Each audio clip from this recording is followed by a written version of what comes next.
executives, billionaire George Soros, and the CEO of Shell. Thank you, Professor Schwab, for your warm welcome and for bringing this impressive group together. We will see definitively a lot of anger already now, but probably increased by the end of the year, because this crisis will be with us until we really have found a remedy. So we have to prepare for a more angry world, and how to prepare? It means to take the necessary action. Ottawa police are preparing for truckers and supporters from across Canada descending on the nation's capital Saturday. Prime Minister Trudeau is their target after his government introduced new rules that require unvaccinated truckers returning from the United States to test and quarantine for up to 14 days. So what exactly do you intend to do? We are going to roll across Canada. They are going to go to Parliament Hill and protest, sit there and protest peacefully, of course, until these mandates are lifted.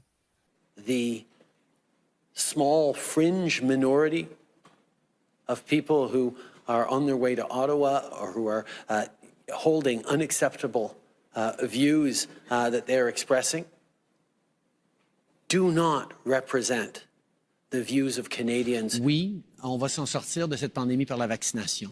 Puis on en connaît tous des gens qui sont en train d'hésiter un petit peu. On va continuer d'essayer de les convaincre. Mais il y a aussi des gens qui sont farouchement opposés à la vaccination. Qui sont extrémistes. Qui croient pas dans la science, qui sont souvent misogynes, souvent racistes aussi. C'est un petit groupe, mais qui prend de la place. Et là, il faut faire un choix en tant que leader, en tant que pays. Est-ce qu'on tolère?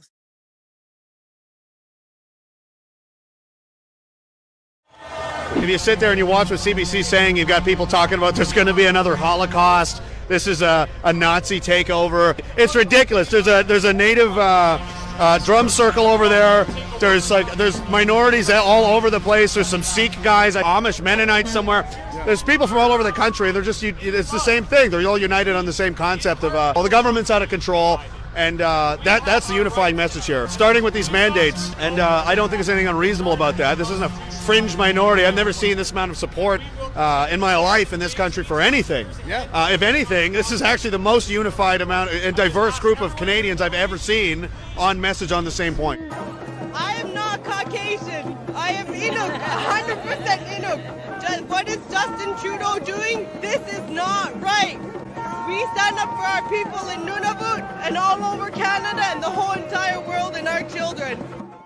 So we heard of all these people from across Canada coming here for whatever reason they have. So it's like, you know what, let's go out. Let's talk to all of our neighbors from across the country. And so far, every single person we have met has just met us with so much love, so much understanding, so much peace, and they made me cry so many times just hearing their incredible stories for what they're fighting for. This way to leave their house, watching the CBC, ingesting all this fear, and then they're the one that's lying. And I told them, you report fake news. And I'm so thankful that I can bring my children, so that if our pictures, there's plaster everywhere, so that people would know this is a God-fearing families, honorable families that are coming here supporting this. This is about the family unit and restoring the family unit. How has this lockdown affected you? Yes, the lockdown is the biggest sorrow for me in my life. I mean, even I cannot go swim without QR code, and I have no job because I am refused several times because I do not have QR code, and all this restriction, it's a humiliation. I can compare it only with fascism. The kids are suffering the worst because they see all this craziness. They cannot see people's faces. They cannot see smile, mimics, and even articulation. It's awful. This is fascism. It should be stopped. I'm not a misogynist. I'm not a racist. I have no problem with white people. I have no problem with other races, whatever. It is a vocabulary that has been spread in many countries. They use the same vocabulary in France, the same vocabulary in the United States. This is a concerted effort to use the same vocabulary globally so that people get brainwashed, divide themselves, and insult their friend, their neighbor. It's organized for that, and people have to see beyond the trap. It's really important. We're a very compliant society. We're also very polite, and so we will agree. But the problem is now it is the time to fight, and it is the time to get a little harder on things. So what brought me here is that I do not recognize my country. Things have changed enormously. In the last 6 years, Trudeau has changed the face of this country. So that's what brought me here, because I'm not as free as when I was young. What it means to me? Maybe my hope for freedom. I lost my house, devastated. I lost my job. I am the only provider in the family. So there is no way back for me. I want to tell Canadians to do not lose hope. I came here to Ottawa. I was delivering hope, and I'm going to go back with freedom. So I'm going to have a load back home too. Yeah. What it do, y'all? It is your homegirl Tammy. You already know I'm not a pastor, but y'all gonna get the word today, and the word today is freedom. As you guys can see, I am currently in one of our trucks. My family owns an independent black-owned trucking company, and as a black woman, honestly, it's an honor to stand beside and with my fellow Canadian brothers and sisters in our quest for freedom, to keep our Canada, the true north, strong and free. We are all different nationalities, different walks of life, different religions, different sexual orientations. But the one thing that unites us all is the word freedom. And we want to keep our freedoms, right? I'm completely disgusted to see the extent that the governments and medias are going to vilify and demonize the Freedom Convoy. I'm right here, y'all. I'm black. I'm proud. I will be in Ottawa. You know what was the vibe over there in Ottawa today? It's like freedom over fear, love over hate, freedom over fear, love over hate, unity, freedom, unity, freedom. This is the vibe was there, man. And make your slogans and do it. Go all the way in. And I don't know if I'm gonna sleep tonight. If I'm sleeping, in my dreams I'm gonna be in the Ottawa, right? So see you guys in the dream, all right? Good night.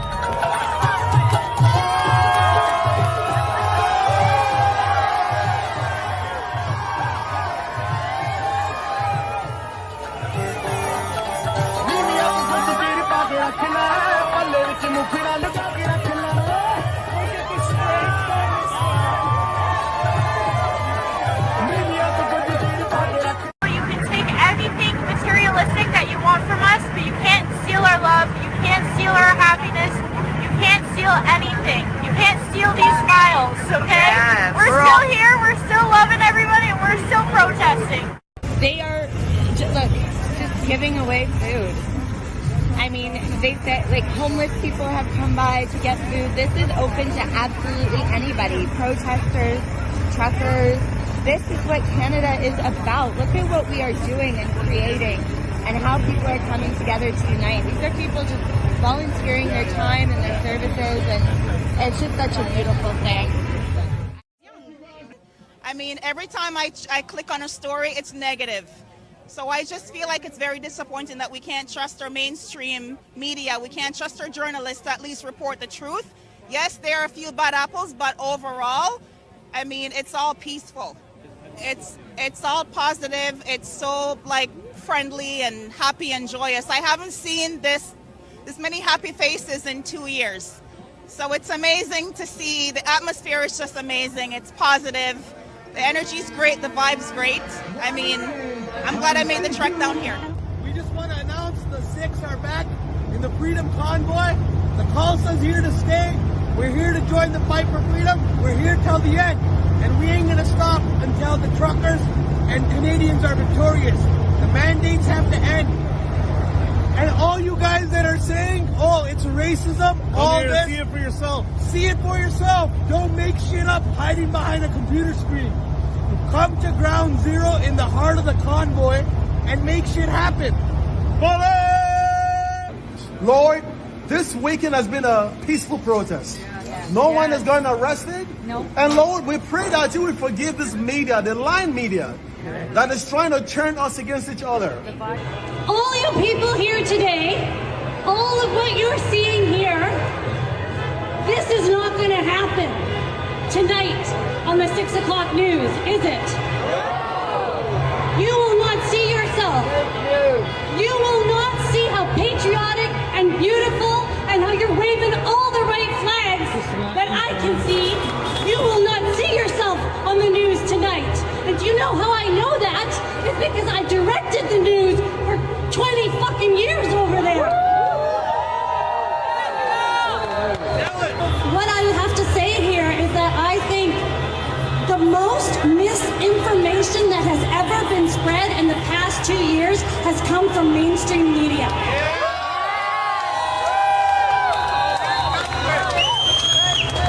We have spread so much misinformation that my heart is broken. This is democracy. This is what democracy is all about. People believe that the government has overstepped with mandates, and they're here to exercise their democratic right. People give the government the power to act in accordance with their values. The government does not have any independent power. It is us that confer the power on the government. And where they overstep, the people have a right to voice their opinions. So far, no one from the federal, provincial, or municipal government has spoken directly with us. Instead, they are using you, the media, to portray us as racists, misogynists, and even terrorists. As a woman with Métis heritage, a mother and a grandmother, I am offended. The reality is that members of this freedom movement are average, peace-loving, and law-abiding citizens from all walks of life who are fed up with being disrespected and bullied by our government. That's why we named it the Freedom Convoy. It's not the convoy for the unvaccinated, it's the convoy for freedoms for everybody. For 2 years, we've been starved of love, being social and being with our families and our loved ones, going to school, playing sports, and going anywhere we want. For 2 years, we had nothing, and we came here to a feast of love and joy and happiness. There are no terrorists here. You can say what you want, but if you come here and see what's happening, you will feel it. We can tell you what you want, but when you come here, you feel it in your heart. You feel what's happening around here, and you can't do anything but smile. Take our gas, take our diesel, take our propane, take anything you want, but you will not take our freedom, you will not take our love. We are Canadians. Yeah! Well said. Thank you, ladies. Over the past few days, Canadians were shocked and frankly disgusted by the behavior displayed by some people protesting in our nation's capital. Hate can never be the answer. I want to be very clear. We are not intimidated by those who hurl insults and abuse at small business workers and steal food from the homeless. We won't give in to those who fly racist flags. We won't cave to those who engage in vandalism or dishonor the memory of our veterans. Tous les Canadiens ont le droit d'exprimer leur opinion ou leur désaccord avec leur gouvernement, mais ils n'ont pas le droit de menacer ou de harceler leurs concitoyens, ni de propager des messages de haine. There is no place in our country for threats, violence, or hatred. So to those responsible for this behavior, it needs to stop. To anyone who joined the convoy but is rightly uncomfortable with the symbols of hatred and division on display, join with your fellow Canadians. Be courageous and speak out. Do not stand for or with intolerance and hate. And to Canadians at home, watching in disgust and disbelief at this behavior, wondering how this could have happened in our nation's capital after everything we've been through, the behavior on display this weekend does not represent you. Hateful rhetoric, abuse towards their fellow citizens, there is always a right to protest peacefully that I and others will defend fully as part of this democracy. There is not a right to incite violence, perform acts of violence, or to spew hatred. And I think anyone who is part of this group who is disgusted by what their folks protesting alongside are doing needs to step up and take responsibility, condemn these actions, and look for other ways to express their displeasure. Aux expressions de haine et d'intolérance qu'on a vues parmi ces manifestants, je veux remercier la police d'Ottawa, la GRC, le service de protection parlementaire et tous ceux qui ont travaillé pour s'assurer de minimiser l'harcèlement et l'intimidation des citoyens qu'on a vus à Ottawa. How are you doing today? Doing great. How's it been down here? Nothing but good. People are super good. The truckers have been having a good time. They've been getting their point across. How's it been? Hey, buddy, it's been good, man. Peaceful. People are in a great mood. That's what I'm talking about. Always supportive of people exercising their democratic right to peacefully protest. Much Stay appreciated. Safe. Thank Stay you. safe out there. Thank you.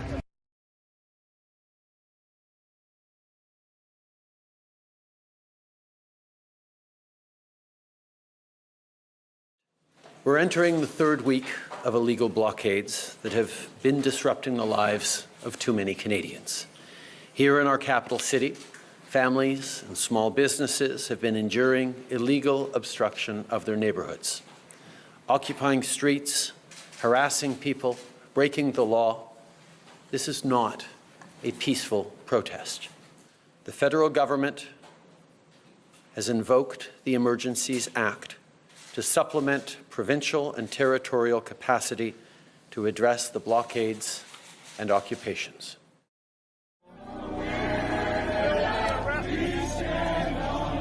They are invoking the most tyrannical government overreach in all of Canada's history because of peaceful protests by truckers. This has been an incredibly peaceful protest. The truckers, their supporters, have in the main behaved incredibly well. Bouncy houses for the children, free food and coffee, music.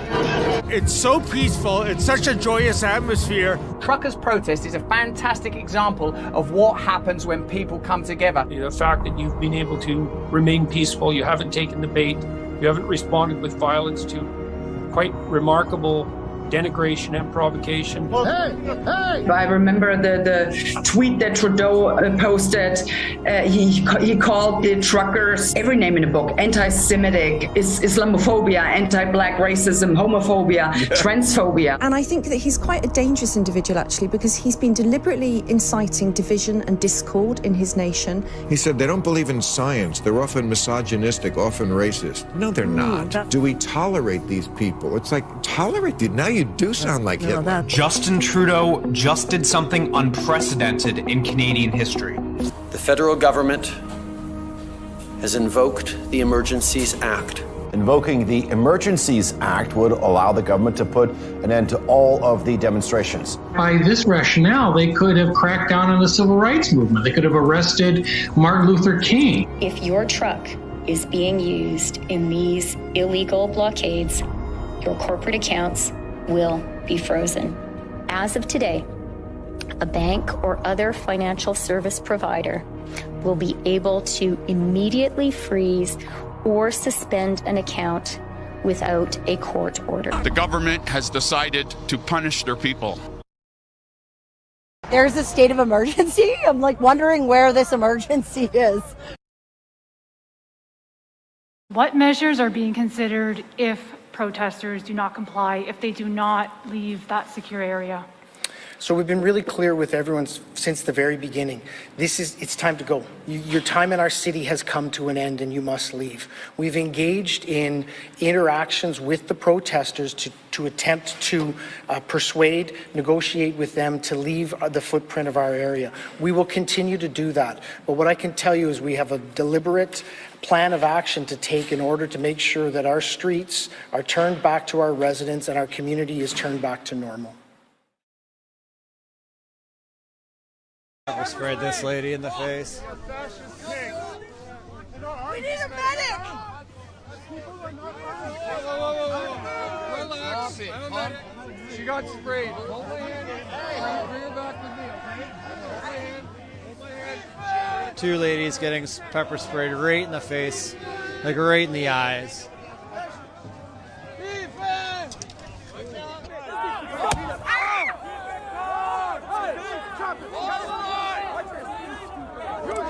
and protesters. You just fight and protest. Oh! Ow! Ow! Ow!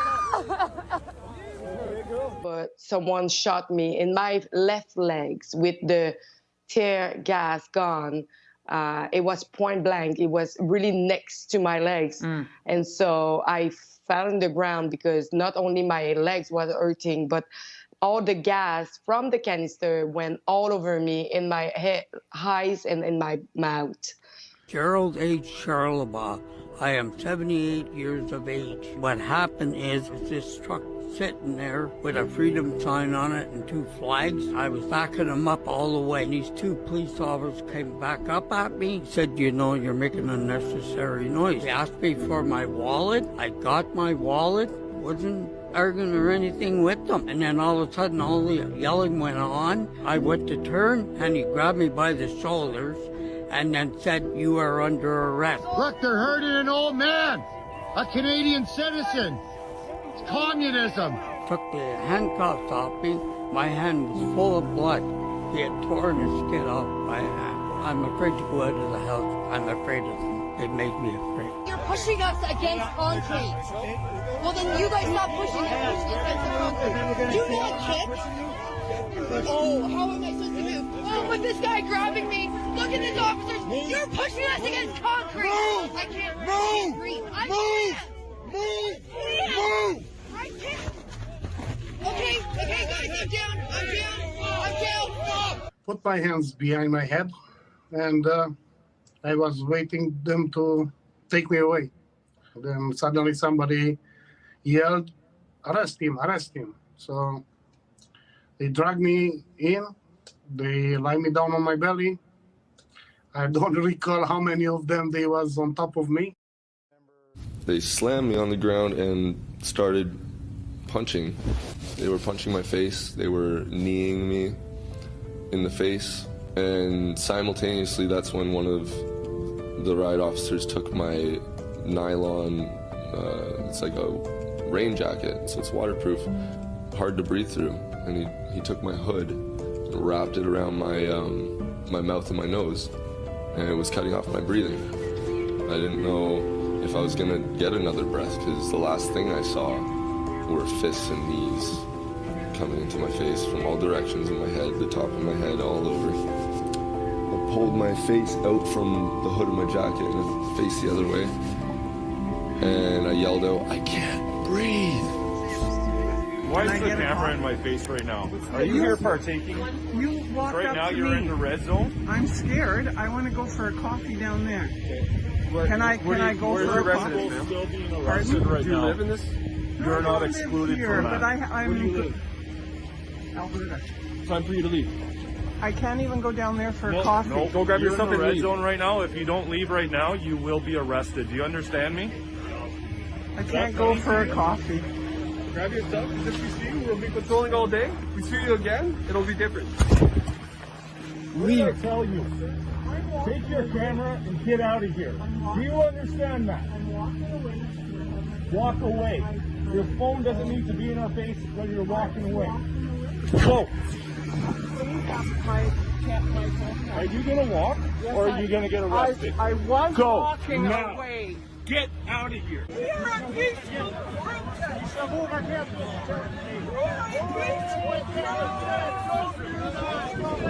Oh, the line! Here comes the horses. They have the horses coming.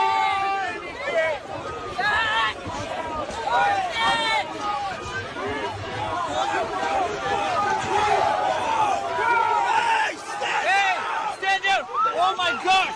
Oh my goodness! Oh my goodness! Look what you did! Look what you did to her! Look what you did to her! Look what you did to her! You trampled on the lady who is inaccessible! Shame on you! Shame on every one of you!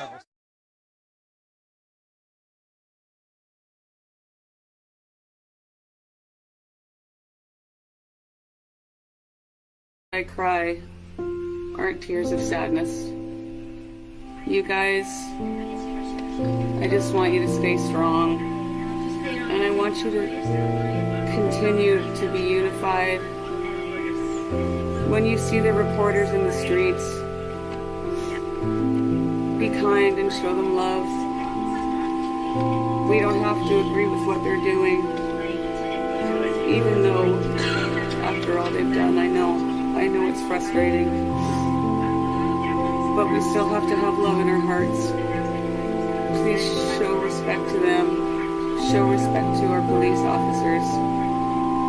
A lot of these men and women, although I know it's not an excuse, are probably just trying to feed their families.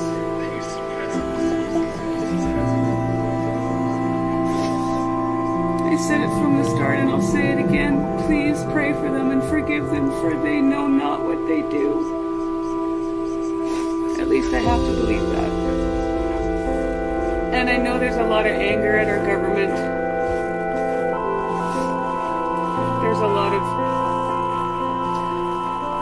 rightful anger at our government. But I want you to know that Justin Trudeau has 3 beautiful children. So remember that. We don't have to like what he does, but I'm going to ask you to pray for him too. I pray that you all find forgiveness in your hearts, and I pray that you all find love, even when we don't understand it. I think it's inevitable at this point. I'll probably be going somewhere tomorrow where I'll be eating 3 square meals a day, and that's okay. I'm okay with that, and I want you to know that I'm not afraid. Just please stay peaceful, and please take care of each other, and know that this too shall pass. And the only way this is going to succeed is if we always come from a place of love. I've always said, as human beings, we make choices from one of 2 places. We make choices from love, or we make choices from fear. That's it. That's the bottom line.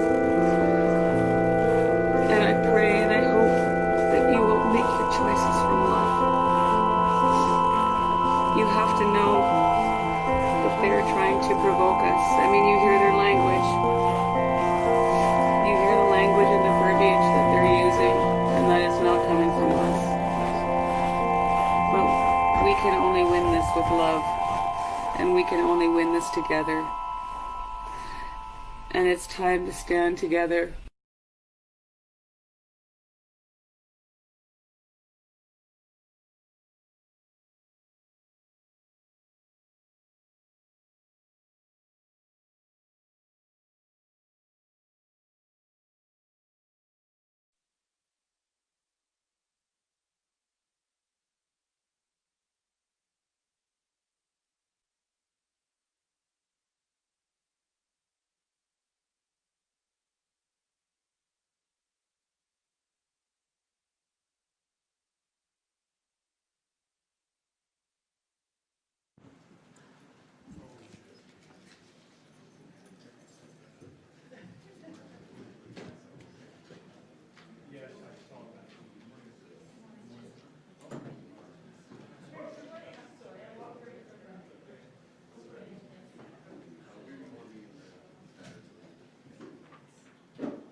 Order à l'ordre.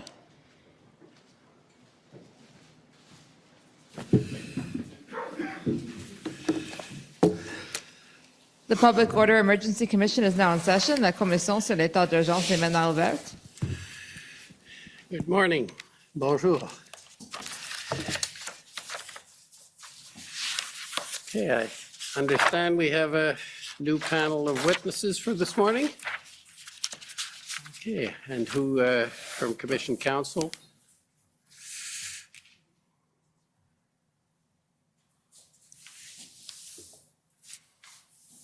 Good morning, Commissioner.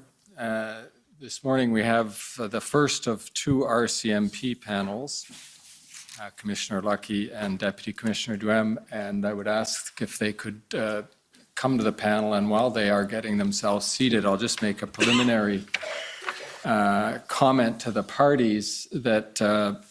Could you just identify yourself for the record, please? Gordon Cameron, Commission Counsel. Commissioner, yesterday at the close of the proceeding, a matter was raised by Mr. Miller about the state of documents on the party database, and in light of those comments, Commission Counsel investigated the matter last night, and most of the parties will have received and had a chance to review Commission Counsel's email to them explaining what we've been able to learn about that situation, and so I won't elaborate on that except to say that two things. We did recognize that there had been a glitch with respect to the uploading of documents, and that was corrected over the weekend. It was unfortunate, but the matter is in hand and the party database is in good form. The other thing we'd like to assure parties, Mr. Commissioner, is that Commission Counsel did have access to all of the documents, and indeed parties will notice that the documents, including those that just went up on the party database over the weekend, some of which are included in our list of documents for the examination of this panel. And so we're prepared to proceed confident that we have had a thorough review of the documents in advance of this panel appearing. Okay, thank you for that update. And it's appreciated. And again, I'd simply reiterate, if there are issues, please raise them with Commission Counsel as soon as they're noted so that we can address them and resolve them if there's something to be done. So with that, if I could we'll ask, proceed with the panel. Panel be sworn. Deputy Commissioner Duhem, will you swear on a religious document or do you wish to affirm? I swear. I can swear on a religious document. We have available the Bible, the Quran, or the Torah. Bible.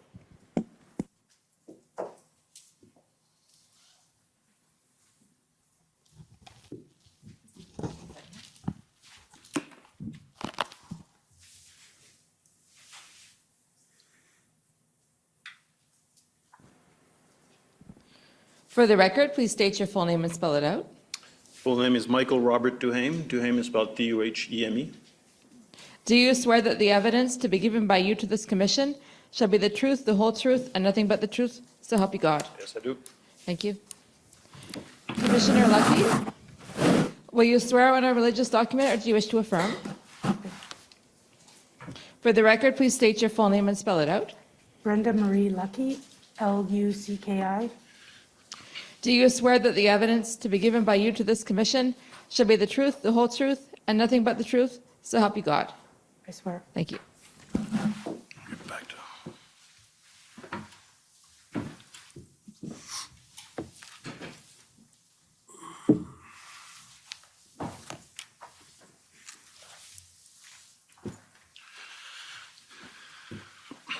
Good morning, Commissioner, Deputy Commissioner.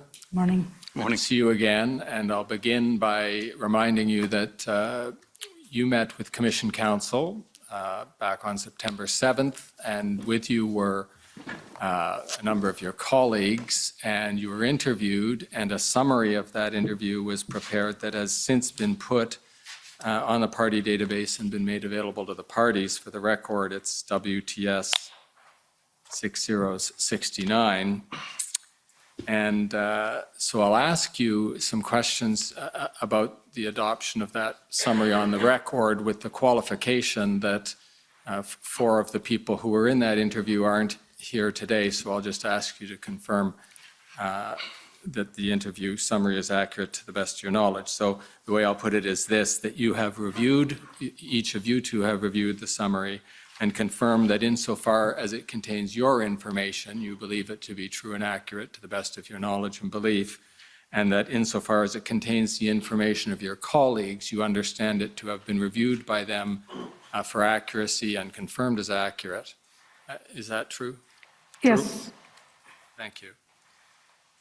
Now, Deputy Commissioner Duhem, we got another chance to talk to you later on October 11th, and there is a separate interview summary of that interview. For the record, that is WTS 6068.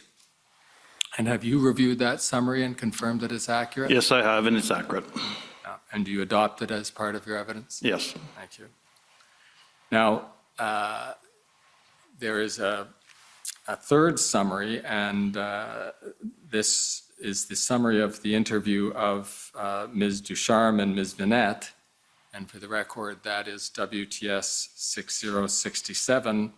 And since they're in your division, Deputy Commissioner Duhem, I will ask you to confirm that that summary has been reviewed by Ms. Ducharme and Ms. Vinette for accuracy, and that it has been filed with the Commission as part of the RCMP's evidence? My understanding, it has been reviewed by the two individual. And it's adopted as part of the RCMP's evidence? Correct. Thank you.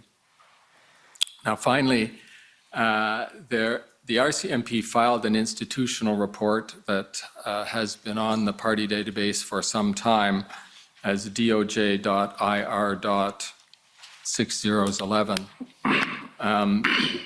And I'm going to ask you to tell us what you can about a recent clarification to the status of that institutional report so that we can make sure the proper version gets adopted as your evidence. Can you help us with that? Yeah, I can. I don't have the exact page because I was given a copy this morning from council, from DOJ, but it does refer to police agencies and jurisdiction. And my understanding is that Commission Council had requested this information, and we did, when we went through the validation process, is what was written in there is a standing operating procedure that was not in force at that unit at the time. So we just wanted to clarify that.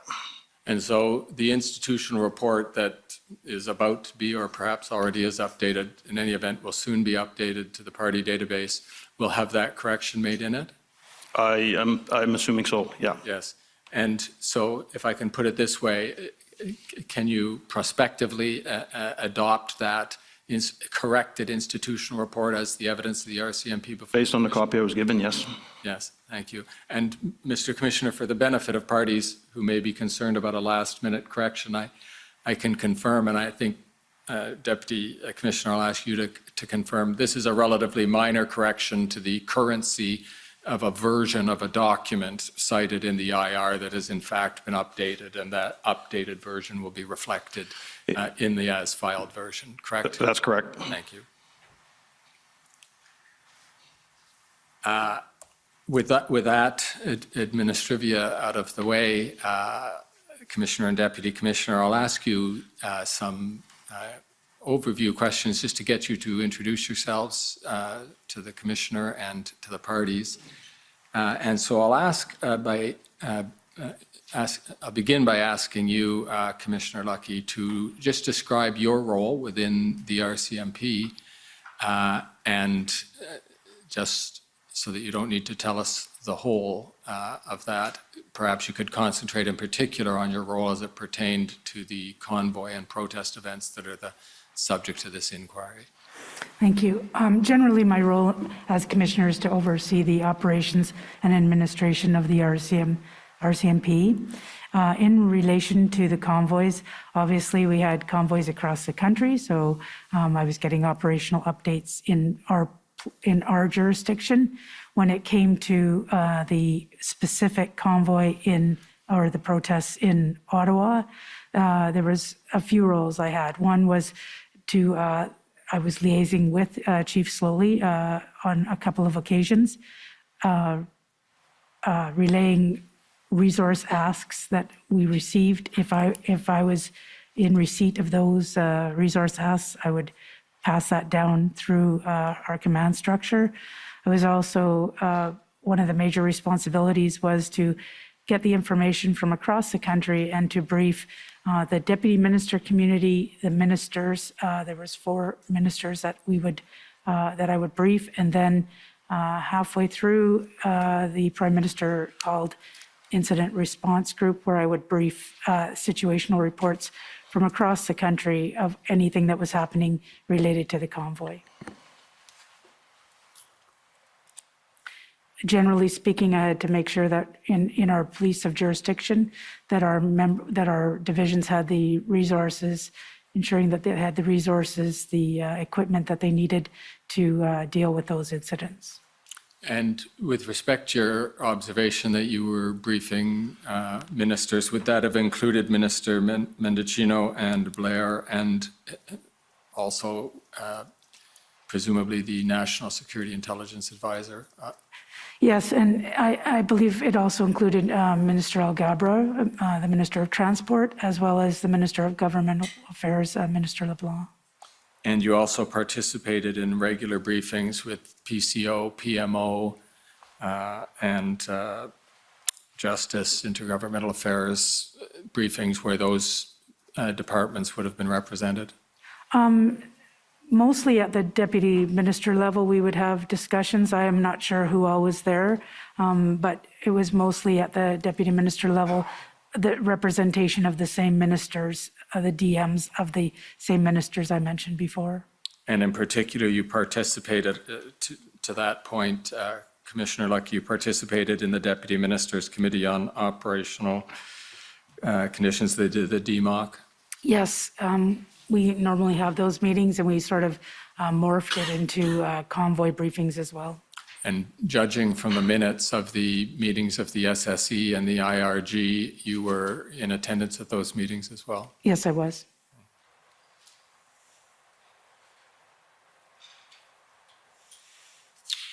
And you mentioned that you liaised with then Chief Slowly, and presumably later on with Deputy Chief Bell. Were you also in regular contact with the Commissioner of the OPP, Mr. Creek? Yes, I was. Thanks. And Deputy Commissioner Duhem, could you describe your role in the RCMP generally, and as it had particular application to the convoy and similar events? Yep, I'm responsible for federal policing. Federal policing program within the RCMP has about 5,000 people assigned to the program. Our mandate is to investigate national security, such as foreign actor interference, terrorism, ideologically motivated violent extremists. We also investigate transnational serious and organized crime. We are also responsible at the border between the ports of entry. And we also have a protective policing mandate, which ensures protection to certain incoming dignitaries, so the Prime Minister, Chief Justice, the Governor General, and others that are appointed by the Minister. And we also have our intelligence and international policing that reports into federal policing. So my role on the convoy from the onset, really, we were looking at it through a lens of protective policing. That was our core mandate when it all started. As the resources ask started, and as this grew, the Commissioner appointed me to be the point person for the organization to coordinate the assistance that we're providing to OPS throughout. I was part of the Goal Command structure when it was formed. My responsibility throughout from the beginning was to ensure that the Commissioner had the right information to brief up at the various briefings at the DM level, at the ministerial level, at the ERGs, and the coordination of resources from across the country that needed to be brought in. I had a team looking after that. So really the assistance to the OPS and support of resources, regardless of the skill set, was under my responsibility. Thank you. We're going to come back in a few minutes to the federal policing responsibility of the RCMP. But you mentioned an expression in there that might come up later in our discussion. It has been mentioned before in various contexts. I think you might have called it the gold command structure, but I think the expression is the gold, silver, bronze command structure. Could you just describe how that works for the RCMP and how, in some of the contexts, it came to bear on the management of the convoy? Yeah, the gold, silver, bronze structure, and it's well explained in the report. But basically, the gold structure is really providing a strategic direction to manage the operation.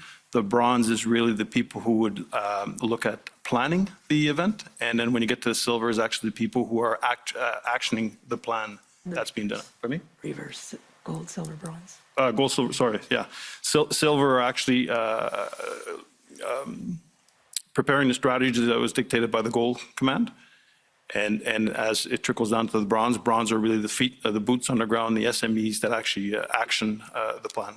Okay, and that command structure, as I understand it, there wasn't just one applicable to all of the RCMP. That might be implemented in particular jurisdictions or indeed to deal with particular situations or incidents. Am I right there? That's correct. Okay. So you might, for example, for Coots or for a province, have a gold, silver, bronze structure implemented to deal with events in those locations. Correct. The one in Ottawa was specific to dealing with the one in Ottawa. Thank you.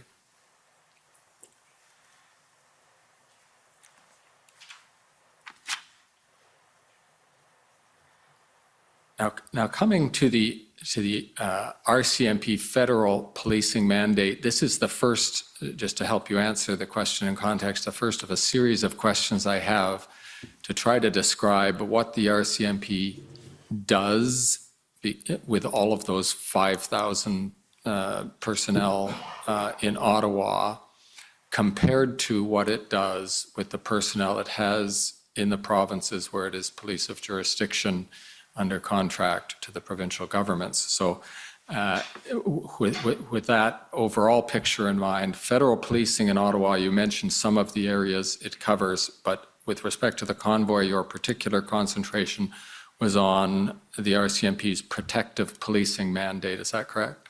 That's correct. And I just want to correct this. When I mentioned 5,000 people, it's not 5,000 in Ottawa. 5,000 federal police employees across the country and posted internationally as well. Well, not just uniquely in Ottawa. I see. I'll come back to a distinction there, but how many are in Ottawa, roughly speaking? National division is composed of about 700 people. And then when you add the component national headquarters, probably around, I'm throwing a guess here, 1,200.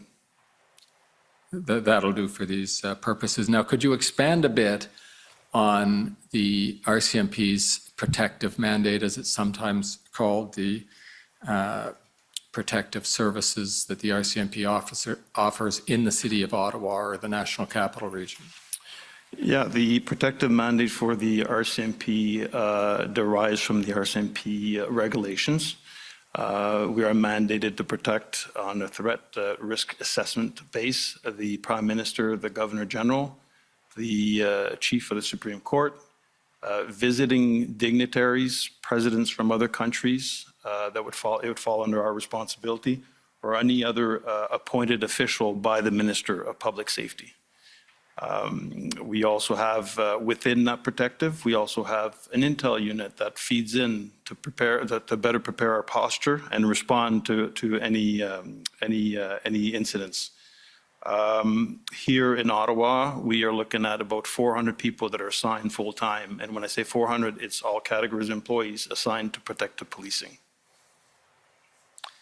And if you can describe it, we might come to some particulars as it relates to specific incidents, but generally speaking, what was the impact of the arrival in Ottawa of the convoy?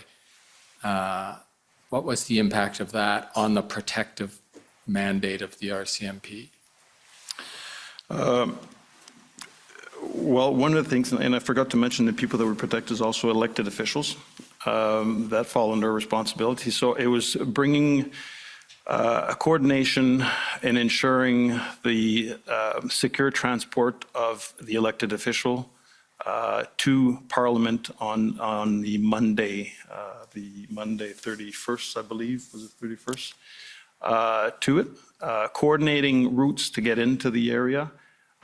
There was also concerns with demos that would creep up at the Rideau Hall or at the Prime Minister's residence.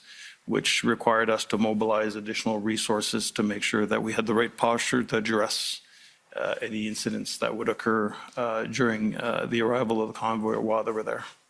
Okay, well, that's a helpful example. So if you expected to encounter protest activity as part of escorting and ensuring the safety of the Prime Minister or one of the other people for whom you're responsible, and you encountered this protest activity, sort of, if I can put it this way, in the way of your, the path that you expected to take, your protective policing mandate, would that include dealing with those protesters on a public order management basis? Or would it deal with getting your protectees where they need to go safely? In this instance, our POUs were not dispatched to clear the roads or to assist in any ways. We were working with the Ottawa Police Service to ensure what were the egress and ingress with regards to Parliament Hill. Without, obviously, with the dynamic and the fluidity of what was going on downtown, a lot of the routes could not be guaranteed, so that's something that we had to factor in and had to shift our plans as we went forward. Okay, again, at the risk of belaboring the point, I just want to make sure I understand correctly. The impact on your protective policing mandate wasn't that you had a public order mission to clear the routes. It was just that your mandate was more complicated because you had to coordinate with the OPS and make sure your routes were safe. Coordinate, but also with the elevated, the intelligence that we had, the increased resources that were required to ensure the protection of the different sites that we are responsible for. Thank you.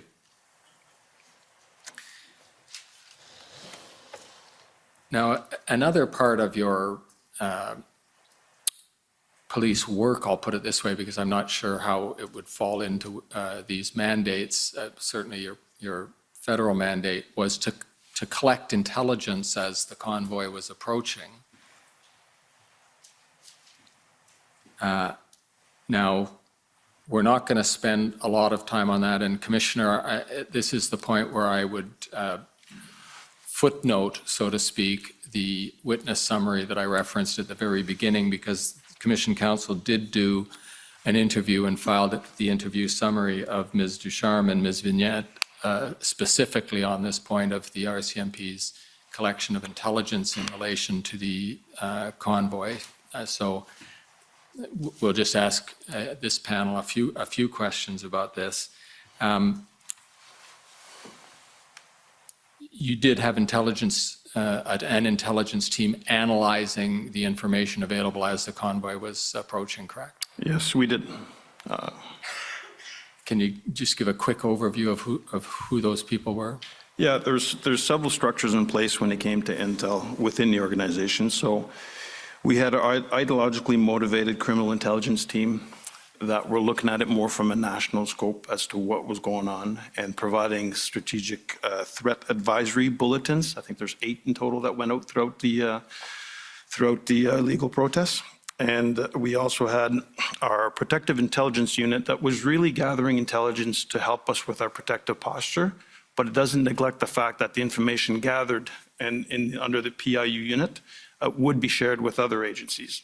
And eventually, early on, I think it was on the 28th or the 29th, pardon me, we did create what is known as a combined intelligence group that would bring together people from different law enforcement organizations within the Ottawa area, such as you'd have OPS, OPP, Sûreté du Québec, Service de police de Gatineau, that would be present, and that's meant to bring to a hub together so that everybody can share the information that they have, because it's not just the RCMP working on a block of information. Every organization is working on the information, and it's coordinated through that combined intelligence group.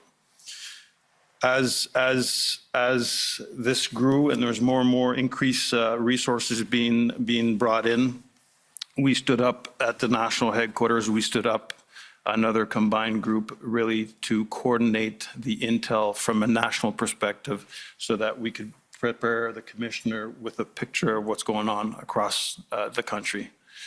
I'll factor that into, you've heard the Hendon report several times. That was a report from the OPP that was also used to help the SIG the Combined Intelligence Group in the analysis of all the intel that's coming in. So there's several players involved when you look at a Combined Intelligence unit or group.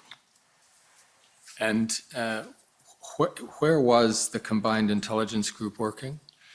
I believe it's out of the NCRCC, National Capital Region Command Center, it's located in Orleans, which is located in Orleans.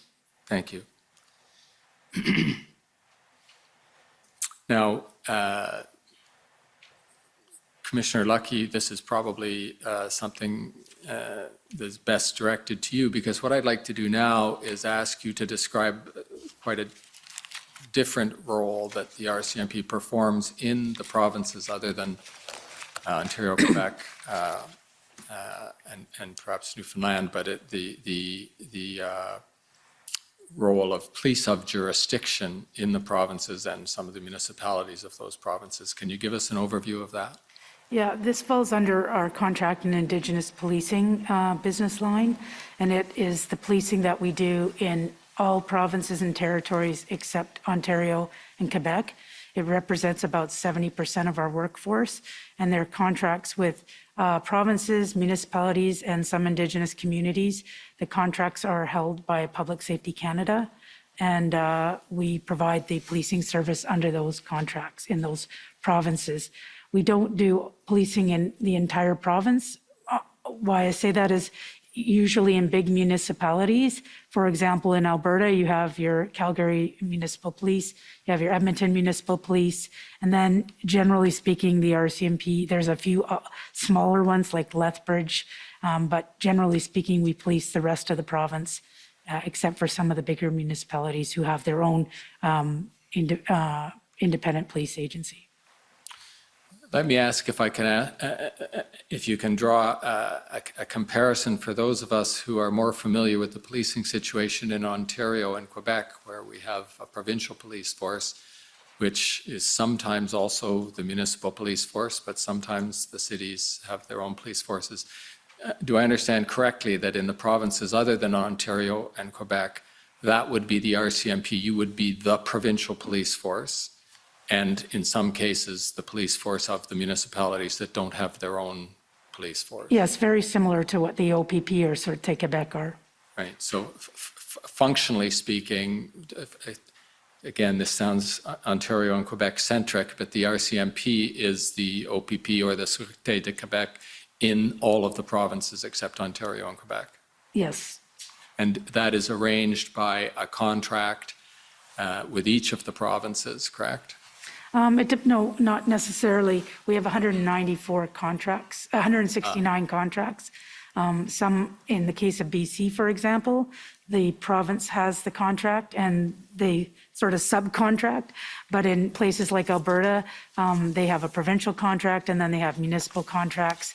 Any municipality over a certain population will go into a municipal contract and it changes the funding formula, as well as there are certain Indigenous communities where there's a different funding formula.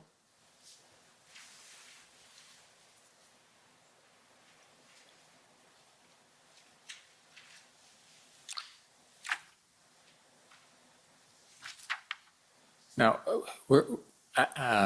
when you two have left the stand, we're going to have Deputy Commissioner Zablocki here to describe the situation in Alberta in particular. But before he gets up to describe that situation, perhaps Commissioner Lucky, you could describe the way in which the contracts you have with the provinces, either a single contract or multiple, as you just described, allow you to move resources within a province to areas where they are needed or between provinces when there are higher demands in one province than another. Yeah, this is the beauty of our model in the sense that under the provincial policing service agreements that we have, we can move resources. It's called an Article 9. So in the case of Alberta, Commanding Officer Zablocki can move resources from within Alberta as he wishes, just advising the province of that if we're doing any big movements of resources. And then again, under a different subsection of Article 9, we can request up to 10% of resources in any other province.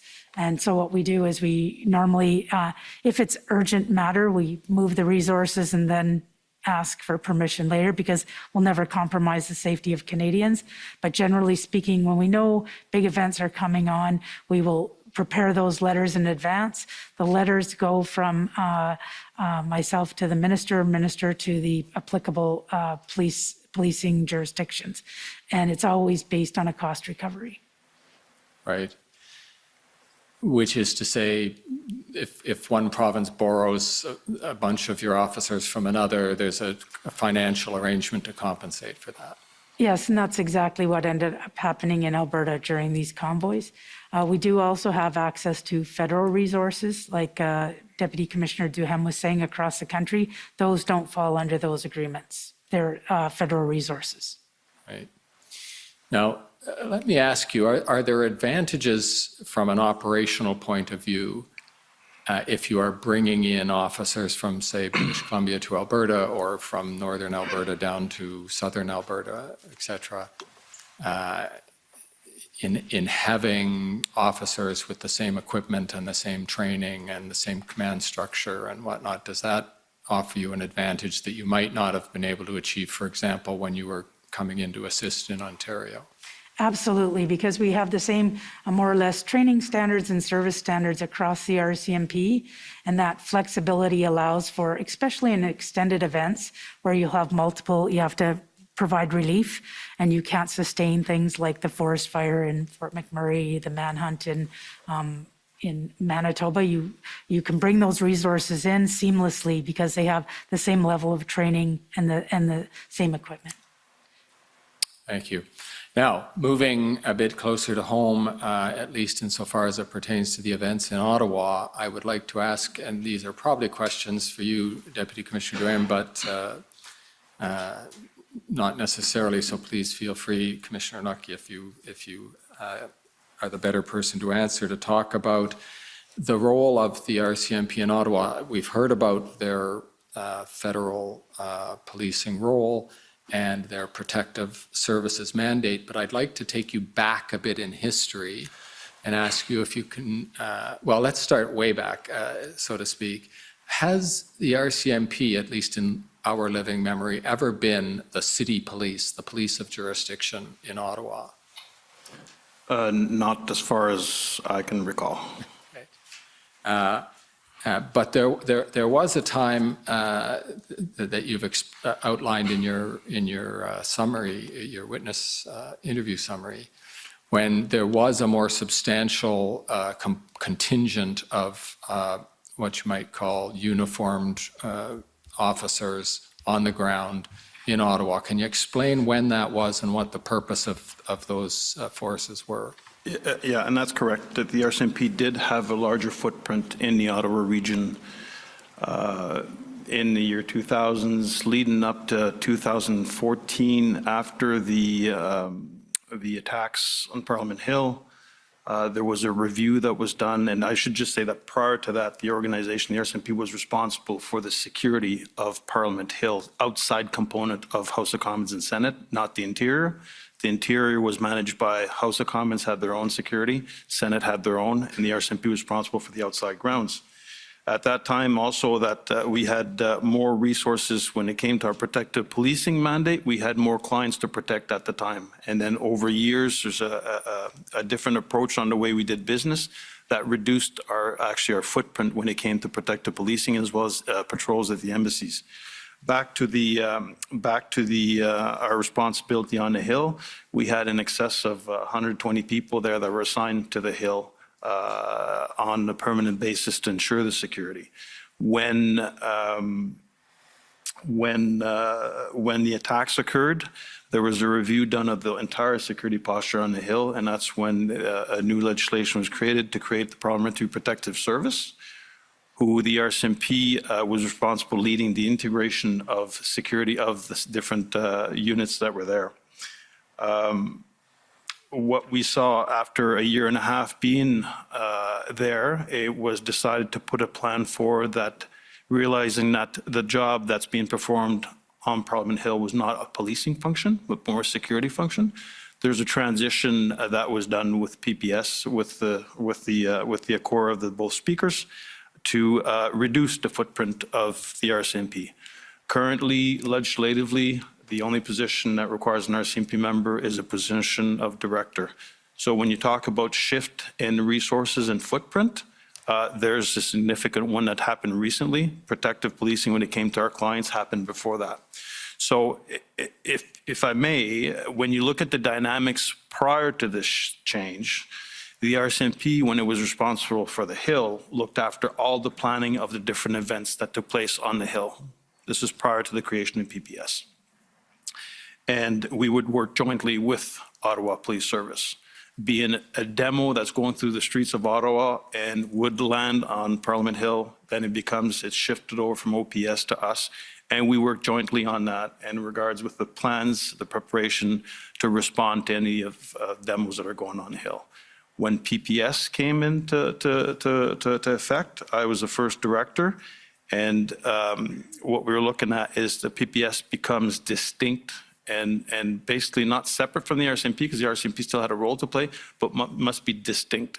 So the planning was now done from PPS. This is 2015. Every event that was on the Hill was being done from PPS and not necessarily the RCMP. We assisted at the beginning, but now they're completely autonomous when they're planning for events on the Hill. And in your witness summary, some of the questions that Commission Counsel asked had you explaining that this perception that the RCMP and the OPS should be working jointly to manage large events in Ottawa hasn't entirely dissipated from the minds of the people at Ottawa and the OPS. Can you just give us a description of that situation as you see it now? So we still work jointly with the OPS. I can give you an example of any event that would occur on Parliament Hill. PPS would have the lead for planning the event on the Hill, but you would also have OPS would be responsible for whatever's in the street. And we'd be involved from a protective lens as to what's going on. Will there be any road closures? Will there be, what's the impact on our mandate? But it'd still be a lead role from PPS, but organizations will come together. And would that also be true for other events, perhaps elsewhere in Ottawa, where your protective policing mandate would be affected? We talked about how in the convoy, you needed to move people around the city, elected officials and whatnot. But would that also be true if there were some other event independent of the convoy today that your protective services people would liaise with the Ottawa City Police? Definitely. Any significant event in Ottawa, I mentioned earlier the National Capital Region Command Center. That's a coordination hub where we have various partners at the table to understand the dynamics that are going on a daily basis or even hourly. And then sometimes it allows us, it allows emergency personnel such as fire departments, paramedics, to adjust their response according to the intelligence that comes into this hub. But on a day-to-day basis, yes, there's liaison going on with OPS, with the Ottawa Police Service, but it's more there's liaison going on, but less of a reliance to rely on OPS on a daily basis. But it's only when events are in the area, that's when we come together and CRCC and make sure that everybody's informed so that we can properly plan. Everyone can properly plan. Okay, now moving to the period immediately prior to the convoy, what did you expect, and I'm saying you, Deputy Commissioner Durham, but perhaps Commissioner Lucky, you also had a view on this, but what did you expect this event to be? Well, as I mentioned earlier, I was looking at it purely from the lens of our mandate when it comes to protective policing. How is this going to impact the people that we're mandated to protect? Does PPS need any assistance as this move forward? So it's really through a lens of not a demo, but really how is it going to impact us on our service delivery when it comes to protective? Early discussions I had with OPS on the matter, there seems to be no concerns whatsoever, good relationships with the organizer. organizers, and there's no need for us to question the relationship they had with them. And we felt comfortable, well, I felt comfortable that the Ottawa Police Service had things well in hand, negotiating with the organizers and having a discussion on how this would unfold in downtown Ottawa.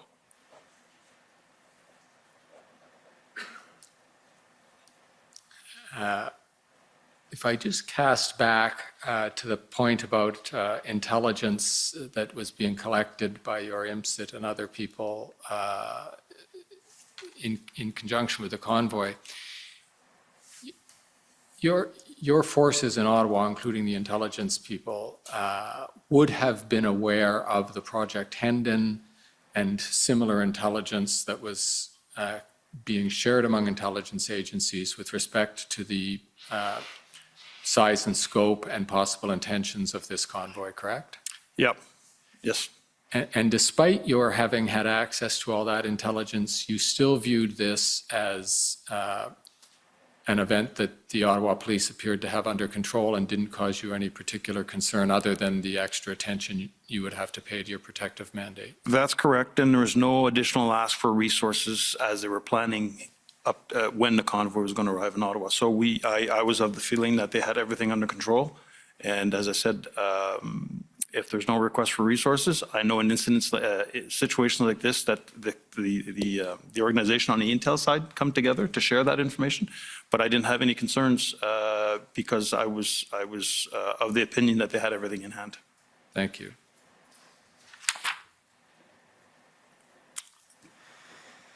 There is a fair bit of material that's come before the Commission already, and a lot of it is set out in your institutional report and the summary of your interviews. So I won't rehash it all, but I do want to spend some time on the question of the requests by the OPS for assistance and resources to be provided by the RCMP. I'll begin by just asking you to describe, this is probably for you, Commissioner Lucky, the logistical challenges and perhaps administrative challenges that the RCMP faces when it, well, I suppose some of these apply even when you're moving within provinces that you have contracts with, but in all events, the logistical challenges that you had when attempting to mobilize resources to assist in Ottawa or otherwise in Ontario. Well, first and foremost, in the requests, they weren't requests for plainclothes officers, which is what we primarily do within Quebec and Ontario. Obviously, they're police officers, so they have uniforms. They don't work in those uniforms each and every day. So when we make requests for the federal resources in a uniform capacity, that's changing their role, their primary role. Within the two provinces, it's a lot easier than outside of the provinces, only because we have control of the federal resources, but also because they can drive into Ottawa, but they don't come in a big chunk. So when we need additional resources, we fan that out from Deputy Commissioner Duham's shop to the commanding officer of Ontario and Quebec, requesting additional resources, and then they do their what they need to do to get those resources.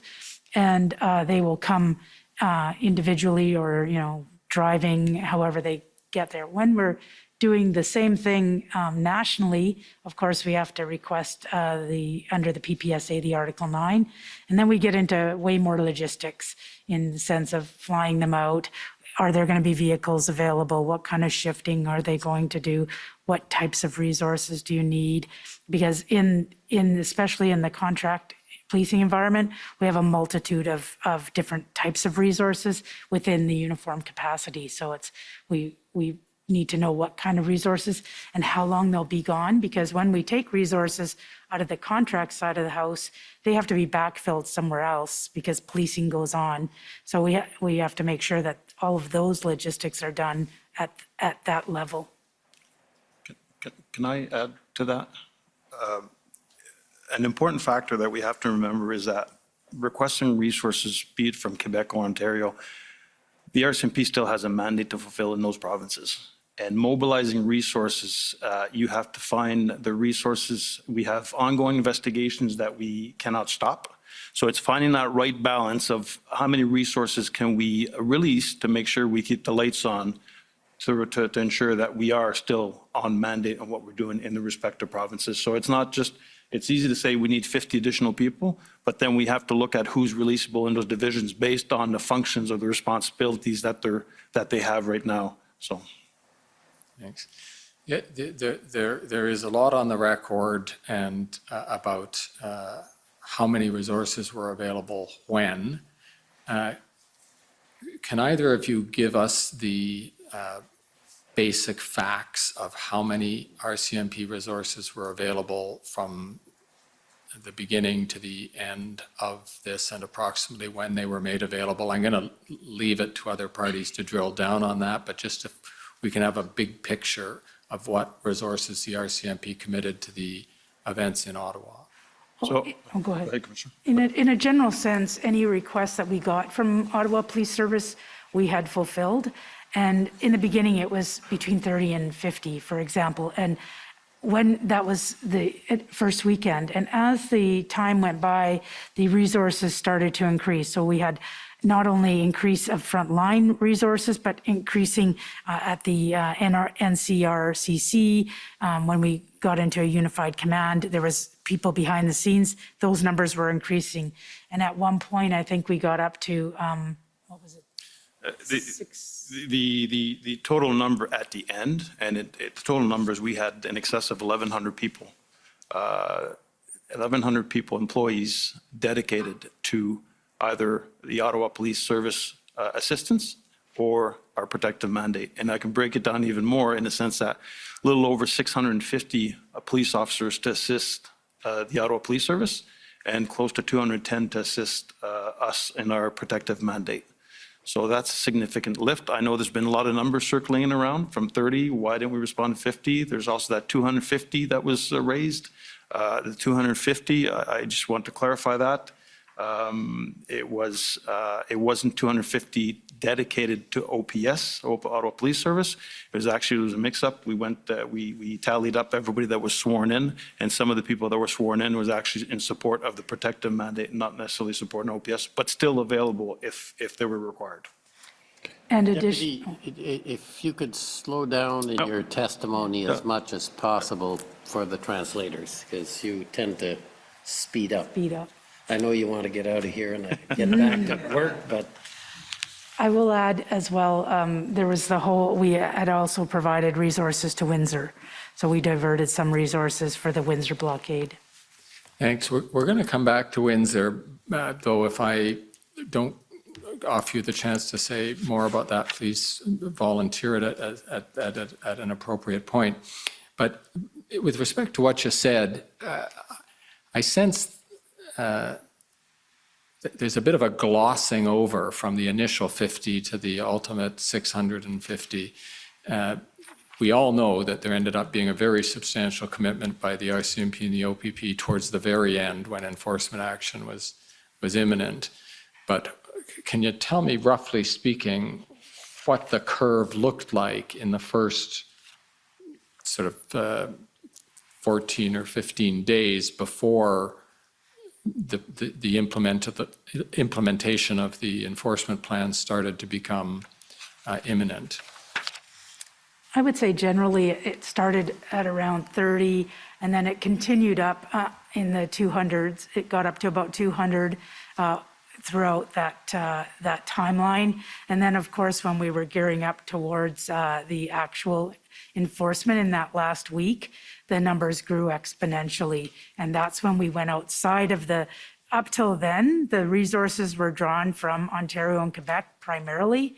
And it was in those last week where we were drawing resources from across Canada.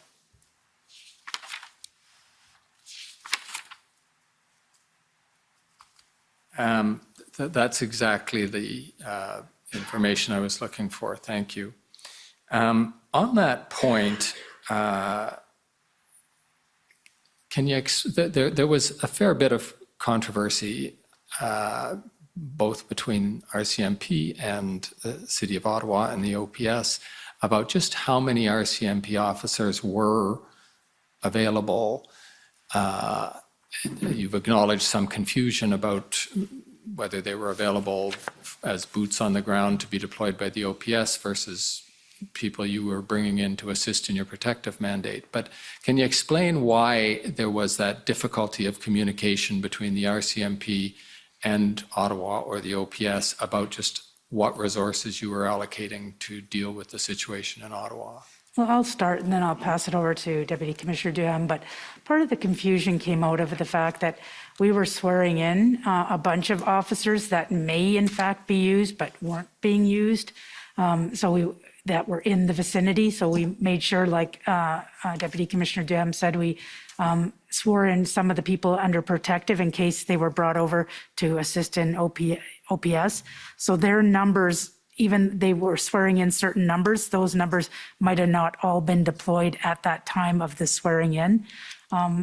Also, the fact that there was requests and some of it was, there was confusions over, is it so many per shift or is it a total number? But from the tactical or from the, the bronze level of our command that we were talking about, we were advised that any of the requests that they had for frontline, when I talk about frontline resources, we fulfilled those requests. And I think there was a confusion between what the mayor may have been reporting and what the chief may have been reporting, but we were advised at the tactical level that anytime they needed resources, because that's where they get into what kind of resource, where are they going to be placed, what shift are they going to be working, that was all done at their level. We didn't get the intimate details of that, but we were advised that any of the requests that they were getting through the command center, that they were fulfilling. No, that's accurate. Okay, thank you. Mr. Clerk, perhaps I could ask you to pull up on the screen ssm.can.408433. And if I've got the number right, that should be the letter of February 7th from Councillor Deans and Mayor Watson to the Prime Minister and the Minister of Public Safety. And you're familiar with this letter, Commissioner Lucky? Or perhaps not the letter, but the substance of... Substance, yes. Okay. And I ask this in particular reference to your comment that all of the requests by the Ottawa City or the OPS had been responded to positively by the RCMP, and yet, one might say, we have this letter, I would say, going from about as official as Ottawa can get to about as official as the City of Ottawa can get to as official as the federal government can get, in which there is a very specific request for certain categories of police officers, a total of 1,800. And Mr. Clerk, yes, if you just, that's right. Thank you, right there. And yet, this is February 7th, and that's why I asked you the timescale. You acknowledged to me that the substantial 600-odd figure of RCMP boots on the ground, so to speak, did not get to Ottawa until much after this, and yet at this same time you were assuring Parliament that all of the requests by the OPS had been met. And so the question for you is, how do you reconcile your statements with this letter? What was the date of the letter? The letter is February 7th. 7th. Yeah. At that point, when there was a request for 1,800 resources, and obviously I was in consultation with the OPP commissioner, and it tells what kind of officers, but it wasn't, is it 1,800 RCMP? Is it, because there was still the OPP who were responsible for securing resources from all the various municipalities. We were under the impression that it was 1,800 between all of us. And what did that mean? Who was going to provide what resource? And when we get into these high numbers, that's when we have to ask, okay, what is the plan? Where's your plan? How are you going to rotate these resources? What kind of resources specifically? And it sort of talks about that, but 100 civilian staff, what does that mean? There's all kinds of duties under civilian staff. The public order officers, 600, we don't have, to have 600 public order officers. The OPP was actually responsible for the prioritizing of public order officers within the province of Ontario during that time. Did that mean they were going to provide the public order? We were going to provide frontline. So until we saw what the plan was, because the minute we draw outside of Ontario and Quebec, we have responsibilities to our contracts. We have to know when we draw them out, how long are they going to be gone? When are they going to be replaced? How are they going to get there? What are the logistics? Is there equipment that they can't bring with them that they need when they land, like certain vehicles or command centers, if in the case of public order? If they are going to drive their command post, then they need lead time. So there's lots of things to consider. A general request like this, it sort of in a way caught us off guard because we didn't have those discussions with Chief Slowly up to that time. There was talk about increasing the resources for enforcement, but we didn't get into any specifics until this letter came out. Yes, if the paragraph that begins, we ask the Government of Canada and the Province of Ontario to work with us to secure this combined officer surge. Is that what you mean when you didn't know which force we're being asked for? Yes, because it wasn't, even though it was to the federal minister who is in charge of, who oversees the RCMP as part of his portfolio, we didn't assume that we were being asked for 1,800. So did it mean that 3/4 of those resources would come from Ontario and 300 or 600 would come from RCMP? We needed to see a plan. So this is from, politician to politician, but we needed to translate that into operational plan. So we wanted to see what the plan was and what kind of resources specifically they needed, with what skill set and with what equipment.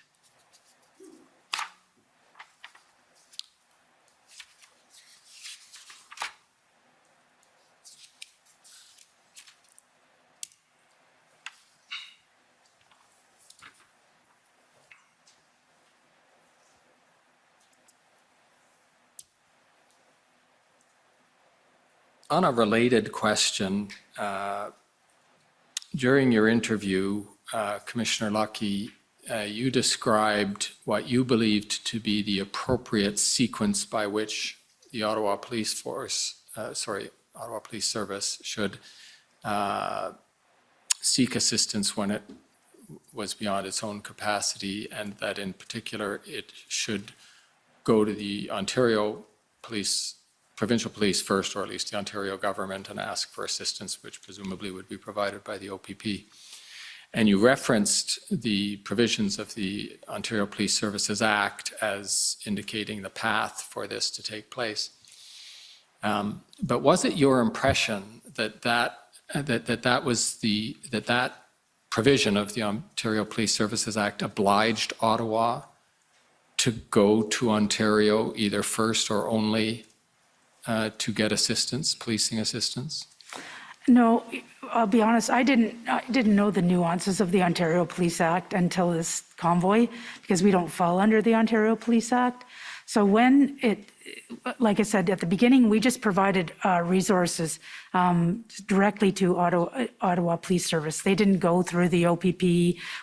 This was, assistance to a neighboring police service, and we provided that. And even subsequent requests wasn't going through that. But when it got to this number, that's when the OPP commissioner explained to me the process, which I wasn't aware of, that such requests should go through the OPP, and then the OPP would exhaust all avenues within the province of Ontario, and if required, would come to outside, they can go to like another municipality like Edmonton City Police or a different police services, or they can go to the RCMP. And it wasn't until we got that big ask that I was getting more information about the Ontario Police Act. And that information came to you from Commissioner Creek? Yes. Thank you. I want to talk to you now about the role that the federal government, and I'll put in that category for now, both senior officials and politicians, what role they played in your decisions to allocate resources to Ottawa, or as it might be Windsor, but locations outside where you are police of jurisdiction. And in particular, if I could ask you to go back to the beginning and remind us for a minute who it is you report to and who it is gives you guidance or input on matters such as the events in Ontario. Well, first and foremost, any of the deployment of resources is the government or the minister has nothing to do with that. This is operational decisions, and we make those operational decisions based on our availability of resources, our ability to deploy such resources. If in fact, like obviously this was the last example you gave, this was a letter from the mayor to the minister. He would pass the letter on to us and say, here's a request. And he would never say, fulfill this request. He would say, see what, here's the request, deal with it, what you can do, depending on the numbers, because we may not have the numbers available to be able to do that. And that's why we were surprised, because it never usually goes to that level. It usually just goes, from police service to police service. If they require assistance, it would come through our police service. We would fulfill it as best as we can. Because in this particular convoy, our goal was to assist Ottawa Police Service as much as we could, so that they could be successful in putting an end to the protest. As far as any of the operational decisions, the government isn't involved with that, and it's just more of an information where we provided, we're providing additional resources to Ottawa Police Service. Those were included in situational reports to the minister and the prime minister. So, if you can remind us just for a second, who would you have been interacting with to the extent the federal government was either inquiring about or expressing an interest in the situation in Ottawa? Well, obviously the Deputy Minister of Public Safety, Rob Stewart, would have been sort of the interlocutor between the minister and myself at times. But when we were doing 3 briefings a day, one was at the Deputy Minister level, one was at the minister level, and after, I think, February 10th or so, was at the Prime Minister level. So there was lots of briefings on the situation, the movement of resources, if it included RCMP, because that's the ones that I would report on. But generally speaking, we didn't talk about numbers of resources specifically with the ministry.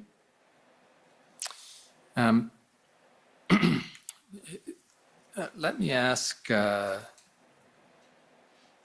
the clerk to pull up PB NSC CAN 408043.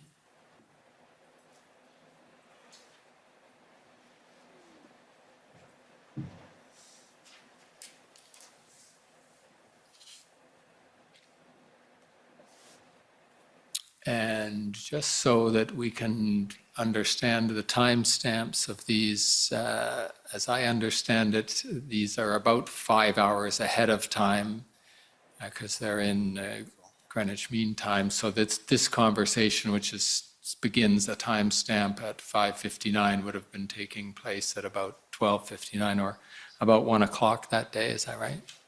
Yeah. I don't think anything turns on that for this particular discussion, but it might later on in the other teams' chats that we look at. Mr. Clerk, can you scroll down to page 3? And the line I'm looking for is a statement by Flynn to the effect of, when the AG starts talking like this, there we are. Can you first tell us who Mark Flynn is? Mark Flynn is he's the second in charge of federal policing. I don't know his official title. Yeah, Mark Flynn's Assistant Commissioner responsible for National Security Program as well as our Protective Policing Program. And can you, either of you, recall what discussion was being, usually these team discussions are a discussion among RCMP personnel at the time some other meeting is going on. Is that correct? Yes, because normally we'd be in a room and they'd be in the room with me. I'd bring people to assist with the information because there's often questions that I wouldn't know the answers, so I'd have my team. But when it was like, for instance, on the weekends, often people would be at home, so we would just create a Teams meeting. Right. And this February 5th Teams chat is observing a discussion in which we see a reference to the Attorney General talking. So this is an observation about a cabinet or SSE meeting, isn't it? Yeah. Okay. And did you understand what Mark Flynn meant when he said, I say this because you would have been listening to the conversation that he's listening to when he makes this comment, when the AG talks like this, we better get our own plan going. And your response looks like you were trying to thumb out Lametti. Well, because I think up top it says, who is this speaking? And because I'm a slow typer, I probably. I see. And a bad typer, obviously. So what did you understand Mark Flynn to be saying when the AG talks like this, we better get our own plan going? Probably at the time I would know what he was talking about. Now fast forward, I can't connect the dots at all. We had, like I said, there was so many meetings going on, 3 or 4, sometimes 5 a day during this time. And if you had asked me at the point in time, I could probably give you a lengthy explanation, but I have no idea. Can you join me in the inference that just by what Mark Flynn said, that the Attorney General has said something to the effect that the RCMP might have to take some action? No, when I look at that, there's a lot of things I think that it could be possibilities. It could be the fact they could be talking about our protective mandate and making sure that our plan is going. I honestly, I wish I could help you with this. I have no idea what the reference was to this. Okay, well, it doesn't look like I can take it further than that. Let me try another one. Mr. Clerk, can you call up OPP 404583?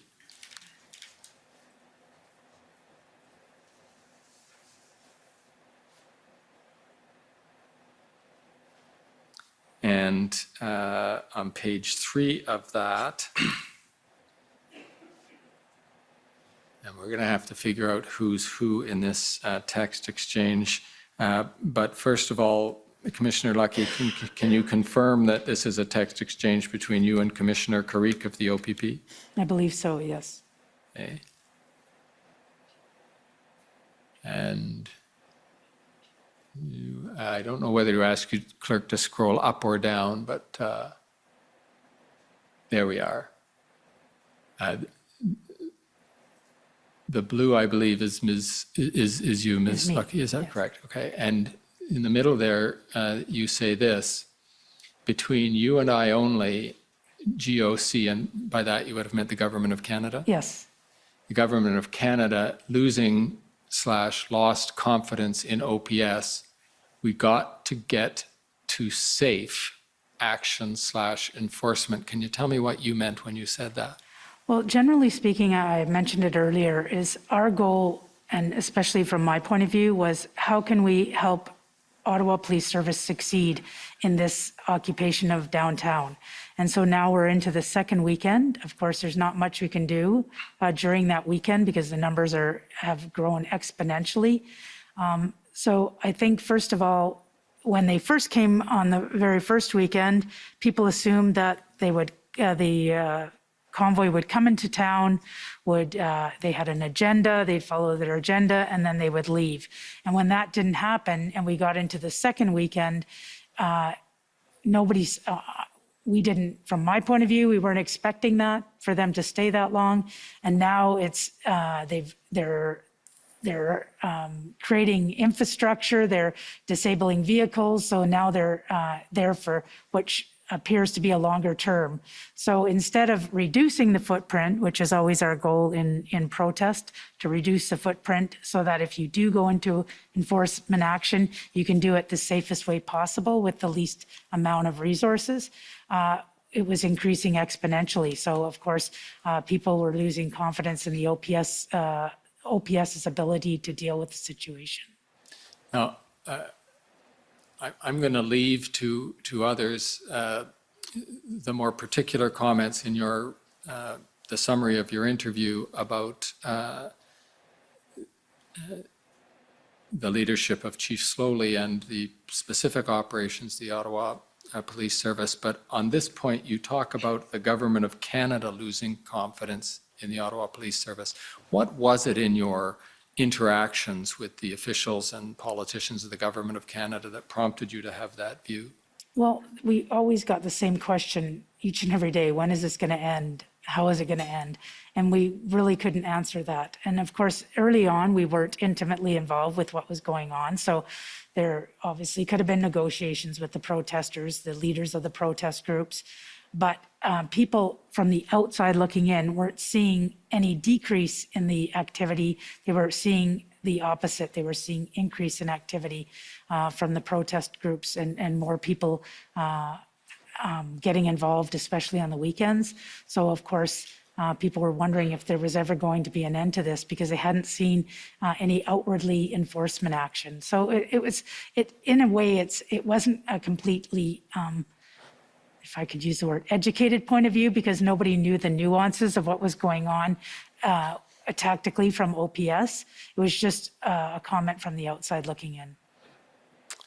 Okay, I've tried twice to get you to describe what it was made you believe that the Government of Canada had lost confidence, and I think twice you've told me why one observing the situation might have lost confidence. So if I can bring you back to that and ask you if you had some inputs that made you believe the Government of Canada had lost confidence in the OPS. Well, we had at deputy ministers' meetings, nobody said out loud that, I don't recall people saying, you know what, we're losing confidence. It was my observation by the various comments about how come this is still going on? When is this going to end?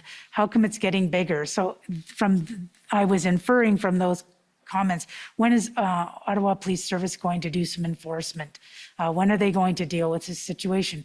I could hear the impatience, I could hear the frustration, and from that, I inferred that they were losing confidence in Ottawa Police Service. Thank you for that. Sorry. Now, if I can take you down, sorry, not down, but further on in that text, you say we got to get safe action/enforcement. Can you decrypt that for us? So that's all about, let's help them get a plan together so that we can help them with safe enforcement. So again, when having experience in public order, it's all about minimizing the footprints. You won't do that on those weekends. As we all saw, the numbers grew exponentially. So obviously any enforcement action should be generally speaking, between the Monday and the Friday where the footprint was minimal. And so helping them get to a place, because we knew that the numbers were too big, even with a minimized footprint, for them to handle it themselves. And they already mentioned that they needed assistance from the various police agencies. So how can we help them do that is what I was referring to. And then the last text here, first of all, the reference in there to the Emergency Measures Act, in retrospect, am I correct in guessing you meant the Emergencies Act? Yeah, I would imagine. Right, okay. So, because if they go to the Emergency Measures Act, you and is I, and okay, thumbs are not working with perfect agility here.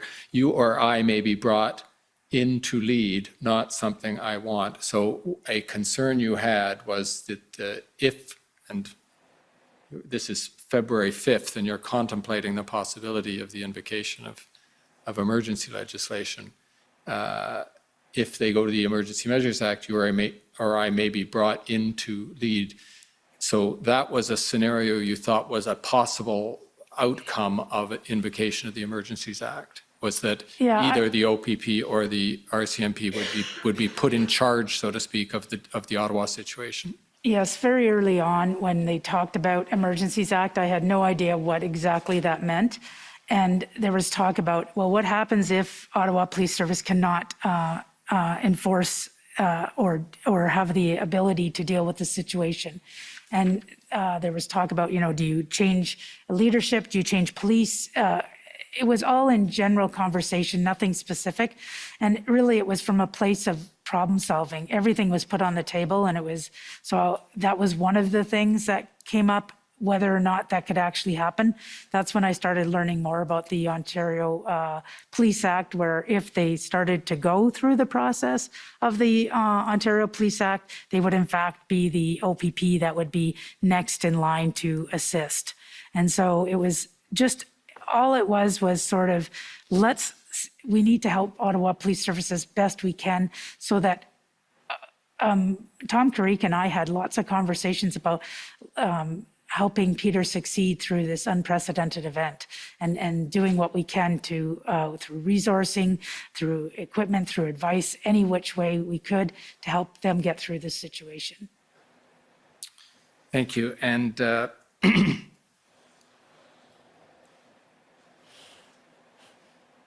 if I could ask the clerk to bring up PB NSC CAN 408042.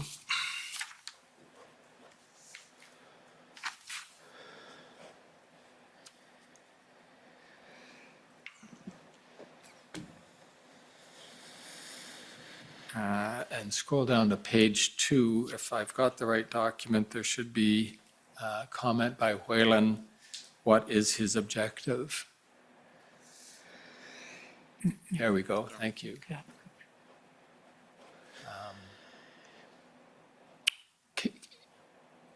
Now, we can see from the extract above that you were a participant in this Teams chat. Again, can I take it correctly that you are in a Teams chat monitoring, I think at an SSE meeting? Yeah. Yes. And do you understand what Alison Whalen meant by what is his objective beyond getting us to take over? Can you scroll up a bit? Mr. Clerk, could you give Commissioner Lucky the context there? Yeah, tourism. Agree.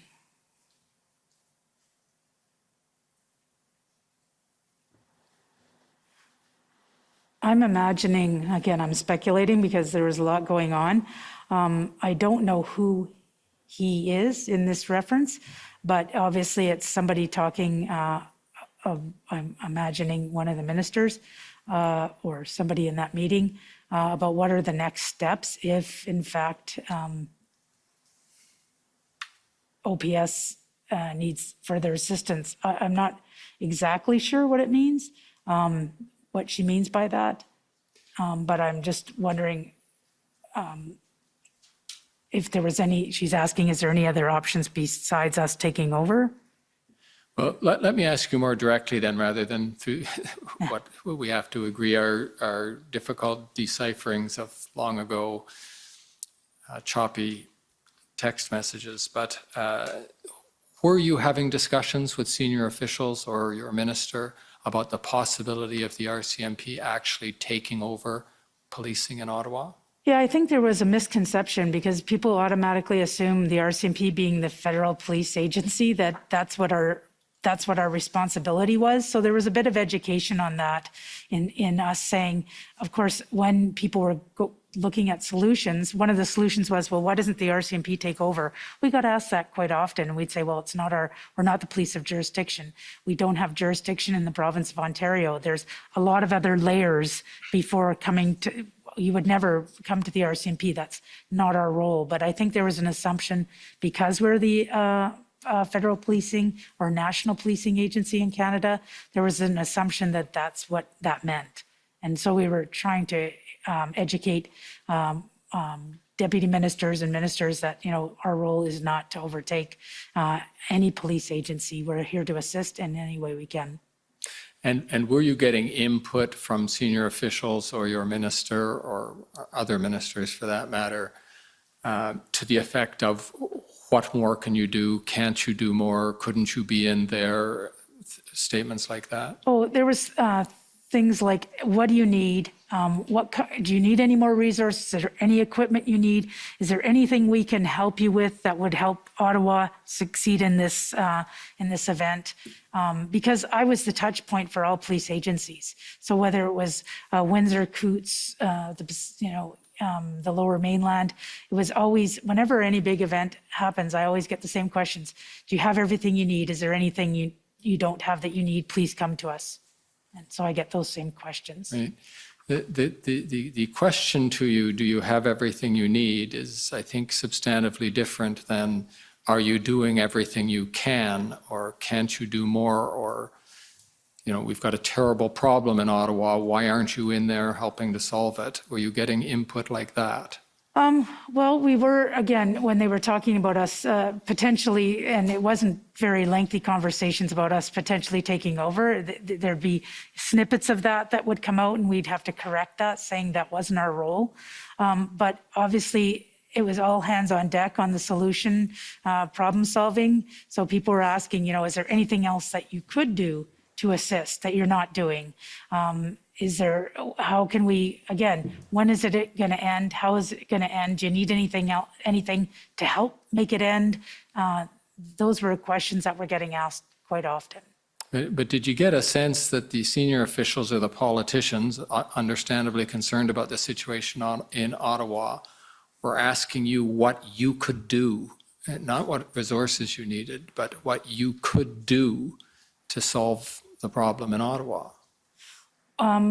Not specifically in those terms, but they've asked us, are you able to give them the resources that they're asking for? That was one big question, because between the mayor and the minister, there was lots of talk about resources. And we were explaining that a lot, as you mentioned earlier, the confusion over the numbers. And we told them we were giving them everything they needed. And when they're ready to enforce, if they require additional resources over an enforcement plan, we'll be ready to assist. But there was nothing specific like how you mentioned. And I'll ask this question generally. Did you ever get a sense in the input you had either from the senior officials, your deputy minister or others, or the ministers, your minister or others, that pressure was being put on you, that I think you'll understand that if I put it this way, that crossed the line in terms of the propriety of officials and politicians giving you direction about how Ottawa should be policed? Absolutely not. There was a lot of, I didn't feel the pressure from our point of view because we weren't the police of jurisdiction, but I did feel the pressure internally because we wanted to do everything we could to help Ottawa Police Service. But as far as from the politicians providing direction or pressure, there was, in general, wanting to find an end solution to this. Of course, within our own organization, especially on the gold, silver, bronze, when they all came together, everybody was rolling up their sleeves trying to figure out, how are we going to end this? And how are we going to deal with this? So we were putting a lot of pressure on ourselves from an organizational point of view. And I would say that the politicians felt the same pressure of wanting this to end. And of course, they're, like you said, they're asking, are we doing everything we can to help them? And our answer would be the same. They're leading it. It would be, and often I'd say it'd be like Chief Slowly going to Edmonton City Police and telling them, what to do. There's jurisdiction, and there's jurisdiction for a reason. And they, despite even at the final days of enforcement, Ottawa Police Service had the lead in that. And that was very, very important, that there always has to be somebody who's taking the lead, and it's the police of jurisdiction. Coming back to this point about, I think it might have been you, but somebody used the expression, the line between church and state, which, whether that's what you meant in the context, we've all assumed means the line between the political side and the policing side, and all of the both jurisprudence and analysis that's been done on where that line should stand. So my question to you is, where does the RCMP look for guidance on where that line is. And I'm just going to insert parenthetically, we've had a lot of information about how the Ottawa Police Service has, between it and the City Council, the Ottawa Police Services Board, and the same will be true of other police of jurisdiction in various places. We don't see the same between you, the RCMP, and either the senior officials or the politicians. So where does the RCMP look to help find that line between what we're calling church and state? Well, for me, it's pretty clear. Anything operational, we're advising what's happening, but we're not taking direction on how to do things. And we've never been provided direction on what we should do. And it was actually interesting, I think, in one of the meetings, because normally when I brief, generally speaking, the Minister of Public Safety, and sometimes now that they've split, the Minister of Emergency Preparedness. In this case, there was additional ministers. And so I think it was maybe the first IRG or maybe even the first minister meeting where I believe it was Minister Menachino advising these ministers that you are not to provide direction to the commissioner. They remind themselves. My ministers don't need to remind themselves because we deal with them on a daily basis or regular basis. But with the new ministers, there was even just a reminder, because sometimes what happens is when you're into problem solving can sometimes translate into, we should do this and we should do that, and could we do this and could we do that? And sometimes that people might feel that that's direction. I don't consider any of that direction. Direction to me is something that you specifically would turn to me and say, Commissioner, we need you to do this, or don't do this. That's direction, that's interference. We don't get any of that. It's strictly exchange of information for the most part. Okay, thank you for that. Is there some institution or body, though, that stands between you and your minister, the way that one might analogize to the Ottawa Police Services Board standing between City Council and the Ottawa Police Service? No, we don't have a police commission. We've just brought in in the last couple of years, a management advisory board. So, sorry, repeat that. I missed that. In the last couple of years, we just brought in what we call a management advisory board, but they are there to provide advice to the commissioner. They do not. They're not the filter between us and government. Right. And so if your minister or a minister were to cross that line, it's simply a function of you having to say, you're over the line, minister, or otherwise defend your own jurisdiction, so to speak. There's no institution that protects you from that. Everybody is just expected to follow the rules, or you call them out. Yeah, there's no institution in between the two of us, but we definitely have our policies and our procedures and our direction. And under the RCMP Act, I am in charge of the operational command of the RCMP. I can get ministerial directives from the minister, but it's in regards to administrative matters. But I won't get anything. For example, if I was to get a ministerial directive, I'm just hypothetically speaking, that I felt crossed over in the operational domain, I would bring it to my legal advisors and say, is this crossing over?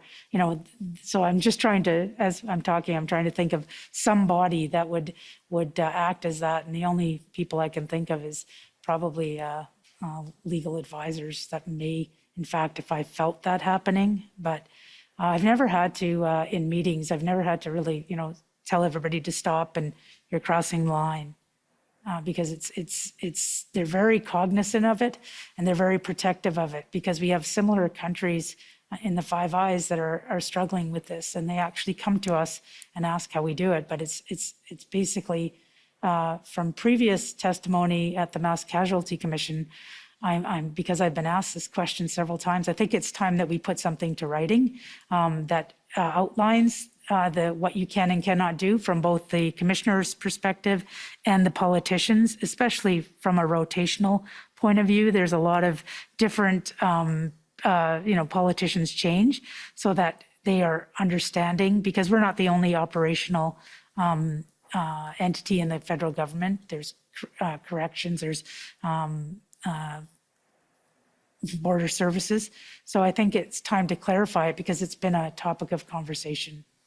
I'm glad you went there, because that was the next question I had, because the provincial and municipal police forces have already run into problems with this. Those problems have generated commissions of inquiry that have made recommendations and given some guidance, and perhaps this commission will add to that body of material. But how would you envision this further or better guidance? And you might have noticed that Deputy Minister Stewart made the same observation yesterday, that there was room for development on this point. But how would you envision that?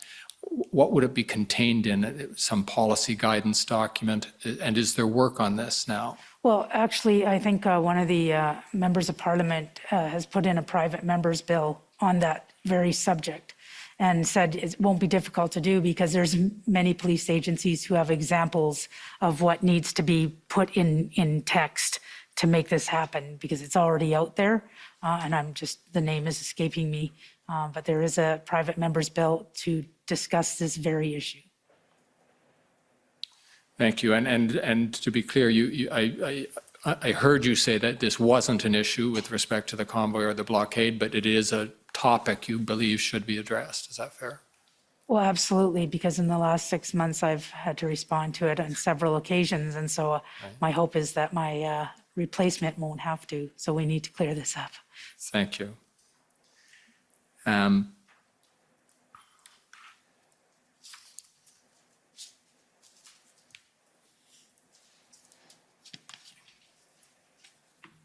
I want to come back on a particular point of interest that has attracted some attention already before the commission, and that has to do with, well, perhaps I could ask Mr. Clerk for you to call up WTS 6068.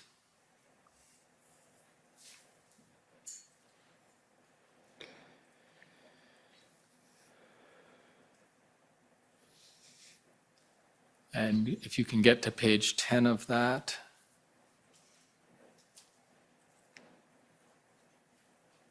No, you had it there.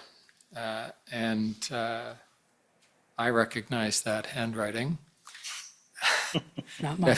Deputy Commissioner, this question is for you, because am I correct in identifying that as an extract from your notes? That's correct.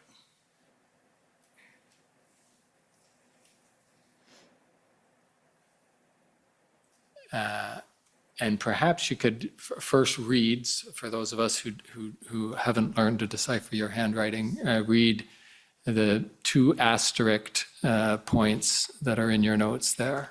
Yeah, the first one is Peter referring to the Chief Slowly from Ottawa Police Service, said he's going to ask double of what he needs. And the second asterisk is planners from our shop, integrated planning cell, what resources are required, because we were talking at that point, have an integrated planning cell, what type of expertise do we have to bring? And these notes stem from, on the page before that, I believe it was Steve Bell that was briefing us, providing an update, and that's a comment that was shared by Steve Bell. Okay, I was just going to take you to that. If you look in the typed text below your written note, you describe roughly what you just said, that the note reflects a call with Deputy Chief Steve Bell of the OPS concerning the OPS's request for resources.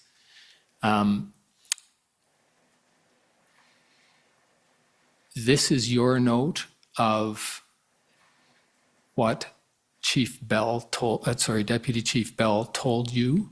Exactly. And if I could have the page before that, because I don't have my notes, but I'm quite certain it reflects a call with Chief Steve Bell. It's written down below, yeah. I can pull up your notes if you want. No, but that's okay. I can confirm for you that that is what you have indicated earlier. No, I'm okay with that. Okay. Yep. And if you can help us with this, and you're not the first one to speak to this statement or comment, what did you understand Deputy Chief Bell to be meaning when he said, well, first of all, Peter's Peter slowly, is that correct? Correct. He's going to ask double of what he needs. Can you explain at least what you understood Deputy Chief Bell to be saying? So the way I interpreted it, the numbers that were provided publicly and through the letter that went to the minister, the 1,800 asked, is that really reflective of the needs? Because again, I go back to what the commissioner said earlier, throughout this process, there was no plan to support or to demonstrate to the organization what skill sets and resources are required to support an operational plan and to support Ottawa Police Service. So I took it when this was briefed to me the first time, the 1,800 police officers, 1,000 police officers, 600 public order teams, 100 support staff.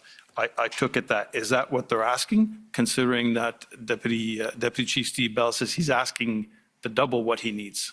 So I wasn't sure if that was an ask, and it was starting to sound like a broken record where without a plan, both us and the OPP were kind of struggling as to what types of resources do you actually need to assist in addressing the issue in Ottawa.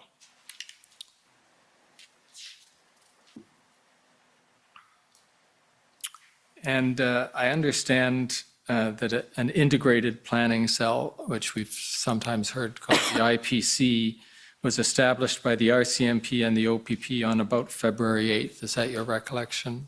Around that date where we brought the SMEs, the subject matter experts together to start reviewing what they had and start building a plan. And as I understand it, the purpose of the IPC was, among other things, to review such planning as had been done to date and to further develop the plan to deal with the situation in Ottawa. Is that right? That's correct. Did that effort, that is the establishment of the integrated planning cell, allow you, and presumably the OPP, but allow the participants in the planning cell to put a finer point on the resources that would be required to deal with the situation in Ottawa? That was one of the objectives, is to nail down what was required for Ottawa. Right.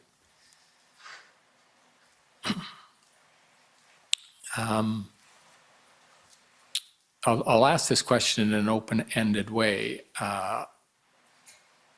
Do you feel that the February 8th timeframe by which that integrated planning cell was established, do you feel that the situation in Ottawa could have been handled more effectively if that integrated planning cell was established earlier in the process?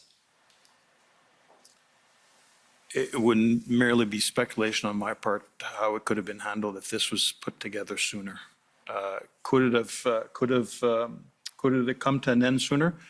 Perhaps, but I'm not in a position to say that it would, considering everything that was going on. So, fair enough. And the other thing to factor in is it's one thing to look at the plan, but again, I go back to what I mentioned earlier. When it comes time to mobilize resources from across the country, it's not only challenging, but sometimes resources don't get in the next day. It takes a couple of days before you get there. So, if I could also add, not being intimately familiar with what OPS was doing, they could very well have been in negotiations with protesters. And we always say in public order, if you're in protests, if you are in negotiations with the leaders or various people in these protests, while you're still having the conversation, you're not going to go into enforcement. So not knowing that, we could only speculate that they could go into enforcement when they might, in fact, be in the midst of negotiating a peaceful resolution. So did you view the integrated planning cell as strictly an enforcement a mechanism to organize enforcement? No, because part of that, when you're dealing with protests, you have taskings going to your police liaison teams who are dealing with the leaders of the protest group. From what I understand, it was a little bit more problematic because generally speaking, you have one leader. In this case, there were several leaders, so obviously it makes the task a little bit more difficult when you're dealing with quite a few different people. But it's all about having those conversations about how to find a peaceful way to get an illegal blockade back to a peaceful protest. Thank you. And we'll come back to that very point, but just so I understand correctly, what you're saying is you don't mobilize your public order units right away when there's still a viable option of a liaison solution to the situation? Not necessarily. It depends on the dynamics, because if you are negotiating and there's problems where public safety is at risk, you may in fact you may be in negotiation and still have your public order teams staged at a location. So you still may need them just in case in the event. Every protest is different.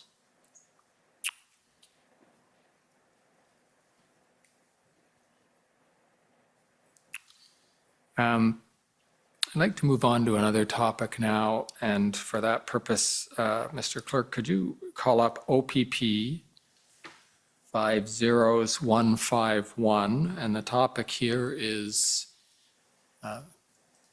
not everybody monitors these proceedings as closely as some of us do, but what we're calling the engagement proposal.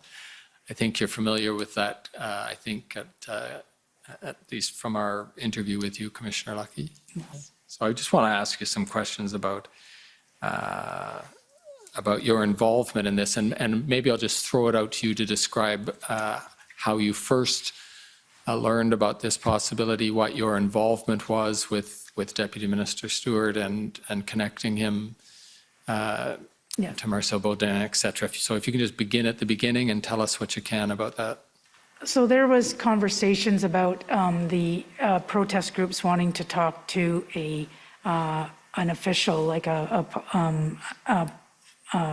politician or an official of some sort, and nobody was sure if it was at the provincial, municipal, or federal level at that point. And so I believe that Deputy Minister Rob Stewart was tasked with looking into the possibility of having an official speak with the protesters. And he wanted to know how that works with the liaison teams and how they what they're doing as far as negotiations with the protesters. Because we weren't involved with all of that, I reached out to Tom Carrick, and Tom Carrick advised me that it was, in fact, the OPP police liaison team that was leading the negotiations with the protesters. And so I asked if I could connect the lead, who the lead was of that team, and if I could connect them with Deputy Minister Rob Stewart so he could get more information. And really, my role was as a facilitator, and I introduced the two of them so they could talk. Later on, he was coming up with this protest engagement strategy. I think he asked what we thought of it. I sent it back to my team who deals with liaising. We have a different structure, but same idea, but different structure. I gave it to them to say, is there any red flags on these documents, or is there any advice we can provide Deputy Minister Stewart? I think we provided him a bit of advice on that. I think as well, I included asking Inspector Baudin what he thought of what I had said, but then I'd already realized that he had reviewed the document, I think. So it was just a matter of connecting Deputy Minister Stewart with Inspector Baudin on this protest engagement strategy as one of his tasks. Now, we did hear from Deputy Minister Stewart about the evolution and ultimate demise of this proposal, but in terms of your observation of it from its conception through to the end, did you hear it discussed among either officials or at the IRG. Did you have input on it to the IRG as to whether you thought it was a viable proposal? Not me specifically. It was Deputy Minister Stewart who was leading that, and any thoughts I had on it, I would have provided to him. Thank you.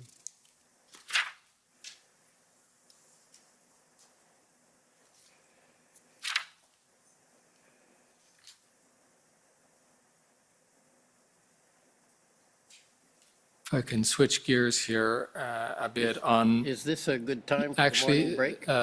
Mr. Commissioner, this would be a very good time to break, yes. Okay, so we'll take the morning break for 15 minutes. Merci. The commission is in recess for 15 minutes. La commission est levée pour 15 minutes.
Some time now every day to walk around the block and see what's new, so I'm not surprised when I'm running out of time in this fast city.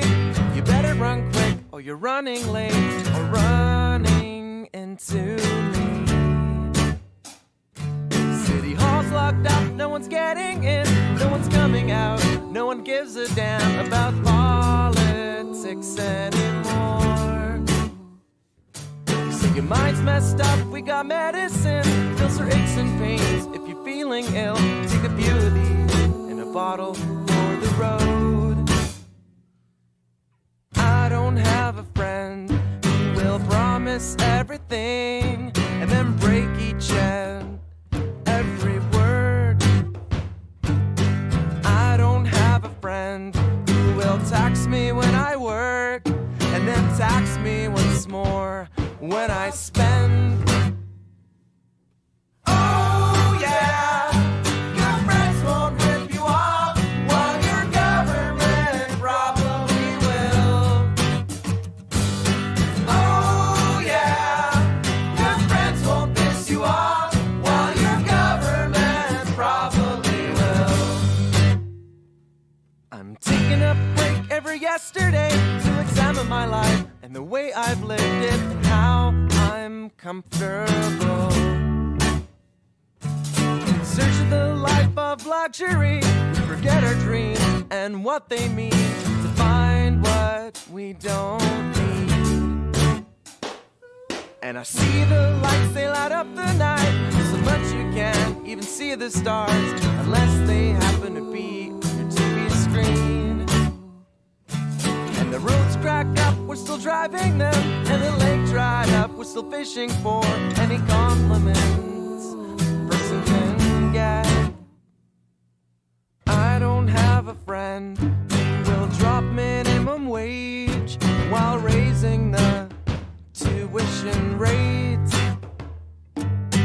I don't have a friend who will judge what I am worth by my income in a fiscal year. Oh yeah, your friends won't rip you off while your government probably will. Oh yeah, your friends won't piss you off while your government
Order à l'ordre.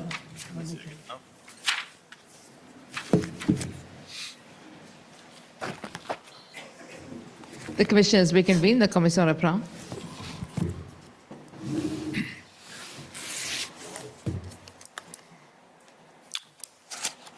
Go ahead. Thank you.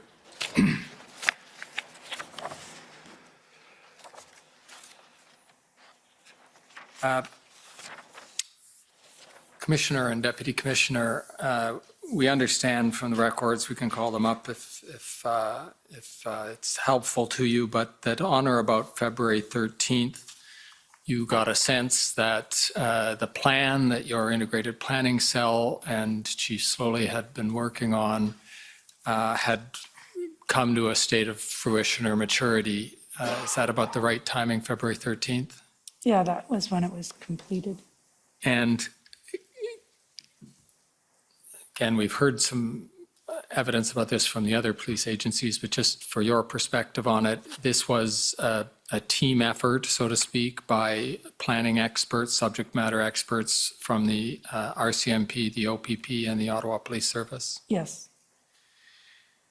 And as I understand it, you in particular, Commissioner Lucky, and perhaps the rest of your team who looked at it were generally satisfied with the plan as an operational plan to deal with the situation in Ottawa? Yes, both myself and Commissioner Carrique were briefed on the plan the Friday before that. I think it was around February 11th. We got an actual briefing from the planners on the plan. And yeah, we were satisfied with the plan. And would it be correct to say that on your observation of the plan, it was developed in reliance exclusively on your existing legislative and common law authorities? Yes, but they also did take into consideration, because around the same time the Ontario had put in their Emergencies Act, so there was talk about how that would affect the plan or not.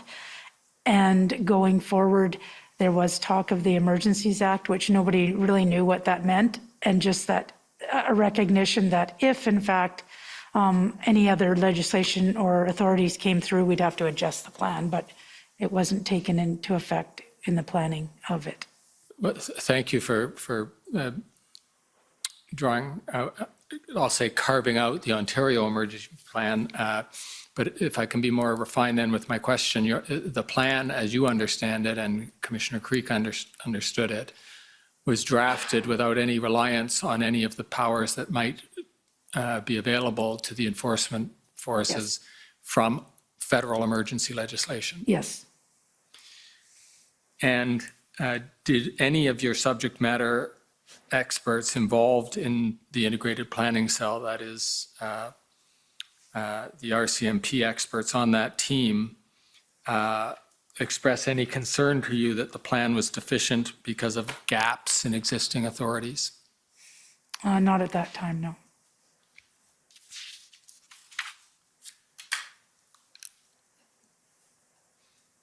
Now, we're now going to move into a time period that ends up being densely packed with meetings and activities and the development by you and your team of key messages and everything. This is the 12th, 13th, and 14th, the days leading up to the invocation of the Act.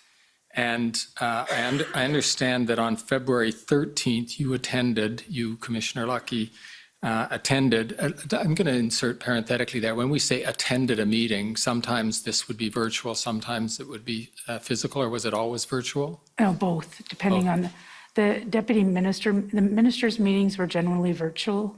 Many of the IRGs were in person. Thank you. And on February 13th, if I can refresh your memory, there was a DMOC at around noon and a briefing with Minister Mendocino and Blair at about 1 p.m., an IRG at about 4, and a cabinet meeting at about 8:30. Is that right? Yes. And the subject matter of all of these meetings was the convoy and blockade situation across the country. Is that right? Yes.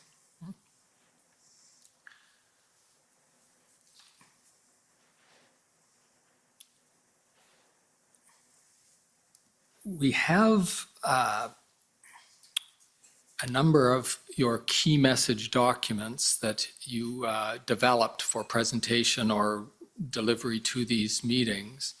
And I'll just give you the sort of big question we're trying to get some elucidation on here, and then we'll break it down in as many parts as you think would be helpful in you remembering what went on in those probably very densely packed days. But the question we're trying to get to is how much of your key messages got delivered to the DMOC and the IRG and Cabinet, because we've tried to follow the sequence of events, and we do this forensically by watching your team's chats and trying to figure out, as you folks are watching the meetings going on, whether you ever got a chance to speak at a given meeting or whether your points were ever discussed, etc. So rather than me trying to recreate that whole forensic analysis as to what happened on the 13th, to your efforts to educate the IRG and Cabinet on your views about these events,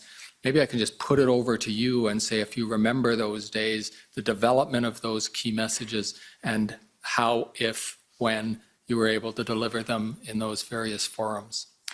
Pretty well, I don't want to say 100%, but pretty close.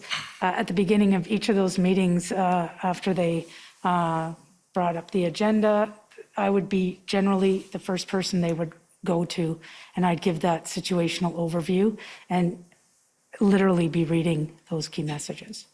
So most all of the information that were in those key messages were delivered.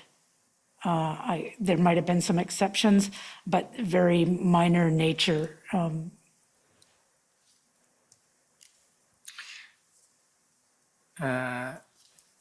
Let's call up the key messages document to see if we can see what it is you were hoping to, and as you just described it, in some cases able to communicate. And this would be SSM CAN NSC 402906.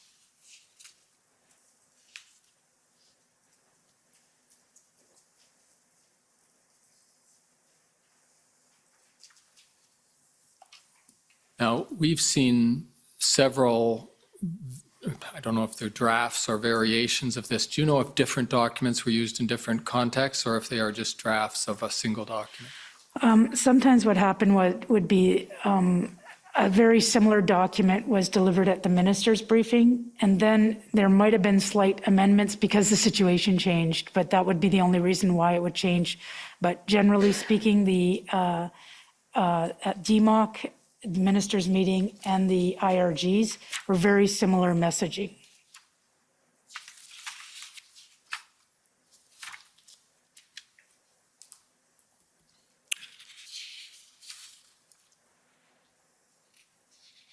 And if we could just scroll down, and as we're looking at this,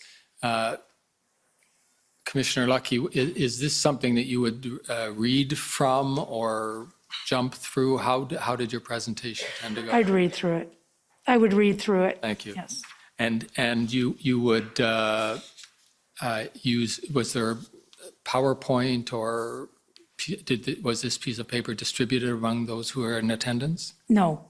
So these were just your speaking notes, so My to speak. speaking notes, yes. Thank you.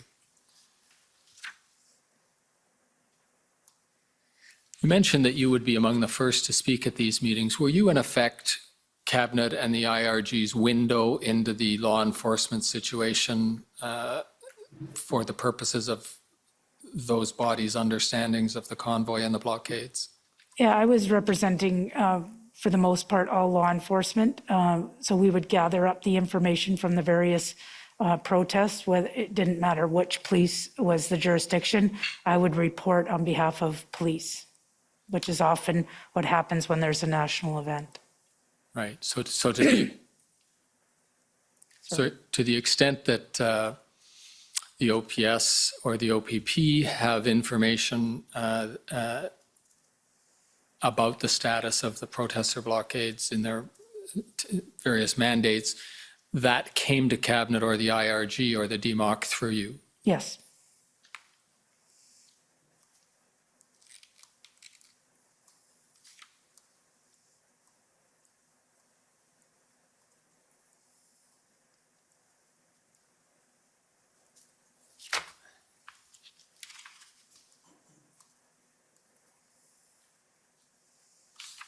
If you look, if we scroll down the page to the heading Additional Supports, it's, I think, page 6 of this document. Now, can you explain what this section of your speaking notes is about? Well, it's in reference to discussions on the implications of the Emergency Act. And that's where I'd mentioned earlier about being consulted as to whether any of the authorities that they may provide us we would be able to enforce if there was any challenges to that enforcement, and was it doable, so to speak, from a law enforcement perspective. We were also consulted on potential authorities, and so we created a little list of what we thought would be potential authorities early on. And in here, you see there's a few examples of additional tools that would be useful. Now, did you consult other police agencies in the course of compiling this list of possible other authorities? At that point, I don't believe so. I think we did consult internally within the RCMP, where like BC, Alberta, and Manitoba especially, because that's where some of the protests were in our area. I don't believe we reached out to all of the other agencies, like all other police agencies. I don't think, because of possibly we weren't to reach out outside of the RCMP on this, because it was part of cabinet. So there might have been obligations of confidence that prevented you from consulting outside the RCMP? Yeah, I'm guessing. I don't know specifically, but I don't believe that we reached out to other police agencies. But there could have been talk at the planning level, like through the National Capital Region Command Center or the Integrated Command Center. They may have spoke about it, but you would have to ask Deputy Commissioner Mike Duhem, because I wasn't involved in that command structure. Over to you. Yeah, to my knowledge, sir, there was no consultation. One, because of the confidence aspect, because they're drafting, they're looking at putting measures into the act. And the other thing I'd like to highlight is that we had a very short turnaround time to get these recommendations, or what we thought would be useful for law enforcement.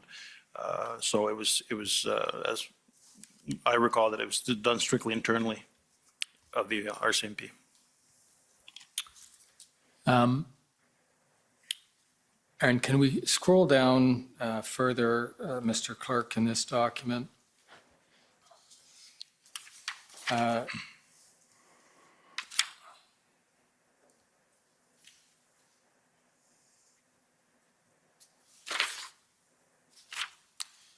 It's the paragraph that begins that said, the one that's up there, and I'll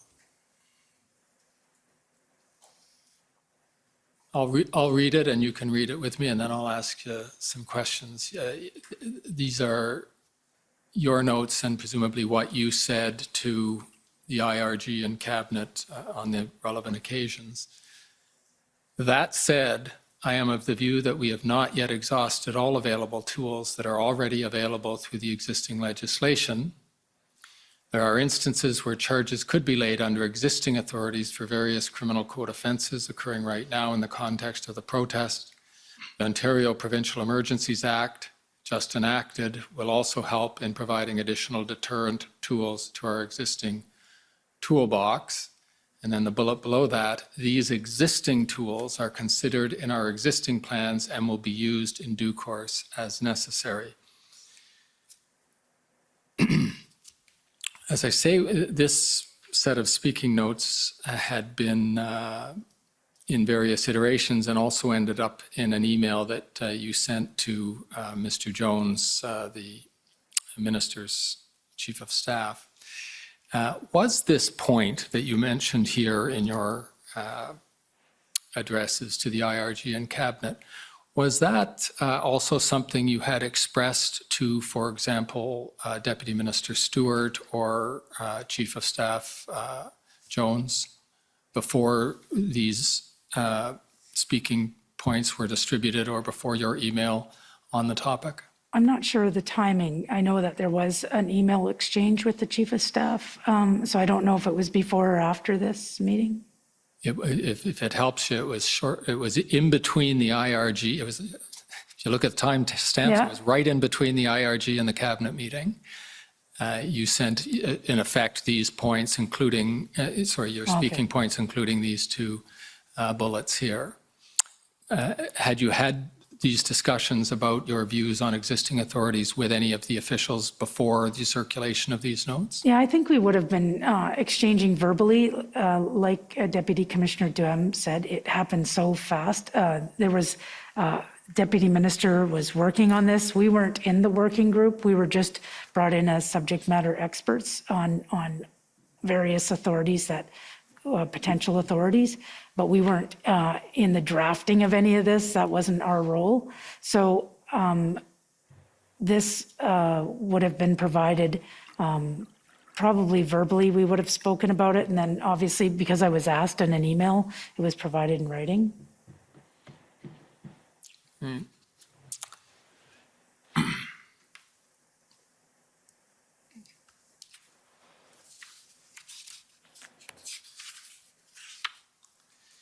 If I can ask the clerk to call up PB NSC CAN 408041.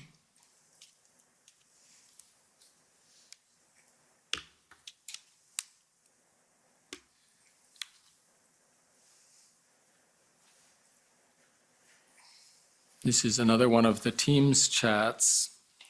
And if you look at the timestamp again, allowing that these are stamped 5 hours ahead of the time zone that we would have been here in Ottawa, you'll see the date is February 13th. And if you just look from the first page to the last, you see it covers a period of time up to looks like 6:35 p.m. at the very end. Are you able to, if I ask the clerk to scroll ahead to the end of the document, just so that Commissioner Lucky can see the range of the discussion there.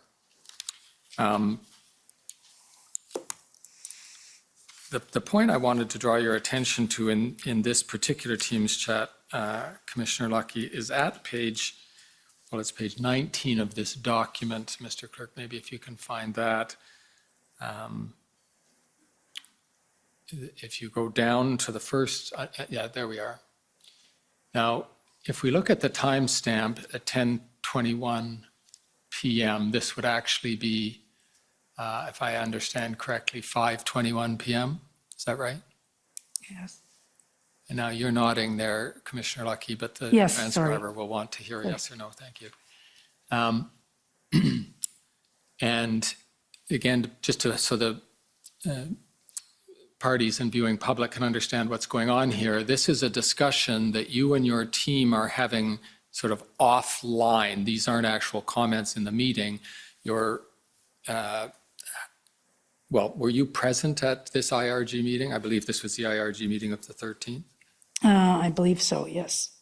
So have you got your phone out and you've got your team watching it on their computers in their offices, perhaps? I may have been there in person. I'm not sure. You think the team was actually there? No, the team wouldn't have been there, but I might have been there in person, or it could have been on video. There was a couple on video, and so I don't know which one. Well, you might get some insight as we go through your comments here, because you're asking somebody in the first entry here whether you are the next up on the agenda. Someone suggested you're not. And then someone says situational updates, etc. The next is you. And so, and the question we're wondering, it then goes over to, Mr. Clerk, if you can just scroll down the page. a point where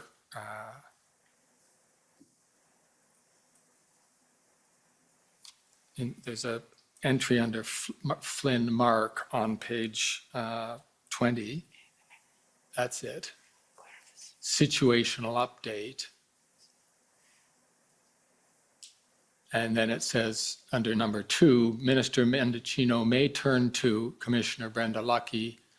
And I guess since these are from your notes, you may also ask to speak, etc. Do you figure that that's where you got asked to give the situational update with respect to Ottawa?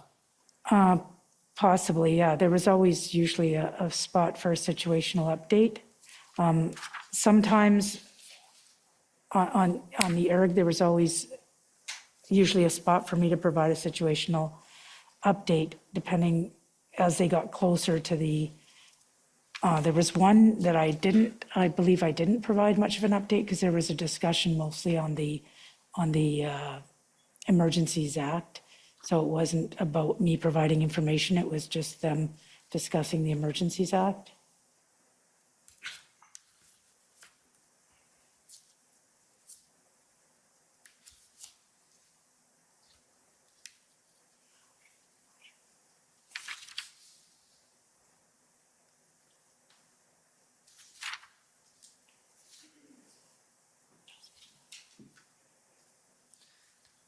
Could we have 8041 brought up on the screen?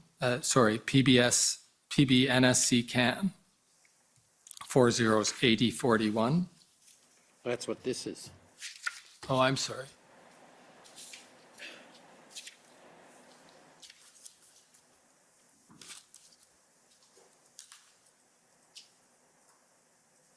Right.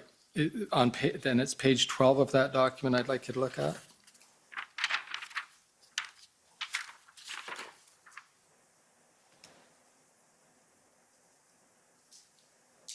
And there's a section under Mark Flynn. And I'll just read it for you. OPS just confirmed the plan is finally reviewed and approved. Their planning group will integrate here with our group. And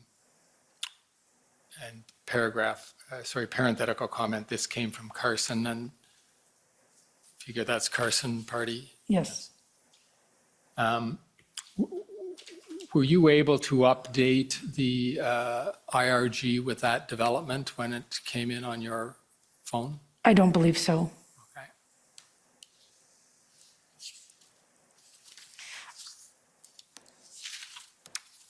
I think, though, in that the IRG from February 13th, I did provide some information on the plan in general, but not that with this latest development.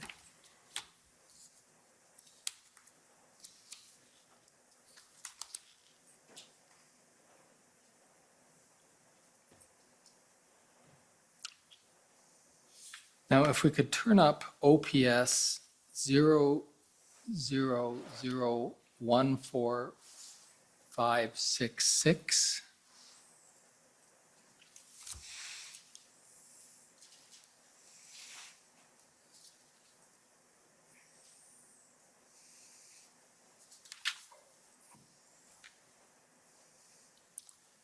And I don't know if you recognize these, Commissioner Lucki, but if it helps you, they're described to us as the notes from Chief Slowly's scribe of a meeting, and we'll get to a point if you if you scroll down, Mr. Clerk, to the point where there's a meeting with Commissioner Lucki. It's about 2 pages down. There we go. Yeah. So that's, again, if you understand these to be the notes of then Chief Slowly, this is a meeting between him and you and Commissioner Creek of the OPP. The point that I'm interested in light of the conversation we just had, is the second bullet under the redacted section, where Chief Slowly, again, this isn't your note, it's his observation of what he understands you to have told him, did not get the Prime Minister briefed on the plan. Can you understand why Chief Slowly would have had that impression? I'm not sure, because this was on the 14th. I believe that's right. Yeah, because I believe in the IRG notes that I provided, I did speak about the plan. So I'm not sure if that in fact, why that was put on there. Commissioner, may I just, yes, of any assistance to my friend, it may be that the interpretation is the opposite, that these are Commissioner Lucky's statements to the meeting that are recorded by that scribe. I'm not certain that those are Chief Slowly's words to her or question to her. Oh, okay. Sorry. That's even more helpful then. So yeah, they're not like, I don't know. I've never seen these. Like these aren't right. my notes or anything. Okay. But the scribe has recorded you as saying that you didn't brief the Prime Minister on the plan, and you don't have an explanation for why that would be there. Do you think you said something that would have given the scribe the impression that that was what you were saying? No idea, because I would assume because in the IRG of the 13th, I briefed them on the plan. So I don't know why on the 14th it says that. Is it possible that at the IRG on the 13th, you didn't get reached on the agenda, or you didn't get a chance to say what you'd wanted to say about the plan? Anything's possible, but generally speaking, I always was turned to at the beginning of all those meetings and with the speaking notes. So I'm not sure about the discrepancy.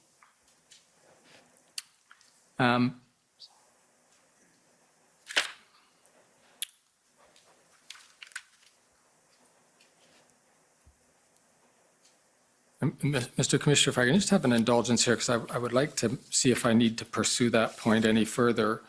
Just by seeing if I have a different version of the February 13th IRG minutes.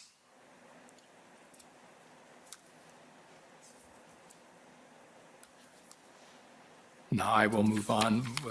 I think page 20 of the previous document, 8041, indicated that the commissioner didn't get reached. So that may be what you're looking for. Thank you. Maybe Mr. Clerk, if you can put 8041 back up.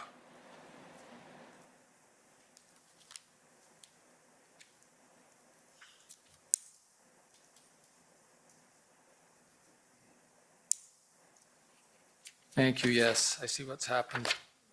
A little further. If you go to down. page 20, down towards the bottom of the page,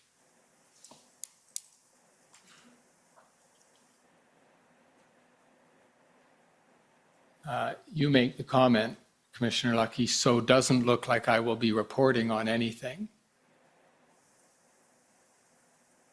And what we were wondering is if that is why you said to Chief Slowly the next day that you didn't report to the Prime Minister on the development of the plan. Anything's possible. I don't want to refute the notes of the scribe, if that's what the scribe wrote. The only thing I would say is I would have to look if there were any notes on the IRG that were shared, then I would be able to compare that if I did, in fact, because usually when I was briefing in the IRG, that would have been shown. Well, so that again, because I want to be fair to you here, just to make sure you have the best recollection you can of this February 13th meeting, because you can see you here saying doesn't look like you'll be reporting on anything. Andrea Howard observes that they are on the last item, which I'll infer was the last agenda item. And at the top of the next page, Mr. Clerk, if you can scroll a little further, he may not go to you. Is that the time frame, just to be sure, this time frame of 1754 is when the IRG was going on? Well, the time frame on the timestamp is 10:55, which would be 5:55 in the afternoon, which would have been when the IRG was sitting. Okay. And then I think you inserted a bit of exasperation or humor into this discussion if you scroll down further with the hypothesis that you did not get reached, you say, please do not invite me to cabinet. So with that recollection, and I thank the Commissioner for taking me back to that document, does that help you recollect that maybe you didn't get reached at that IRG meeting? It would indicate in all likelihood I wasn't, but like I said, I'm just going by these notes. It appears that that's what it's leaning towards, yes. Now, in fairness to your recollection, there was a cabinet meeting the same night. Do you know whether you spoke at that? I don't think so. I think I was invited to support the minister, but I didn't speak at that. Okay. I'll ask you then to go with the hypothesis for now, acknowledging that your memory is just based on these notes, that you prepared the speaking notes in which you made, roughly speaking, 2 points. We didn't take you through it, but it was a description of the status of the OPS RCMP OPP plan that you had intended to present to the IRG. It was your point that you believed that there were enforcement options still to be exhausted and that the plan had been developed without reliance on any special measures. And you had those 2 points. You weren't reached on the agenda by hypothesis if these Teams chats are accurate. And that would also explain why you might have said to Chief Slowly the next day, I didn't brief the Prime Minister on the plan. If I put all of that together to you, does that help you accept the proposition that you didn't present your key messages to the government on the night of the 13th, and that is why you told Chief Slowly the next morning that the plan hadn't been briefed to the Prime Minister? Yes, and if I was to brief on the plan, I wouldn't have briefed them on the plan. I would have just told them of the existence of a plan to go forward, but not the nuances. But it would, from what you're saying, and like I said, there's 5 or 6 meetings a day. It sounds like that's how it might have occurred. Okay. But I want you to concentrate on that scenario then. Mm-hmm. Cabinet is on the verge of invoking the Emergencies Act. You are their window on law enforcement. You told us this earlier. Your update to Cabinet as it is deciding whether to invoke the Emergencies Act is that the police now have a plan. They've pulled it together. And that you, as the Commissioner of the RCMP, consider that plan to be workable without the authorities of the Emergencies Act. And that doesn't get delivered. Your messages don't get delivered to Cabinet when they then deliberate on the invocation of the Act. Do you appreciate the significance of that scenario? Yes and no, because we had spoken about the fact that we had an integrated planning cell, that we were bringing together a plan, an enforcement plan to go forward. So there was talk about a plan and that a plan was in progress. I reported on that, I believe, in my previous IRG. So it wasn't a brand new concept. But yes, in fact, the fact that we now had a plan, I'm not sure if it was signed off either as of that point, because we were having difficulty getting it signed off. We didn't realize it needed to be signed off. But I know that on that same day, like I think it was the Sunday, that would have been, I'm guessing that was the 13th. I had actually, I think, reached out to Chief Slowly about signing off the plan. I'm not sure of the timing on that. But the existence of a plan was known. Just the fact that it was official or not official wasn't reported on. Okay. Let me summarize what you're saying and then put a question to you. As I hear what you're saying, though you didn't get a chance to present either the plan or your view that the invocation of the Act would be taking place before law enforcement tools had been exhausted. Even though you didn't get a chance to deliver those messages at this meeting, you feel that in general, those points had been briefed up to the officials that you reported to. Is that what you're saying? Yeah, because I believe in the second IRG, which was on the 12th, I had spoken about the integrated command a center had been stood up, that a plan was, we brought in planners. They were in the process of doing the plan. I believe I reported on that. I'd have to see the notes though. But I didn't officially, going to your point, that, you know, that could have, that wasn't reported, that the plan was now officially signed off or officially in place. Okay, so acknowledging that there might have been some less precise messaging to the officials and to government before the meeting where you didn't get called, nonetheless, you appreciated the significance of those meetings that were taking place on the 13th, and you appreciated the significance, I assume, of the fact that you hadn't got a chance to give those key messages that we've looked at before. Did it occur to you that you should make sure that government was aware of your views on these points before it came to land on the invocation of the Emergencies Act?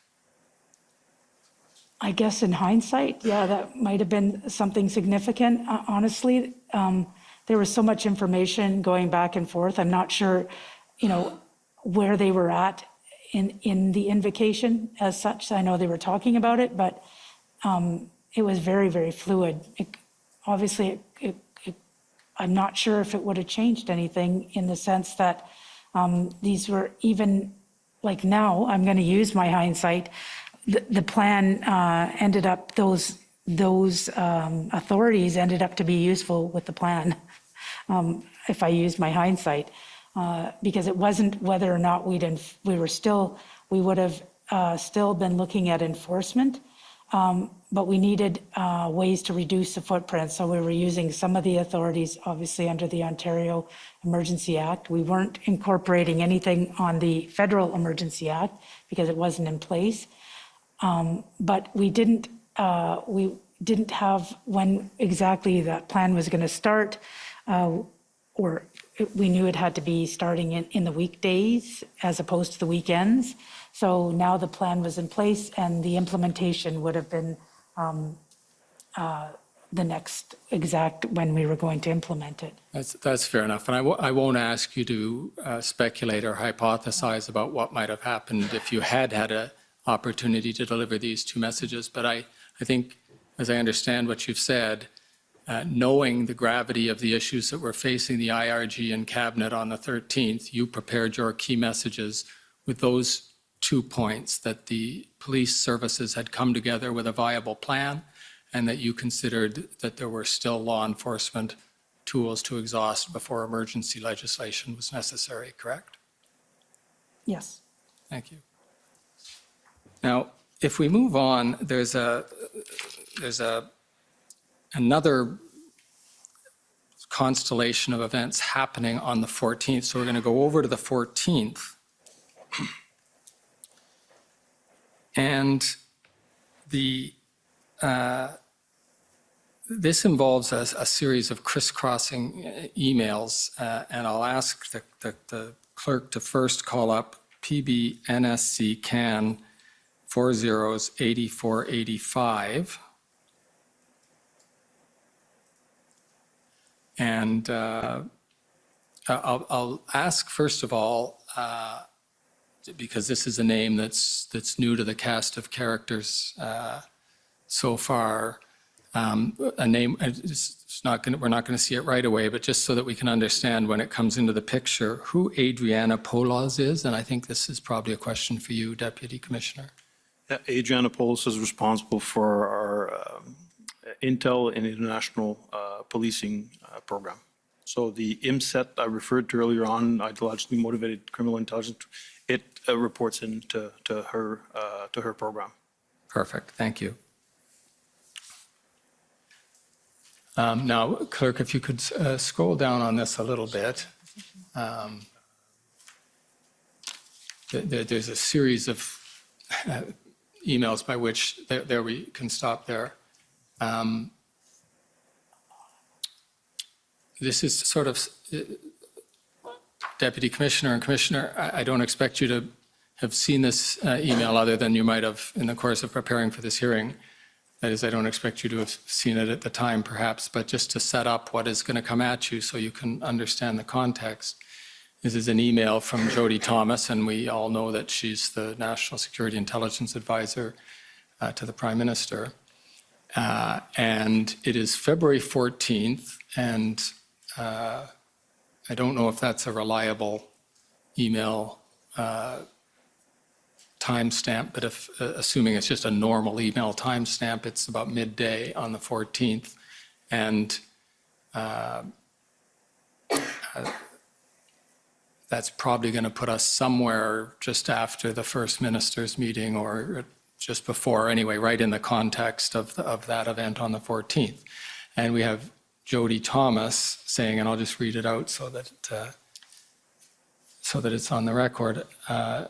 She is writing to Mike McDonald, and we'll learn later on who he is, but he's another person in the PCO intelligence apparatus, and he's copied Rob Stewart, who we saw yesterday as the Deputy Minister of Public Safety. And Ms. Thomas says, this is about a national threat to national interest and institutions by people who do not care about or understand democracy. We are preparing to be violent, who are preparing to be violent, who are motivated by anti-government sentiment. And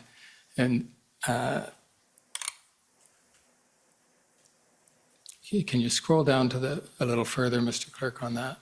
And then, again, we're all going to have to be a little bit detectives figuring out what's going on with these emails, because this is a sort of orphan email from Jody Thomas, not obviously to anybody, but is attached to the one that we just looked at, where she says, I need an assessment for Janice, and I'll just ask you to speculate with me that that's Janice Charette, the clerk of the Privy Council, about the threat of these blockades, the characters involved, the weapons, the motivation. Clearly, this isn't just COVID and is a threat to democracy and rule of law. Could I get an assessment, please? David, is this you? It is a very short fuse. Please call if you have any questions. Jay. Now, again, you're perhaps wondering why I'm reading you emails that aren't to you or from you. But what we'll see, and this will be the next email, is that the request for an assessment gets directed to Adriana Polas, which is why we talked about her. So on that point, could I ask the clerk to pull up PB NSC CAN 403462.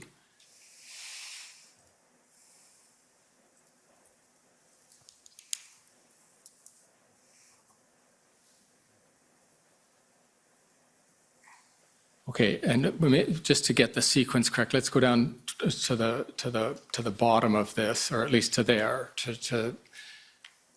If I'm understanding correctly, and maybe Mr. Duhem, since you ended up getting copied in here, you would be able to help us with this. It looks like the request from Jody Thomas got directed by some means, perhaps by Mr. McDonald, but or perhaps by you, if you can help us with that, got somehow directed to Adriana Polas. Is that how you interpret that? Yeah, the request would have gone directly probably from Mike to Adriana on this one. Right. And that's because it's going, roughly speaking, from the National Security Intelligence Advisor and her directorates down to the RCMP's intelligence people, right? Correct. And they were probably looking for additional information because the strategic threat advisory reports that were being shared with government were also being shared for PCO. So those 8 documents I mentioned earlier might have been a follow-up on what was in one of those documents. So what you're saying is PCO was used to getting intelligence briefings from Ms. Polas's department, or at least a department that reported to her? The document was shared with them, yeah. Correct. Yeah. And then, again, Ms. Polas writing back to Mr. McDonald, gives an assessment, and we're not going to read through the whole thing, but it appears to be, and Mr. Clerk, maybe you could just scroll slowly down so the audience can get a gist of what's in there. As I say, we don't really have time to read the whole thing. The document's available to parties if they want to look at it in more detail, but it's a description. We see reference to 3%ers, to Diagolon, to Canada First, et cetera, to various movements or individuals that could be implicated in national security matters, and then a reference to IMVE groups, and then finally, in the penultimate paragraph there, a reference to blockades at the international borders. So let me ask the sort of chain of command or institutional flow question here to either of you, Commissioner or Deputy Commissioner. How does it happen that when the NSIA wants a security threat, it doesn't go through one of you, but goes directly to somebody in an intelligence directorate that, frankly, none of us had seen before we saw this email? It happens based on some relationships that are built, that they reach directly into the units. Preferably, there should be one stop for all requests that come in, so we can have at least an idea of what's going out. But it happens where they reach in directly to the person, and the person will either CC me on the message or brief me about what the request is. So.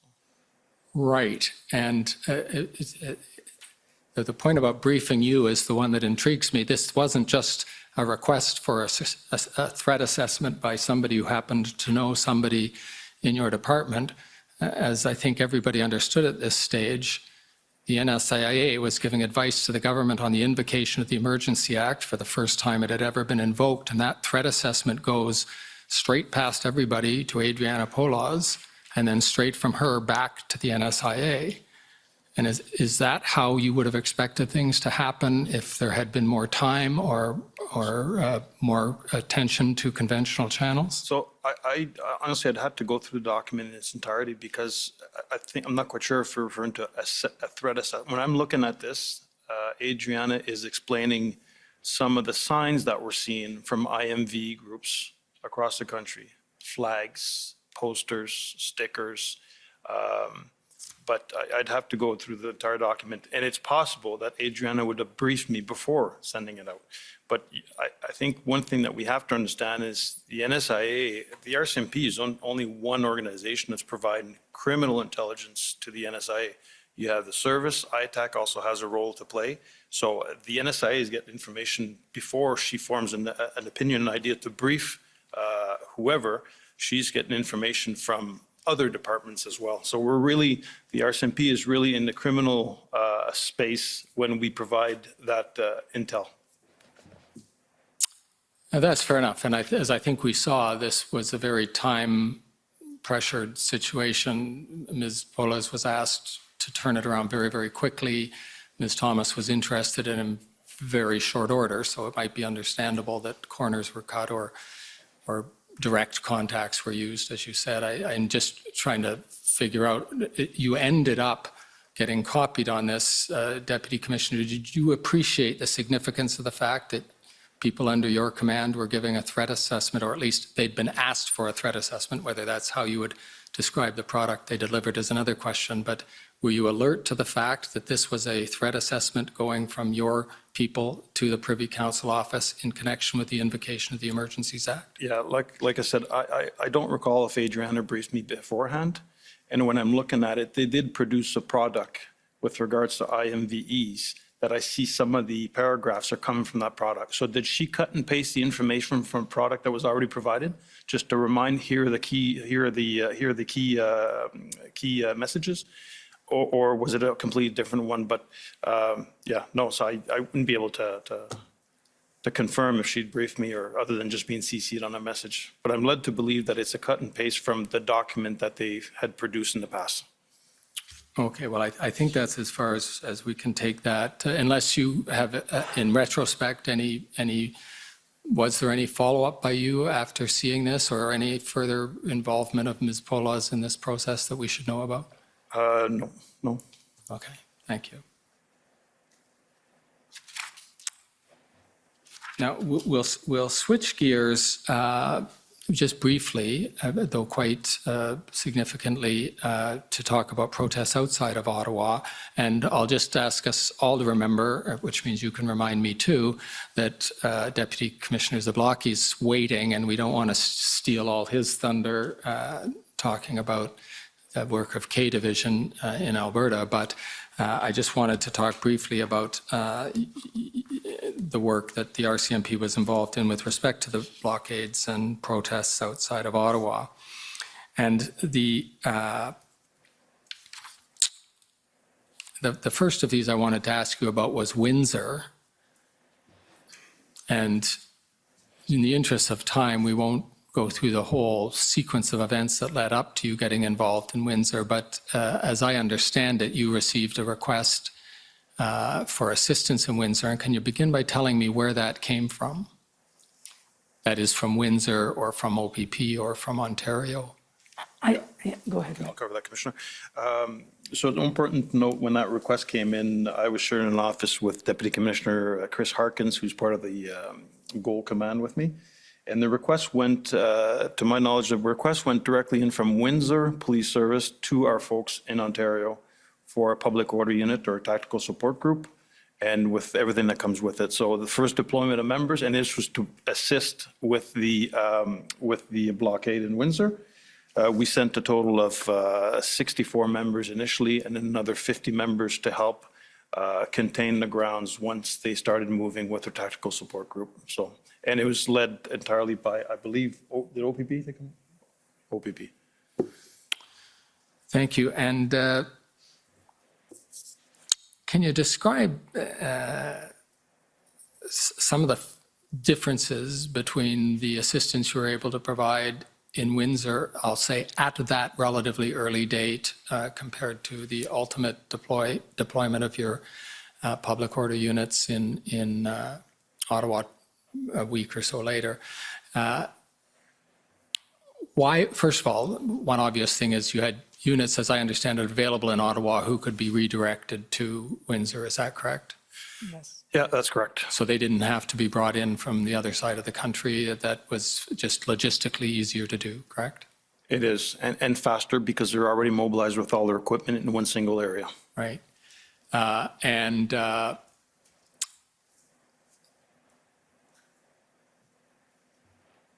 Was there any difference in your expectation of the ability to work with and integrate the Windsor Police with the Windsor Police Service and the OPP relative to the situation you were facing in Ottawa that allowed you to immediately deploy this unit to Windsor? I think what I'll mention, what's important to note is that early on, the OPP commissioner took control of all the public order teams in the province, and they would decide what priorities where each public order team would go, because there was a lot of things happening in different areas.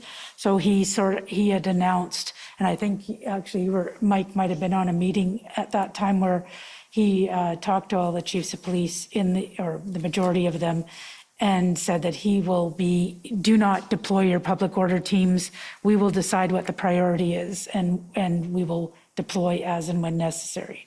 So that request came from OPP. At the time, there was no active enforcement going on in the Ottawa area.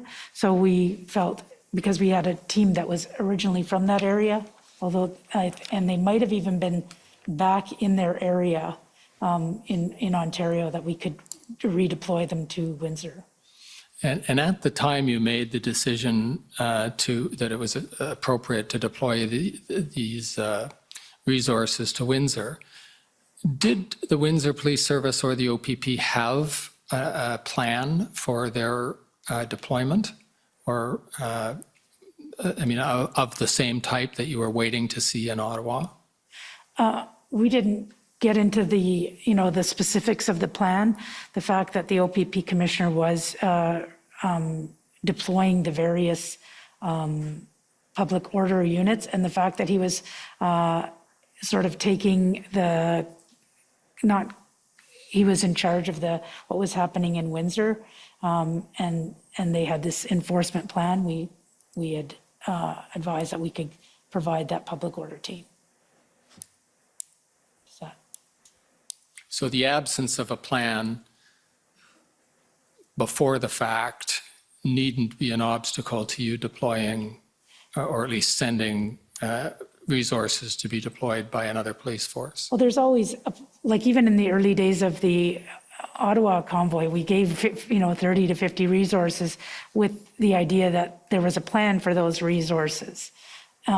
But we didn't get into the intimacies of the plan in that instance, nor did we do that with the Windsor. The fact that they were going into enforcement, we knew that. We knew that they had an enforcement plan, that they were going to go what we call kinetic and actually move the protesters. We knew there was a plan. So that's why that's a specific type of resource.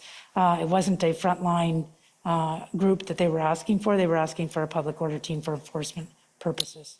Thank you. I'll leave it to others to see if that should be pursued further. I'll just ask you, was this a situation in which Windsor was a higher priority than Ottawa? No.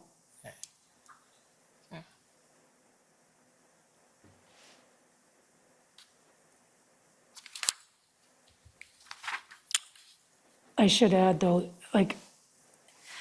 they were going into enforcement action, and on the ground in Ottawa, they were not. So I wouldn't ever say that one was a higher priority than the other. They were just at different stages.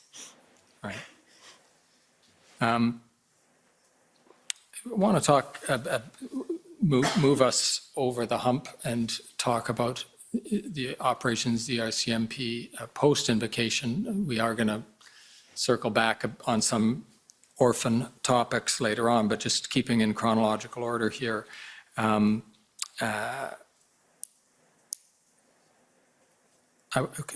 the clerk could call up OPP 50788.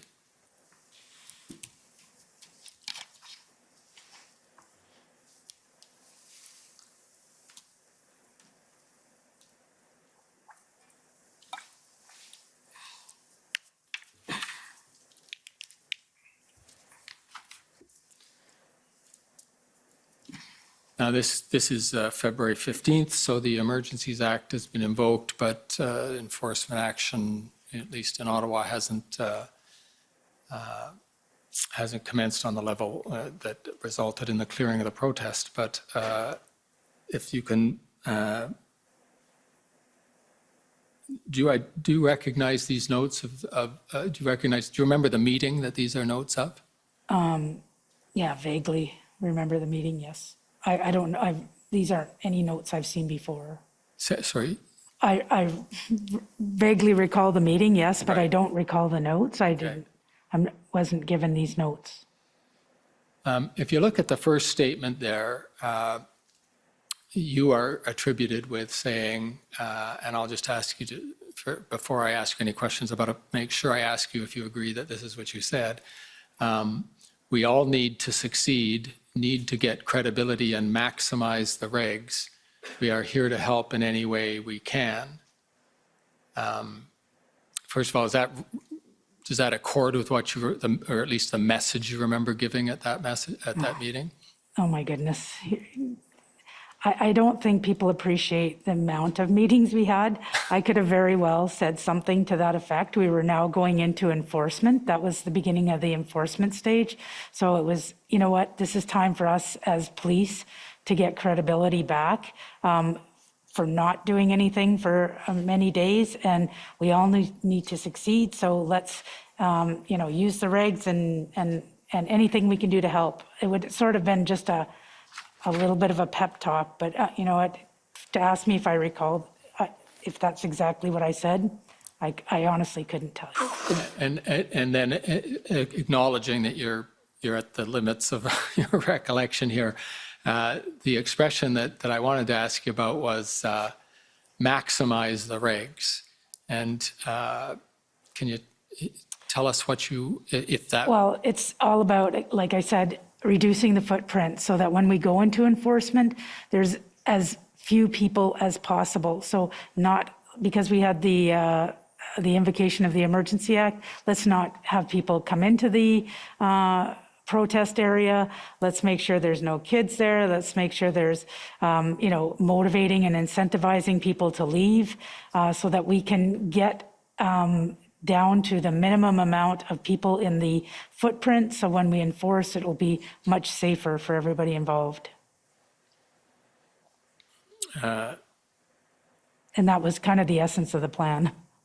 So if I can paraphrase, we've been given some new tools. Let's use them as fully as we can. Yeah, if they're applicable and they're things that we can use, yes, most definitely. Thanks. And Mr. Clerk, if you could call up now SSM NSC CAN 50408.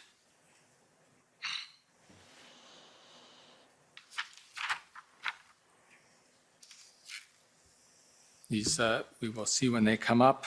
IRG minutes. And Mr. Clerk, if you could scroll to page 7.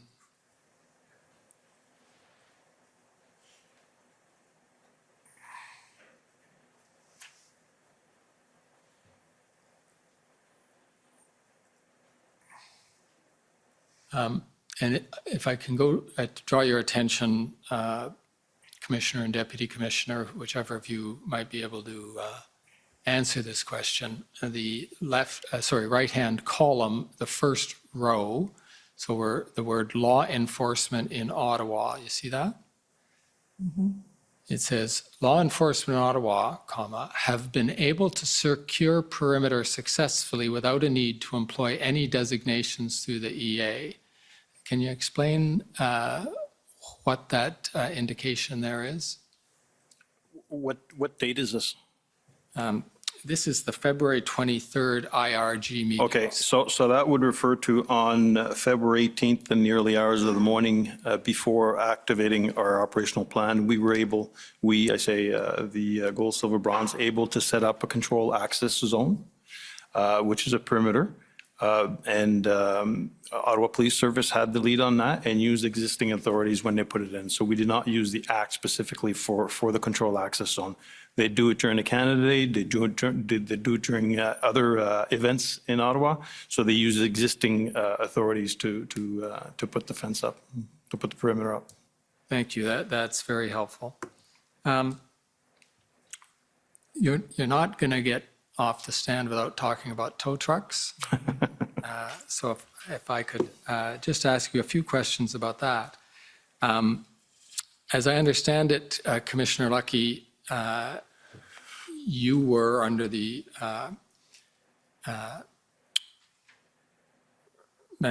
regulations passed pursuant to the Emergencies Act, empowered to instruct tow truck operators to make their services available. But did you ever yourself or did the RCMP ever exercise that power in the province of Ontario? No, we didn't. I delegated it to Commissioner Tom Carrique. Okay.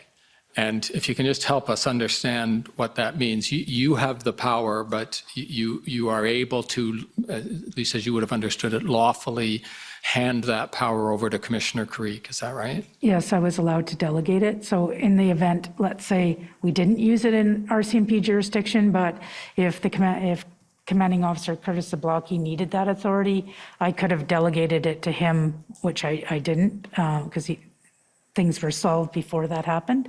But because we were going into enforcement action, I delegated that authority to OPP Commissioner, to the OPP Commissioner.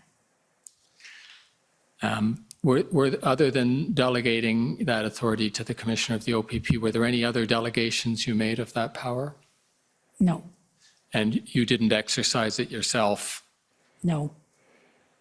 And so to the extent that power was used at all, it was used pursuant to the delegation you gave to Commissioner Carrique? Yes, and this was primarily because I have no knowledge of the tow truck situation in Ontario. Each police agency has that, they have that knowledge. So for me to use that authority in a place where I have no jurisdiction wouldn't make any sense. So I would have done the same in Quebec if they had needed that, because we're not the police of jurisdiction. That makes sense. The challenge it poses, not for you, for Commission Council, is that when we try to trace what happened to that power, you've handed it down to Commissioner Creek, and so does that mean that you thereafter lose visibility of the use of the power? I have no idea. It's the first time we've ever had that power, so there wasn't a playbook on what to do with that. You know, I delegated it to him so that he could use that authority. I would assume that they would take, account for that authority, but it wasn't, we didn't have a conversation. I know there was an actual delegation document I signed. Right. It may have had some instruction there. I can't recall. Right. I'm just wondering that delegation authority did not, it seems, include some requirement for the OPP commissioner to report back to you on the extent to which he'd used those powers. Not to my knowledge, no. Thanks. Well, then I'll ask you to bear with me on the next question and see if you can assist with it. Were you aware at the time, there's been a lot of information since, but I'd like to know if you could try to remember at the time, was it your understanding at the time that you delegated the power to Commissioner Creek that the OPP had already been able to secure the assistance of some tow truck operators without the need for the use of that power? I wasn't aware of any of the details of the tow trucks. Okay. So you can't assist us with that issue as it relates to your delegated power? No, it was just if in fact they were going to use that authority, I delegated it to them. I wasn't sure if they would even use it or not, but it was delegated. I was assuming that they would need to use it. When you delegated the power, let me see if I can approach it this way. When you delegated the power, were you aware that one of the things that came along with the exercise of that power was an obligation on the part of the government to compensate tow truck operators for their work pursuant to orders? Yes. Okay. And has that come back to you? Has the bill come back, so to speak? Yes. Okay. And can you give us any information about that? It was a big bill. It was a big bill. In the context of processing that bill, for example, and you'll see why I'm trying to tease this out of you, and if you're not the right person to answer it, we'll just have to live with that. But were you self-conscious of the fact that you were giving the province a way to hand the costs of the towing back to the federal government? Under the Emergency Act, yes. Yes. You realize that was one of the implications of giving them this power? Yes. And you probably realized that one of the implications would be that whether or not the power was needed to compel the use of the tow trucks, it would all be processed that way so that the compensation could come back up to the federal government. Well, I assumed that if they had to compel tow trucks under the Emergency Act, that we would, in fact, the federal government would pay for that. But if they had the ability to get the tow trucks on their own, that it wouldn't be under the Emergency Act and we wouldn't be paying for it. And would it surprise you then if some of the tow truck operators decided to go the route where they got paid by the feds and Ontario decided to process it that way, even though they'd been secured before the Emergencies Act was declared? I have no idea. Okay. I guess it's an integrity issue. Thank you.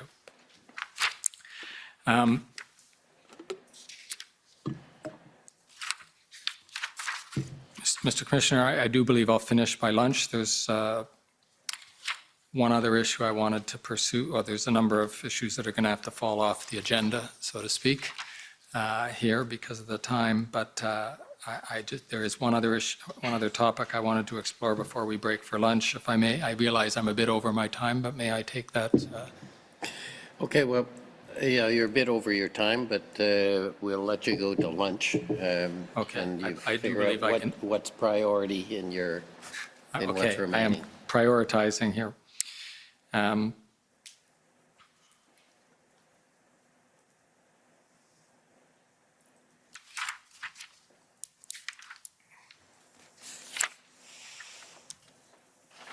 Mr. Commissioner?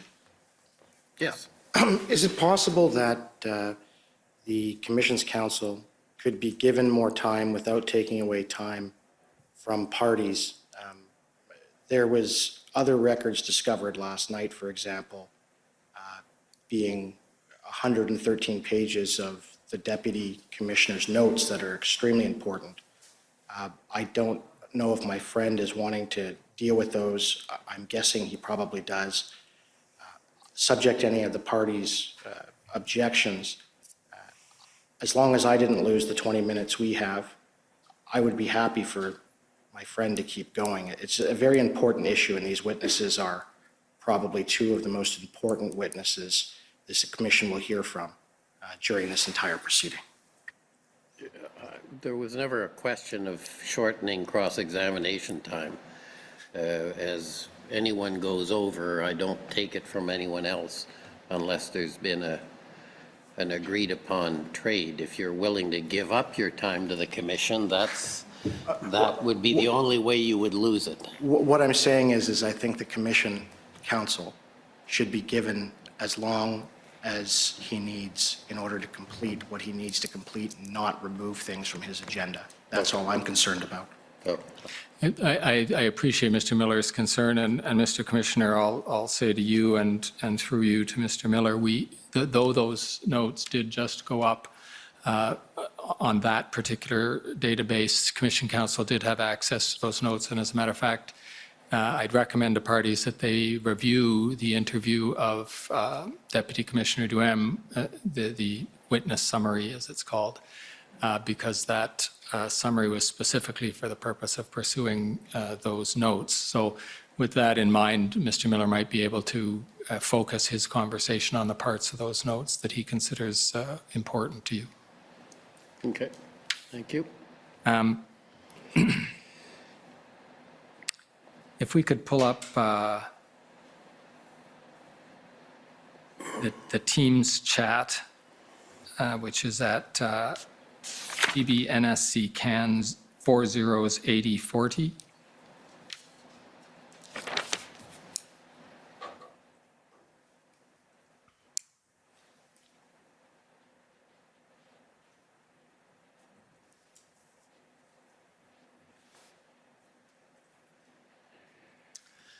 And we're going to have to ask you, Commissioner and Deputy Commissioner, to try and recreate this in your memory again, acknowledging that a lot was happening at this time. It's February 12th, putting the timestamps 5 hours ahead. It's earlier in the morning at the beginning, but when we go down to page 2, we'll see a timestamp for Mr. Clerk, can you scroll down to page 2? Timestamp for a heading to suggest that there is going to be a meeting with Mr. Slowly. Can you just scroll through till we find that? Yeah, there we go. So you are advised, Commissioner, in the course of this Teams chat that you are going to have a meeting with Chief Slowly at 2 p.m. And if we go down to page 5 of this document at 6:37 in the timestamp, so I think 1:37 in real time. Now, we're all going to have to contend with this. None of us gets to see what's behind the black. Well, you did at the time, but you're not going to tell us now. I wouldn't remember. But you come in at 6:37 with this statement: disregard, as OPP Commissioner advises, there is a pretty straightforward way in that the minister goes to the Ontario Police Commission. Can you tell us what you were talking about there? It would be sheer speculation. I honestly don't. I would say that it's about talking about if they needed to go to the Ontario, I don't even know, Ontario Police Commission. In fairness to you, let me take you to some more of this, and maybe when you see some more context, you'll be reminded of what that statement about. Mr. Clerk, can we take us down to page 16 of this chat?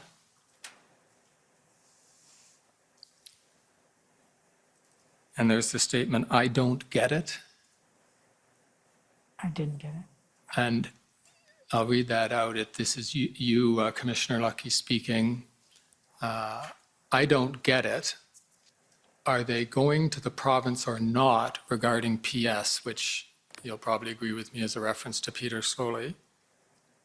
No, it could be, I didn't get it. I don't know if they're talking about the mission statement. I didn't get it.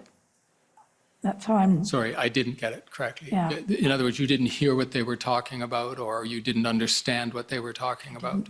Or I didn't, I'm looking at the mission, the modifications of mission statement. Am I saying I didn't get it? I didn't get the mission statement? I'm not sure. Are they going to the province or not regarding? I see.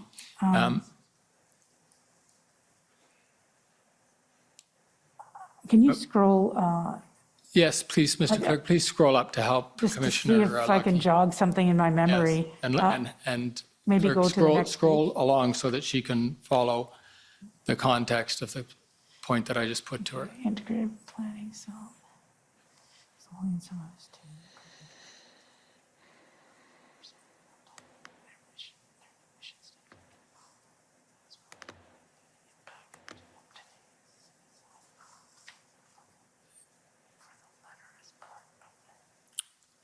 Can you scroll down a little further? No, sorry, down, so she can follow the.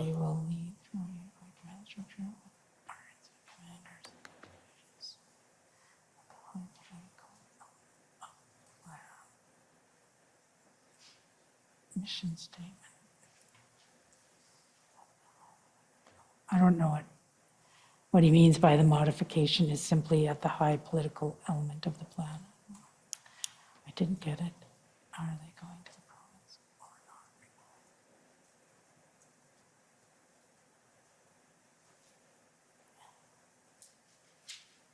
Can you keep going? I didn't get it. Are they going? That's a whole lot of people.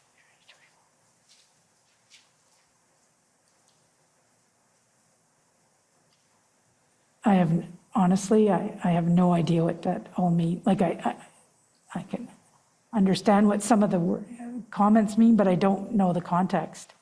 I can't seem to put it into context. So you can't recall what the people you're listening to, again, you're as I understand it, here listening to the IRG meeting of the 12th, and somebody is talking, and that prompts you to wonder whether they are going to the province or not regarding, if that PS is Peter Slowly, regarding Peter Slowly. And that doesn't trigger a memory about what you were hearing that prompted you to say that? No, not at all. I'm trying to put it together. That's fair enough. And if we go down to scroll a little bit further, we see the words, maybe I tell him. Scroll up, please, Mr. Clerk, so Commissioner Lucky can see the lead into this comment. A little up further so she can see what they need to land. Okay, so again, this is a continuation of the discussion you just saw. Okay. And then scroll down, please, Clerk. Something we need to land. Then you say, maybe I tell him, and scroll down further. Yea or nay. And yea or nay, perhaps you're asking your team what they think. And then Mark Flynn says, maybe a one-on-one, face-to-face with the minister. And then Deputy Commissioner, here you come in and say, agree and the PM. So I'm guessing that this is something pretty important, because what is being proposed here is that you, Commissioner Lucky, meet face-to-face with the minister and perhaps the PM. I think this is about something completely different. Oh, well. No, I think, and I'm not sure, but I think it's about Coots, actually. It's about Coots. Coots. So that answers that. Thank you for clarifying that. One last topic then in the 5 minutes that I might have with the Commissioner's indulgence. Could we go to OPP 4583?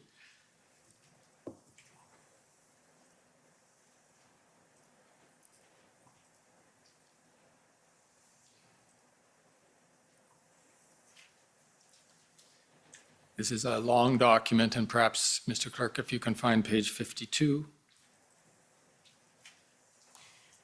And these texts have already been canvassed somewhat in the hearing, Commissioner and Deputy Commissioner, but this might be the first time you've looked at them in recent memory. Can you scroll down to the point where Commissioner Creeks says, with respect to your comments, there we go.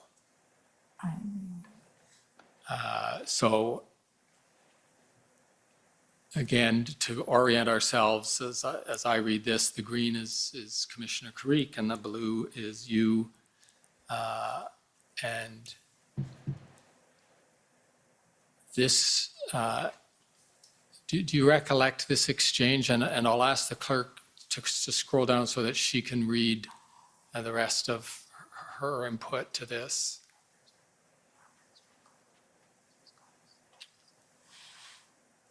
Yes, I And that's you, Commissioner Lucky, saying if you have some. No, that's. Sorry, I mean, that's Commissioner Creek saying to you, if you, Commissioner Lucky, have some influence, it would be helpful. And then could you scroll down a little further? 10-4. And here you are telling the Commissioner that when you say had DM Stewart, is that you saying that Commissioner Lucky, had Deputy Minister Stewart reach out to? Am I reading that correctly? Yeah, because this is 3 hours later or 4 hours later. Yeah. So, that's how before I even saw that, that's how I figured, because Deputy Minister Stewart was speaking regularly to the Ottawa City Manager. So yes, that's what it refers to. I asked Deputy Minister Stewart if he could reach into Steve, and I won't try to pronounce his last name. He was the city manager. Kanalakis. Yeah, Kanalakis, sorry. Steve K. That's it. Steve K. Because obviously we didn't want to lose continuity. We were just now ready to implement the plan. The Integrated Command Center was going to take that integrated plan and implement it. So it was important that we didn't, since Chief Slowly wasn't there, and the Deputy Chief Bell had been involved with the plan and ready and knew about the plan, to have somebody new come in, because there was talk, rumors, I guess, that they may bring somebody new in, and that would delay us going into enforcement action. So we were hoping that one of the deputies, Steve was the obvious choice because he was taking the lead. It could have been Deputy Trish McPherson, I think it was. Ferguson, that could also have taken the place, but we knew that he was going to be the deputy chief. He was the senior deputy. So the upshot is you and Commissioner Creek are talking here about your hope that the new chief of police will be someone who's already part of the command structure. No, it wasn't about who would be the new chief of police. Sorry. I phrased that wrongly. I didn't mean that. No. I mean, the new person in charge of the interim would be somebody that was already in place. By de facto, it was Steve Bell, but could have been Joe Schmo. It was whoever was already in place. Understood. You wanted continuity. Yes. You and Commissioner Creek wanted continuity with the work that had been done. I understand that. The question I have, though, is so understanding the sort of logic of the proposition. You mentioned earlier, both in the context of these proceedings here and other proceedings you've been in, the division between church and state. Were any red flags going off in your mind when this dialogue took place between you and Commissioner Creek, that you would go to Canada's Deputy Minister of Public Safety, who would go to an official in the city of Ottawa to exercise influence about who would be the next interim chief? It wasn't about who was. Deputy Minister Stewart I never talked to Steve at all. They had communication, regular communication. For me, it was about the relationship that they'd already established, and that because we were on the verge of enforcement, that it was only about, can we continue on with the enforcement plan under existing personnel, and that was the goal of that. It wasn't about Deputy Commissioner Steve Bell in that position so he can be the chief. It wasn't influencing them on who was going to be the chief, just the continuity of the plan, because that would have set us back if we had to brief somebody new and put somebody new in the position.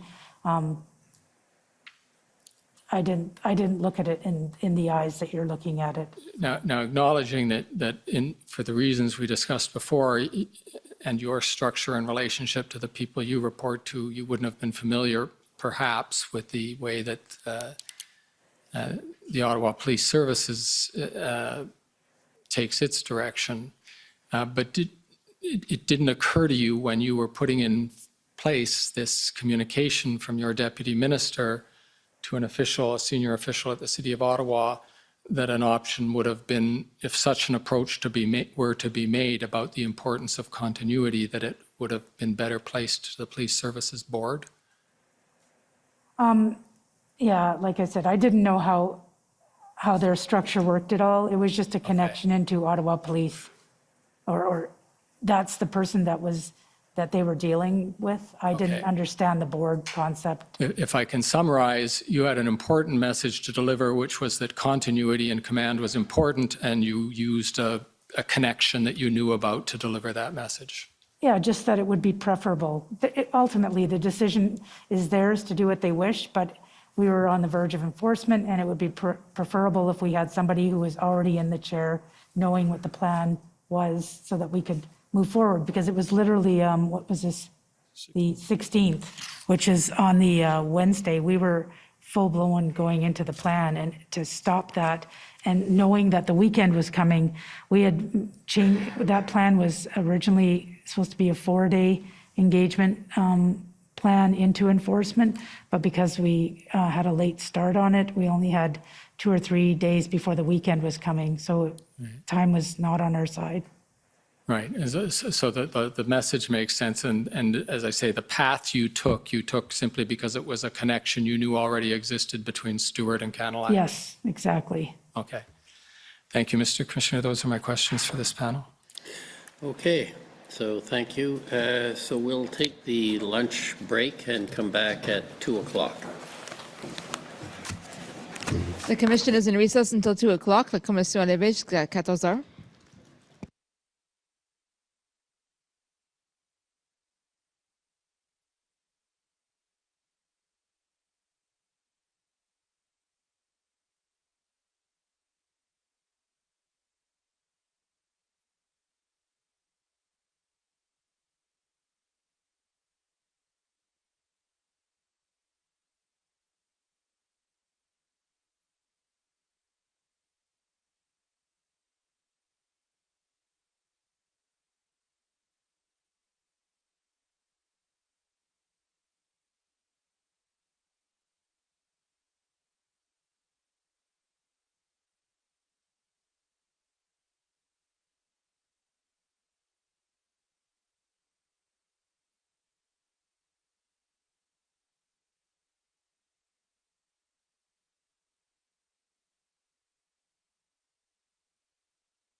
Prueba la otra.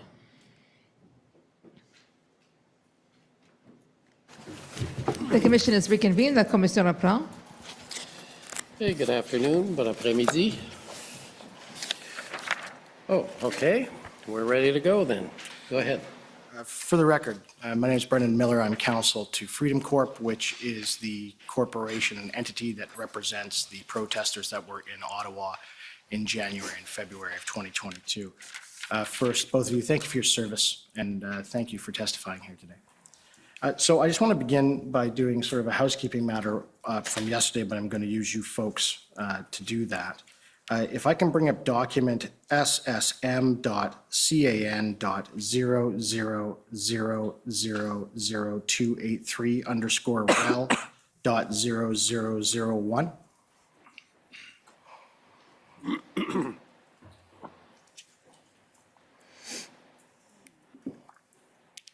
Okay. And you had said in your evidence in chief, Commissioner Lucky, that the RCMP in Ottawa also dealt with the safety, security, et cetera, for international diplomats from foreign countries. Is that fair? Okay. So yesterday we heard evidence from the Assistant Deputy Minister, Security and Emergent Management at Global Affairs Canada, and she testified that they were concerned about the security and safety of foreign diplomats in Ottawa. And this document is a February 4th email, if we can scroll down, please, from Bill McCrimmon, Deputy Director of Diplomatic Security and Outreach Programs with GAC, so Global Affairs Canada. Are you familiar with Mr. McCrimmon? No. Right. And if you just want to take a moment, I'll read it to you. But in that email, he states on February 4th, the Office of Protocol has not been made aware officially of any significant concerns by the diplomatic community in the National Capital Region. Okay. Could you just read a little slower, please? Yeah. Linked to current ongoing demonstrations downtown Ottawa.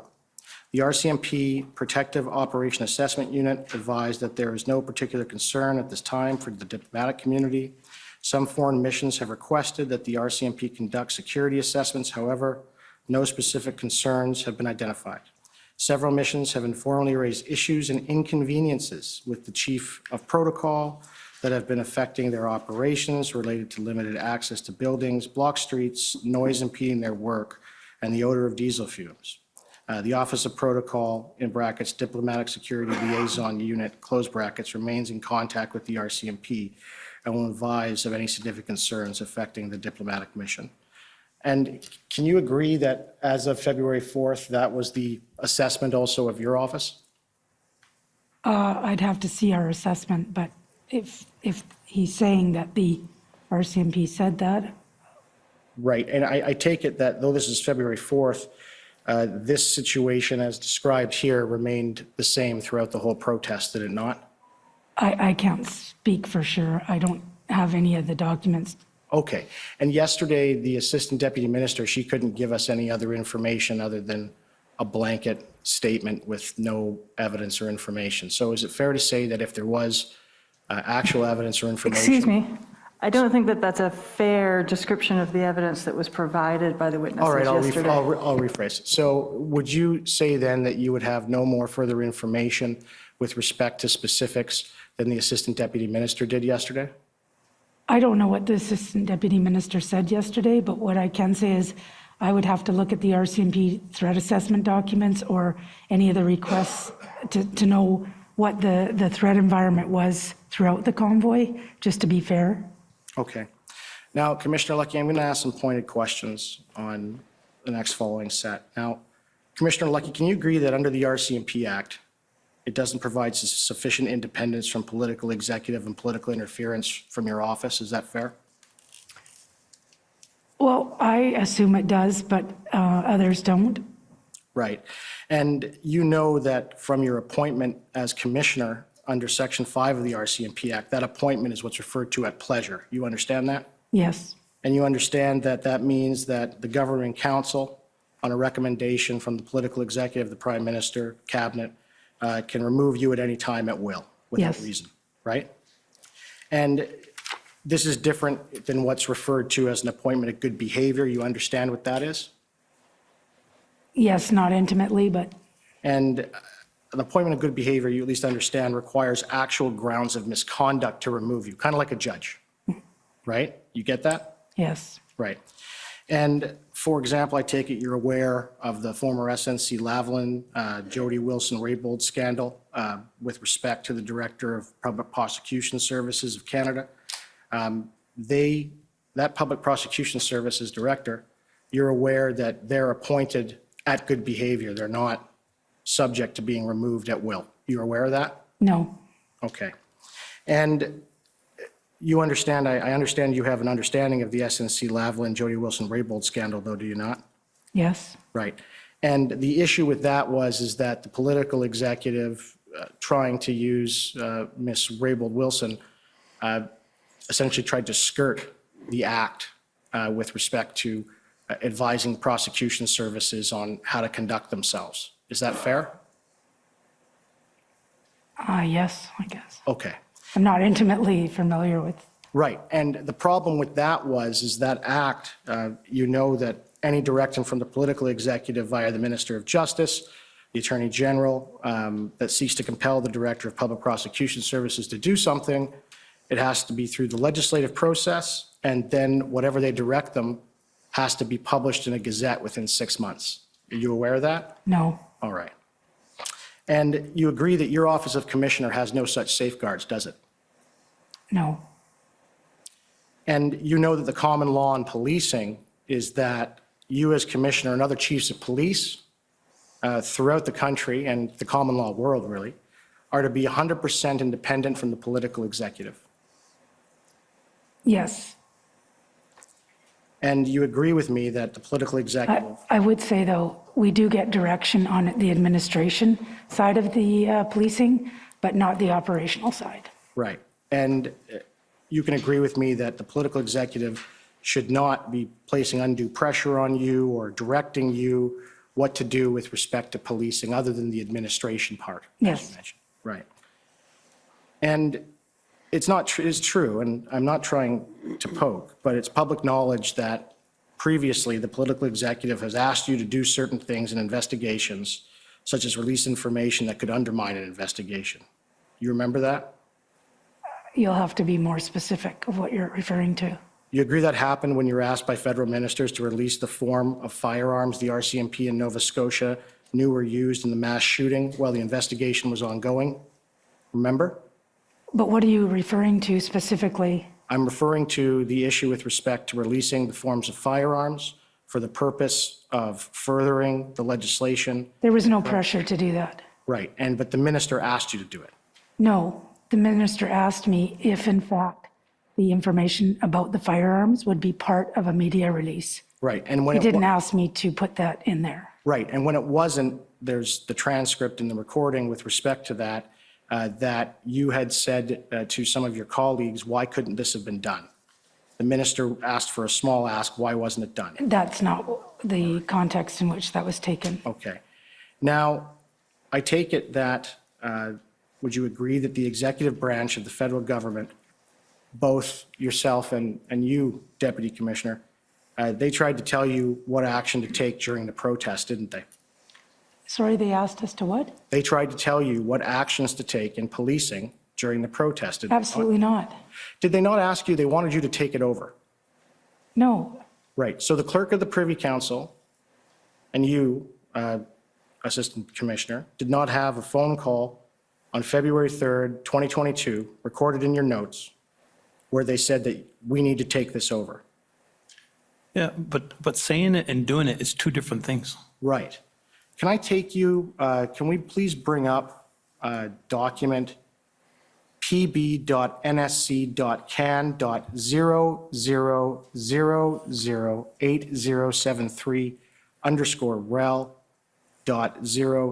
pb.nsc.can.00008001.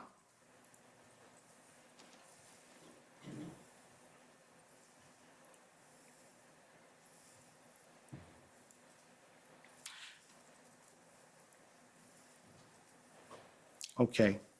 Now, this is a copy of your notes, sir.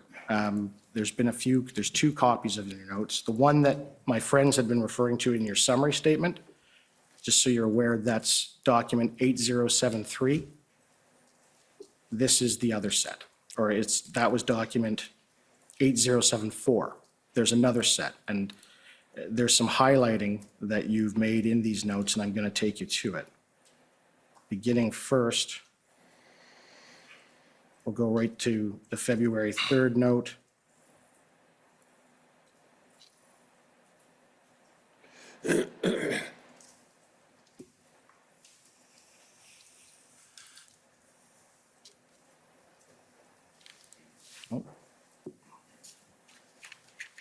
Which is on, my apologies.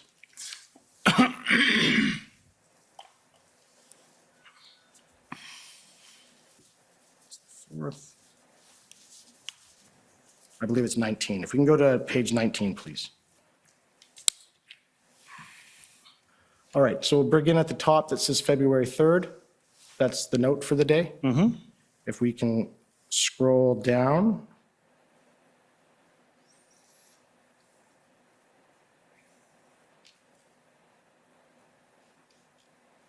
Just a second here.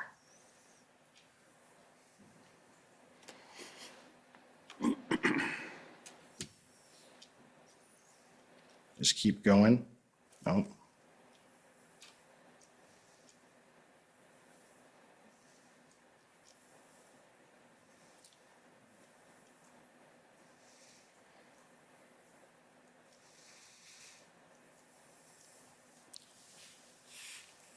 If I could just have a moment. Sure.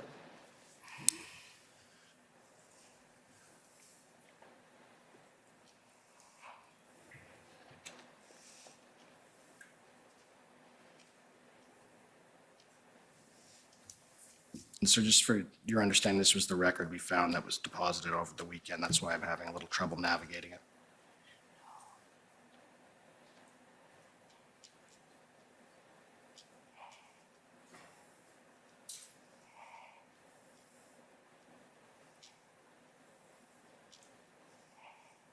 Okay, great. There's actually a second one. It's on page 19, I believe.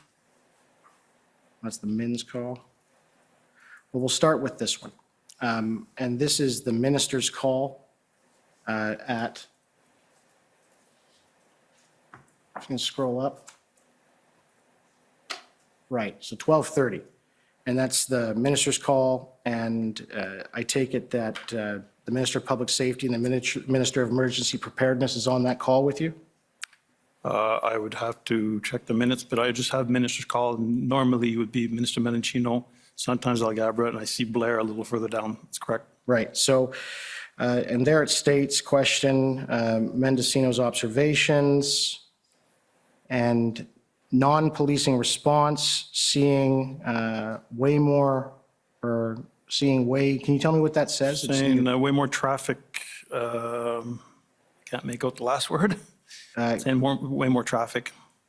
And does not seem to be a plan, must start with enforcement. So he tells you that? Yeah. Right? And then Bill Blair, of course, that's the Minister of Emergency Preparedness. He's the former Chief of Police of Toronto, is that correct? That's correct. And he says the PM is increasingly concerned about how the city will deal with this. Is that right? According to my notes, correct. Right. And so you agree that, you know, as a police officer, you're trained to take notes, right? Yeah. And you take notes of conversations and investigations contemporaneously to the investigation? Correct. And you write down relevant material matters that you want to remember later in time, right? Key points that I want to remember or brief up. Right. So it's fair to say that these things that you wrote down, this is what was said to you by those two ministers, correct? Yeah. Okay. And if we can scroll down to the next page, please. And this was already put in the other set of notes, but there I see that Minister Mendocino, he says to you that his colleagues feel unsafe going to the Hill. They feel, is that harassed, or what does that say? Feel harassed, yeah. Yeah. Shorthand written. Yeah, and then what is it, the second? Concern of Ottawa, essential citizens, essential care. Counter protests. Counter protests. Right, okay. So if we can keep scrolling down, actually, I think I understand why I had it wrong, the date I had with respect to when you had the meeting with the clerk of the Privy Council is actually the 9th. So I'm going to take you down to February 9th. Let me just find that there.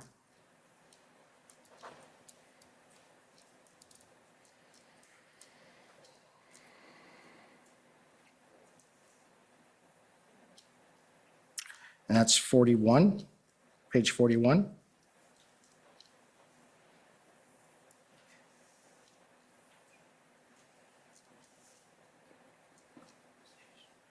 Or, yeah, so at the top there, you see that's the date, the 9th, and it says call with clerk, 800. And that's the clerk of the Privy Council, is that correct? I would assume so. Right. And you were there flushing out financials, financial compensation, employees' business, and PS, are you referring there as Peter Slawley or public safety? Let me just read it here.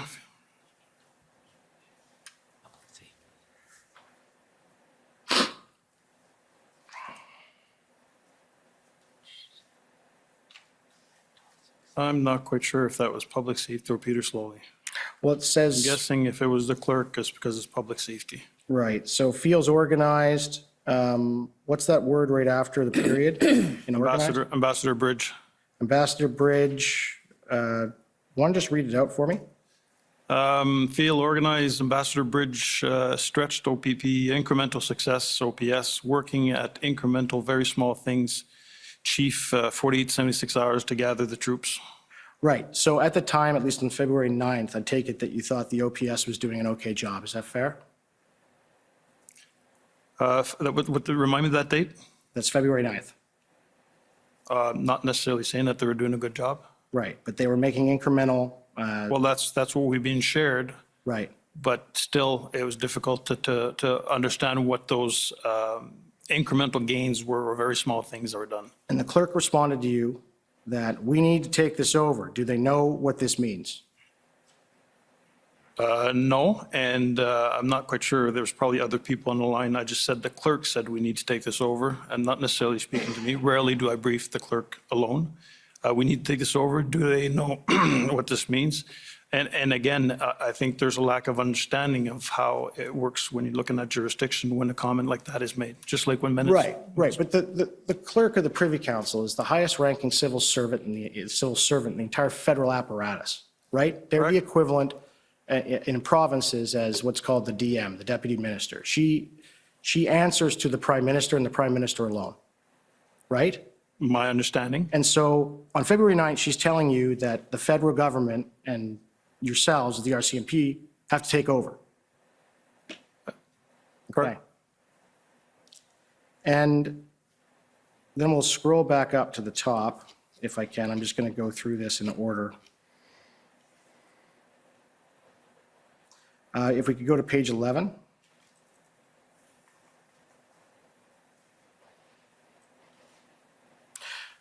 So if you can scroll down there. And this is another briefing to the ministers. Is that right? I see minister's brief, 1,300 hours, 3 points, yeah. Is that not what you're informing them, a police operational plan? They are being briefed on discussions that we've been having with OPS, or that OPS would share with us. So one of the concerns the commissioner said earlier, how is this going to end, when it's going to end, was asked frequently. For anything we had on the planning side, we'd brief up to the ministers to inform them that there is something that we don't always have access to, but there's discussions that there's plans ongoing. Right. And is it not fair to say that throughout this protest, that the political executive and the executive branch of the federal government were asking you for operational plans and even asking you to give the operational plans of the OPS to them? So I will defer to the commissioner on this one, but my dealings with the deputy ministers and the ministers, never once did they ask for the operational plan. Okay. We kept them updated on the work that's being done. Commissioner, not quite sure if there's anything to add. We were never asked to give any operational plans. We did brief generally that there was a plan, but we never went into I didn't get briefed on the plan until February 10th, I think it was, or February 11th, but we didn't ever give them, they never asked for the plan. And can I take you down now to page 25? And if we can just go to the top of page 25, the first thing. What meeting is this? Pre-meet SBE? What date is that? This is from the 5th. Okay, so it's pre-meet SSE, assistance with Alberta, probably key things that we had to look at for the pre-meet with SSE. Okay. I'm not sure if it was internally or with deputy ministers. I'm not sure. Right, and if we can just scroll down to where it starts with OPP, and it states here that OPP offered its legal expert worked Ipperwash hearing that the OPS is priority for political reasons. So is that the offer from OPP? They offered the RCMP legal counsel because of political interference concerns they had? No, not at all. What that was is trying to muster the people together that had the expertise, that had the knowledge, that have worked on several key incidents. And in this case is the result of what came out of the Ipperwash inquiry to help them. Right, and that's to help the RCMP? No, it was to help the OPS, Ottawa Police Service. Okay, so... We were an assistance to Ottawa Police Service. Right, and so the OPP had relayed to you that they had concerns with political interference? Yeah, I'm not quite sure why I put the pivoting for political reasons. I'm not quite sure why I put it there. Well, the Ipperwash proceeding was about that partly. And it's like one of the main things, and as I understand it, one of the main reasons that the political executive in Ontario wouldn't get involved in this matter, because it was against the principles set down in Ipperwash and police independence. So the OPP is offering legal experts to deal with police independence. And so why would they do that if they didn't have a concern with political interference, sir? So I'm not fully aware of the Ipperwash. I didn't read the report. And what I can say is that what was offered there from the OPP was just assistance with their person who worked on the Ipperwash inquiry for lessons learned. That's all I can say. I can't go in because of political reasons. All I know is they were offering up resources to assist. Okay. You're over your time already, so. Sir, this is 113 pages of notes. I would like a little bit of extra time. These notes were not dealt with in the statement of the witness because they are a different set than the ones that the commission had dealt with, which is 8074. These were not uploaded or provided to the parties until Remembrance Day, and we found them last night. Well, and I understand the commission wasn't able, in my view, to deal with these issues only because they were using another set of notes. And these notes are a contemporaneous outline and timeline of this witness's evidence of what happened. They are extraordinarily relevant material, and I would ask leave to be able to finish the examination. They are the same notes, I believe, as the other set of notes. There's just a bit of highlighting, but it's the same text as I understand it.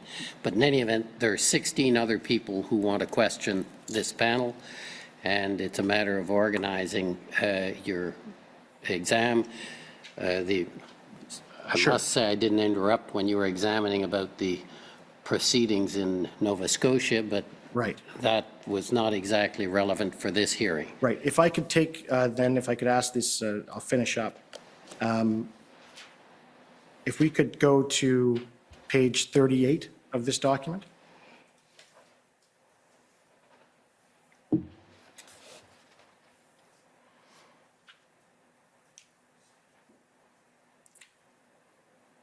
And so this is another meeting, if we can scroll down. And it says 1235 M3. I take it that's Marco Medicino. That's the minister. You call him M3? Yep. Okay. And there he's discussing about changing the posture when it comes to provincial engagement and what OPP will contribute. And then Blair goes on that it doesn't show how the chief will essentially base it on not having a plan. In his opinion, the chief of the OPS is not going to get the resources that he requires from the province. Is that fair? Can you scroll up before that, before Minister Blair, Minister Menachino? Okay. And the question, sorry. So is he saying there to you that the plan from OPS, it is such that the chief will not receive the resources he needs from other Ontario police services? That's what he tells you? Correct. All right. And if we can scroll down to the next page, please. Who is the individual right there with CMIS? It says concentrated effort to make this country look bad, start to midterms. Who is that? Who is CMIS for? The Minister O'Regan.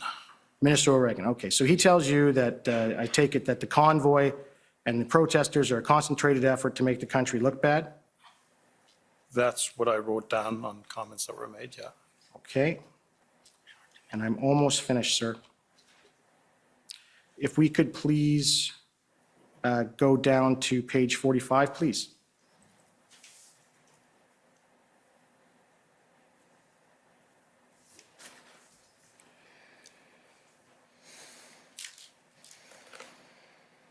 And scroll down. And there you highlight that the president will be calling the PM pressure to seek additional resources. Who relayed that to you? That was in the call, the pressure to release additional resources. That's something that I put down in a sense that it was in relation to the Windsor Bridge, where there's concerns with the duration of the blockade, and I just put down seek additional resources ready to give to give the assistance required for it. So right, and then just to page 49, please. If we can scroll down. So this is the meeting from the 10th of February with the minister's briefing. Again, that's the Minister of Public Safety and the Minister of Emergency Preparedness. And I take it that the Minister of Public Safety states to you that the intel they're getting is not sufficient or timely, and to stop the protests and setting this up, view what is the plan and different for convoy. Can you read that last sentence there? Different phases coming to the realization that we're not responding fast enough. And what Minister Menachino was alluding to is we had these slow rolls, more specifically in the province of Ontario, that without having the right information, they were able to set up before we even knew that they were going to do so. And then Minister Blair canvasses you, question if exercise some jurisdictional change. Is that speaking to the policing? You're taking on a role, is that fair? I'm not, it doesn't ring a bell. Okay. And if we can scroll down then just to the next page. And this is the intel overview. Is this your words here or is it somebody else's? Can you just go up for a sec?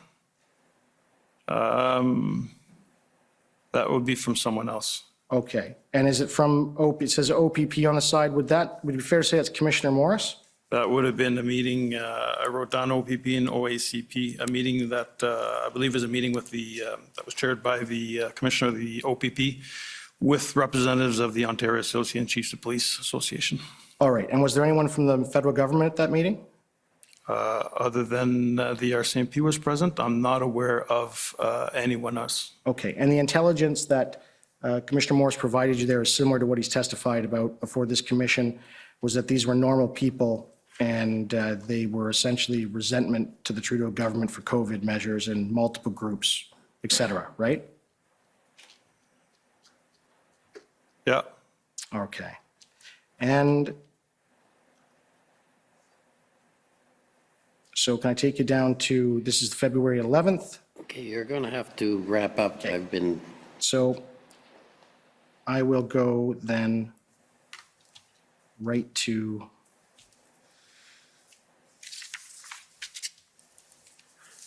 if we can go to page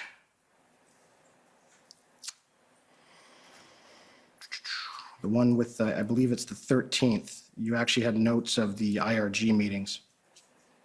65. We go to 65, please. Well, 64 first. And there, Minister Blair discusses throwing Ottawa under the bus. That was your note? That was my note, correct? All right. And I take it when he's saying Ottawa, he's talking about the Ottawa Police Service. Is that fair? It's not the city of Ottawa? Correct. Right. So his plan on that date is he's intending to throw Ottawa under the bus, being the OPS for any failures that have been dealt with respect to policing. Is that fair? He could have made a comment during the meeting saying that he was not satisfied with the work that's being done by Ottawa Police Service. Okay. And then can I just take you to... Most of these notes are not word for word what was said. Sometimes Right. just a quick recap of... And if I can take you up to page 62, please. And there you wrote, comment PM. I take it that that's the Prime Minister. And it says, regarding RCMP, they haven't done anything. Yeah, that was in reference to the overall blockades that were taken across, that was going on across the country. There was some, they were not displeased, but did not understand the flow, speed and flow, and what it takes when you're dealing with a demo. Okay. And that came across that they were not happy with how we were handling the different demos. Right, and this will be the last note. So page 67, please. And this is from the 14th at 9 o'clock. This is the National Security Intelligence Advisor that you're meeting with, I take it? That's correct. Right, and that's Jody Thomas? At the time, yes, it was Jody Thomas. Right, and I take it there that for whatever reason you're recording what she's saying, and there on one of the points, measures put out draconian. They will turn to us. Everyone is using their authority that's been given. RCMP taking advantage of authority. What was that about? Yeah, I'm not quite sure what I meant by that, tell you the truth. Measures putting out. Right, and from the, and just for you, Commissioner Lucky, in ending this, it is the fact that in the... Excuse me, you're not giving the witness a chance to read the notes. He said he's not sure what it says and he's trying to read it and you're moving on to something else. Right, so... If you're going to ask the witness questions, then let him have a chance to read it, please. I can wait, go ahead. Yeah, no, I don't have any more comments on that. I'm reading it and I'm not quite sure what it was meant. That's how I understood the evidence as well. So Commissioner Lucky, you were present for both the February 13th IRG as well as the February 14th cabinet meeting?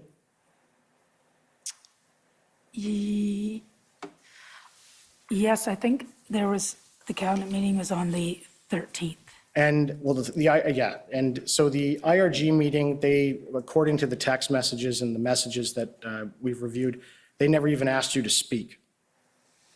Not on the, definitely not at the cabinet meeting, and what I did do, I don't think I spoke at either. I thought I did because I had speaking notes, but I did brief the minister before that meeting. Right, and the minister never asked you what your opinion was with respect to whether or not there was a Section 2 CSIS Act security threat, is that correct? In respect to what? Whether or not there was a threat under Section 2 as defined in the CSIS Act, if there was a threat to the security of Canada. No, he would have to ask CSIS. Right, and CSIS, you're aware, told him that there wasn't. That's what I've been told. So if... You're going to have to. Thank you, those are my questions. Okay, thanks. Next is the Ontario Provincial Police.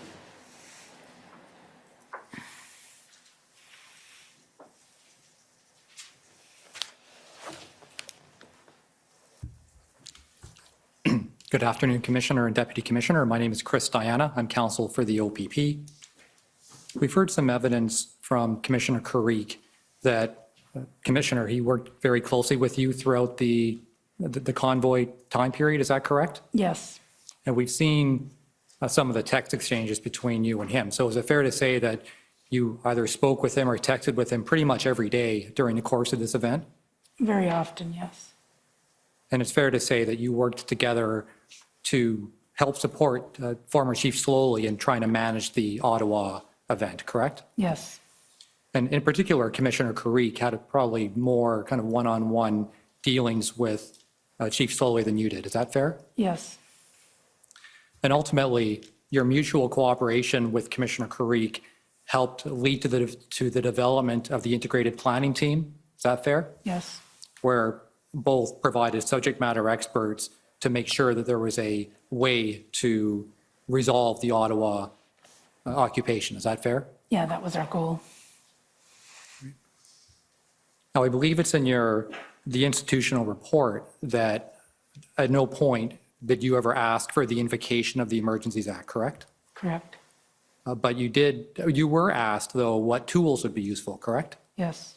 So we've already seen that document, but I want to bring it up again. So if we can look at pb.nsc.can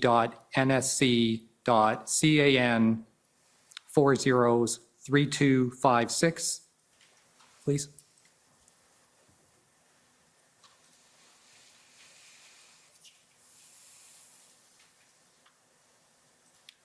All right, now we've seen this already today. If we can scroll to the bottom and see what the genesis of this was. It's an email from Mike Jones, who I understand is the Chief of Staff for Minister Mendicino. Is that correct? Yes. And this is sent to you February 13th at 7:25 p.m. And there's a section that's blacked out there. I'm not entirely sure why. The reason for the redaction is not entirely made clear, but my understanding is that you were asked to speak about two things. You were asked to give some information on what tools would be useful, and you were also asked questions about critical infrastructure. Is that correct? Yes, I believe so. And as you can see, obviously there was timing was important here because as it says, quick follow-ups before cabinet. Now, what was your understanding of when that cabinet meeting would take place? Well, 7:25 p.m. I thought, I'm sure, I think the cabinet meeting was that night, so. Sorry, can't hear you. I think that cabinet meeting was that night, so I'm not sure. I thought it would have already been in progress, or obviously it wasn't. I'm not sure what time the cabinet meeting was that day. Okay, but regardless, your understanding was that this was a very time-sensitive request. Is that fair? Everything was time sensitive, yes. Sure, so if we can scroll to the top, we'll see that you responded at, I guess, 12:47 a.m., so approximately 5 hours later. Is that correct? Yeah. I'm not sure how those times This is work. one of those cases where you need to subtract 5. Subtract 5, yeah. Oh, thank you. So I was going to say I'm never up past 10 o'clock, so I had surprised figured I would have responded. I had figured that issue out for the text messages, but okay, so that applies to this as well then. If we scroll to the bottom. I just want to make sure I'm clear on the time. So No. that says 7:25 p.m. Is that actually 7:25 p.m. or is it my? Yeah. Yes, it's only where it has the plus 0000 that Oh, you I have see. to So in the subtract same the 5. email exchange, we've got two different ways to figure out It's the usually time. just the top email you have to do it on. All right. Okay. Well, thank you. That's very complicated. All right. So then let's go to the top. So the email was sent from Mike Jones, 7:25, and your response is at 7:47 then. Would that be, That's so you like- responded almost right away? Right away, yeah. Okay. So I take it that in that time period, you clearly wouldn't have had an opportunity to consult with other law enforcement agencies about what tools might be useful. Is that correct? No, we had already consulted within our organization to the commanding officers. I'm not sure if we were able to consult outside of the RCMP because of cabinet confidence. Okay, well, I'm going to get to that in a Yeah. minute, but let's backtrack a little bit because I want to ask about the initial request from Mike Jones. You were being asked for advice on what tools would be useful. Was it your sense when you received that email, and either from that email or from conversations you had around the same time, that they were waiting on your advice on these issues, or was it your sense that they'd already made up their mind that they were going to invoke it? I'm not sure what they were thinking, but just given the time, it was very quick turnaround. I would not have put that together off the top of my head. I would have got that information. That information was already established. If you look, it's quite detailed. I wouldn't have just been typing that off the top of my head. I would have got it from somebody, and the fact that it was so quickly afterwards, I think that information was already in the queue somewhere else. Yeah, and I wanted to ask about that because I haven't, there are a lot of documents, thousands of documents, and maybe I've missed it, but do you recall how that information came to you? This would have come through my people. Probably I would have tasked that through to Deputy Commissioner Mike Duhem. They would have gone to especially the commanding officers in BC, Alberta, and Manitoba, where 3 of the big protests in our jurisdiction were, because they were dealing with the protests, and we wanted to know what authorities might be useful if they did invoke the act. All right, now we've heard from Commissioner Karik, and he was very clear in his evidence that at no point did anyone from the RCMP reach out to him to ask him for his advice on what tools would be useful, and you have no reason to dispute that? No, I was actually kind of surprised because in my mind I thought that we had, but obviously if he says that, then we probably didn't. Right, and so and he said it very clearly. I can bring up the transcript if you wish, but and certainly there's no documentary evidence to suggest that you ever consulted with him. You would agree, I take it, that because the OPP was involved kind of as a lead in Windsor, they were very involved in leading the integrated planning team in Ottawa. There were issues all throughout Ontario that the OPP had an important interest in what tools would be made available to it, correct? Yeah, absolutely. And that in retrospect, would you agree that it would have been a good idea to have consulted with Commissioner Karik so he could have given you his opinion on what may have been helpful? And like I said, I didn't, I did not, obviously, according to Commissioner Karik, consult with him, but in my mind, I thought there was consultation done with OPP and OPS, not at my level, because I wasn't doing the consultation in my own organization, that some other people were doing that. But I assumed, wrongly, obviously, that when I asked for consultation with the various agencies, that they were included in that, unless we weren't allowed to do that. Yeah, and the reason I find it odd is because, you would communicate with them by text, by phone call. You could have simply just picked up the phone and said, "Well, Tom, I just got this email, keep it on the down low," but because there are confidences involved here, but are there any tools that the OPP would find useful here? No, I assumed this list was the consultation of police. That's honestly, I thought this list, where it came through my chain of command, but I assumed that was part and parcel of consultation. Right. So somewhere there was a breakdown in the communication. OPP should have been consulted, but they weren't. Unless there was reasons why they couldn't, I'm not sure. Okay, and I know that whether it was you or the deputy, I mentioned there were 2 possible factors. One was timing, but of course, that could have been done very quickly with your relationship with the commissioner, correct?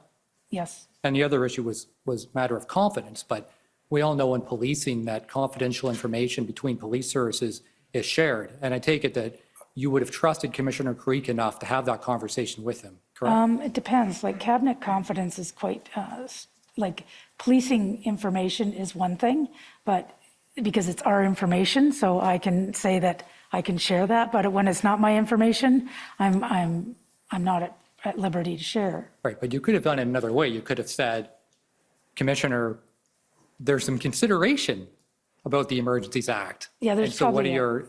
And so I don't, because you would mention the Emergencies Act several days before. So you could have said that as a hypothetical. If Cabinet was to invoke the EA, are there any tools that would be useful? You could have done that, right? Yeah, I absolutely could have. Except I might be breaching cabinet confidence, so I don't know if I would have. Okay, but you referenced Emergencies Act possibility, I forget the day, maybe it was February 5th. And back then I called it the Emergency Measures Act. I didn't even know what it was. Right. Now, I might circle back to this. I want to make sure I don't run out of time. I have to make sure I get a couple of my points in here. I'd like to go to towing very Yes. briefly. And I've heard your evidence that you weren't directly involved in that aspect. But I think, there's been some back and forth and some question, but there's a document that I think needs to go into the record that I need to put to you that I think will help clarify the issue. Do you know the name Sergeant Kirk Richardson from the OPP? No. All right. He was one, we've heard from Carson Party that he was one of the subject matter experts on the integrated planning team who was responsible for towing. If you can, Mr. Clerk, put up the document pb.nsc.can.405777.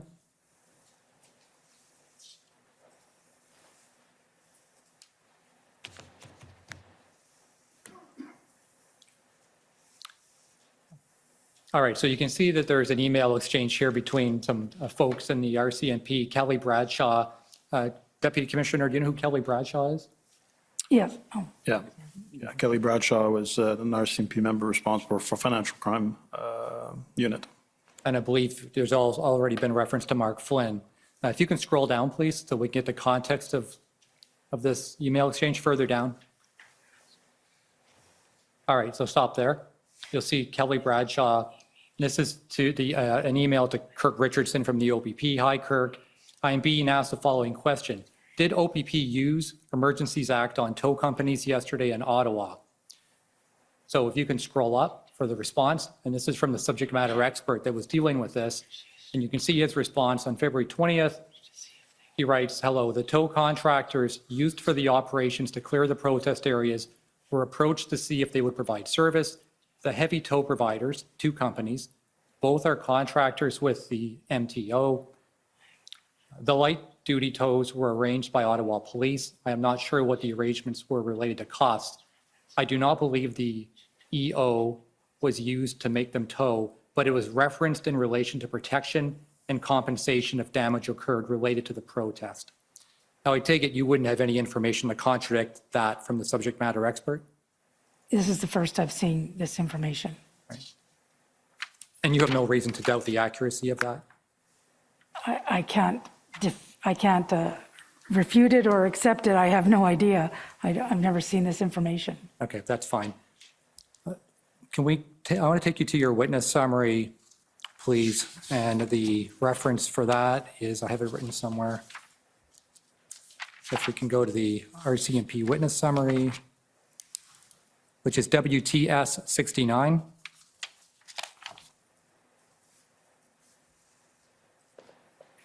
And go to page 24. And again, this is just another loose end that I want to tie up because it's important to have all the facts before the tribunal. You'll note that there's a reference to the theft of about approximately 3,400 firearms from Peterborough area. Do you remember that incident? Yes. Now, your witness summary doesn't make a reference to the fact that those firearms were recovered about 2 days later. You will recall that, correct? Yes. And so I think it's just important for the record that we hear acknowledgement that, well, that was a matter of significant concern at the time. It was resolved within 2 days, correct? Yes. And that in fact, you told the incident, I'm not going to bring the minutes up unless you want to see them, but because it was an important issue, you made sure that you told the incident response group the next day that the guns had been recovered. Do you remember that? I believe so, yes. Because you did not want to leave the mistaken impression that there were 3,000 odd guns out there. And so that was important to make sure you cleared that up.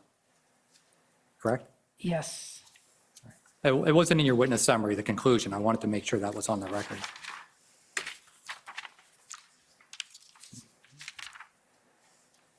Now, if I can going back to the consultation piece, if I think maybe I have a few more minutes yet. 1 minute is the way I have the count, but. Sorry, David.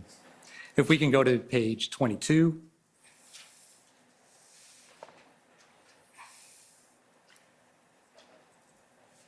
Second paragraph, next paragraph down. Okay, so it says Commissioner Lucky sought input and other police agencies. Here you talk about seeking input from different divisions. You've spoken with that already. And the question that I really wanted to ask is that when you consider the extraordinary nature of the Emergencies Act, do you agree that it would be useful to keep a written consultation record so that when we go back and look at how we use the emergency powers, we're able to identify who we spoke to, what they said about what tools would be useful? Do you agree that that should be kind of clearly set out in writing so we can keep a record? There was 1,000 things going on that we could have kept record of. Absolutely. You can never, I guess you can never over-record, but it wasn't kept. No, but I mean, I think that it's, and I asked the question because it's not entirely clear who was consulted, when they were consulted, and what they were said. And again, for future reference, it would be helpful, wouldn't it, to have that? Because we have a consultation report filed by Government of Canada that talks about consultation with the political leaders. But what I'm putting to you is that it would also be helpful to have that kind of record on law enforcement consultation. Yes, I would agree it would be helpful. All right, well, thank you. I appreciate your time. It says it. See that? Okay, next I'd like to call on the Ottawa Police Service, please.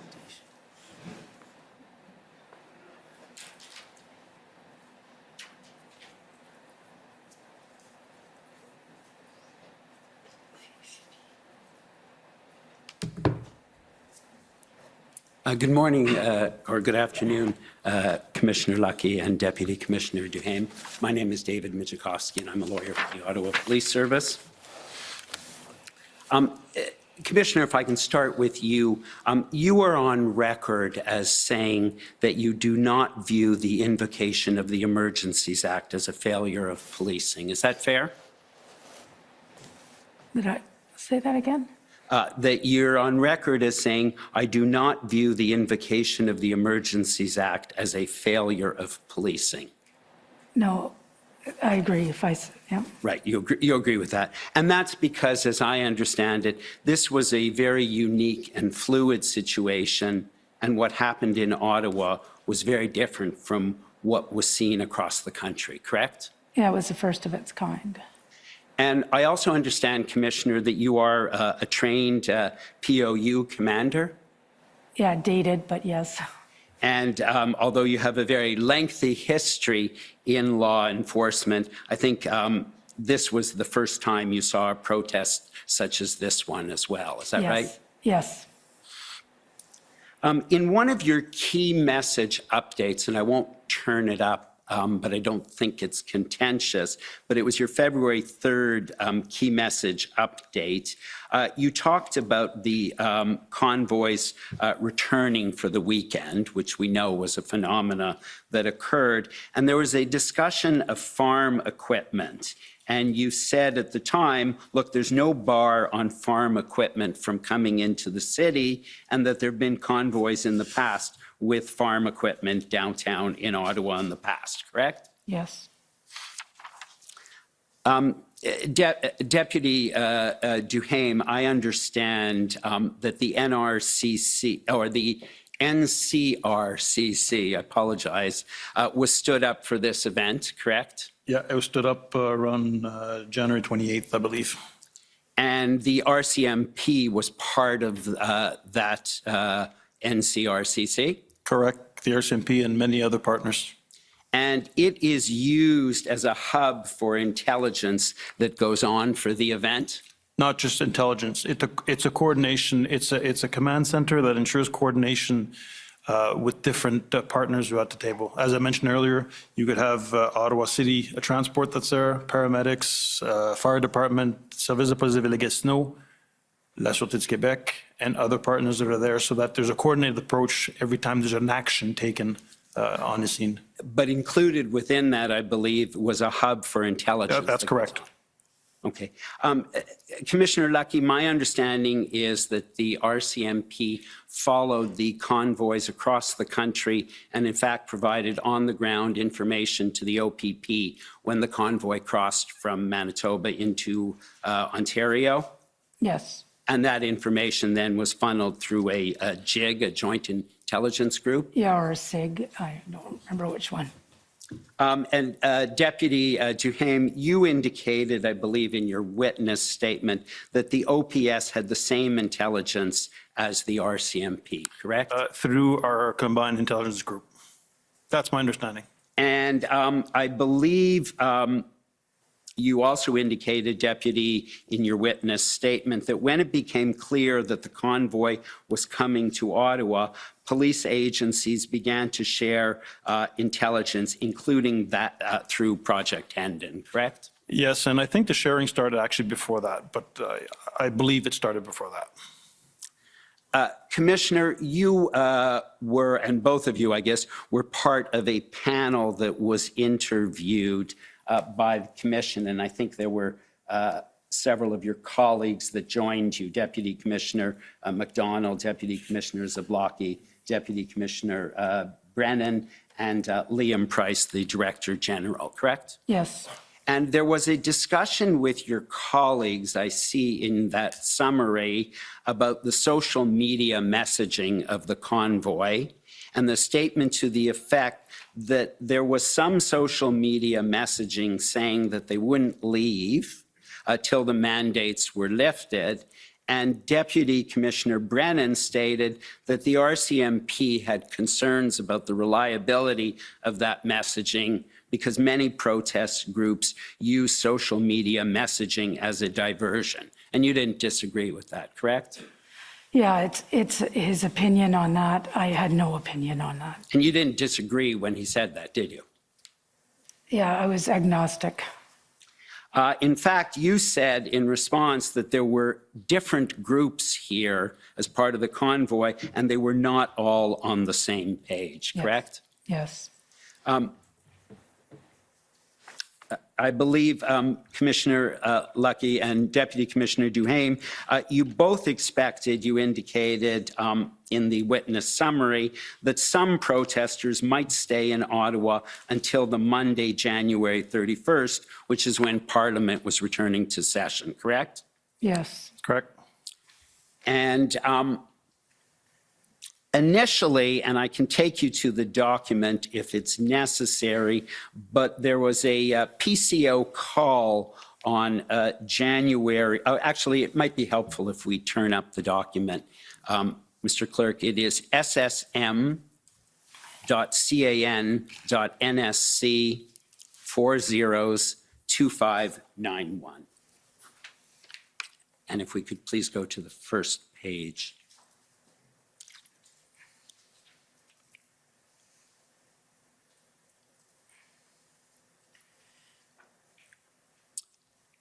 And if you'll see the third bullet under 4 lanes of work, peaceful event. Do you see that? Yeah. And if you, actually, if you go down to the third large bullet where it says non-threat, just underneath that, yes, Sergeant at Arms, PPS, OPS, RCMP, all seeing peaceful event, no indications otherwise, but watching the chatter, correct? And that reflects what you knew at the time? I don't know what date this is referring to. Sure, if we can go up to the top, I believe it was January 27th. Yeah, the convoy hadn't even arrived yet. Right. Yeah, oh, okay, within our events, yeah, as it was crossing, yes. Apologies, David Cherokee for the Government of Canada. Again, it's the -5 hours thing, so I think we're at the 26th in the evening. Okay, thank you. Yes, so it's, again, if we can then just scroll down again. And if we can go to the second page, so this would be the evening of the 26th. So if we go to page 2, the first bullet, you'll see just at the top, blocking of intersections. Protesters say they're not going to do that, but it's a lot of cars, which is what you understood at the time as well. They were not planning to block intersections.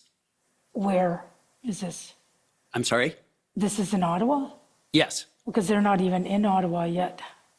I'm sorry? Like, from what I understand is that January 28th, the convoys. That's correct, but based on what you knew on the 26th in the evening, you understood that they were not planning on blocking intersections. In Ottawa? Correct. Okay, that I don't know, but if it's. Can I just add something here, sir? This is the first time I see this document. Yeah, I've never seen this document. I don't know who participated on the calls. I understand reading through the lines at the RCMP, but this is the very first time I see this document. Okay. Are you disagreeing with it, or you simply don't know? I wasn't there, and I don't want to question what's in there, but I wasn't there. Some of the things that I see, I can validate it through other intel that I had from other picture, but I don't even know who the representatives from the RCMP was on this call. Okay, you had no information to suggest at that point in time that the protesters were planning to block intersections. Is that fair? Not at that time. Right. Thank you very much. And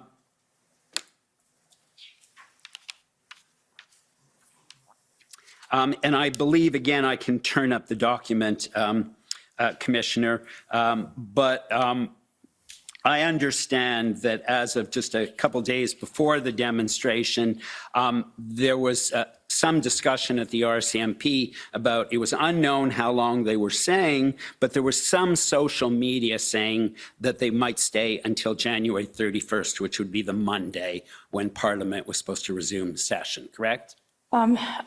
Again, I wasn't intimate, like I wasn't into the details of the intelligence, and maybe Deputy Commissioner Duhem would be better suited to answer that. I can show you the document if you want, Deputy, unless you're able. No, I do recall seeing a document saying that they were planning to stay until the 31st. Okay. And there's another document that I'm not quite sure if it's before they arrived or after they arrived that they didn't leave. They didn't want to leave unless they met with the Prime Minister. So I'm not quite sure if it was before they arrived or after they arrived. Okay, so just for the records, it's pb.nsc.can 408069, which I believe was the 25th, which is indicated that some social media were saying that they would stay until January 31st. And if I could ask you, Mr. Clerk, to please call up pbnsc.can 401225.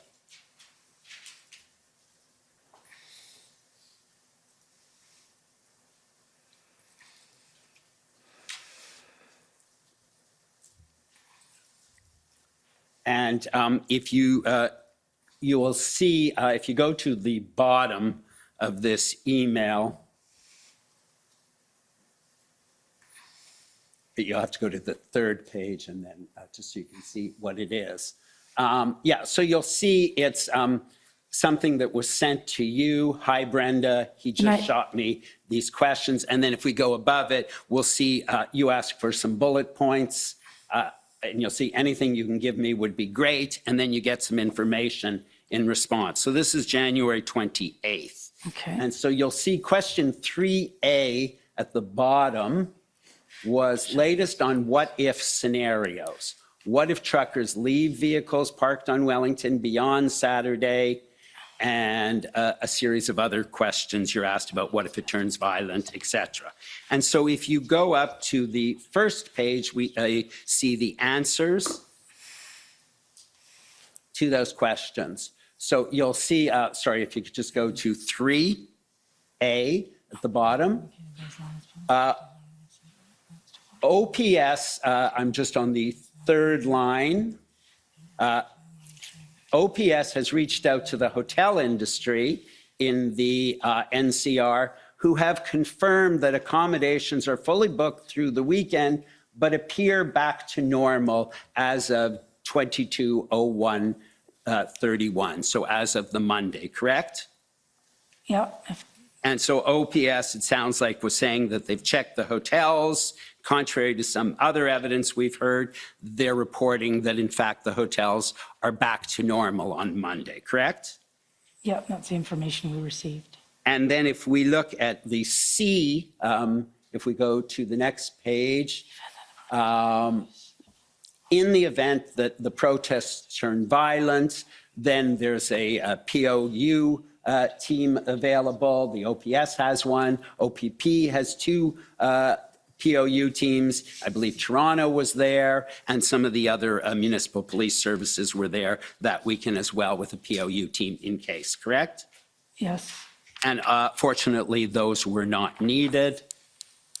And then if you go down to just below the redaction, we see that OPS and OPP PLT are continuing to work closely with the organizers of the event. And it says collaboration between all security partners in the NCR remains strong, and that would include the RCMP as one of the security partners, correct? Yes. Deputy Jahame, I know that on January 30th, if we could please turn to pbnsc.can 6033.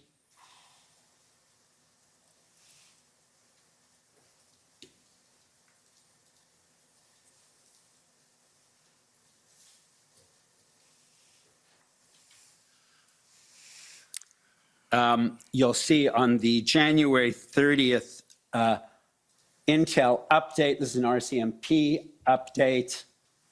OPP PLT, you're now reporting, have it reported chatter that the end date of the event could be February 2nd, correct? So that would be the Wednesday? That's correct. You would agree with me, there were obviously very many trucks on the streets, and some of them we know traveled great distances to get to Ottawa, correct? That's my understanding of the group that were in the downtown core. And one of the things we've heard from various police witnesses and law enforcement officials in this inquiry is a concern about taking actions which can inflame a crowd and cause danger, and the need sometimes for police to show some restraint at the time. And that, as I understand it, is a standard practice in policing. I would say yes, every situation is different, but there comes a point that you have to assess and reassess your positioning and plan, I should say. Sure. And so if I can ask you, I just want to get your reaction to this, if we can call up pb.nsc.can 401154.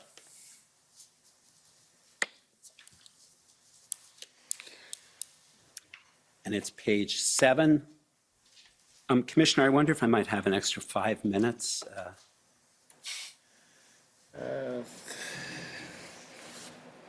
I'll give you a few minutes, but thank you.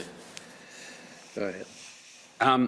And so if we can please go to page 7, the second to last bullet, as I want to get your reaction. Open sources are, this is, it did not occur, but open source reports are suggesting police are setting up roadblocks outside Ottawa, and such reports seem to fuel some truckers' agitation. And so you see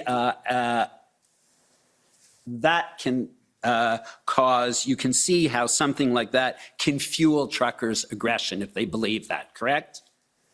Yeah, can I know what that document is, the entitlement of the title and the date? Or I'm just asking to just get your reaction to the statement. Yeah, it could. A police action sometimes could generate a reaction. Sure. And I also saw there was an email, and it's ONT 5099 from the provincial security advisor.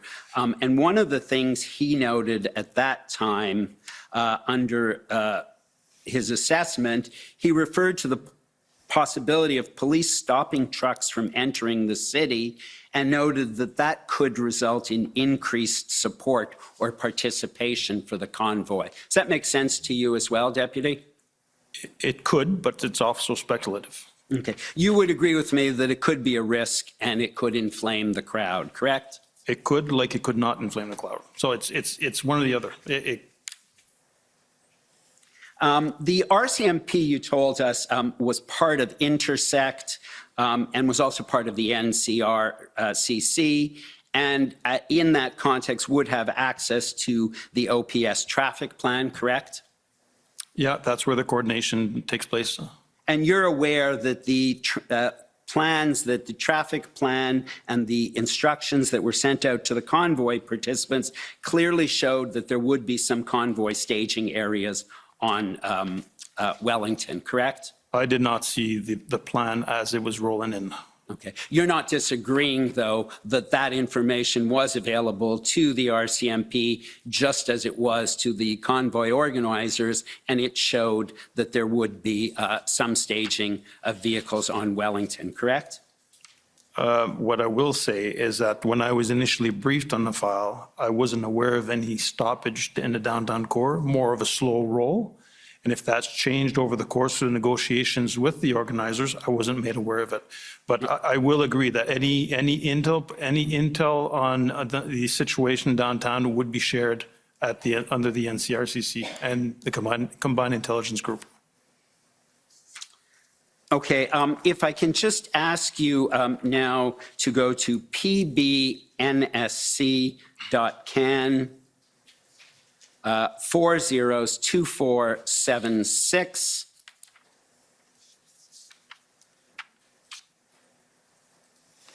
And just while that's being called up, Deputy Duhame, in your joint witness statement on page 10, the second last paragraph, you talked about a call on January 31st where OPS stated that it wanted to launch aggressive enforcement between February 4th and 6th, and you felt that they didn't have the resources or the plans to support that. Do you recall that? I recall the conversation, and it was reported to me, not that it wasn't briefed, it was briefed to me by, I forget who, but they were intending on launching an operation on the weekend of the 4th, and the concern that was brought to my attention is that there doesn't seem to be a plan. No one was aware of what's going on, and there's no maintenance portion after you've cleared the area.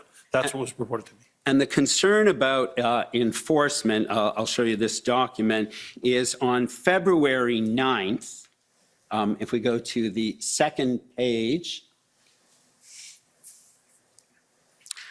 there is actually, I guess if you start at the first page, so you'll see, just so that you can see where we are, just if we could go up, please.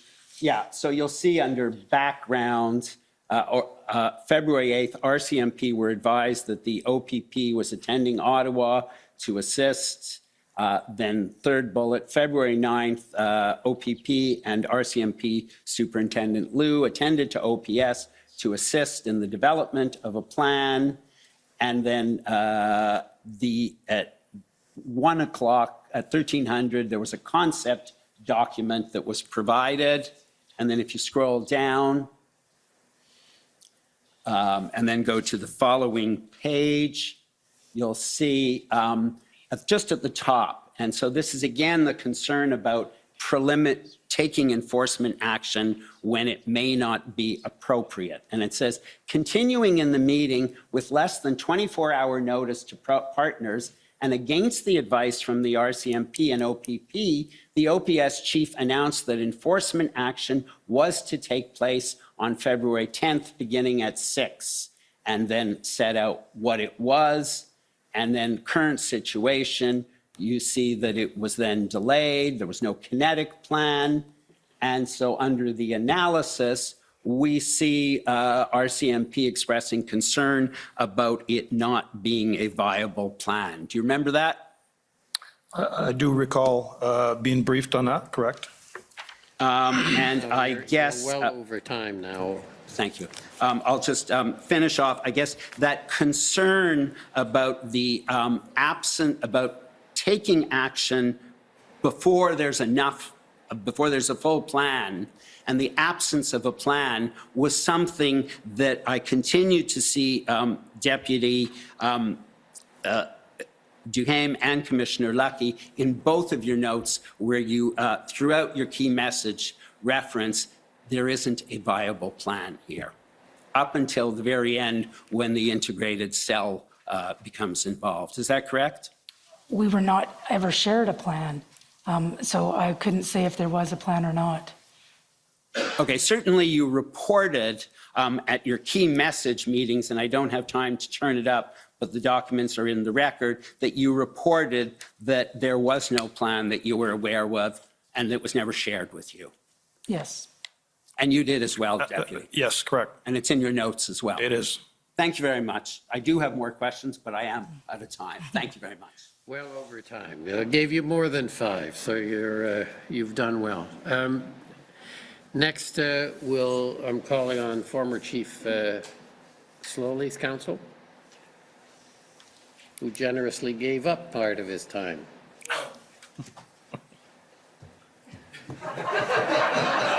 Yes. That, Commissioner Lucky, Deputy Commissioner, that is this commissioner's warning that I'm not getting that back. So I'm Tom Curry. Let's see if what we can do in the 15 minutes that we have together.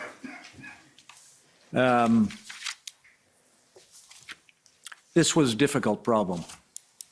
Yes. Yeah? Yes, I agree. More difficult problem than either of you have faced in your policing careers, at least of this kind. You agree?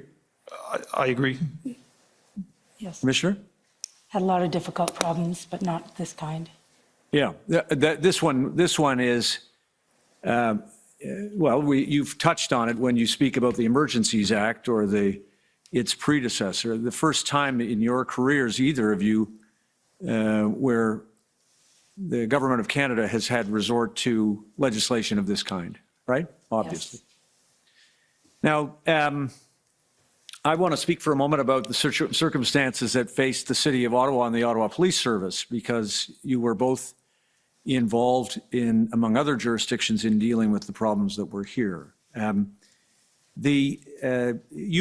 knew Chief Slowly before he took this command. Is that true?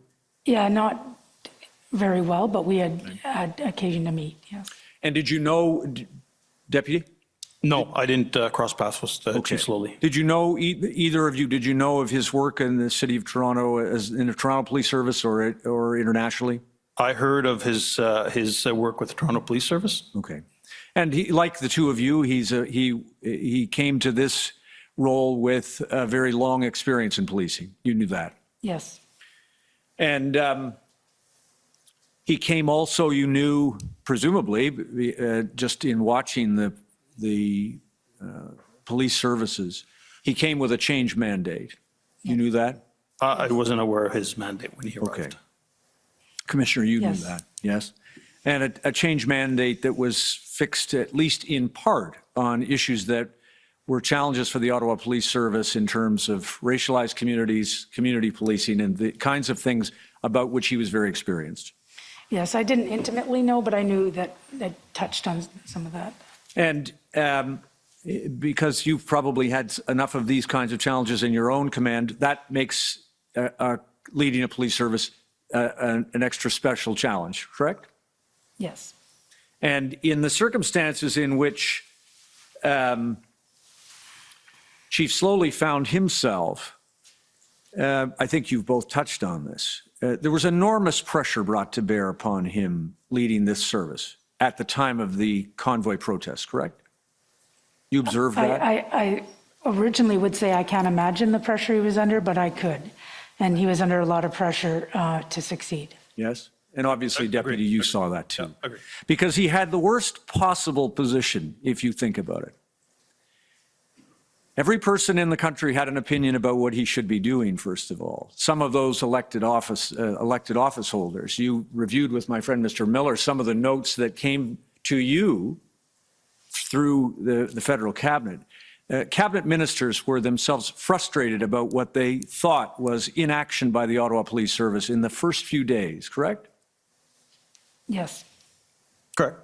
And the provincial government felt similarly to your observation? Yeah, I think that was the general consensus. And obviously, here in Ottawa, the elected officials of the Ottawa City Council, the Police Services Board, the residents, similarly felt enormous frustration that their city had become the site of this particular protest against the federal government's mandates, right? Yeah. No doubt. And it was also obvious, wasn't it, to at least to you as experts in policing, that there were no solutions that could be had, at least within the resources of the Ottawa Police Service, right? It was overmatched. Within the existing resources? Yes. I would say that's correct.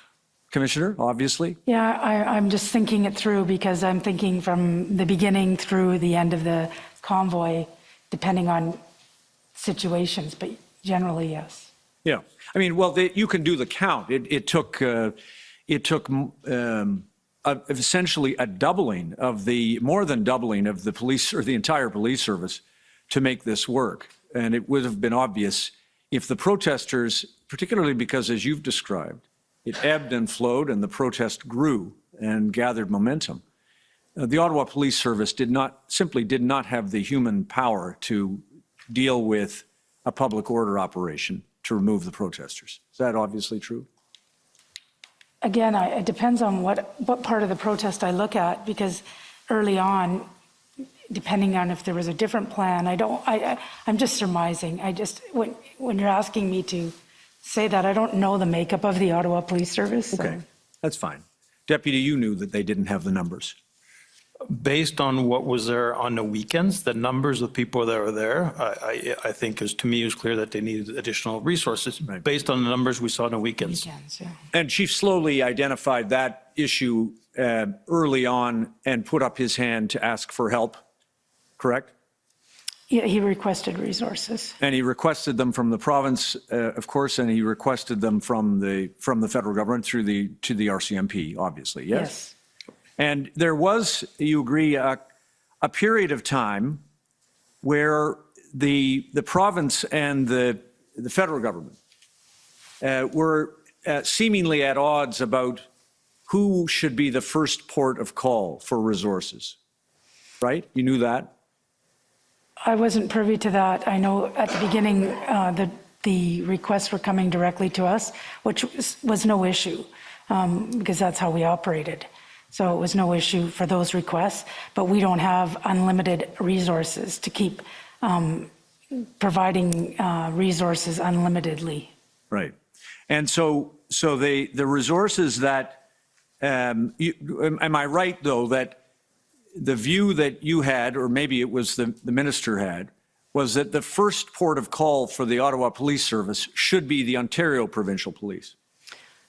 Yeah, I don't think anybody thought that at the beginning. It wasn't unusual that we gave resources, and it was anything we could do to help. It was a big event coming to the city, so we weren't thinking in terms of that. It wasn't until maybe the second week that that I was even privy to the order of affairs under the Ontario Provincial Police Act. So when the chief identified and had the support of the community leaders to identify that there were approximately 1,800 additional human resources required, then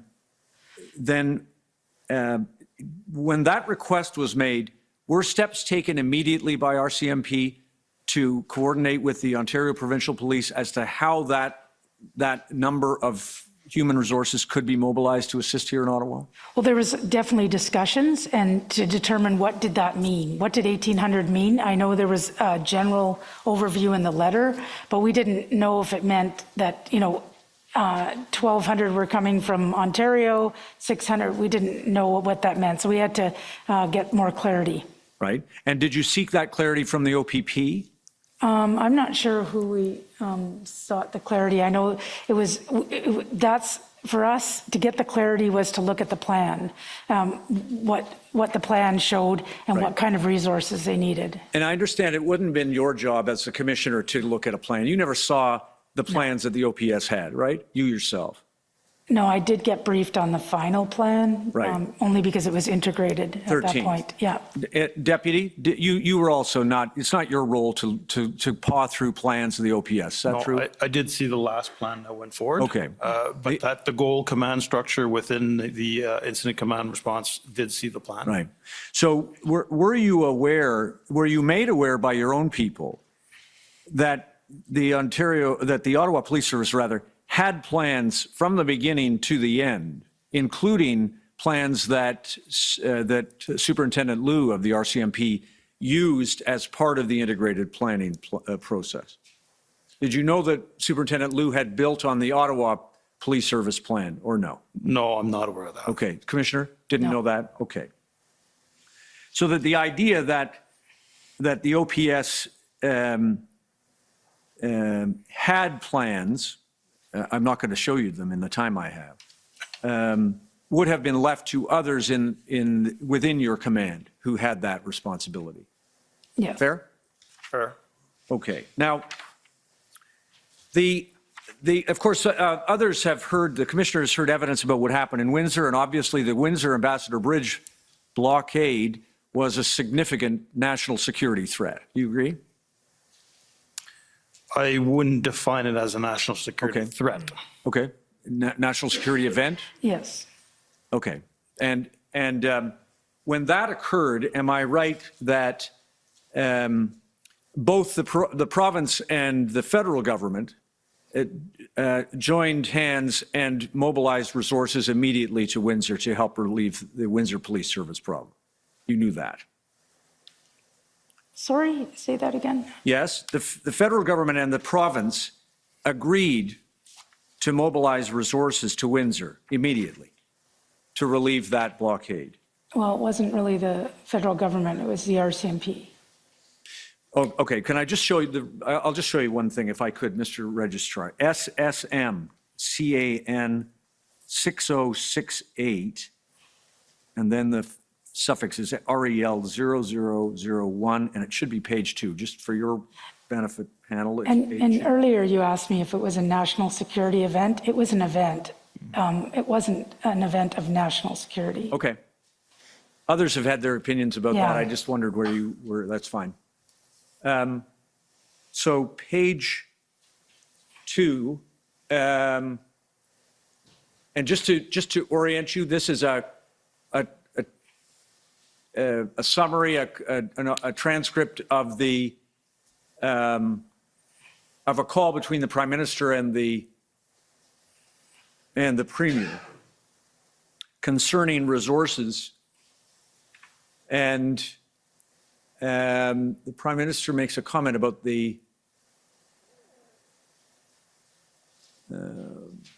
just scroll down, maybe, hold on just 1 second there, please.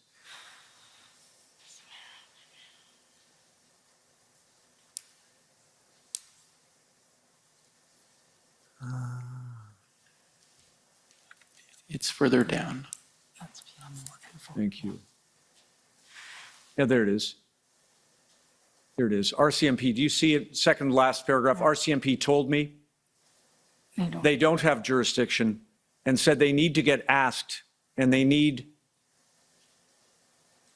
something in there. I told them to be prepared to respond to any ask. And if they need more resources, we need to be there at whatever cost. The Premier says, I agree. I'll check with the Solicitor General. I understand they passed a regulation to have the RCMP act as local police. They did it for Ottawa. I'll check to see if it applies to the whole province. I'm not sure what that last part is, but did you understand from the Prime Minister or indirectly from the Government of Canada that the RCMP should do whatever is required to respond to the blockade in Windsor? No, they never came out and said that to us. And yet, those resources were mobilized by our RCMP resources were mobilized even though no plan had been developed by the Windsor Police Service or the OPP at the time you were asked and did. No, we were told there was an enforcement plan by the OPP. All right. Two things, sir. This here I'm not aware of any political discussion at that level. When we got the request to have RCMP's tactical support group to head down to Windsor, we were told that there was a plan and they were going to initiate the plan the following day, I believe, for the 2 days. So the request actually went directly into our folks who are in Toronto, and we mobilized the troop that was up here in Ottawa to get them down there to assist. Right. But that's the point. You were told they were working on a plan.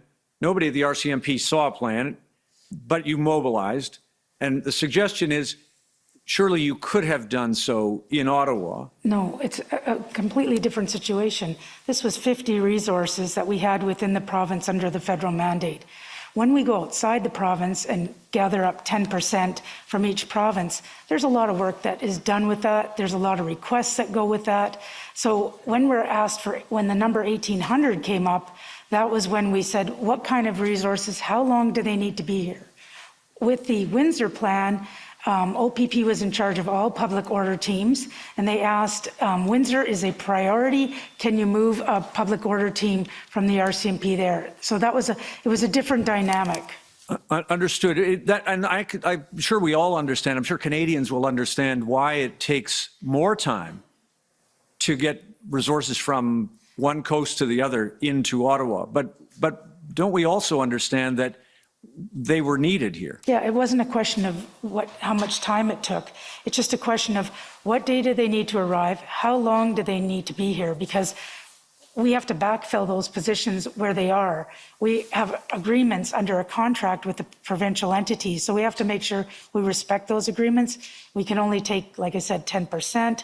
So what kind of resources? How long are they going to be gone? When is the plan going to start? When is the suspected end date? Because we have to account for rotation of resources, and rotation when you're dealing with planes and trains or however, it's a lot of logistics. So it's not as easy as us taking one of our public order teams that's based out of Toronto that was temporarily deployed to Ottawa to go to Windsor. It's two different scenarios. Understood. Very quickly, can I just go to the issue of Chief Slowly and the plan that was the integrated plan? There has been a suggestion in this hearing from time to time that he delayed somehow the approval of the plan. Am I right that you understood that he had approved, first things first, he didn't have to approve it, but suffice it to say that there was no question but that the plan had all the approvals that were required by the 12th of February in the afternoon? No, I was given information from Ottawa Police, the deputies, I didn't create this information. When we got briefed on the plan on the Friday night, February 11th, we were, I believe Deputy Commissioner Bell was there, and he said, we need to brief the chief on this plan, and he needs to approve it. I said, great, off they went. The next day, somebody followed up with him and said, okay, is the plan approved? No, we haven't briefed, I don't think they briefed him. They might have briefed him later on in the 12th. When we asked about it, I was told on the 13th that we were asking, why aren't we starting the plan? And he said, because the chief has not signed off on the plan. And I said, well, when is that going to happen? I actually reached into Chief Slowly and said, are you going to sign off on the plan? And he told me, I don't need to sign off on the plan. Yes. So I was given erroneous information, obviously. Got it. That's what I was just going to clarify. So whoever told you that, by the time you reached the chief directly, there was no issue about that. Is that fair? Yeah, and that information was from members of the Ottawa Police Service, not somebody from the RC. Understood. Can I just show you one of the things that my friend showed you from Commission Council, PBNSC CAN 8040, and it should be page 15. This was a document that you saw earlier. I just want to clarify because I think at that time you had confirmed you had the approval. Just scroll down if I think. Just stop there. Yeah, perfect. So do you see and I don't know whether this is the actual time, I think it's -5 hours. Integrated Planning Cell met with Chief Slowly and some of his team for a briefing on the plan. He approved the plan. However, they are still working on blending their new mission statement and other aspects of their ops plan with the goal of setting it back. Just scroll down, please. The modification, do you see Mark Flynn? The modification is simply at the high political element of the plan mission statement. Other witnesses have told the commissioner that was not, that had nothing whatever to do with I don't even know what that sentence means. And then, Commissioner, I just have one last question. You're now 3 minutes over your time. I will be finished. Thank you. Okay, thank you. Thank you. Thank you. CCLA, please. Yes, good afternoon, Commissioner Lucky and Deputy Commissioner Jain. My name is Eva Krajewska, and I'm counsel for the Canadian Civil Liberties Association.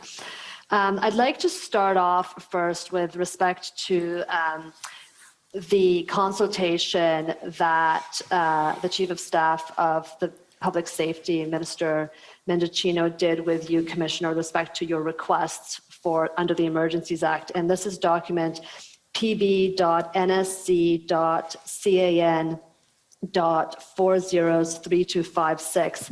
It was up earlier where he emailed you and asked you what the RCMP may request, and you provided a list.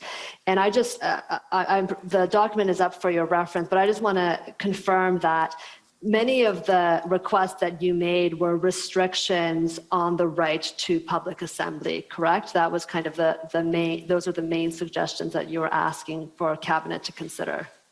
I think some of it also had to do with tow trucks and making sure that there were no children in the area. And that's correct. You're right. You also asked for tow trucks, and you also asked for cell phone disruption. And my understanding is that other than the cell phone disruption question, all the others were put into place under the emergencies orders. Would that be fair? I think so, not maybe in the exact way we said it, but yes. And you understood that when you were making these suggestions or providing this advice, that the declaration of a state of emergency does not suspend the operation of the charter, correct? Yes, correct. And you understood that to the extent that any of these suggestions would limit any charter rights, those limits had to be carefully tailored and not disproportionate to the objective of the measures. I would say yes. Those are complicated. And Commissioner Lucky, you did not provide, or the RCMP did not provide any suggestions with respect to the economic measures that were enacted. No, we may have been consulted, our financial people may have been consulted on process-wise, but not, I refer to Deputy Commissioner. I think we might have been part of the consultation process. I'm not 100% certain. So you may have been also consulted with respect to the economic measures that were enacted as well. I believe we were, but I'm not Okay. 100% sure. And if I take you to the economic measures that were enacted and their implementation, I understand that Mr. Denis Baudouin was kind of the person at the RCMP that took the lead on that issue. That's correct. And we have his notes at pb.nsc.can.408065. Mr. Registrar, I'm sorry, if I could ask you to put that up on the screen and I can repeat it if necessary. His notes, and I'm going to just go a little bit back in time and go to a note on page 3 of this document. These are Mr. Baudouin's notes.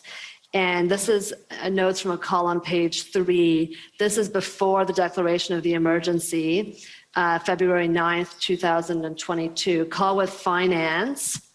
First bullet, they want to enact law to be able to seize money from protesters, looking at privacy law. Second bullet, we explained that right now monitoring FAI, NS, MC, POS is looking at specific on the ground offenses. They ask if law was made to be able to share info of the banks. I explained that FI need an order to execute seizing assets, told them RCMP should not be the only law enforcement body with new legislative power. Are you familiar with Mr. Baudouin's consultations with the Ministry of Finance? Not exactly all the intricacies of his meetings. As I said earlier, I believe they're involved in the consultation process early on. This demonstrates that they are, but I'm not aware of all the meetings they had. I would have been briefed. I would have been briefed every second day of some of the progress that's going on.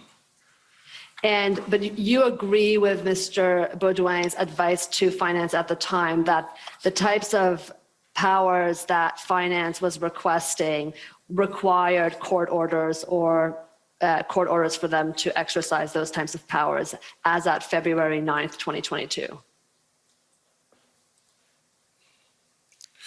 The way I'm reading it is currently we need to execute judicial orders to seize any fundings. Currently, the way it stands, before the invocation of the act. But the, correct. But the act wasn't seizing, right? No. The act was freezing. I don't know if Right. that changes anything. Well, I think that's a legal question. Yeah, but, I'm not sure. But at this time, to seize I think even if, I would suggest even to freeze assets, the RCMP or the bank would need a court order to do that. I don't know. I know for sure seizing, but I'm not sure about freezing. Okay. And once the economic measures were implemented after the declaration of the emergency, you'd agree that the RCMP became the central focal point for financial institutions and as a conduit of information to financial institutions with respect to information about designated persons. Correct. We were the conduit of information from the OPS and OPP to the financial services. And it was Mr. Denis Baudouin and Kelly Hughes at the RCMP who were the primary contact persons with financial institutions to provide them with information. I think it was Kelly Bradshaw. Correct. Denis Baudouin was the primary. I'm not aware of Kelly Hughes, but I'll take your word for it. Okay. And the RCMP, as you said, Deputy Commissioner, the RCMP would collect information, including names, license plate numbers, and other information from both OPS and OPP and provide that information to financial institutions. Correct. There's two processes here. The RCMP would obtain information from OPS and OPP on relevant criminal investigation that they have and would submit those names to the financial services. And the other one is that the OPS and OPP provided some license plate numbers, some names of company that our team had to validate. And validation process was no different than investigation. Go through the data bank so we can ascertain that that vehicle that belongs to whoever is still there and the person is still there. And then the information would be sent to the financial services. Another step to confirm the identity of the individual is when we were able to call the individuals to let them know that we do have a license plate, we know they're here, and that the information we passed on to financial services. We did that when we could. Some people responded that they didn't want to leave. The names went forward. Some people responded that they couldn't leave, in which the names did not go forward to the financial services. And have you reviewed the Canadian Banking Association's witness statement ahead of this hearing? No, I haven't. Okay. The Canadian Banking witness statement provides that it was the RCMP who clarified that the entities contained on the lists were designated persons under the emergency measures order. Do you have any reason to disagree with that? So we have the responsibility to identify the individuals and transfer the information to the financial services. Financial services, it was up to them to decide if they would freeze any assets or in their holdings. And the financial institutions also had an obligation to report back to the RCMP what financial instruments they froze, correct? I'm not quite sure. They did, but I'm not quite sure if it's written in the orders. Okay, well, you can take it from me. It's written in the order that they either have to report to the RCMP or CSIS, but it ended up being that they reported to the RCMP. Sorry, I just want to clarify. You are right in the sense that anything they had in their holdings, they would inform the commissioner of the RCMP. That's in the act. And if I'll take you to an example of a reporting letter from the Toronto Dominion Bank. This is pb.nsc.can 408748.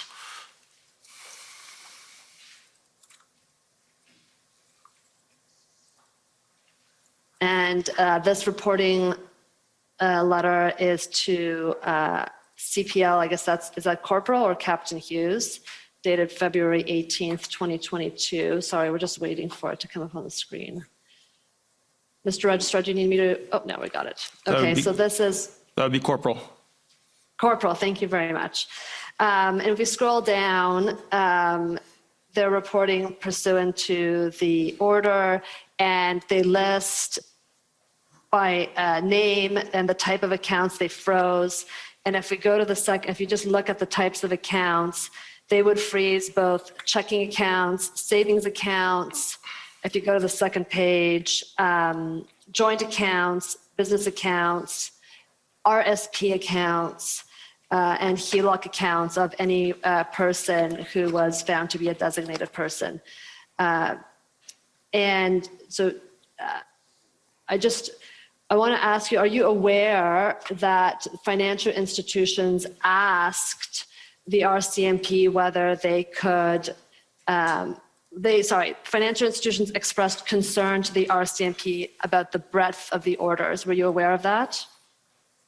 No, I'm not aware of it, and we do not write the order, and the responsibility of freezing any assets is the responsibility of the bank. We don't tell them what to freeze or how to go about it.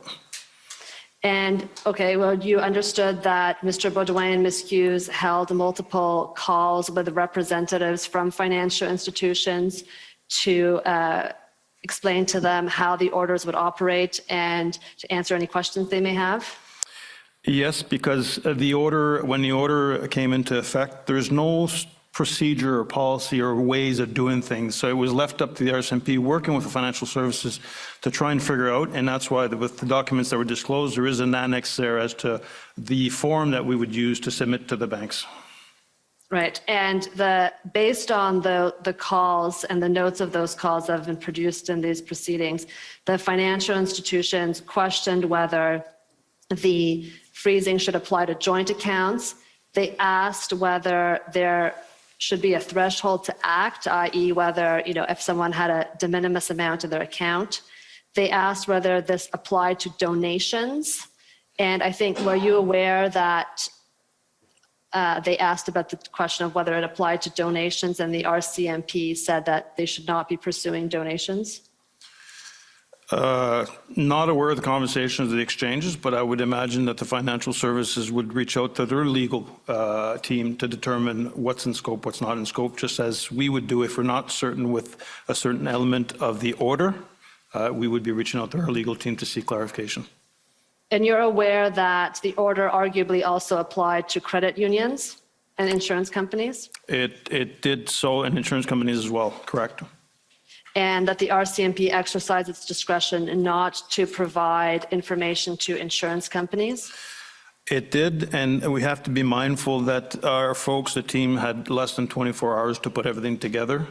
And when you look at the timeline for the convoy, the very first packages that were provided to financial services was, I think, on the 17th, and on the 21st, we informed the financial services that there's nobody left. So it was only stretched out on 4 days. Very little time to get organized and to get a proper process in place. So both financial institutions and the RCMP did the best they can, came up with something that was suitable for both.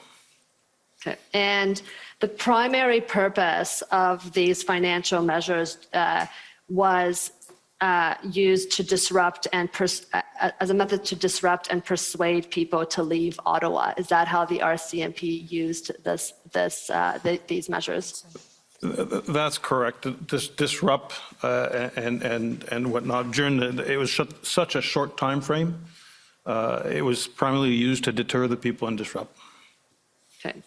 And pivoting now, Deputy Commissioner Duhaime, if I can take you back to the notes, your personal notes from the Freedom Convoy. This is pb.nsc.can 408073.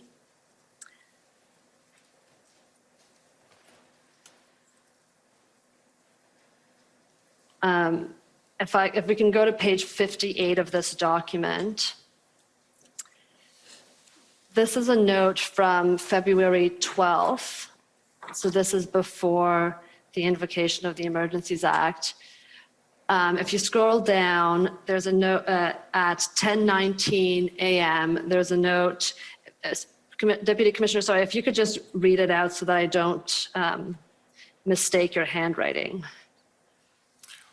There is enormous frustration, and I might mistake my own handwriting, but there's an enormous frustration with law enforcement. Whatever promises were not fulfilled, and then not quite sure protests move around. I'm not quite sure what I meant by that. All right, and the next bullet, separate state and police, although the lines were crossed several times. Are you able to provide any context with respect to this note, Yeah. who was communicating to you first, let's start with who is communicating to you that there is enormous frustration with law enforcement, or is this your own observation? No, this was, these were notes taken from a meeting, and when I said separate state and police, although the lines were crossed several times, what I meant by that was not by elected official, but more having representatives from public safety portfolio, not at the elected level.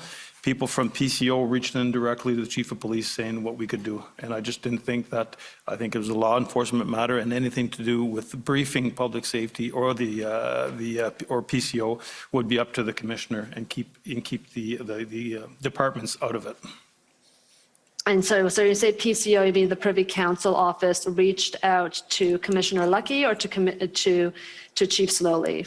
It was one meeting that they reached out. I attended, the commissioner attended, and it was with Mr. Slowly as well as other people on the phone. I just thought it blurred the communication lines, and what you'd see is you saw the mayor get a letter directly to the Minister of Medencino, and the questioner resources or assistance should be dealt with at the policing level, and then we bring it up to our respective governments if needed.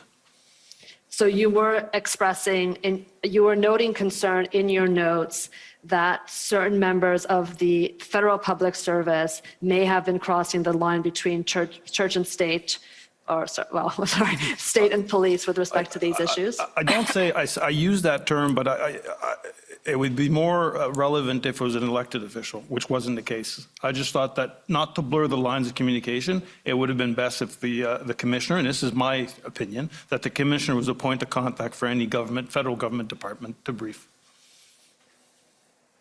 Okay. Thank you. And my last question is to Commissioner Lucky. Commissioner, you mentioned in your examination in chief by Commission Counsel, you were taken to the February 13th IRG meeting, and I understand from the minutes of that meeting that you attended the February 13th IRG meeting, correct? Yes. And you had speaking notes for that meeting that included a statement that in your view or the RCMP's view, all available tools and legislation had not been exhausted, including charges that could have been laid under the criminal code, correct? Yes. And the IRG group is a group of select ministers brought together by the Prime Minister to help with the coordination of an incident that is occurring, whatever it may be, correct? Yes, the ministers that are relative to the incident, I would say. With relevant expertise to the issue, correct? Relevant, yes. And Commissioner, would you, the IRG has met for other incidents prior to these events, correct? Yes. And would you have felt free to speak up at that? Do you feel like you would be able to raise issues at those types of meetings, or is it the type of meeting where you feel you could only be called upon to speak? No, if I needed to speak, I could raise my hand, or I could just simply walk over and talk to, usually I was sitting next to the minister, so I could raise it through the minister. And that's the Minister of Public Safety, Yes. Minister Mendocino. Yes. And so do you feel like it was important at that meeting on February 13th to inform those ministers of the fact that in your view, existing legislation had not been exhausted? It was already brought through to Minister Mendocino through his chief of staff. And it was in my speaking notes, obviously, which I don't believe now that I was able to speak to. But it was already brought forward, so. But do you feel like it would have carried weight? You're well over time, so you're going to have to wrap up.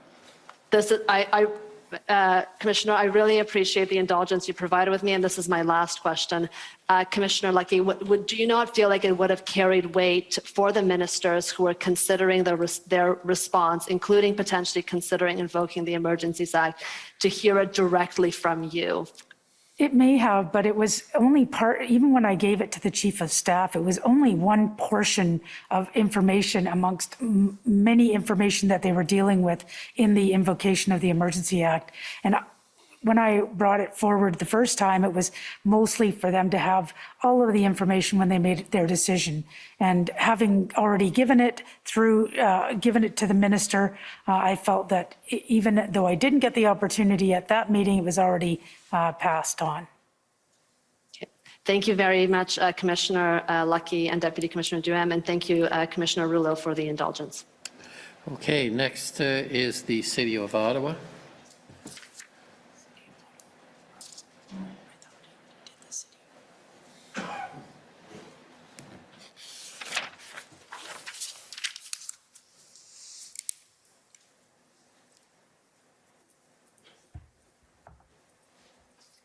Good afternoon. My name's Anne Tardif. I'm one of the lawyers representing the City of Ottawa. Mr. Clerk, can I ask for us to pull up OPP 50601? Commissioner Lucky, this is an email exchange that you had with an officer out of BC. And if we could scroll to the bottom of that first page to start off with. So a little bit lower, yeah, there we go. This is an email from John Brewer with the RCMP, who I take it's out of BC, to you, dated February 2nd. Do you see that there? Yes. And if we could scroll now to page 2, and it's the second to last large paragraph in that email. There we go, right there in the middle of the page. Thank you, Mr. Clerk. Do you see there? And Mr. Brewer is explaining to you that these types of protests leave very limited capacity for police to solve this situation without some movement by government to allow protesters to have a quote unquote win of sorts. And he goes on to explain what he means by that. In the interest of time, I won't read it all into the record. Do you see that? Yes. And if we can scroll up to the first page, keep going. Right there, thank you. You respond again on the 2nd, and you say, thanks for the great response. I already used a few of the items when I was briefing some of the ministers today. Thanks a ton. Did you brief the ministers? I'm assuming these are the ministers at least of public safety and emergency preparedness. Is that fair? And sometimes the Minister of Transport and the Minister of Intergovernmental Affairs. Okay. Did you brief them with respect to that concept, the concept of the fact that the solution might require a potential outreach by government to create a win of sort for protesters? I don't know. I'd have to read the whole email to see. There might have been other things that I briefed them on. It might have not been that, because it's quite a lengthy. It is, and I'm afraid I just don't have the time to take you through it. I can't pinpoint if it was just that. Sorry. Is it a reasonable proposition? Can I put that to you? No, because there's a ton of information in there, and when I've already used a few of the items, it could have been any of the many items in there. So I'd have to refresh my memory. I appreciate that. I'm no longer asking that. I'm saying, is the proposition that I read out, not did you brief it? Oh, okay, but sorry. Is the proposition that I read out, is it a reasonable proposition? It depends on the circumstances in the protest, but yes, it is. Yes, it is, depending on the circumstances. Yes. Okay, thank you. Sorry, I don't have the best hearing, so. No, that's okay. That's why. You explained, you both explained, but I think primarily you explained, Commissioner Lucky, that in Ottawa, the RCMP went from about 30 to then 50 officers per day, correct? Initially. Yes. And that obviously is over a period of shifts. So if it's a 2-shift, you might have 25 officers in the day shift, 25 in the night shift, correct? I don't know how they were deployed. Perhaps Deputy Commissioner Duham can assist. It varied. It varied from shift to shift. Okay. Some of them might have been all days, and then in the initial instance, we didn't get into that. Okay. Let me put it this way. The Ottawa Police Service has prepared, and we've seen in evidence, a chart of deployment numbers that has a total of RCMP forces per day, hovering around 50 to 60 per day, and not getting anywhere close to, not hitting that 200 number that you were talking about into your evidence until after February 12th. Does that sound reasonable? Yes. Yeah. Okay, thank you. I won't bring it up in the interest of time. Now, you explained earlier, again, this was Commissioner Lucky, that you did not need, or that the RCMP did not need to see an operational plan before sending public order units, or POU, units to Windsor to assist with the OPP-led operation there. You recall that? No, partly because it was a specific ask. Right. And it was explained to us what they were going to be doing and what type of resource they needed. And a public order team is unique because it's the size of the public order team. So it's not, we need, yeah. I understand that. I'm just asking if you recall that Yes. evidence, right? And did you listen to Deputy Minister Stewart's evidence yesterday by any chance? No. Well, one of the things he told us, and one of the things he reported to the SSE Committee of Cabinet was that the OPS plan was subject to review and verification by the OPP and others. And that was the case, right? When we became integrated with the integrated planning cell, yes, it was integrated, so all of them participated. And that was really from, so the integrated planning cell, that was really from February 8th on. That's the evidence we've heard of when they arrived in Ottawa. So from that point on, yes, subject to verification by OPP and others. Fair? Yeah, well, it wasn't verification. We had a briefing.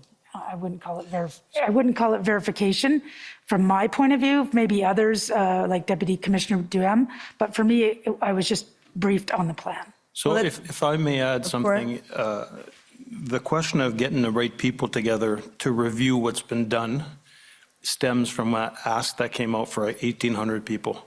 And that's when their SMEs came together, say, okay, let's get together, let's have a look at the plan, exactly what we need, how many people we need, what skill sets we need, and that's when, and then the ICC morphed in. But one of the reasons was exactly as to what resources they need based on the plan they have. So the February 7th request for approximately 1,800 officers resulted in what you just described, Deputy Commissioner, a process where we got SMEs together from the OPP and the RCMP, and of course the OPS, to see what was really needed, verify the requirements, and that resulted ultimately in setting up the integrated command center on February 12th, correct? Yes, and I'll go to what was said previously, is that there was a number that was thrown out, 1,800. No one knew where this number came out, and no one knew what skill sets were required, what type of individuals we're looking for. And they had 1,000 police officers, some POU units, but what type of police officers that you need? That's what prompted a review of that ask in the plan itself. Fair enough, and I think you've explained that several times. I guess what I'm asking is, the RCMP wasn't going to fulfill that request until it had the information that you've just outlined. Fair? We were already mobilizing some of our folks because we know this was going to be big, but we wanted to wait to what the ask is from that plan. From the plan, From the in other review words. team. And from a verified plan, verified by yours and the OPP's subject matter experts. It was a collective effort of SMEs, subject matter experts. And I don't think we couldn't, we didn't know what resources to call up. Okay. Can we, seeing how much time I have. All right, Commissioner Lucky, you described earlier today that the ministers, the federal ministers, were checking in to see what other resources were required and were generally offering to provide whatever assistance was needed to bring the occupation in Ottawa to a resolution, right? Yes. And during the convoy, you provided regular briefings to ministers, deputy ministers, and to cabinet, correct? Yes. Your role was to provide accurate briefings, right? Yes. And you couldn't provide them with all the information for a whole host of reasons, but you wanted to make sure they had the key facts, right? Yes. And Commission Counsel put to you that you reported on a number of occasions that the RCMP was fulfilling all OPS asks. You recall that? Yes. And then he also took you to the February 7th request for 1,800 officers, right? Yes. And you've already explained some length, and I won't take you through it because I definitely do not have time, the process involved before you could send additional resources for enforcement purposes in support of the integrated operation. So you've explained that. But I think we can agree that the RCMP did not fulfill that February 7th ask or request until the enforcement plan was approved and almost ready to go. Is that fair?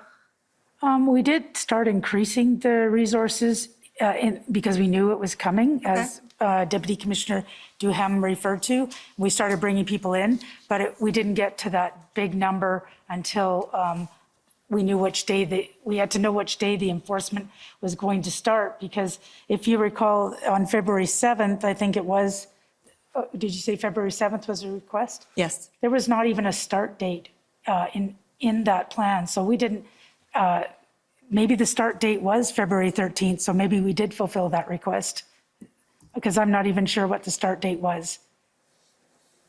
Okay. On the ask of, if you're asking for 1,800 resources on February 7th, my first question is, when do you need them? And if they said right away, well, I need to know what shifts, like I said. Right, and I think you both have explained that several times. My question is a bit of a different one. You told Cabinet and the ministers that the RCMP had fulfilled all OPS asks. And what I'm asking you is whether it perhaps would have been more accurate to say that you had fulfilled all requests for frontline officers and were assessing the latest OPS request for resources. Yeah, that probably would have been more accurate. Right.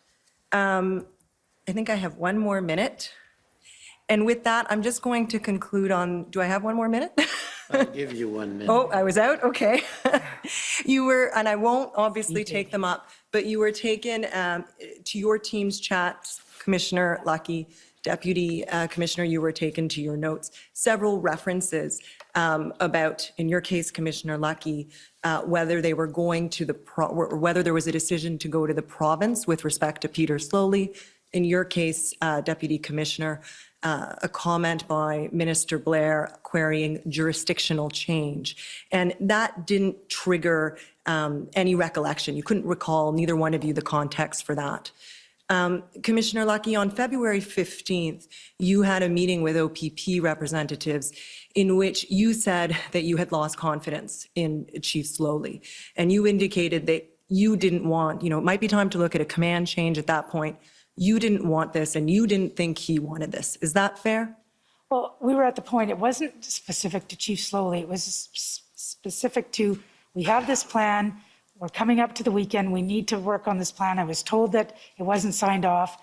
If we don't get this, we haven't got the plan signed off, it's time to move, it's time to enforce. I can't keep bringing resources in. I can't keep going across the country to get resources. We need to move. And literally, as I was speaking about that to OPP Commissioner Tom Carrick in another meeting, Chief Slowly had resigned. Right. And I take it that it's both your evidence that none of the federal ministers ever discussed, and none of the federal ministers nor Commissioner Carrick prior to that ever discussed a transfer in command of the operation for Ottawa? No, when they were first discussing the Emergency Act, at that time I was calling it the Emergencies Measures Act. Sure. People were saying, if they can't do this enforcement, can it go to the RCMP? Because again, there was this misconception that the RCMP being federal and national, that the next, if they didn't have the capacity to do it, would they bring somebody else in? And that's when we were explaining to them, that's not how it works. We're not here we had no interest in taking it over. It wasn't in our jurisdiction. The whole province, we have no jurisdiction. It's not our job to do that. We will assist in any way we can to ensure that Chief Slowly and his crew succeed. And that was my main priority. Okay. Thank you very much. And thank you, Commissioner, for the indulgence. Thank you. Okay, thank you. Next is the province of Saskatchewan. Good afternoon, Commissioner and Deputy Commissioner. My name is Mike Morris, and I'm counsel for the Government of Saskatchewan. Commissioner, I think we've established that you did not speak at the February 13th IRG meeting or at the Cabinet meeting on February 13th. Is that correct? It appears so. And I'd like to show you an email that indicates someone else was substituted in for you at Cabinet. Registrar, can we pull up PB NSC CAN 403216.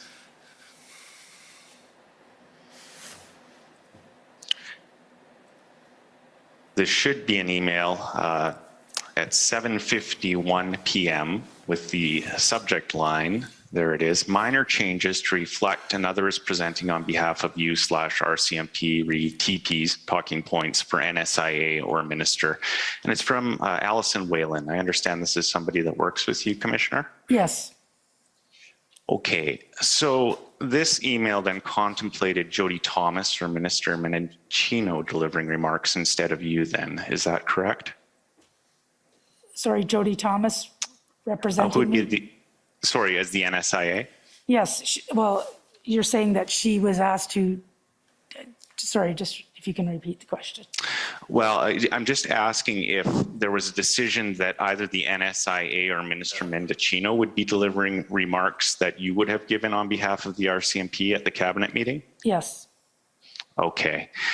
And I'd just like us to scroll down a little bit, right above the word Windsor on this first page.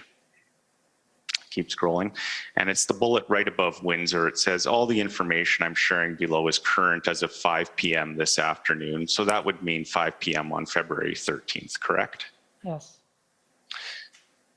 And I'd like us to go to the third page then, and just scroll about halfway down.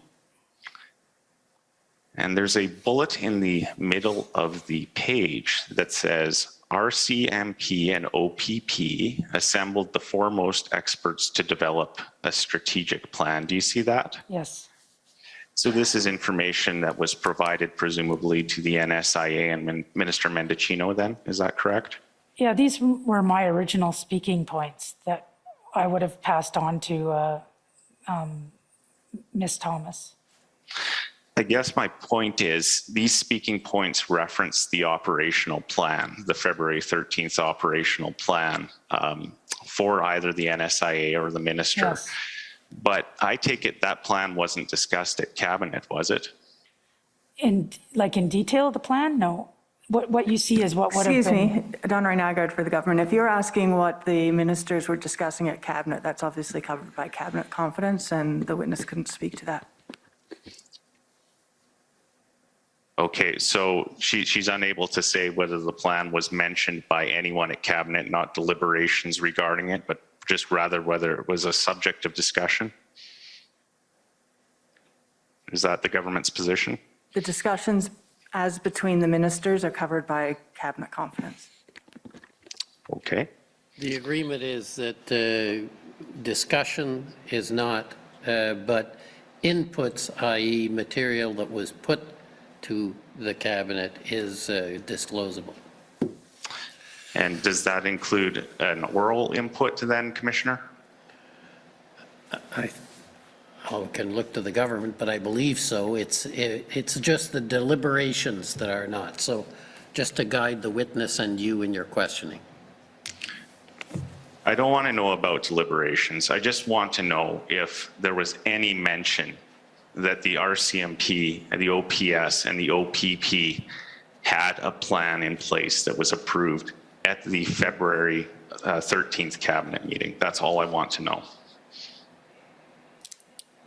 Yes. Okay, thank you. Commissioner, you've been referred several times to an email you had with Mike Jones, Minister Mendicino's chief of staff, that was shortly before the cabinet meeting on February 13th. You recall that? Which email? Is it the one regarding the exhausting the? Right. What, that you haven't exhausted all existing legal authorities. Okay. And then that's the next question I want to ask you. Did anybody say at the cabinet meeting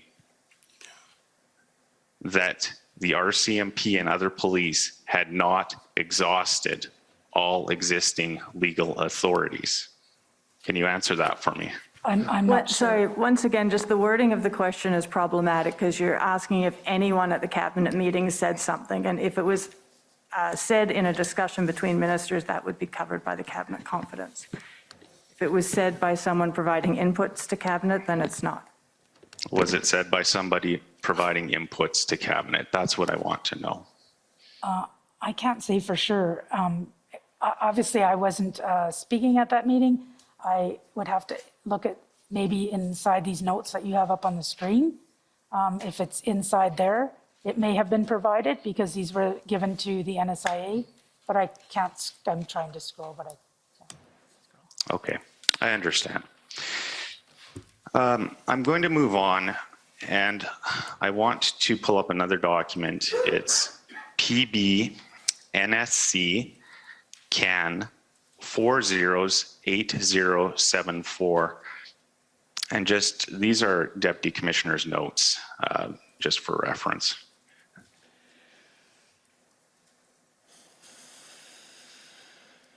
and I'd like to go to page 104, please, of the PDF. Deputy Commissioner, these are your notes, correct, from February 14th, 2022? That's correct. They reference a meeting with the NSIA at 9 a.m., is that correct? That's correct. Okay. Who called that meeting? I would say that it was probably called by PCO. Rarely do I engage the NSIA unless there's an ongoing matter that has to be briefed up. But it was probably called by PCO. Can you explain the words inevitable outcome at the first arrow and what that's in reference to?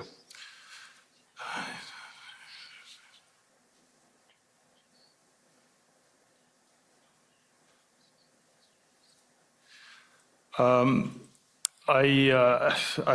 trying to remember what I meant by that, because it's going back quite some time ago, but I'm just wondering if it's not with regards to the use of force that would be needed to bring this to an end. And I think it might be that, but I'm not 100% sure. From your recollection, did the NSIA know about the operational plan which had been developed as of 9 a.m.? I don't recall ever briefing her on the plan with regards to the intervention plan, because even on the 14th, we were briefed on the 13th. It was still not officially signed off until we had the final plan as we were moving closer to the weekend of the 18th. So I did not brief the NSIA with regards to the operational plan. I can add that there was nobody, there was a briefing of the existence of a plan, but nobody was briefed on the details of the plan. Okay. I want to pull up another document. It's OPS 14566. These should be notes of Chief Slowly's scribe, and I understand that Commissioner, you had a meeting, I don't know if it was virtual or in person, with Chief Slowly at 10 a.m. on February 14th. So if we can just scroll down a little bit, please. Okay, there we are, 10 a.m. meeting with Commissioners Carrick and Lucky. And where I need us to go just a little bit further down, just scroll a tiny bit further. Okay, please just stop. Now we have a bullet which says, Lucky did not get Prime Minister briefed up on the plan. Prime Minister will be enacting the Emergency Measures Act. Advise her legal to review what the measures are, what's the process. Now, Commissioner, my question simply for you is it's a fairly straightforward one. Did you tell former Chief Slowly at this 10 a.m. meeting that the Emergency Act was going to be invoked? You know what? I do not have a recollection of that. I think I may have, because it was inevitable, and that I think I was briefed that it was in fact going to be invoked. And so I probably would have mentioned that, but I can't say for sure. I'm going back to my memory. But you have no reason to dispute what's noted here, then? That's what you're telling me? Is that fair? No, what time was that meeting at? Do you know? 10 a.m. 10 a.m., yeah. It's very likely, because I was meeting with both Carrick and Commissioner Carrick and Chief Slowly. It could in fact be true. Like, I can't refute it. Okay. I'm not sure how much time I've got left. I've got two areas, and if I can only cover one, maybe I'll start with that. I just want to touch briefly on the freezing of bank accounts. My understanding is that the RCMP provided a list of names to financial institutions, but that it was up to those financial institutions to do with that list. Is that fair? Correct. We were the conduit of information for Ottawa Police Service and the OPP. It was a financial services responsibility to decide if they were going to freeze or not based on what we gave them. Okay, but would you agree with me that if they had a list for a designated person, you know, not freezing a bank account or a credit card on that list could constitute an offense? I'd have to go through the Measures Act, but I think face value like that, it is. But again, it's at their discretion as to how to proceed. If they're not comfortable with the information that we provide, And here's an example. We could provide information that we believe that the person is there, but if this person has a Visa card and is somewhere in Canada, all of a sudden we have to go back and double check and validate what we have. So the responsibility rests with the financial services to decide if they freeze or not. Right. It's an offense to make funds available to somebody participating in a demonstration covered by the Emergencies Act. Fair enough? Fair. Okay, and then that's a little bit of a heavy onus then on these financial institutions because they're facing potential charge if they don't freeze accounts. Fair? I didn't write the legislation or the orders. We just applied them. Okay. You're well out of time. You've well exceeded your time, so you're going to have to wrap up. I have one last area then. Can I have 2 minutes, Commissioner? Or not? If not, I understand. I don't want to take up all the time. No, you're over. We'll go on to the next. Thank you, sir. Thank you for answering my questions. Much appreciated. Thank you. Next is the National Police Federation.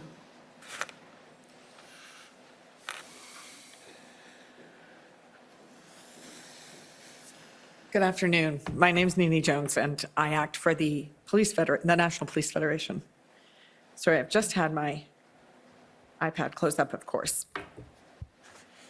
I'm going to ask you a couple of quick questions just to start off about the swearing in of RCMP officers under the Ontario Police Services Act. So very quickly, because we have heard a lot of evidence about that over the last number of days, you're both aware, I'm sure, that in order to permit RCMP officers to enforce provincial laws and municipal bylaws, they need to be sworn in as special constables under the Police Services Act? Yes. That's correct. And you're aware there's an equivalent sort of provision in Quebec as well? I believe there is one, yeah. I'm not an expert on that, so I'm not going to try and wade into the specifics. But are you aware that in Ontario, prior to the convoy, our members were required to take a short course and write a test before being sworn in? Commissioner, I see that you are not aware of that. No, same Deputy here. I'm not Commissioner? aware of the full process other than they had to be sworn in. Okay, were you aware, so anything about a course or a test is I'm not not something you're aware. familiar with? Okay. So I know that both of you in your witness statements said that the swearing in, because it was essentially a paperwork exercise, was not a significant deterrence or hurdle. Is that right? There's nothing that was brought to my attention that it was stalling the process, if you wish. My understanding is that things were going smoothly when it came to the swearing-in process. And are you aware that there were still some challenges, for example, in Windsor, where our members had to use a buddy system? No, I'm not aware of that. Being deployed with either an OPP officer or a Windsor officer along with the RCMP officers? No, I'm not aware of that. Okay. Would you agree then, broadly speaking, with me that looking at this issue might be something that this commission could do or make a recommendation in respect of? Absolutely. We were talking about it in respect, especially in the two provinces where we have no jurisdiction, if there'd be a more streamlined process that would allow maybe all regular members to have that in advance, if in fact they needed it, or some form of process that would satisfy both the Police Act and ourselves. Thank you, Commissioner. At the end of your witness statement, you were both asked about recommendations or thoughts you had emerging from this, and you talked about, Commissioner, you particularly talked about protests like the Freedom Convoy not going away. And I think we've heard some evidence over the last few days about this being a paradigm shift, a new model of protest. Is that something you both agree with? Yes. Yeah, I see the landscape shifting. You're correct. Okay. Deputy Commissioner, I want to pick up on some evidence that you gave earlier about not really that long ago when the RCMP had a bigger footprint here in Ottawa. Correct. And you talked specifically about, I think, when the RCMP were the police of jurisdiction in respect of the parliamentary precinct and how planning worked for big events. Yep. You recall that evidence? Yep. Specifically, you said that there'd be joint planning. The RCMP and the OPS would plan Correct. together. Correct. And so I'm sure you're familiar with the witness statement of Dennis Miller and Steve Madden. I haven't I'm not read sure. it. Neither of you have had an opportunity to review it. Mr. Miller, who I think you may know, I know Dennis very well. Thank you. Talks about how he policed 3 previous G20 summits, and that the RCMP directed protesters to park at a distance from the summit location. Yes, they, usually when there's a summit, you have to identify a location where people can demonstrate and be heard. And that they would then arrange buses to transport them to those. In some of the major events, they would, yeah. It's different from one major event to another. And Commissioner, I see you nodding. That's a practice that the RCMP has used frequently in respect of large events. Yeah, G20s, G7s, yes, And in fact, the RCMP has significant experience with large events, right? yes. And so in circumstances like this one, would you agree with me that it would have been a benefit to revert to those, I want to say old ways of doing it, although it's really quite recent, where the RCMP was an active participant in planning around Parliament Hill? I would say that since the creation of the Parliamentary Protective Service, who has a mandate of Parliament Hill and the 34 precinct buildings, they've been working hand in hand with Ottawa Police Service since the withdrawal of the RCMP on the Hill, and it's been going fine. And Ottawa Police Service has managed several large-scale events throughout the years where you'd have 100,000 people in the streets on Canada Day. You look at the work they did with Rolling Thunder when it came in afterwards. They did an excellent job there. So I don't necessarily agree it's an organizational issue, law enforcement. I think it's been shown throughout the last couple of years that it's been working. It's been working, and I'm not convinced that if we were there, things would have been different. I wish to remind you that our initial participation when this all started, we were involved in the planning process, but looking at it from our protective lens and not necessarily the demo lens. Right, so sort of that federal policing lens was the lens you brought to bear, not that frontline or community-based policing. Not right? my mandate. Okay, but you talked earlier about this prior period when there were 120 RCMP officers available in the parliamentary precinct, right? Yep. And everybody here already knows that I'm always asking questions about the parliamentary precinct. I know that you were the first director, but you know, so in fact, you know probably better than anyone that the PPS security officers are not, it's not a law enforcement agency, right? Correct. And that they are not, they can't exercise police powers, They do have powers to arrest, but not the same as a police officer. right? And in fact, if they do arrest, they have to call the Ottawa Police They do. or the RCMP. Most of the times is the police jurisdiction because Ottawa is a police jurisdiction for any criminal matters in Ottawa. But if, for example, if it was a terrorist matter, they would call It'd be the different. That falls under our mandate. Right. And in fact, the police of jurisdiction, whether that's the OPS or the RCMP under their mandate, have to ask permission to be invited into the buildings for policing purpose, right?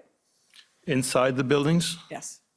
Yes. I would say even they would need permission from the Speaker of the House if they have to enter any part of the buildings, I believe. And so the full wind down of the RCMP out of the parliamentary precinct really just concluded in about 2018, right? The wind down of the organization. Or the decommissioning, I think is the language you used in your witness. I'm not quite sure if decommissioning, but to your point and you've said that, because it's not a law enforcement role, that's why I initiated the review in 2016 and started looking at, okay, I think it's time to reduce our footprint because it's not a law enforcement responsibility. It's a security responsibility that PPS is doing very well at. And that's what prompted us to reduce. And as I mentioned earlier in my statement, under the legislation, the director's position is an RCMP member, but other than that, we have no one else. They report up to the speakers. They report up to the speakers. Initially, when it was created, because we had 120 people there, the MOU that I believe is still in effect had a role the RCMP would overlook at the integration portion of the securities, of the different security units that are there. But I'd say the integration is fully done. It's been 7 years now, so everything is reporting to the speakers right now. So just to be clear, during the convoy, this group of a few hundred, maybe a bit more security officers, you probably have a better sense of the numbers than I do. I don't know what they had footprint-wise when this was going on. I'm not aware of the exact number. So they have an institutional report. It's PPSIR, a number of zeros and then 1. And they say that they played no active role in, hang on, let me just make sure I got it. They were not an active participant nor a contributor to any tactical policing planning during the convoy. And that's at page 8 in the document, but we can pull it up if you need to see it. But does Yeah, that make sense to no, you? you don't. I know they were in the NCRCC during the entire event. That was, again, to coordinate anything that needed to be coordinated on the Hill, but I'm not quite sure of their involvement with regards to the planning process. I'm hinting more towards no than anything else. Yeah, OC Transpo was in that center as well, right? There's a lot of partners that were in there. Lots of people are in that who don't play a policing role. Not necessarily. Okay, so in terms of these few hundred security officers or security guards, we know that they put in an RFA, request for federal assistance, seeking rations. Were you aware of that? Not aware of rations, and that's some of the information that doesn't always make its way up to me. Yeah, just in case. I think they wanted to make sure they were supplied. And they also stood up their own crisis management center. Yes, they did. Inside, but actually, the RCMP and the OPP had to deploy public order units to those buildings, right? They do not have any, I would say, tactical teams like we have, and we did provide a public order unit to assist. And are you aware the OPP did also? I think there was 2 public order teams involved, and I'm not quite sure if it's the OPP. RCMP had one of them, and I think it's OPP or Europe, but I'm not sure. So the OPP and the RCMP were responsible for providing that security during the convoy to these physical buildings.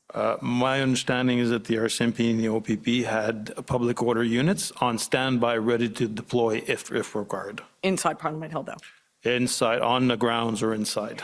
Okay. And you'll agree... You're just about out of time, so you're going to have to wrap up. I'm absolutely about to wrap up. Thank you. You'll agree with me that Parliament Hill is a frequent target for protests? It is. You'll agree with me that Parliament Hill is a frequent target of threats, including of violent threats? The Hill itself, I'm not quite sure. And/or the people in it? I'd say the people in it, the people that work there, more than the Hill. And would you agree with me that having a distinct organization, and I understand as someone who helped build this organization, this may be a bit of a difficult question for you, but that having a distinct organization with its own command center, its own communication processes, and its own people can stifle that flow of information that's so crucial in events like the convoy? Can, yes, but that's the reason why you have an NCRCC or an integrated command center where people from the different organizations come together and the flow, excuse me, the flow of information is shared there and then bounce back to the respective organization. Okay, and then may I ask one last question? No. One last question. I apologize, thank you. Commissioner Lucky, we've had a lot of questions about the availability of bodies and boots on the ground in responding to the convoy in the early days, but frankly, all the way through it. Would you agree that 120 additional RCMP officers at the parliamentary precinct would have been useful in responding to this event? Is that directed to me? It's to Commissioner Lucky, but I would certainly... So I'll lead off. You got to be mindful that even if you have 120 resources, we do have a primary mandate with regards to protective policing and the Hill. So it doesn't mean that you would have 120 resources at your availability to deploy it elsewhere. You still have to maintain that mandate. Of course. And if it takes 75, maybe you can take 10 or 15 people away from that that are on their days off. But that exact number, I'd have to dig a little deeper in that. Ditto. Okay. You'd agree 10 to 15 would come in handy though, right? Any additional resource always comes in handy. Okay, I think it's been pretty long so far. It's a little unusual, but I think we can take a break for 15 minutes because we're unfortunately not through the list. So I'll take the afternoon break now, 15 minutes, and then we can come back. The commission is in recess for 15 minutes. La commission est levée pour 15 minutes.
Order à l'ordre.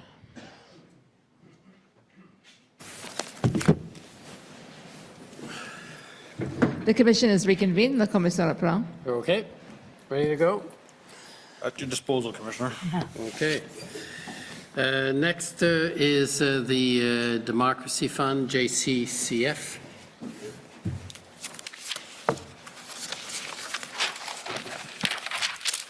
Good afternoon, Commissioner, Deputy Commissioner. Good afternoon. My name's Alan Honor. I'm a lawyer at the Democracy Fund. We share a standing with the JCCF and Citizens for Freedom, although we are separate organizations. Can we just pull up PD NSC.can.405820?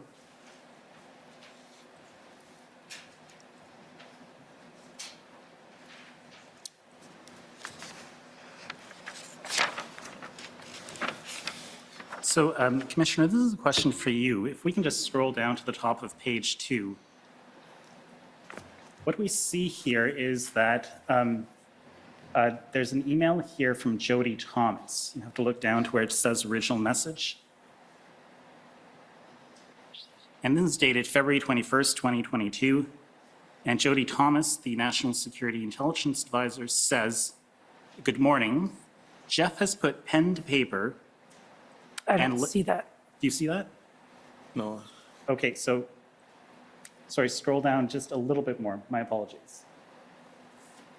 A little bit more. Top of page 2.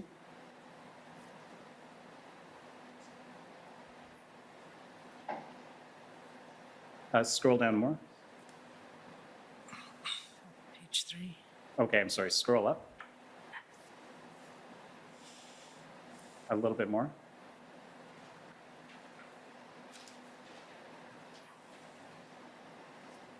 Maybe the top of page 3. Let me just, I'll just check to make sure I have the right document here. This is a version of it.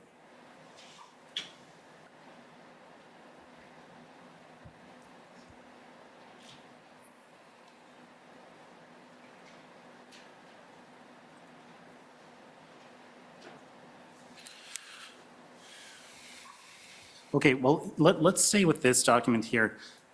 Commissioner, do you recognize this document? No.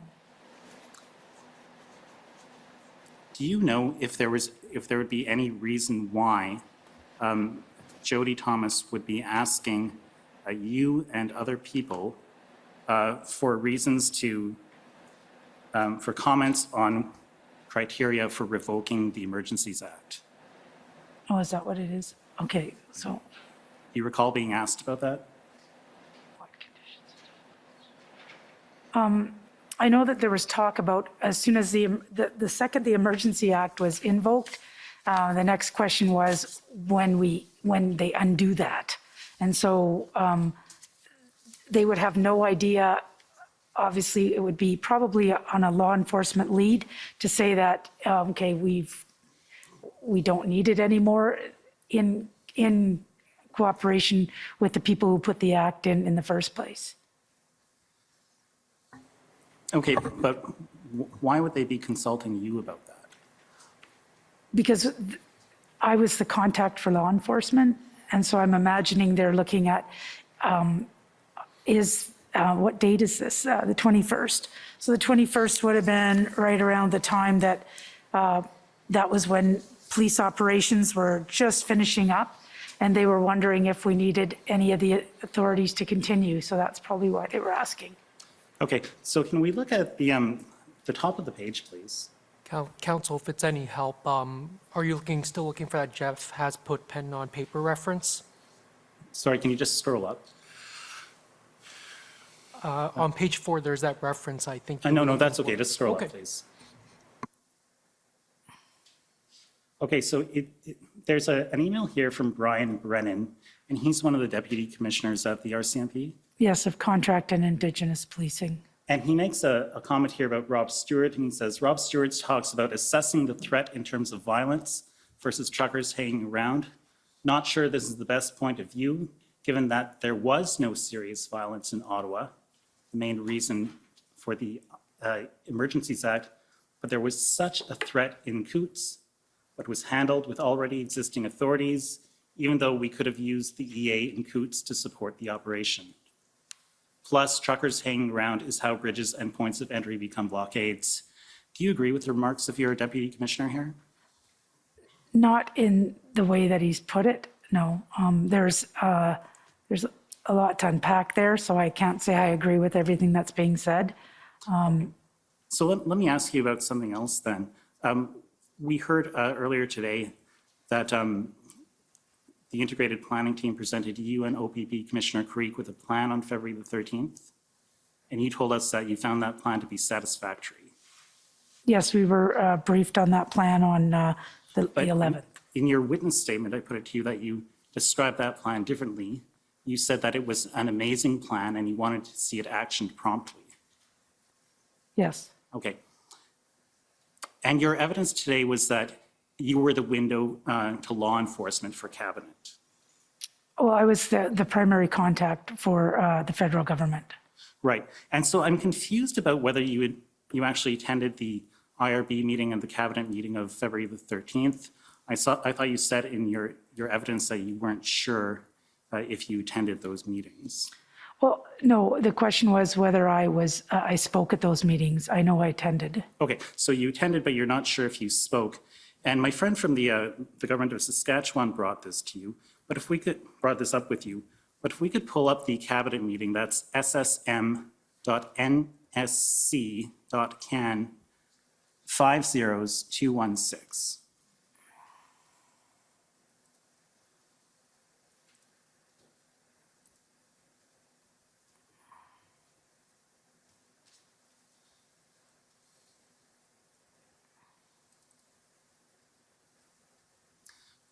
Okay, so if we go to page 8, you are not giving the situational report here. Advisor Jody, NSIA advisor Jody Thomas is giving that situational report. Why is that? Because I thought you usually gave those situational reports. Yes, I usually did. And I think because she would give an overview on those meetings and I would give an overview, and I think they just wanted to condense it, so they asked her to do it. And so she had normally given a bit of an overview, so I gave her my notes if she wanted to incorporate anything in that. Okay, and let's go to the cabinet meeting. Sorry, this is the cabinet meeting. That's the IRG, I think. This is 216. So let's go to ssm.can.5095, maybe 6 zeros.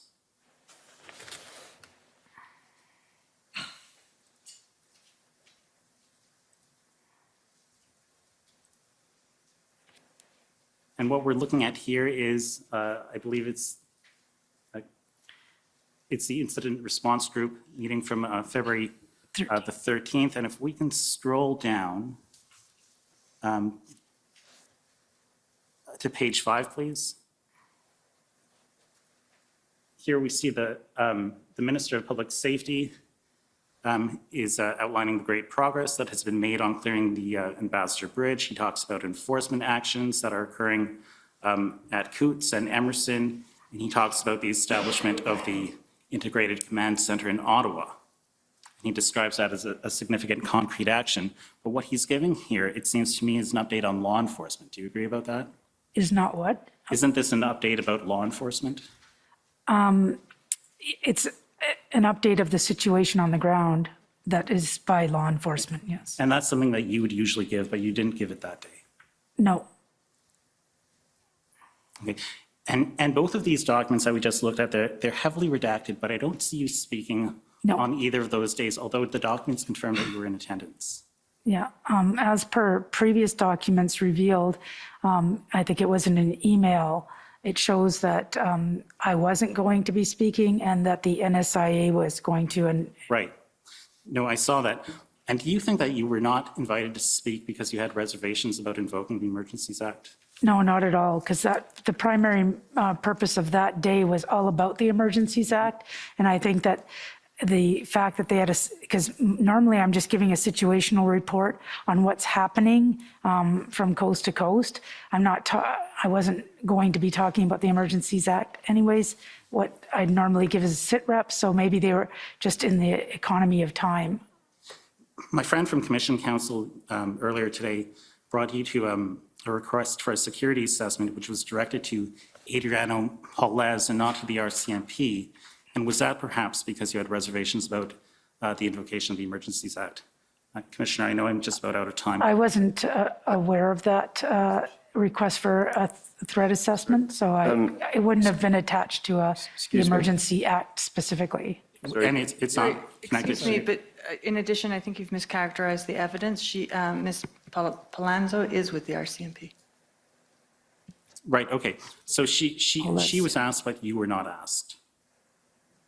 I don't do threat assessments, so Okay. she would have been asked. But you were not even notified about it. No, and nor would I be at my level. You learned about that today. Yes. Okay. And I just want to show you very quickly the email of February the 14th. This is ssm.nsc.can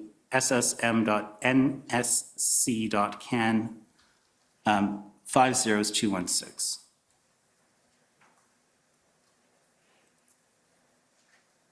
And it's this email in which you express your reservations to Minister Mendicino about invoking the Emergencies Act because there are other existing tools at law that haven't been exhausted.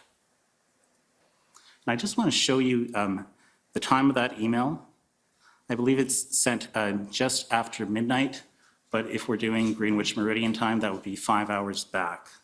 Yes. So I think between 7 and 8 o'clock. Council, I think, was that the SSM 216 that you just mentioned? Yes. SSM NSC CAN 216 goes back to cabinet minutes. Okay, that's fine. Do you recall the email was showed to you earlier today and it was dated, it was timestamped just after midnight? I can't recall the time stamp. Okay, well, would you take it from me that it was timestamped just after midnight? Or should I pull it up? Okay, sure. You know what, I have no idea, so I'm, Okay, and if we deduct 5 hours, that brings us between 7 and 8 o'clock Eastern Standard Time. And you would agree with me that's shortly before the cabinet meeting happened on February the 13th. you sound like you've done your research, so I'll take your word for you. Okay. And so before that cabinet meeting was held, Minister Mendicino and others knew about your position on the Emergencies Act. Yes, in fact, if it was before the cabinet meeting. Yes, thank you very much. Thank you.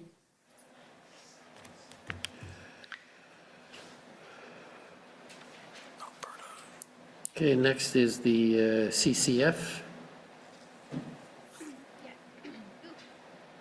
Thank you. So my name is Janani Shanmuganathan, and I am counsel for the Canadian Constitution Foundation, and my questions are for Commissioner Lucky. So earlier today, when Commission Counsel was asking you questions, he brought up discussions with federal ministers about RCMP taking over the Ottawa Police Service, and you responded and said, that was an issue that you were asked about often, and that you had to explain that the RCMP was not the police of jurisdiction in Ottawa. You recall that? Yes, but I think I'd have to correct myself. It wasn't often. It was brought up a couple of times. Sure, and the response was, the RCMP is not the police of jurisdiction in Ottawa. And nor do we have any jurisdiction in Ontario for that type of policing. Okay, so I want to just talk a little bit about this notion of jurisdiction, okay? So I want to take you to the RCMP Act, and Mr. Registrar, that's CCF 6029.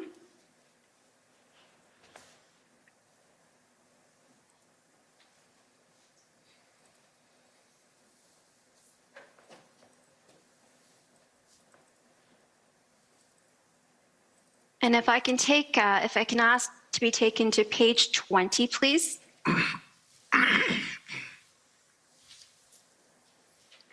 you could just scroll down and just stop there, great. So Section 18 of the RCMP Act, 18A specifically, sets out the duties of peace officers, the duties of RCMP officers.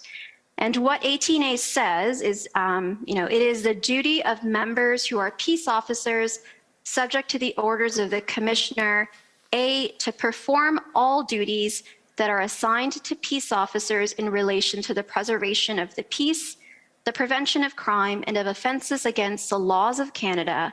And it goes on to say, and the laws enforced in any province in which they may be employed, and the apprehension of criminals and offenders and others who may be lawfully taken into custody. So you'll agree that this is the provision that sets out sort of the powers of RCMP officers.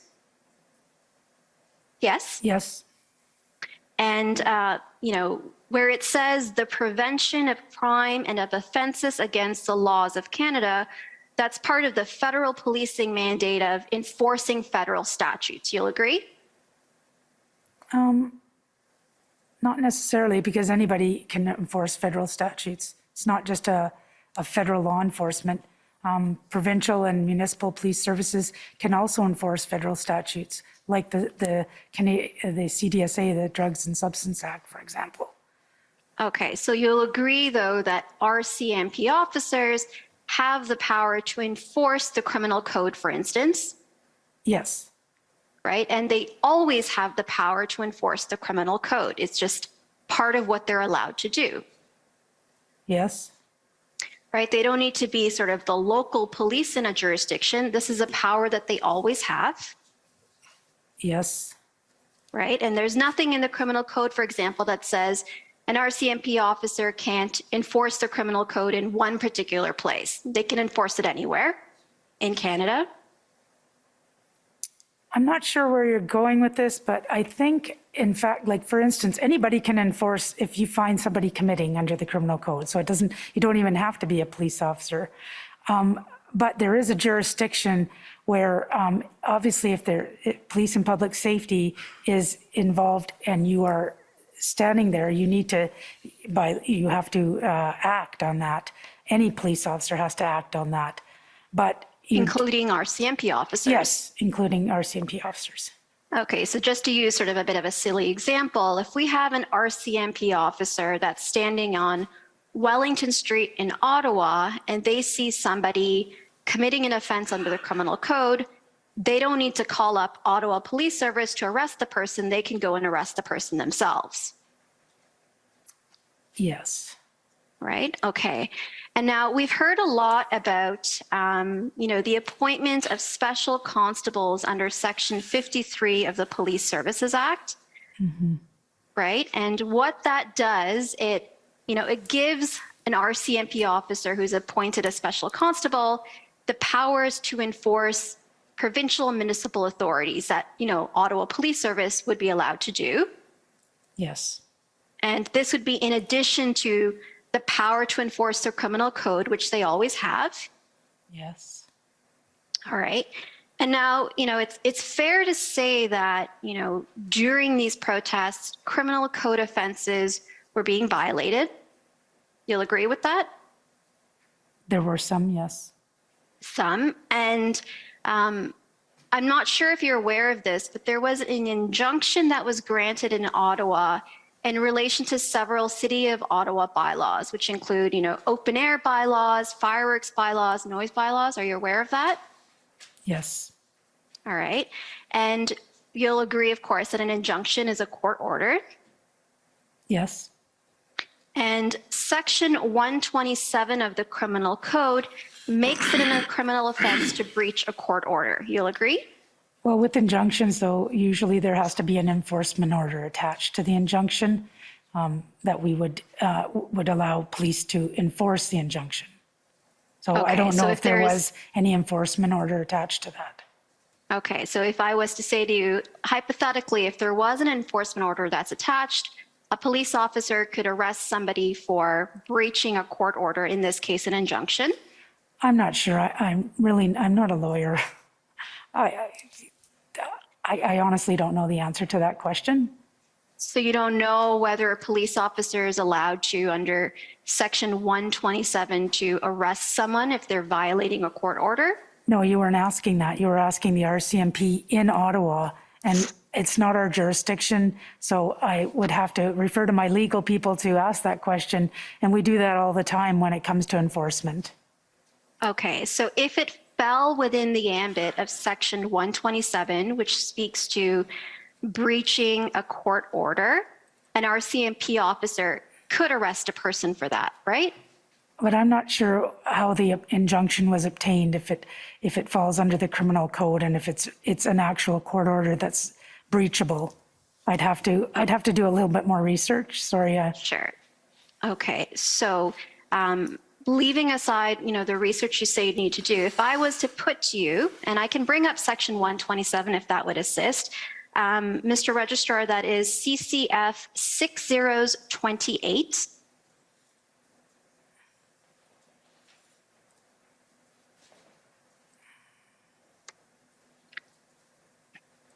And it's page 230.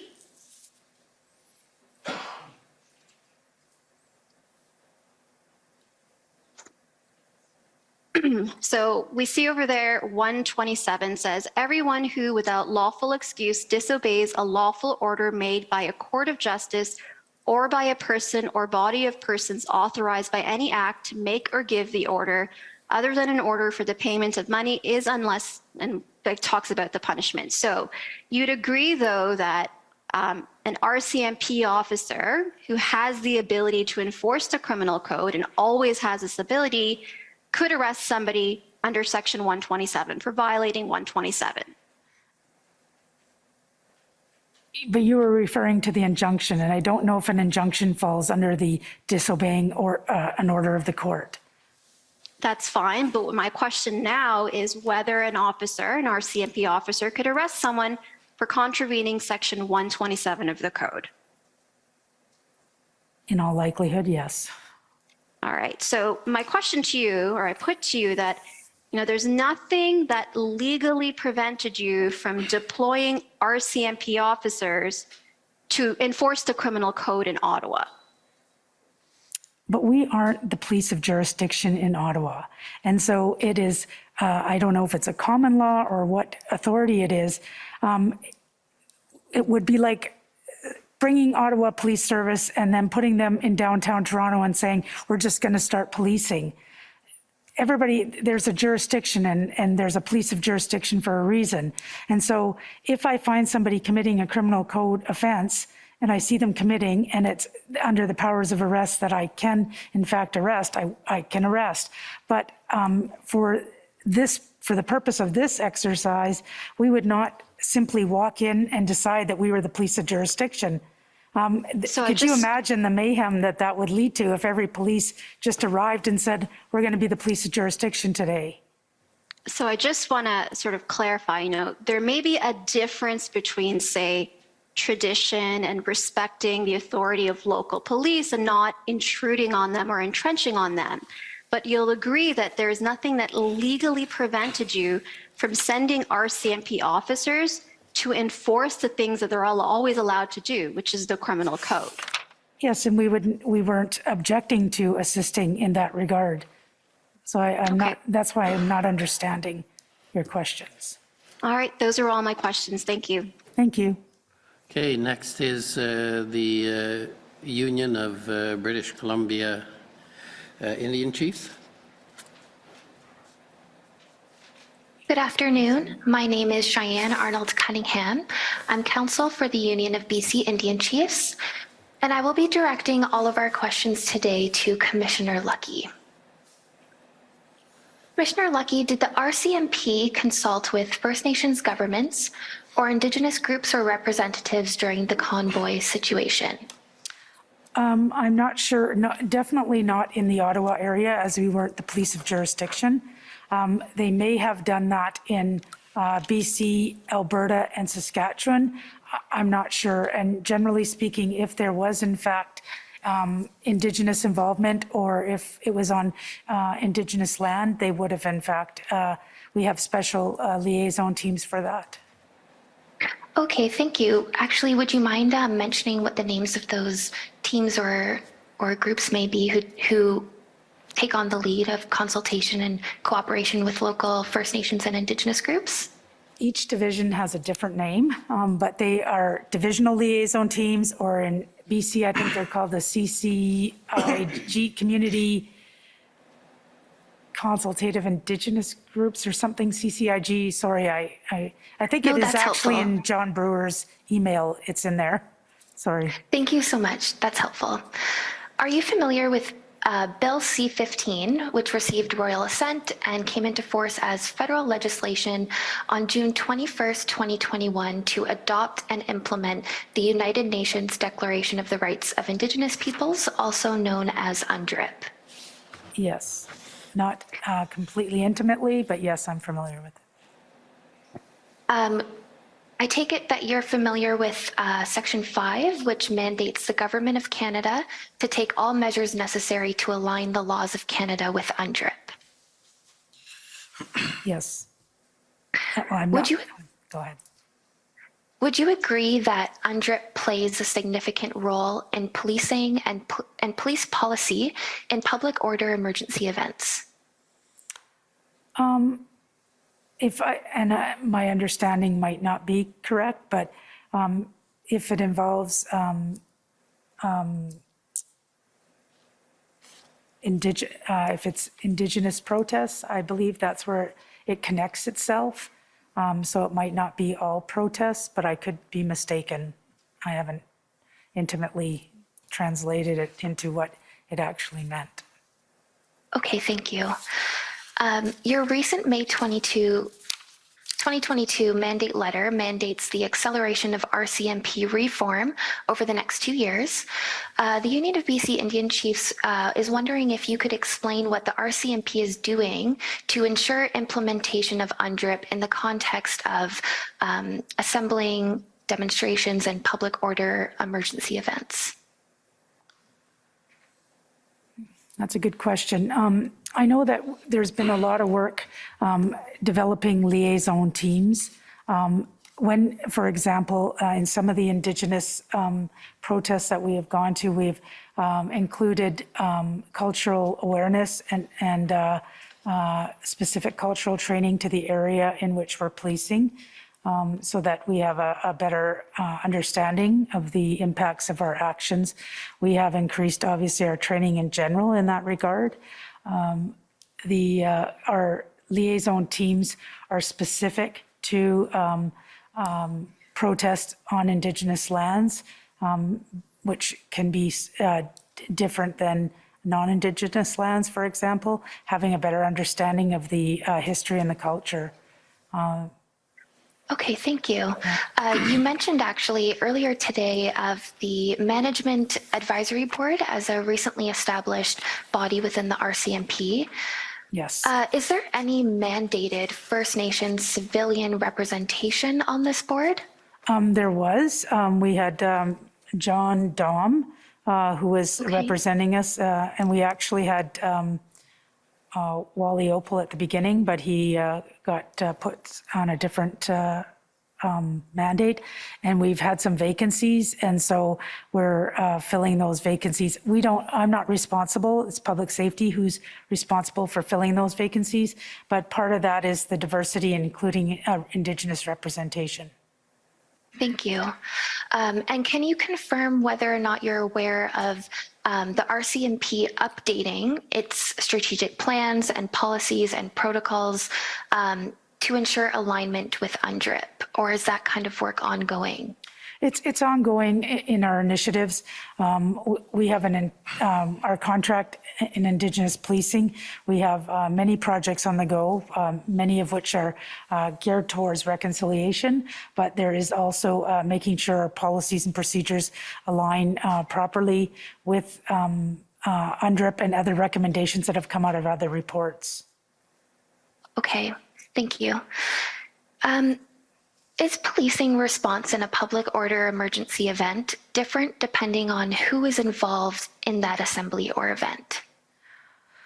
No, it's not. It's not necessarily who. It's how. I would say more how. Like depending on, I think you have to have an understanding of the issues, and that's what we spend a lot of time on, understanding why the protest occurred in the first place, trying to connect with the organizers, it's all about, we're all about peaceful protests, which we definitely promote, and we do everything we can through our liaison teams to promote that peaceful protest. It's only when it becomes an illegal blockade. We can't, unfortunately, when injunctions are brought to court, we're law enforcement. We can't decide when what we're going to enforce. We don't have that discretion, but we do have the discretion on how and when we enforce, but there's still the duty to enforce if there's an injunction in court. Okay, thank you. If I could ask the clerk to please bring up OPP 50601, and I'll just stay on page 1 of that document. Commissioner Lucky, we've looked actually at this email exchange today already, but on February 2nd, 2022, there was an email exchange between yourself, Commissioner Lucky, and your subordinate, Superintendent Brewer of E Division. Yes. In the email exchange, Brewer notes at the bottom of page 1, quote, "I/we do not presume to have all the answers. However, we have been heavily engaged with these sort of ideologically driven protests for a while now. Through hard-earned experience, we have managed to pick up a few strategies that may help," unquote. He then refers to old growth logging, Coastal GasLink, and other, quote, ideologically driven, unquote, protests. You replied to his advice to say thank you for the great response, and you referenced that you had used these points in your briefings of superiors like ministers. The Union of BC Indian Chiefs would like to know if Indigenous peoples advancing their rights through public assembly and awareness strategies would be considered ideologically driven protests in the same way or the same manner as the Freedom Convoy was considered. I'm not sure I have an opinion on that, in the sense that I think if somebody has an opinion, or they are wanting to hear their voice in a certain ideologically way, it doesn't mean that it's a negative thing when we say ideologically motivated towards something. Like I said, it's about it doesn't matter what the cause is, it's just making sure it's peaceful and making sure it's following the rules that are set out in law. Okay, thank you. Just to ask one last follow-up question on that. Considering Indigenous peoples have unique and distinct set of legal rights, and we see that in UNDRIP, and for reference, I can cite to Articles 26 and 28. But oftentimes Indigenous peoples do not have redress to properly address their rights, and oftentimes they have to assemble in a public forum to seek recognition and implementation of their rights in different contexts. Do you think that there should be a different response by government in consideration of kind of this uniqueness of Indigenous assembly? I think it would be up to the lawmakers to decide that. I think peaceful protest is absolutely necessary in a democratic society, and I think people should have the right to have their voices heard. And of course, because I'm in law enforcement, I'm probably a little bit biased in the sense that peaceful protest we promote, but if it's not in line with the rule of the law, then we are asked to intervene. Okay, thank you. And I'm going to wrap up with just a few quick questions. Before I begin asking you our questions today, the Deputy Commissioner today mentioned that he had not read the Ipperwash Inquiry Report. Commissioner Lucky, have you reviewed this report? I've read bits and pieces, but not cover to cover. Okay, thank you. And are you aware of dynamics of systemic racism and specifically anti-Indigenous discrimination in policing and responding to public order or emergency events? As a result of the Ipperwash, in regards to the Ipperwash report? No, just just broadly within the RCMP, are you aware of dynamics of systemic racism and policing of Indigenous peoples? We are doing a lot of initiatives within the RCMP in regards to systemic racism. We've introduced some new courses that we've actually made available to all police agencies, Uniting Against Racism, Cultural Awareness and Humility courses, we're updating our curriculums at our training academy. We've also have the blanket exercise that is at our training academy and that is available for all employees of the RCMP. And it's all about, and we've reviewed our whole recruiting process to make sure there's no systemic barriers to prevent Indigenous people, but also the BIPOC community into entering into the RCMP. In our recruiting, we're trying to be more progressive in our proactive recruiters so that we would be able to have more Indigenous people in the RCMP because it's more representative of the communities we serve. And I think it would strengthen our organization to have more Indigenous people as police officers in the RCMP so we can connect with those communities. We do try to have people that are Indigenous to go to Indigenous communities that can assist us, but also, we do have a higher than average percentage in the government for Indigenous employees, but it's not very high in general. It's at about 7%. And I think we need to have, I think if we had a greater diversity within our organization, it would bode well for working in Indigenous communities, working with Indigenous people on protecting their, rights and allowing them peaceful protest. Okay, you're now out of time, so if you could wrap up, please. Okay, thank you. May I ask one last question, Commissioner? Yes, go ahead. In the past, Indigenous peoples defending their rights and speaking up for their distinct legal rights have been profiled as causing public order emergency events or disturbing the peace. We are now in a new era of recognition and affirmation of Indigenous rights, especially since the passing of Bill C-15. Would you agree with that? I think we always have to progress as a police organization and ensure that we are meeting the needs of the various people that we protect and serve. And would you agree that it's important for Indigenous peoples to be able... That's not one question. You're now into more than one. Okay, my apologies. Thank you so much for your time today, and thank you, Commissioner, for the opportunity to ask our questions today. Thank you. Okay, next is the Ottawa Coalition. Good evening, Commissioner. Emily Tamman for the Ottawa Coalition, and we don't have any questions. Thank you. Thank you. Government of Alberta. She's there. Good afternoon. For the record, my name is Stephanie Bose for the province of Alberta. All of our questions have been asked and answered. Thank you. Okay, next is the Windsor Police Service. Good evening, all. This is Tom McRae for the Windsor Police Service. We have no questions, but would like to give our time to Canada, please. Okay, next is the City of Windsor. Good evening. My name is Graham Reeder, and I'm counsel for the City of Windsor. I'll be directing my questions today to Commissioner Lucky, but I welcome any input from Deputy Commissioner Duham if my question touches on his knowledge instead. Okay, your camera doesn't seem to be on. I don't know if that's your intention. I don't have an objection if the witnesses don't. Oh, okay. Not at all. My apologies, Commissioner Rouleau. So I'll get started. How many RCMP officers, Commissioner Lucky, you talked about the O Division detachment in Windsor earlier this afternoon, or this morning rather. Approximately how many RCMP officers are in that detachment? At Windsor? Yes. I have no idea. No, I'd be guessing. I would be guessing. I have no idea. Okay. Do you know if there's a tactical support group stationed in Windsor? No, there isn't. It would be posted either in London or Toronto in the major center. Okay. Can a municipal police force ask for tactical support group assistance directly to the RCMP? Well, as we've learned, obviously Ottawa City Police did that and we provided resources.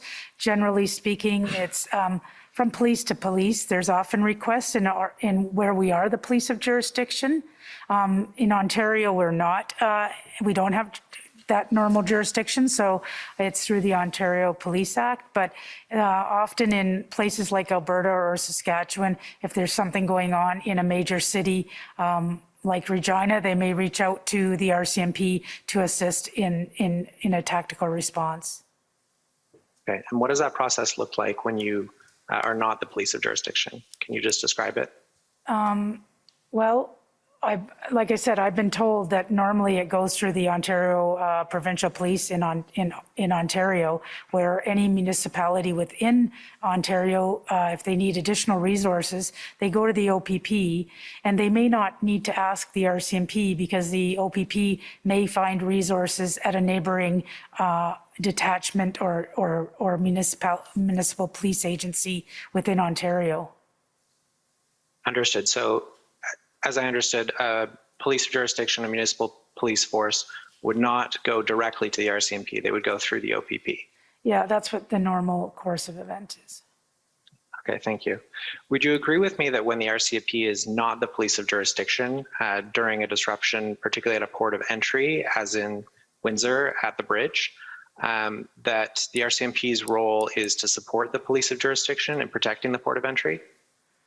Not when we're not the police of jurisdiction, but we can assist any police with the right process. But for example, in Ontario and Quebec, if in fact Windsor, which is right on the border, if they needed assistance, it wouldn't automatically default to the RCMP.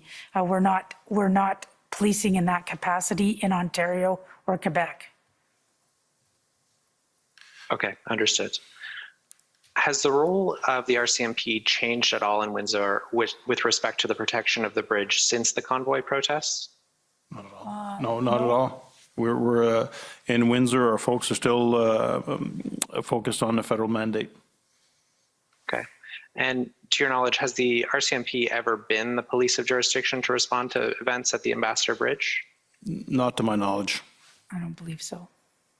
And Thank you. it's Those are not, all it's my not questions. because if it's a federal location, it doesn't necessarily mean that it's a federal concern or issue or policing matter. We've heard that a couple of times here with the NCC grounds. It should be RCMP, but again, here in Ottawa, the police of jurisdiction for criminal matters in the city of Ottawa is Ottawa Police Service. So. Thank you. Those are all my questions. Thank you. Okay, thank you. Next is the Government of Canada.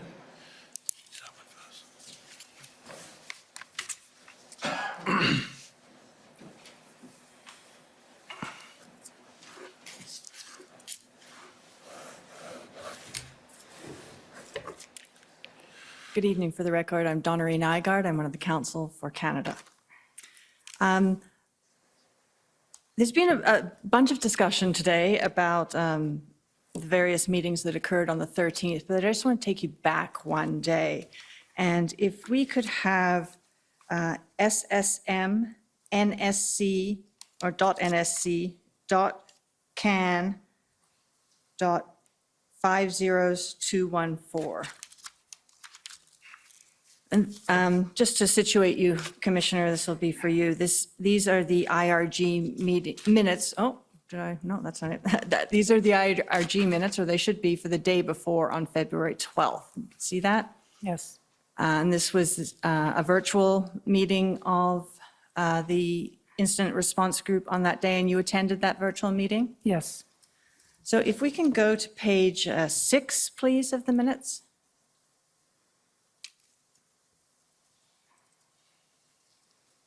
And if we can scroll down, just to where it says the Commissioner of the RCMP. And Commissioner, there's quite a long excerpt, and I'll let you have a quick read over it. It starts here and it goes down onto the next page, and I'm going to highlight just a few things, but I want to just let you situate yourself first. You can ask the clerk when you want to scroll down.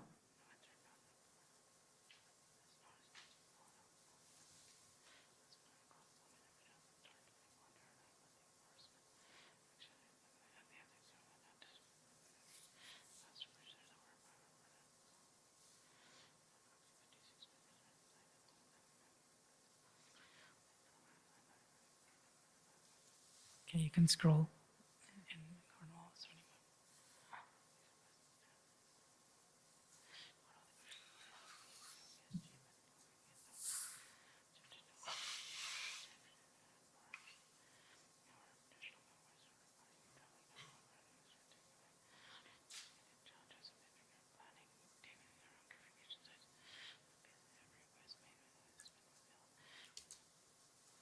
Okay.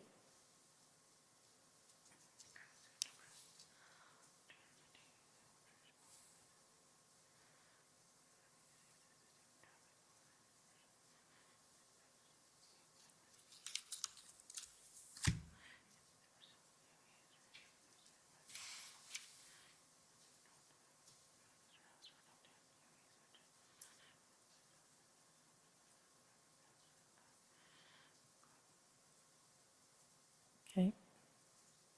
And I think that's the end of the minutes that refer to your update. And so this was quite an extensive update of what was happening across the country. And you have, I just want to draw your attention to a few things. If we can go back up to the beginning of where the commissioner's comments are started. So yeah, right there. So you started by talking about things that were happening at Thunder Bay and the GTA. And, Yes. and then you went on to discuss the situation in Windsor, correct? Yes. And you mentioned the negotiations that were occurring in Windsor and the delivery of the letter from the Ontario government that occurred there, but that the protesters did not accept that letter, correct? Yes. And then you also described the situation in Cornwall at the bridge there. Yes. And then you go on to describe the situation in Ottawa, including halfway down that paragraph, that there were a number of additional convoys that were reportedly still traveling towards Ottawa on February 12th. Yes. And then you go on to describe the situation in Coots on the next page. Yes. And you indicate there that the situation in Coots is unique and there is a heightened risk to safety of persons, including police, including indications of weapons on site. I just wanted to pause there for a minute. The arrests were made in Coots the following day, is that correct? Yes, I believe so. On February 14th.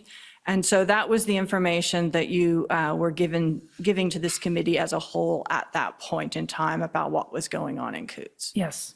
Okay. And then finally, you talked about the situation in Emerson. Yes. So with this kind of sort of cross-country update on February 12th, is this what you were referring to in your speaking notes that you didn't actually get a chance to give on February 13th when you said there's a number of ongoing incidents which we're all well aware of? Yes, this is the normal type of situational report I would give. And I think this is probably being cleared up by my friends, but just to make sure, you did appear at the IRG and at the cabinet meeting on February 13th, but you did not speak at either of those meetings, correct? Yes. But the notes that you had prepared for those meetings, you did in fact pass along to various people, correct? Yes. So, and if we can pull up PBNSC CAN 403256. And this is, you've seen this already, but just, this is the email that you sent to Mr. Jones. And can you tell us who Mike Jones is? He's the chief of staff to the Minister Menachino. So he's in Minister Menachino's office? Yes. Is that correct? And you would expect him to pass this information on to Minister Menachino? Absolutely. Yeah. And so in what you set out in that email to Mr. Jones, that was other than the situational report, but as far as your discussion of the Emergency Measures Act, that was included in that email, correct? Yes. And then if we can pull up pb.nsc.can 403245. And that was at, sorry, that previous email was at 7:47. Oh, it's still up there. It's Yes. 12:47, which means it was 7:47. So that was prior to the cabinet meeting, correct? Yes. And then you also forwarded it on directly to Minister Mendocino and also to Jody Thomas. And just for those who don't know, who is Jody Thomas? The National Security Advisor. And she's the National Security Advisor to the Prime Minister, correct? Yes. And this particular email includes the majority of those speaking points that you had earlier prepared to speak at the meeting, Yes. correct? So that information was passed on to both of those individuals at 8:03 by the looks of it, from the timestamp on there, is that correct? Yes. Thank you. And part of that briefing, one of my friends took you to this, had to do with the guns that had been stolen in Peterborough, correct? Or part of your talking points had been to alert people to that. Do you recall that? Yeah, I'm not sure if it was this, it was another meeting, I think, or it may have been this one. I'm not sure which one. I think if we scroll down in here, we will, and I didn't make a note of the plate. All right. There it is. All right. Yes. Very good. Okay, you're right. It was this meeting. So that was information that you had passed on February 13th, correct? And my friend indicated that that those, and at this point in time, you say that it's still being looked into, there's an ongoing investigation. You don't know if it's related to the current protests at that point in time, correct? Yes. And my friend rightly pointed out that it was sorted out rather quickly and the guns were thankfully retrieved a couple of days later. But that that was on February 16th, as I recall, after the Emergencies Act was invoked. Is that right? Yes. And if we go to the February 16th IRG minutes, which is ssm.nsc.can 50401.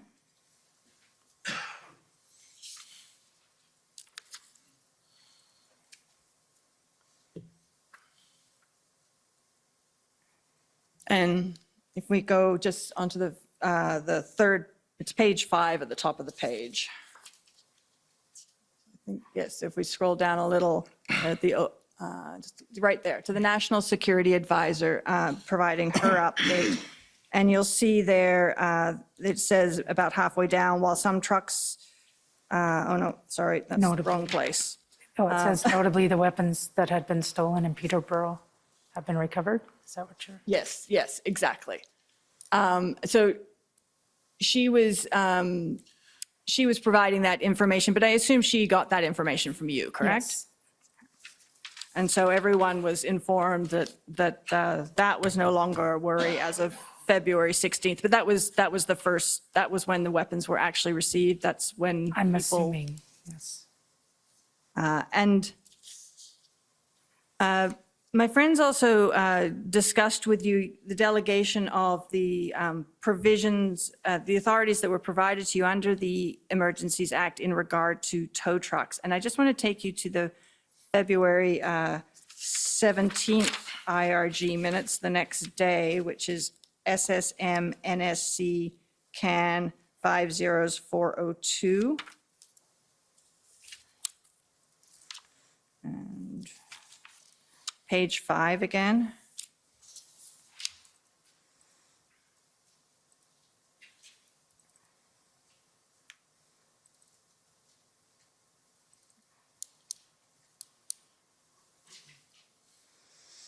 And about halfway down the page, just after those redactions, if I can have you read that. Which one? Just after the second set of redactions there. Second set. She also confirmed that she has delegated some powers to other RCMP and OPP officers to be able to compel or commandeer equipment such as tow trucks, confirming that the RCMP will cover costs associated with this. RCMP will manage these pressures in the short term. So my question to you was, I think you said earlier that you had only delegated those powers to Commissioner Karit. This indicates that you'd delegated them to other RCMP members as well. So did you delegate those powers internally to the commanding officers in the other divisions? I don't think so, but I may, if I had, it would have been to the commanding officer of E Division, BC, Alberta, and Manitoba, but I don't think I think there was plans to, but they never needed them.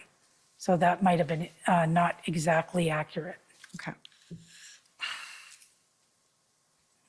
And then still staying on the tow truck theme, can we have pb.can.401628?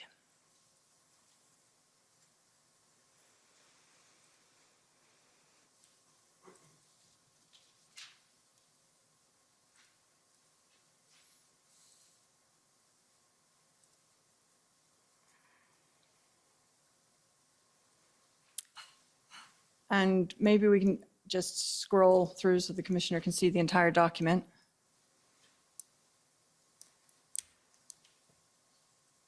Do you recognize this? Yes. Can you tell us what it is? This is the receipt for the various tow trucks that were used during the protests that after the, as part of the authority under the Emergency Act. So it's an invoice from, if we can scroll back up a little bit.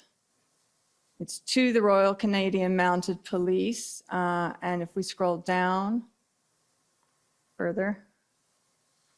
It's from the province It's of coming Ontario. from Ontario. So your evidence is that this is the receipt that was sent to you from Ontario for the tow trucks that were compelled under the Emergencies Act? Yes. Because I think you had said earlier it was a big bill, but you hadn't. I think we're still cash managing. No, I'm just kidding. And is it your understanding, what is your understanding of the RCMP's authority to pay this bill?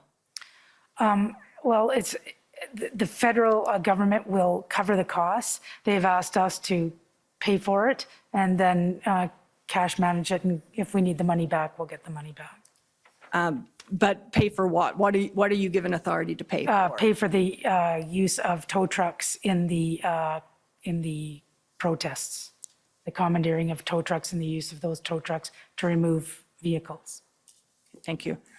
And Deputy Duham, I want to turn to you for a moment with some of the other powers that were granted under the Emergencies Act.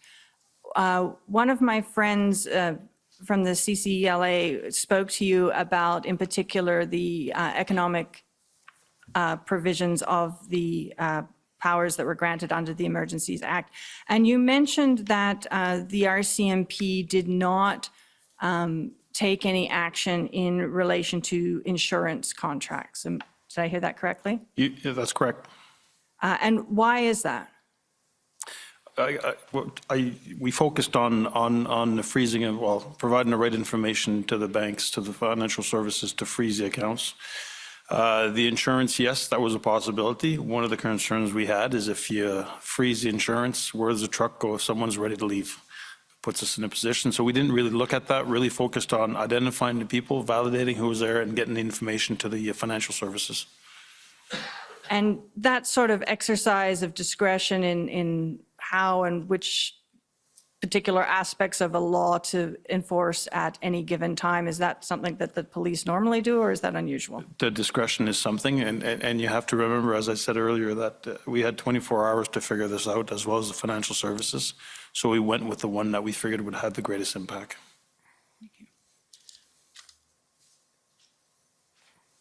Commissioner, I want to take you back to some more of the IRG minutes that from the meetings that took place while the Emergencies Act was in place. And I'd like to go to the February 18th minutes, which are SSM NSC CAN 50403.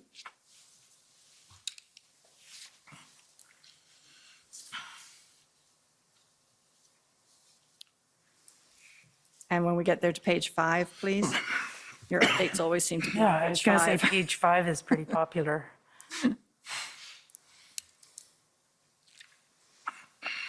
So if we can scroll down to the second last paragraph on the page. So that paragraph that starts, as it relates to additional activity over the weekend. There are reports of additional convoys en route to join the Ottawa protest, including the Alberta Freedom Convoy, 3 chartered buses from Toronto, 2 from St. Jerome, and Gatineau, police are ready to intercept and divert these convoys where possible. That ability to divert convoys what is that based on? That's based on one of the authorities in the Emergency Act. And if we can also, sorry, I'm afraid I didn't take very good notes here. We'll go to the next day's IRG at SSM, NSC, CAN, 50s. Oh, no, sorry, it's not the next day. 406. This is a couple of days later, a few days later on February 21st. And it's page 5 again.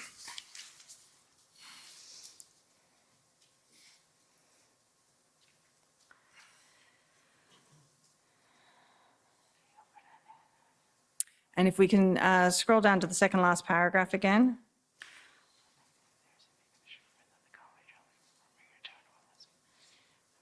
And you'll see there in the middle of or to the beginning of the paragraph, it talks about a convoy traveling from Fort McMurray to Ottawa was indeed intercepted by the Ontario Provincial Police, who advised participants not to go to Ottawa, but not prevent them from continuing their trip. And is it your understanding that that advice, or what is your understanding of the advice that was given by the OPP that, at that point, if you have an understanding? Well, just with the Emergency Act, the authorities were not to go into a protest area. So they were advised not that they wouldn't be allowed to go into Ottawa. So some of them went to Arnprior. There was a secondary, not a protest site, but a secondary site where trucks were getting together at another site. But that wasn't, there was no protest at that area. Okay. And if we can just go back a couple of days, the commissioner has asked questions a couple of times about the ability for people to lawfully protest while this enforcement action was being taken. And so I wanted to take you to the IRG minutes of February 20th, which is SSM NSC.CAN 50405.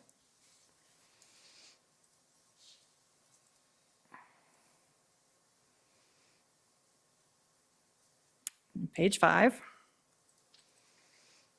And if we go just scrolling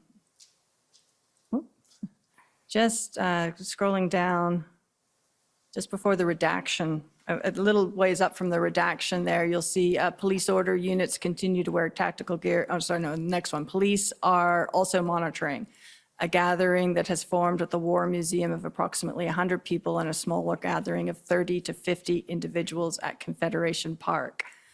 So can you tell me what you know about those gatherings? And well, of course, there's always potential for lawful protest in and around Ottawa. This is 2 examples.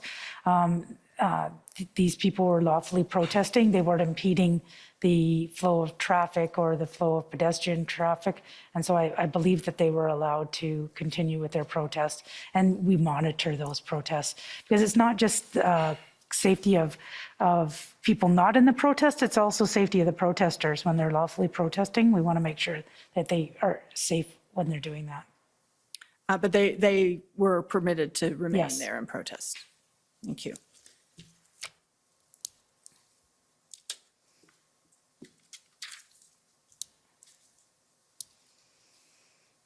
You, in answering some questions for counsel for former Chief Slowly, you indicated that the protest in Ottawa wasn't a national security event. It was just an event, I think you said. Yes. And you were specifically talking about the Ottawa situation.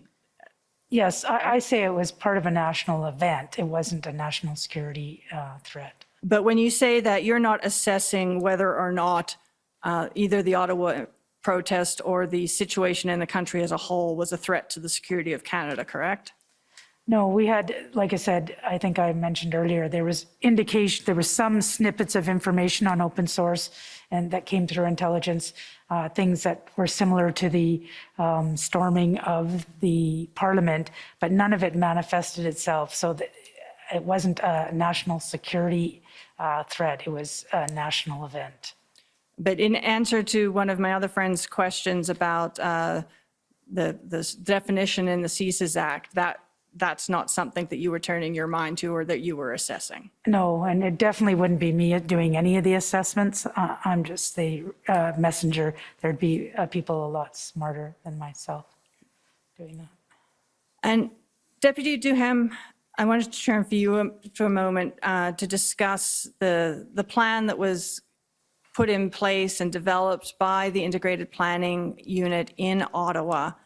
And you as the Gold Commander, what was your view of how that plan was eventually executed? The final plan, I mean, I think the result speaks for itself. Minimal force used in the execution, and over a couple days, 2 days and a half, we're able to successfully clear the sites. I should mention that there's approximately 7 or 8 sites where the trucks were parked in the downtown area. And by the time we got to, the first one would be Weller and Nicholas. By the time we were done that, we took care of Sussex and Sussex and Rideau. And then a third site was in front of Parliament Hill. And by the time we were done with Parliament Hill, all the other sites the people had left. So I think the results speak for itself. There's no injuries, very little use of force, and it was done in a coordinated fashion, very professionally. Thank you. And in that plan, when it was developed, what was the role of tow trucks? It was, I should say it was a phased-in approach in the sense, and you heard the Commissioner mention about the role of the PLTs. On that Thursday night, February 17th, Thursday, there was an increased presence in the control access zone, or what became the control access zone. There's increased communication with the people who are there, informing them what the act is, give them an opportunity to leave. And it's only Friday morning with light snow on the ground that we started operationalizing. So what would happen is we go to one site, and this is typical procedures where tell the people to leave. If they don't leave, then use the right amount of force necessary. But then if we had to arrest people leave, if people left, it was good. If we had to arrest people and remove them, tow trucks would come in, tow the vehicles, and impound them. Okay. And that was an integral part of the overall plan to clear out Ottawa. It was for the first 3 sites for sure. And you wouldn't have been able to accomplish that without those heavy tow trucks. We would have had to explore other options. But there weren't many other options. For big rigs, what are your other options? I take it you can't articulate any other options at this point. No. And you've both spoken about the need to shrink the footprint when dealing with protests in general, and this protest in particular. Can you, either of you or both of you, explain to us why that's important? Well, it's all about public safety and officer safety. So when you have thousands of people, that is not the time to do enforcement because the risk to public and police safety is at a much higher level. So even sometimes if there's a criminal code offense, sometimes you will deal with it after the fact, because if you go inside that crowd to deal with it, you might inflare that crowd. And just police presence can be enough to inflare a crowd on the right time, at the, being there at the wrong time. So what our tactics are usually to reduce the footprint through incentivizing or motivating people to leave. Obviously, sometimes it's as simple as you will be arrested, but there's always going to be groups of protesters who will stay and will wish to be arrested. But you still have to get rid of that footprint. So obviously in the Ottawa scenario on the weekends, it was far too big. And so trickling off Monday and, looking at we looked at past weeks and our numbers were the lowest on, I think it was Tuesday, Wednesday, Thursday. So that was the time to start doing the enforcement.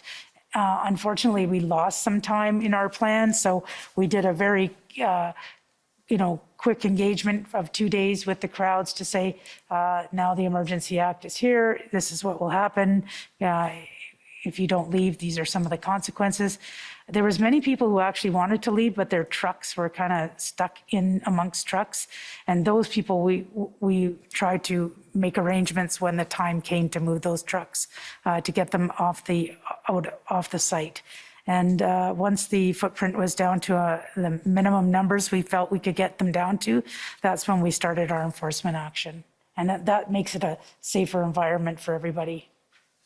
If I may add, and I believe it's Chief Slowly who shared this at a briefing, or Steve Bell, when you're referring to a lot of people, they were in a situation that in some instances they couldn't perform an arrest on an individual because the OPS would be swarmed by people around the police car, and the only tactical option would be just to release the individual and get out of there. So the controlled access zone that was in place on Friday morning, that was a benefit to our operations in the sense that Friday morning there's no one that was entering the controlled access zone other than the people that were already there. They're not allowed to leave, not allowed to come back. So that limited, and the fact that the work that was being done with regards to informing the people what the EA is, I seriously think that deterred people from coming to see what was going on the Fridays and Saturdays. So that prevented the footprint from growing as it normally From growing. would. What was done to shrink the footprint that was already there before the enforcement action was taken? Allowing people the opportunity to leave and telling them the consequences of some of the consequences that would happen and some of the new authorities that we had under the Emergency Act.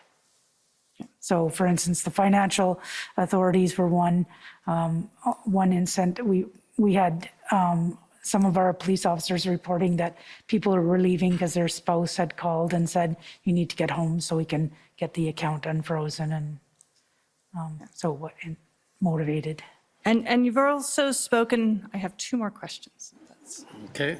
You've also spoken about children to some extent. Can you tell me why, what the risks are or the concerns are in relation to having children in the vicinity when you're taking enforcement action? Well, because we can't predict how that enforcement action is going to go. We want to do it with the minimal amount of force, but if all of a sudden that turns and we would have to use more force or get into maybe using some kind of irritant, we don't want children there. We don't want anybody to get harmed, and children can't really defend themselves.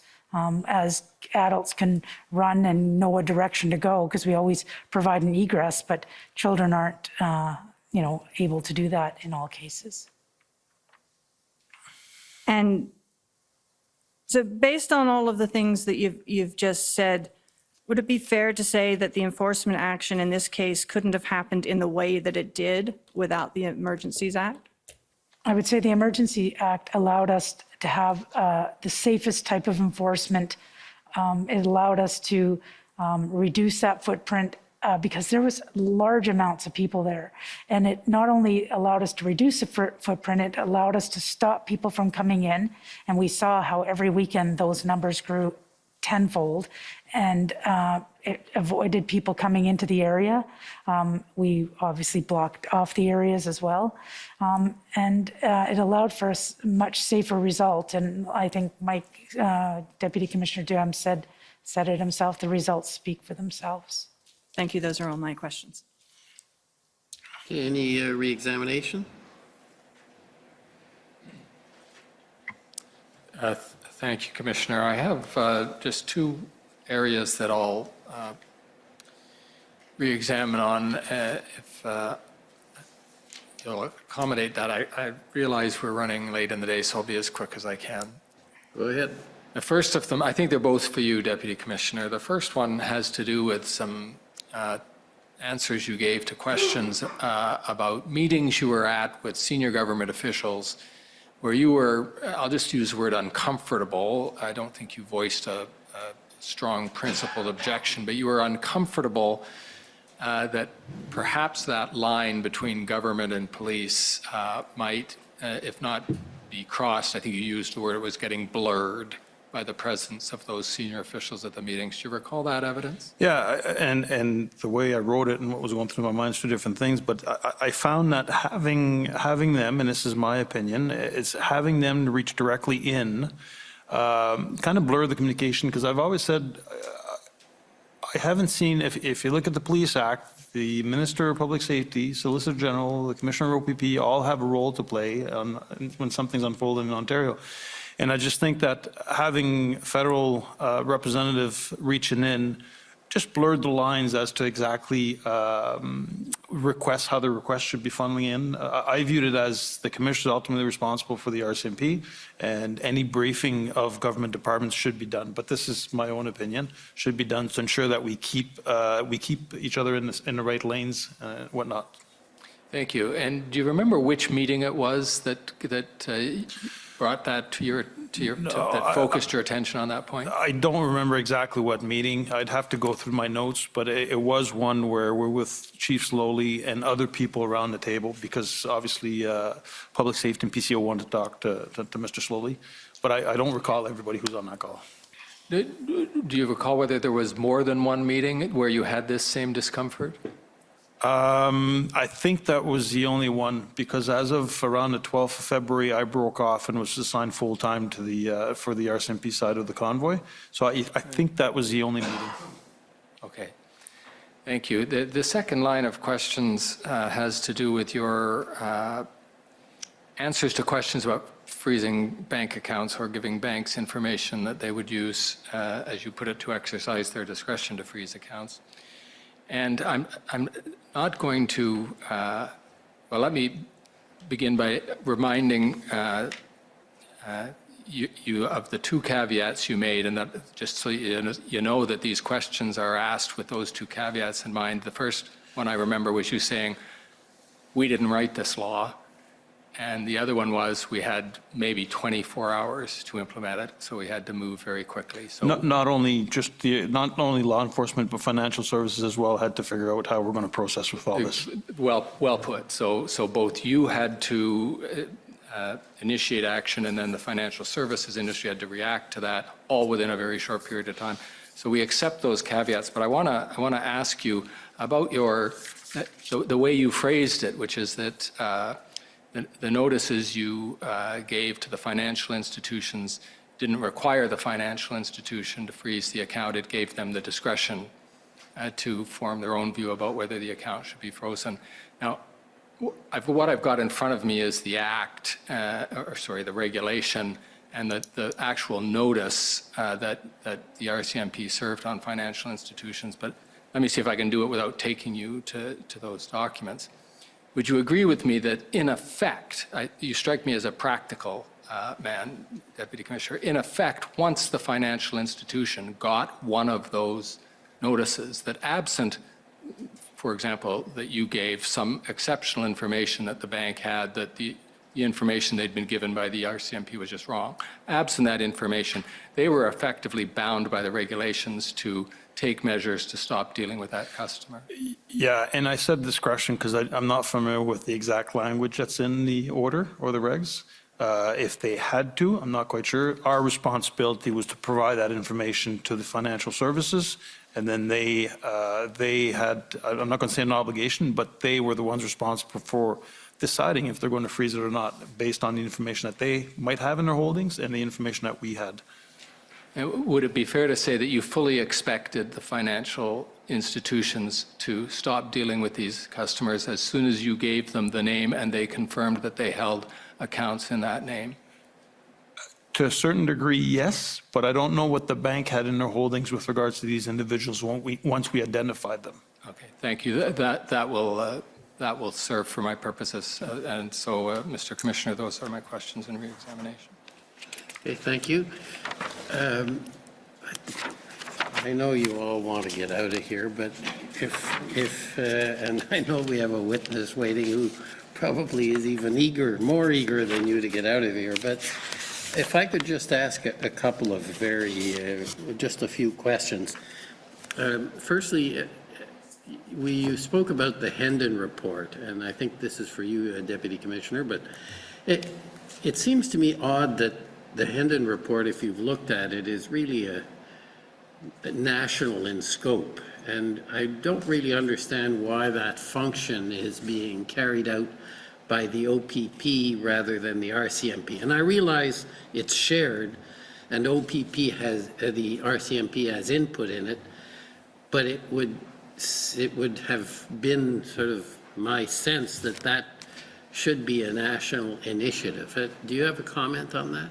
Or a new commissioner also, if you'd like. So I'll lead it off, Commissioner. I didn't see the Hendon report. My understanding is there's national information coming in from different provinces, but the Hendon report, my understanding of the Hendon report was really a view of what was going on in the province of Ontario, but being fed in from different organizations. That was my understanding of the Project Hendon, so that the OPP was in a position to have a view, a good understanding of what was going on in the province of Ontario, which they facilitated a lot of the work for the Commissioner when she's briefing downtown, because we relied on our partners to provide that situational report when it comes to what was going on in Ontario. So my understanding is really focused on the province, but there's national intelligence that was fed in from events going on across the country.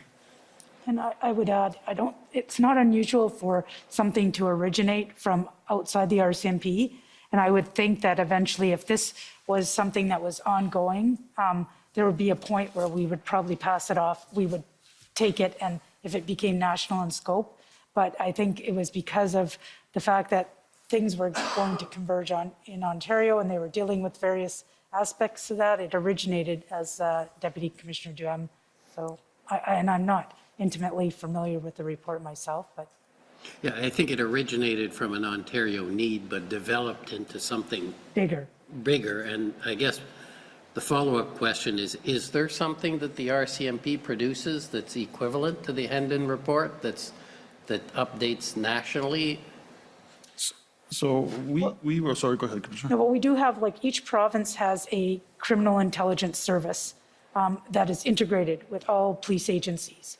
So there's CIS BC, CIS Alberta, and each one of those are integrated, and we have a centralized bureau. So all of it can go in that way.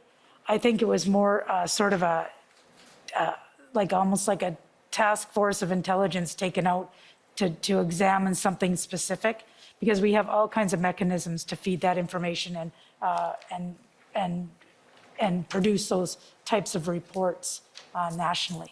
We do have a team that looks at it on a monthly basis of different events that are taking place across Canada, and we'll prepare a document for that.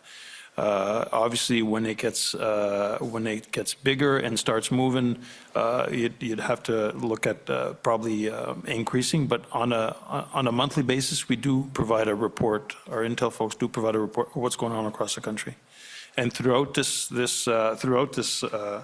even before they arrived in Ottawa, our ideological motivated criminal intelligence team did produce some strategic threat advisory, just informing people, the community, both law enforcement and the government, as to key things that are going on and some of the things that we're seeing. And that was fed into a lot of the combined intelligence group as well. Don't get me wrong, I'm not seeking to criticize. I have a recommendation mandate, and I'm trying to understand what is good, what can happen, whether some changes. So, well, and there's another avenue for that, because under those criminal intelligence bureaus, there's what we call a National Executive Committee that has representatives from each province. They meet once a year. They mandate the Criminal Intelligence Service Canada of what they want to dig deeper into. They could actually be tasked with doing a whole report on protests, or doing, the opioid crisis. They do various different reports on specific elements as per the recommendations of that National Executive Committee, which are all police officers from across the country. Okay, turning to another subject, where did the officers come from that participated in the enforcement action in Ottawa? Do you have any idea where factually they did come from? So, if my memory serves me right, I think there's 14 different public order units that were deployed to Ottawa. 16. Okay, there goes my memory. And I think there's somewhere around 25 or 26 different law enforcement agencies or department that participated in what took place here. And I do have a list of the different organizations that participated, but I don't have it with me. So RCMP from different provinces, they all participated for the most part. And then there was Saskatoon City Police, Calgary City Police, all the major municipalities provided resources as well. But we do have an actual list if you. Okay, and which leads me to the next question. In the period immediately leading up to and at the time that the emergency was declared and the actions in Ottawa, what was the status of police resources available if there had been another crisis somewhere? I'm just trying to get a sense of what was the status of the police resources for regular policing as is necessary and to cover for some emergency, any kind, whether it's a... I can't speak to outside of the RCMP, but that's exactly why we only draw 10% at any given time out of a province. Plus, to that 10%, we also have federal resources that are, like Deputy Dam explained, we have 5,000 across the country. We can draw on those resources. They aren't first responders. They are on important Tier 1 investigations, for example, but they're not first responders. And that's why on the provincial side, under our provincial and municipal services agreement, we only can draw up to 10% for that very reason, so that we're not leaving some area vulnerable by taking too many from one area. The initial concern, Commissioner, is we were seeing some popping up here and there, and that's why we decided to go within the organization. The first step was to use federal policing members across the country, so it has no impact, as the Commissioner said, on the frontline policing in those provinces. And again, as the Commissioner said, I'm not able to speak on behalf of other law enforcement as to what was that threshold for them where they felt comfortable in releasing a number of members. So. And another example would be, I don't believe we took any resources from BC, because you'll hear from Deputy Commissioner Zablocki, he had invoked an Article 9 to take resources from BC for his situation in Coutts. Okay. And would there be many POU units available for redeployment that weren't already deployed to Ottawa and to BC, or rather to Alberta at the time? Or I don't know how many there are available. I don't either.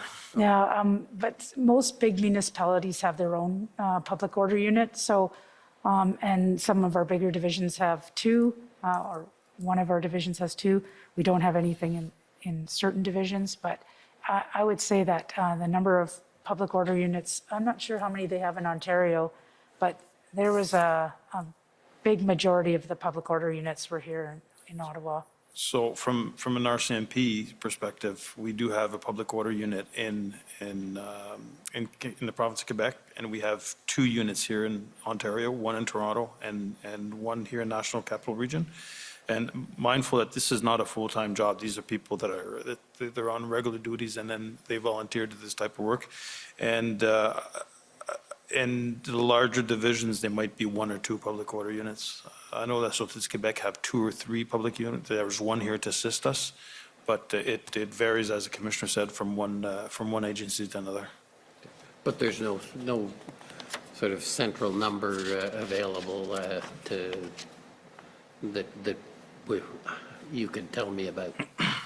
We do have all the numbers of the resources that came here, but to say whether they've surpassed a threshold, and it's important to note that, like I said, these people are not full-time, so we're actually taking from the frontline policing when we take. Some of them are federal resources, some of them aren't, but for the most part, they're uniformed police officers that are doing that as an additional duty. Okay, and then you spoke about, or you were taken to your memo or speaking notes for the IRG, and about the fact that criminal code has not been really sort of utilized and you remember those notes. I guess my question is, did you make any recommendation to IRG or to Cabinet on the invocation of the Emergencies Act? No, we stayed away from that. It was for them to decide if it was necessary, if they had met the threshold. That was for, it's no different than any of the other legislations that we are providing input on. We provide, the input on in regards to questions, same as cannabis legislation, the gun legislation. We provide the subject matter experts in that field, but we don't say whether it's absolutely needed or not. That's for the parliamentarians to do that. Did you have a view? I think now, obviously I have a view now, I think, and we've talked about it I have a Chiefs of Police roundtable, and we've talked about should we be looking at some of these authorities and looking at if there's some regulations that could be put into place to add to these, to give us additional authorities. And like I said, it's not for the people who are legally protesting. It's for the ones that refuse to leave and are blocking roads and downtowns and disabling vehicles and not wanting to leave. That's what the legislation or regulations, however you put it, would be helpful, because the only motivation we have for people to leave the area is to arrest, which means then often that means we have to resort to some level of enforcement, which could lead to an intervention, which again, now we're using some level of force for arrest, which is not where we want to go when people are refusing to leave, because a lot of these people are very true to their cause, and we don't want to have to be forced to use that type of intervention. So if there's things that may motivate people to leave that do not involve the police, that's something that should be considered. Which gets me to my final question. Do you have any recommendations, any suggestions as to what I should be recommending, either with respect to the relationship of the RCMP with the government, with respect to the Emergencies Act, or protests of this type? I think one of the ones that was mentioned is the facilitating an ease of, swearing in of members from anywhere in Canada, providing some type of recommendation that would ease that. I don't know why that would be something that we need to do and provide an impediment. It's not like somebody's going to come into a province and just start enforcing laws. It's when we have additional requests for assistance. There's one looking at the authorities that were in the Emergencies Act, and nobody is, nobody wants to infringe on anybody's Charter of Rights. But when people aren't following the laws, this is where, like I said, we don't want to be having to use force to deal with that.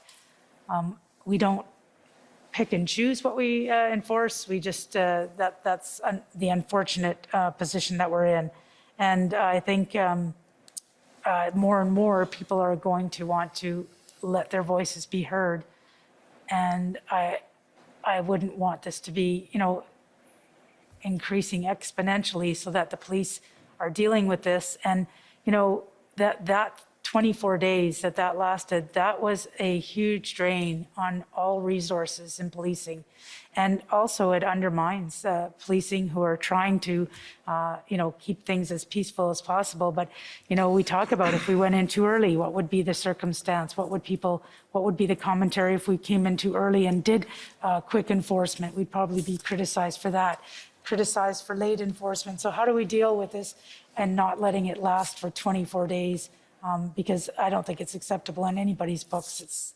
That went on for as long as it did, but it was a difficult situation. And I've said this before, I can't imagine the pressure that Chief Slowly was under during those days. And it's not an easy thing to reconcile with. Deputy?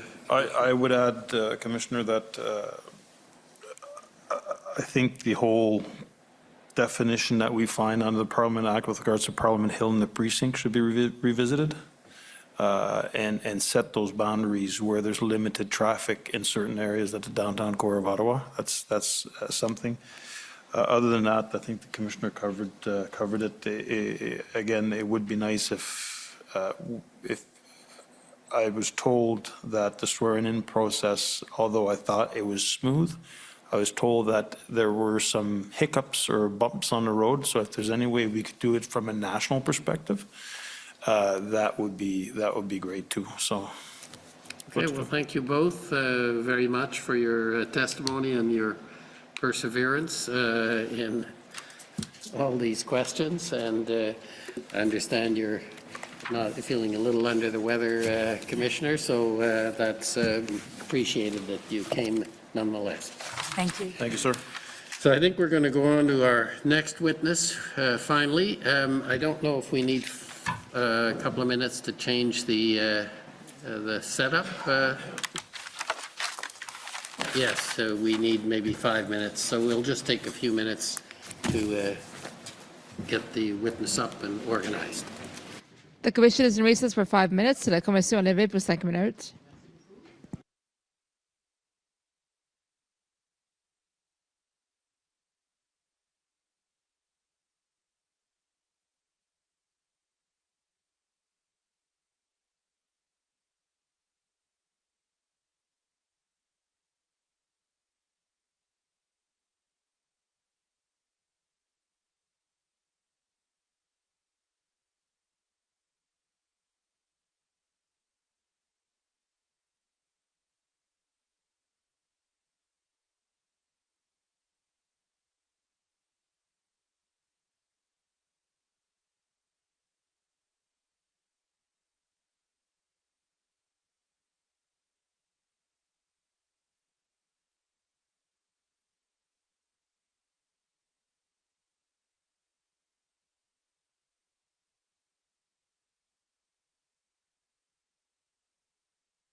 Okay, so we have our final witness for the day. We have a witness sworn, please. Will you swear on a religious document, or do you wish to affirm? The Holy Bible, please.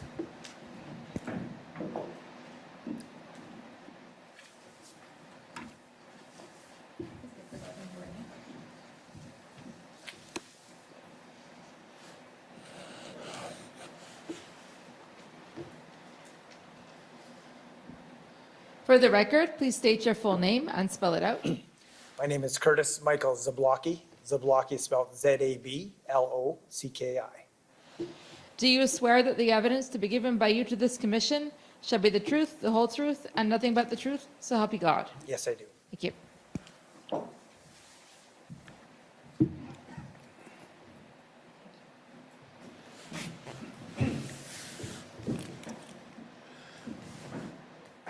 Good evening, Deputy Commissioner Zablocki. And my name's Gordon Cameron. You might remember we met out in Saskatoon for the interview of you and your colleagues.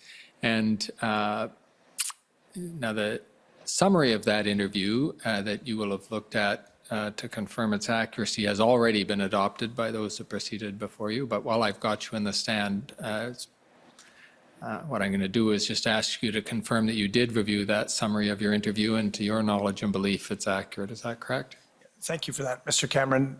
On page 18, there's an amendment or a correction that I would like to make in the context of that summary. Please go ahead then, thanks. Yeah, I believe it's the first paragraph on page 18, about halfway through. There's a sentence that refers to, well, it uses the words lip service in the context of the towing association that we were working with within the province of Alberta, and then infers that we weren't getting straight information or clear information from that towing service, and I believe that's inaccurate. Quite to the contrary, they were working and doing their best to be helpful. Okay, well, thank you for that clarification and correction. And with that correction, you can confirm that the summary of your interview is otherwise accurate? I will do that, yes, thanks. Thank you very much. I'd like to begin by asking you to describe some of this. Well, let me ask you, you were in the audience when the commissioner and the deputy commissioner were testifying earlier today? Off and on through the day. Okay. Yes, sir. Yes. Some of this will repeat that, but just so that you can put your evidence in context, can you describe what division of the RCMP is under your command and how that fits in with the national, the way that the RCMP is organized nationally? Yes, certainly. So I'm the commanding officer for what we call K Division, which is the province of Alberta.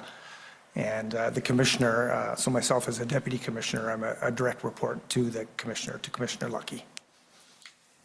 And we've heard that the country is divided up into divisions, and we're going to hear a little bit about the interaction between your division, K Division, which is geographically Alberta, and if I've got it correctly, E Division, which is geographically the province of British Columbia. Is that correct? That's correct. And did you also interact with the Prairie provinces or any of the other divisions, the E Division? Not in the context of the Coots protests, no. Okay, thank you.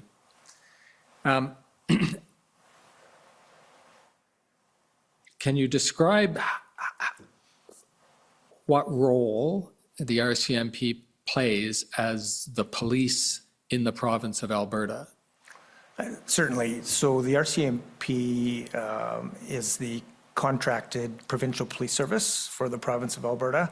So there's a contract between Public Safety Canada and the province of Alberta with the RCMP as the provincial police service or the police service provider within the province. So in essence, the provincial police service has responsibility for policing communities with populations of less than 5,000 persons. In addition, we police communities with populations above 5,000 that have a desire to contract with the RCMP to provide that policing services. And those are primarily in the context of municipalities. So we have 48 municipal policing contracts in addition to our broader provincial policing contract within Alberta. And of course, within those responsibilities, we also police a number of Indigenous communities and Métis settlements as well. Thank you. That's a very complete description. Now just because I want to get past the conception a lot of us have that the RCMP is only a national or is Canada's national police force. When you are the police of jurisdiction, when you are in effect the provincial police for the province of Alberta, you're wearing RCMP uniforms, correct? Very, very true, yes. Okay. But you are, in effect, the same type of police force as the OPP is in Ontario or the Sûreté de Québec is in Quebec. Is that correct? That's correct. They are provincial police services in those two locations you've mentioned, as we are within the province of Alberta. And the same is true of E Division in British Columbia. They are the provincial police of British Columbia. That's true, yes. Thank you. And you described the way that your policing can flow down to municipalities. And with respect to Coots in particular, which we're going to obviously focus on today, was there any other police force with jurisdiction in Coots or the vicinity relevant to the blockade at Coots other than the RCMP? No, the jurisdiction for policing in Coots, the community of Coots in the area, was the jurisdiction of the Provincial Police Service or the RCMP. Thank you. And I'll just see if I can refine that a little bit. That was all the RCMP K Division as provincial police, not any of the municipal, not where you were providing municipal police forces. Correct. Okay, thank you. Can you help us with I'll give the acronym and the name, the Community Conflict Mediation Group, the CCMG, and where that fits in your organization for K Group. Doubtless it's the same for the other divisions, but if you can describe it for K Group, K Division for us. Yeah, certainly. So that is a group of trained individuals that we use, I'll say, to intervene or engage in protest situations like we had at Coots. These are individuals that are trained in mediation, negotiation. They're trained to engage, communicate, open the channels of communication. They're trained to de-escalate as well. So it'd be similar to the PLTs that I think maybe have been described previously during the commission here and such. So we often utilize these teams to engage with the organizers of protests in advance of protests if we have alerts and information to suggest that there's going to be blockades or issues or challenges around protests. And are some or all of the members of the CCMG full-time and dedicated to that role, or all of them perhaps, some part-time? How does that get structured in K Division? Right. So these are police officers that have substantive work outside of their CCMG roles. But if an event arose where some interaction with a public order incident was required, you would call on those people, perhaps take them out of whatever other station they're in and bring them to the location where they're required. Correct. Yes, correct. And is it fair to say that in K Division and in the province of Alberta, those officers would get some reasonable level of experience at that work, given both the environmental and perhaps Indigenous issues that are encountered in the province of Alberta? Yeah, that's a very accurate statement. Our folks have been engaged in a number of protest situations, giving them that experience. Thank you. Now coming to the events in question at Coots, can you describe first, just to begin the story, where you first where and when, where you saw the protests forming up, when you first became aware of it. How did this first come to your attention, or perhaps people who report to you when it first came to their attention? Yeah, I think it first came to our attention in, I'll say on January 19th, we received some open source information suggesting that there was going to be a protest or a blockade at Coots the very next day on the 20th of January. Again, on the 19th, there was a separate source of information received. I believe it was open source information that suggested there was going to be a blockade on the 29th of January at Coots. So the 20th came and went without any protest, without any activity at the Coots port of entry. On January 26th, we received some further open source information about a potential blockade, convoy to Coots, and a potential blockade at Coots as well. So we started to, of course, started some of the planning around that. We engaged with our CCMG staff, identified the organizers of the convoy, and engaged in open communications with them. Over the course of the days leading up to the 29th, we had several meetings engaging partner agencies, including the Alberta Sheriffs, Canada Border Services, also our U.S. partners in the U.S. CBP, Customs and Border Patrol entities there as well. Some of the information indicated that there was going to be a number of trucks, up to 1,000 trucks on the United States, on the USA side, coming to the port of entry. So we had, like I mentioned, we had engaged our U.S. partners there as well. We prepared to deploy some resources to Coots for the 29th as well, but we had activated our gold-silver command structure as well. We had activated our Division Emergency Operations Center because there were other planned protests or convoys in the province of Alberta scheduled for January 29th as well. We consulted with legal counsel around our authorities to stop vehicles, just to confirm that as well too. So we took a number of steps in preparation for the possibility of a blockade. Now I'll go back to our engagement with the protest organizers, and the last information, the best information that we had leading up to the 29th, and it was from the protest organizers, was that they were no longer going to blockade at Coots, but they were simply, well, not simply, but they were going to conduct slow rolls through to Coots with the convoy.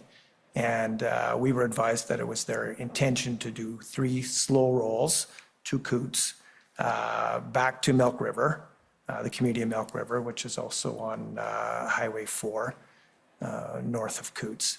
And that they would conduct 3 slow rolls through this area, ensuring that they had maintained at least 1 lane open at all times while they were conducting these slow rolls. At the time you were performing all of these preparatory measures and analyzing the intelligence, did you or the people who were doing the intelligence analysts for you form a view about whether the people who were planning the slow rolls, as it was initially envisaged, whether they were associated with or aligned with the other convoy events that were emerging then, coming all the way from Vancouver towards Ottawa and from other locations, ended up being various other ports of entry and ultimately Ottawa? I think it was reasonable to conclude that this slow roll was associated to perhaps the larger convoy that was traveling west-east across the Prairie provinces and into Ontario. Okay. I'm going to try to do this without a map, but you mentioned Highway 4, and would it be fair to say that the Coots border crossing is a particular place on the Canada-US border that one can drive up to and there's a CBSA border point there.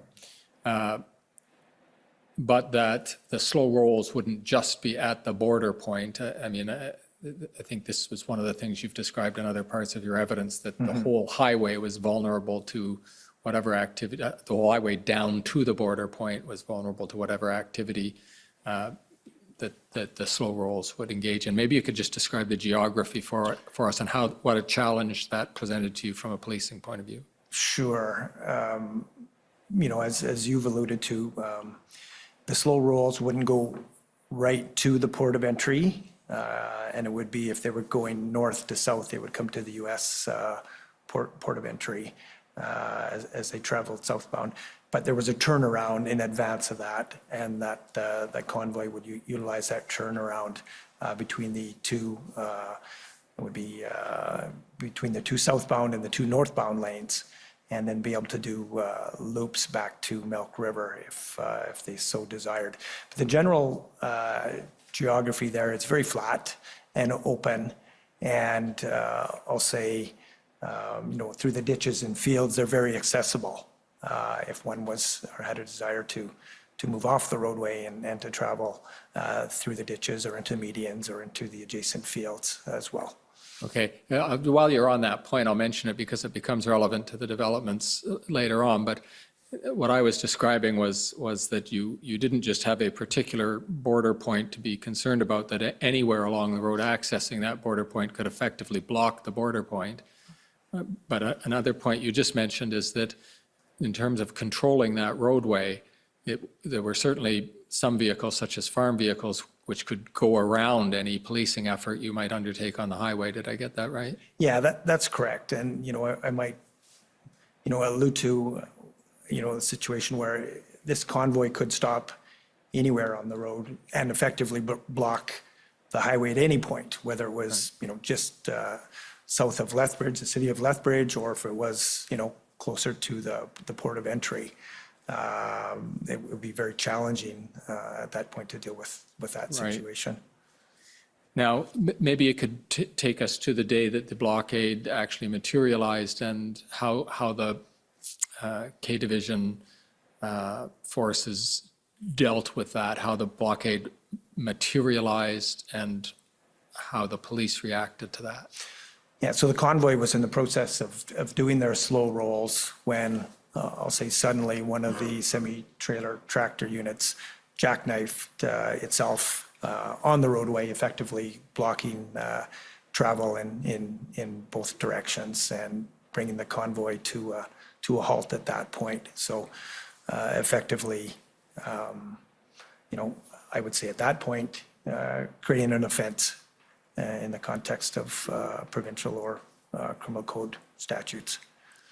Did you, Deputy Commissioner, or the people working in K Division on the reaction to this slow roll, which ended up becoming a blockade, did you form a view about whether that particular truck that jackknifed itself and blocked the road, or others who followed the same pattern, was that as you and your forces perceived it, the intention of everybody on the slow roll, or was that the actions of some smaller part of the slow rolling trucks? I believe it was the actions of a certain segment or portion of a group. As I had mentioned earlier, the organizers, that wasn't their intention to blockade.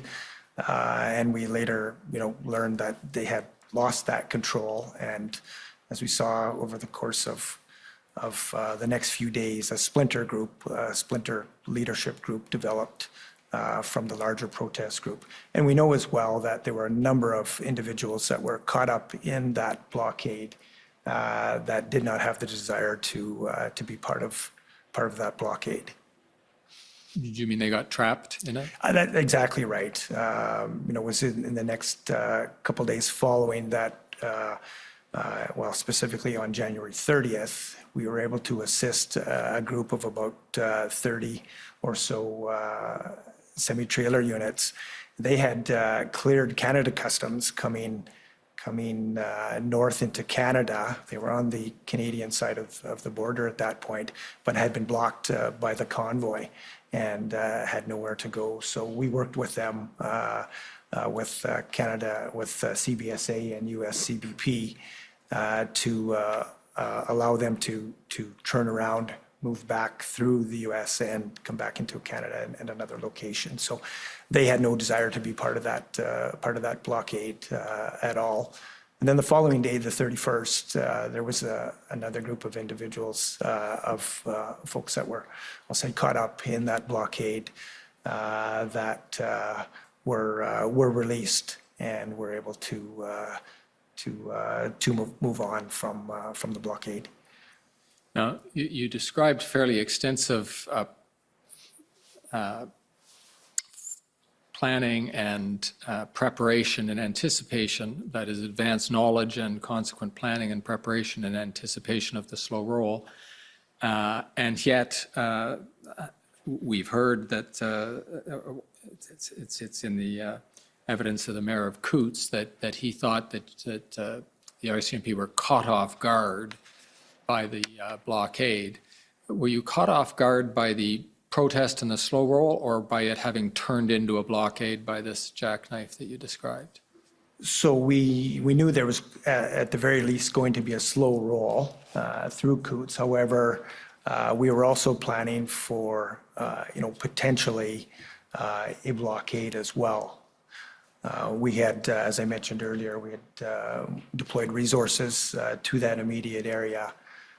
We didn't deploy resources in a quantity that would allow us to, take any necessary enforcement action in the context of arrests and such at that particular time. So we needed the 30th and the 31st of January to deploy further resources into the area to bring up our resource numbers to ensure that if in fact it was necessary to take enforcement action, that we have sufficient resources to do our best to ensure public and police officer safety at that particular time. I think one can say that in a situation like this, where you have the number of participants that were present and the number of vehicles that were present, the best way to resolve that type of a situation is trying to gain voluntary compliance to move people along, right? Those are difficult situations to manage in that context. And during those first few days that you described, the 28th, 29th, 30th, while you were trying to marshal your forces in case enforcement action was necessary, was your CCMG group in trying to deal with the protesters? They were, right? They were, and they were challenged, though, in those first couple of days, attempting to identify a leadership group within the larger protest group. And it seemed like no one wanted to step forward to identify themselves as leaders or such. So I would say it was quite quiet, is the way it was described to me, as far as any interaction or even the potential to find individuals to interact with us that might be part of a leadership or playing a leadership role in the protest. Now, taking us, we've gone through the 28th, 29th, 30th, and do I understand correctly that part of the forces you marshaled in anticipation of potential enforcement action was to get some heavy lift towing capacity arranged in case it was needed? Right, that was part of our objective and part of our operational plan.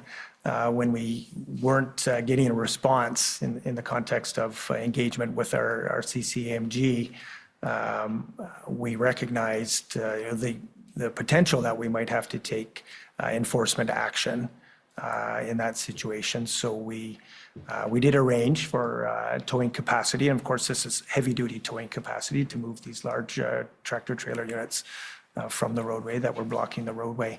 And we got cooperation to do that. In fact, we were able to marshal some tow trucks, I believe it was on the 31st, and have them in place.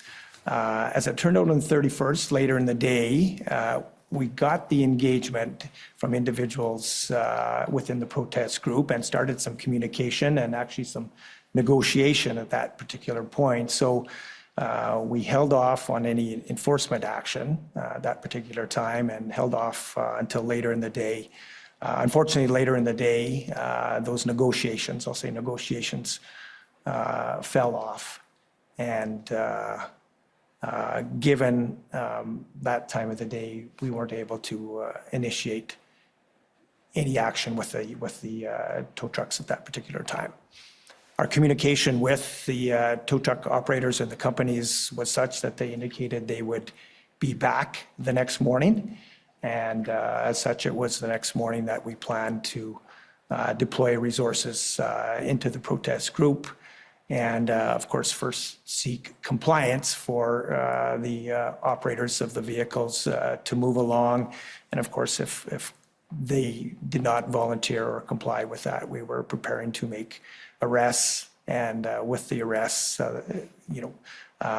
ensuring that we had the towing capacity to necessarily remove the trucks from the roadway. And do you know why the towing capacity wasn't there after by the end of the day of the 31st?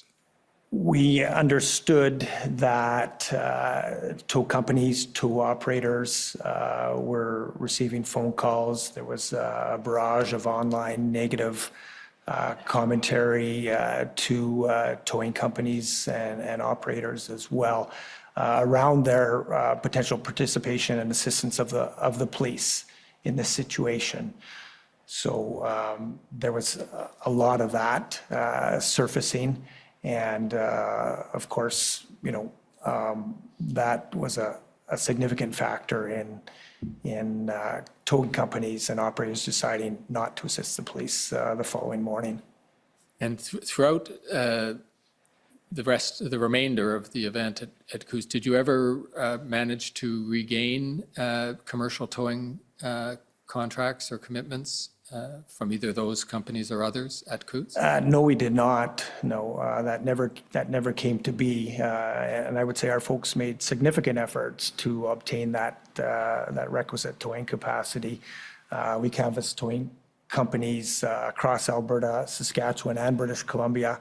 We even reached into the United States, into Montana, and canvassed towing companies there for their interest in assisting us at Coutts.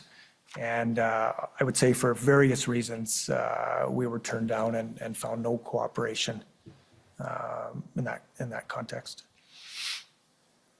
I'm just going to take a slight digression, Deputy Commissioner, and talk about a topic that I saw pass by as you were describing the geography and the scenario. And I'm going to talk about the efforts that K Division undertook to see if you could get the protesters to relocate or otherwise carry on their protest in a way that wouldn't, block traffic, or put another way, be illegal. And I'm going to begin that with a quotation you might recognize. This is Chief Superintendent Daru, who is you'll know as the officer in command of the Southern Alberta District. And this is the quotation from him that I'll put you and then ask you to comment on. Okay.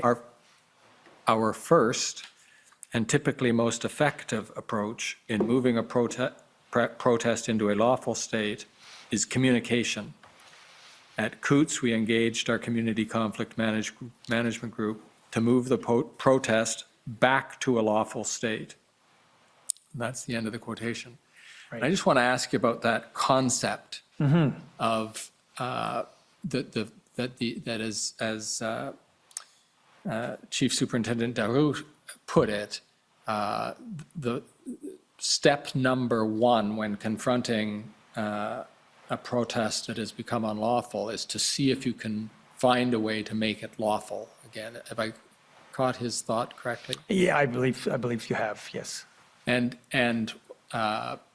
what types of steps were you hoping to take, or the people working in K Division, to see if that could be done with respect to the protest at Coutts? Yeah, well, one of the primary things that we attempted to do was create a lawful protest site.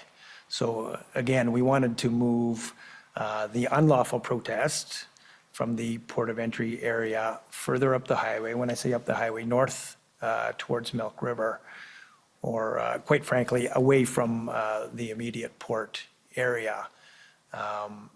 And so we did a number of things to try and accomplish that. We created what we called a community stakeholder engagement team. So we assigned 2 senior police officers to engage with the community leaders in the area. So the community leaders from Coots and Milk River and the municipalities, to work with them to help us potentially find an area that would be suitable to create as a lawful protest area.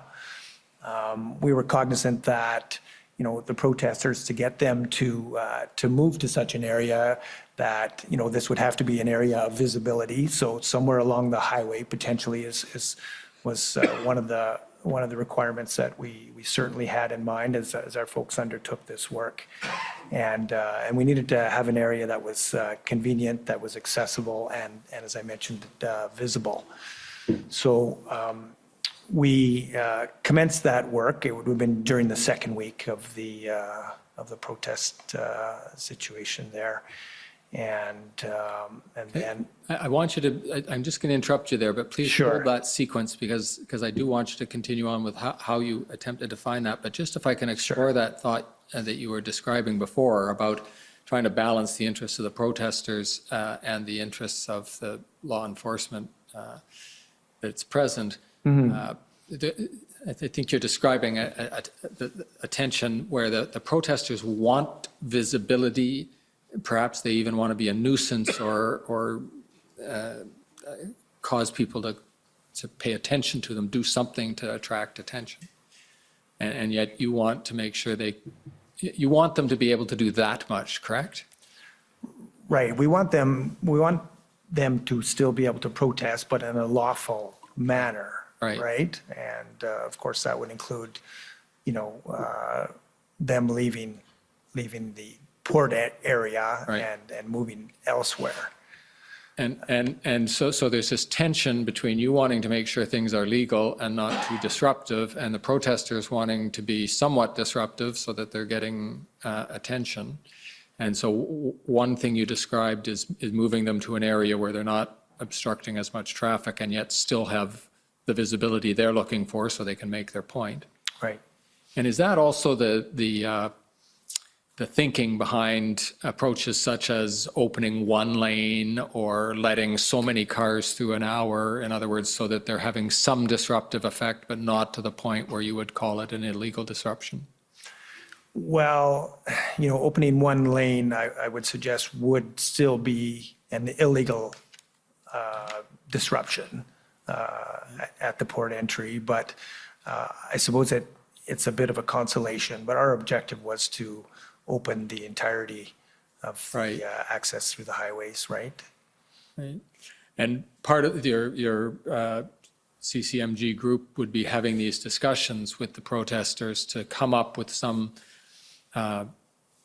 give or concession that allows them to have a highly visible protest appropriate to their objective, and yet ideally not be illegal and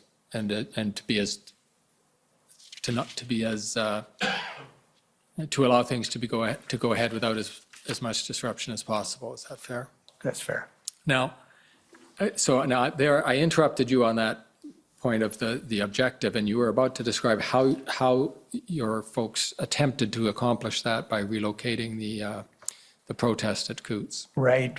We engaged, I'll say, the protest leadership early in that week. And again, this is the second week of the blockade. And initially, there seemed to be some interest from the protest leaders in that. So we continued our work with identifying a proper location, and we were able to work with the government of Alberta actually had a small parcel of land adjacent to Milk River. It was alongside Highway 4, so that visibility component would have been met there as well too. So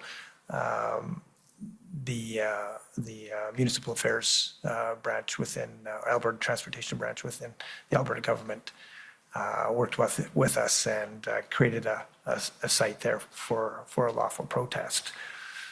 Okay, and how did that succeed in solving the problem at Coots? In the end, it did not. The interest definitely waned, and the feedback we received later that week from the protest leadership indicated that they were no longer interested in moving to that lawful protest site. Did they say why? I don't believe they did. Did you form a view? I mean, talking again about our balance, did they not consider that lawful protest site would give them the visibility and the disruption they wanted to make their point? You know, that was I suppose that was potential. I don't know that we had enough information to really form a view other than that they didn't want to. They didn't perhaps see value in moving, and they thought their position might be stronger by staying at the port of entry.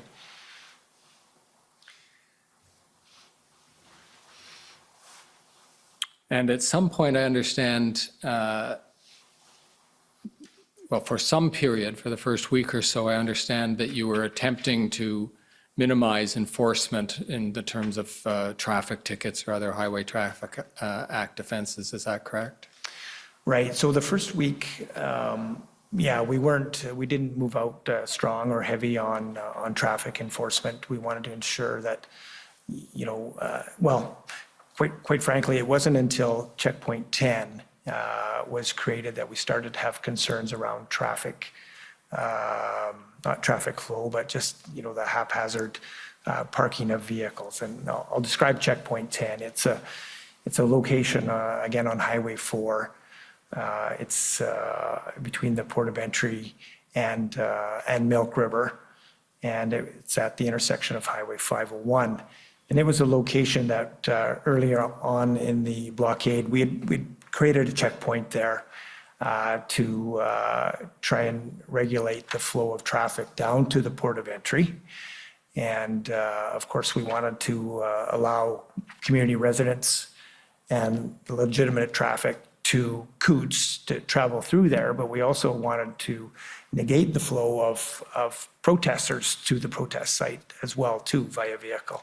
So we created this checkpoint, and over time, this checkpoint, you know, it almost turned into another blockade location for the protesters as they gathered there, as they formed there. In fact, they eventually brought farm equipment and from time to time would put it across the roadway, effectively blocking access through checkpoint 10.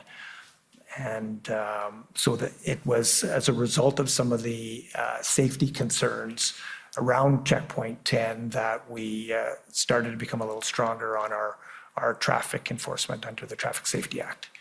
And did you perceive any beneficial impact of that enforcement from your point of view? Did it have the effect you were hoping it would have? Well, it didn't help resolve the blockades, which of course, you know, was the primary, or one of the primary objectives. I'm not sure what that traffic enforcement, you know, exactly what that effect had. I don't think it was significant. Right.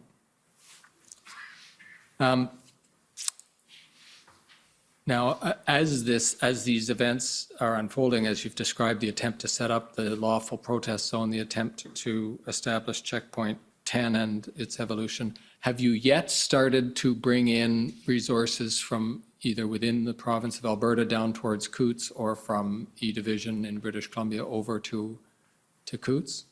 We brought resources down to Coots, well, initially in preparing for the slow rolls and the potential of a blockade. We brought some resources at that point. We furthered that same weekend and brought additional RCMP resources from across the province to Coots.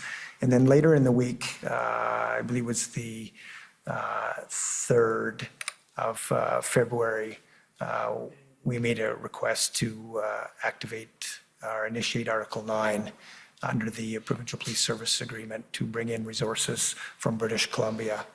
So our folks have been on the ground for almost a week solid there, day shifts and night shifts and such there too. So we were looking to provide some relief for our folks that were working on the protest. And can you describe, do you need to engage any of the provisions of the agreements you have with municipalities in Alberta or other segments of Alberta to move those resources down to Coots? Or as long as it's within Alberta, do you have the unilateral ability to move them around? Right. There's no direct mechanism within the contracts with the municipalities for that. The provincial contract is overarching and allows us to do that and to do that with the municipalities. And can you tell me how the contractual, I'm not going to ask you to be a contracts lawyer, but just as from an operational point of view, how it works as between when you seek resources from another province?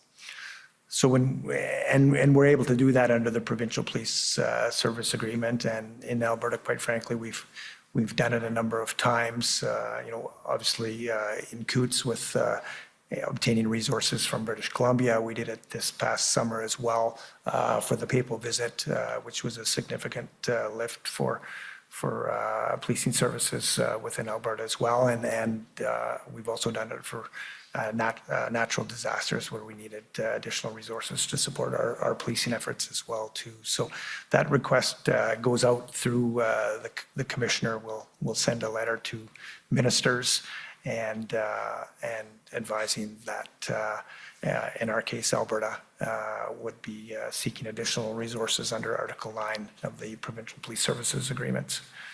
And when the commissioner sends out that letter, is she, we'll use K Division and E Division here, and the commissioner wants resources to go from E Division to K Division, and she writes to the ministers of the respective provinces telling them of her intention. Is she asking permission to do this, or is she invoking a right that the RCMP has under those agreements with the provinces?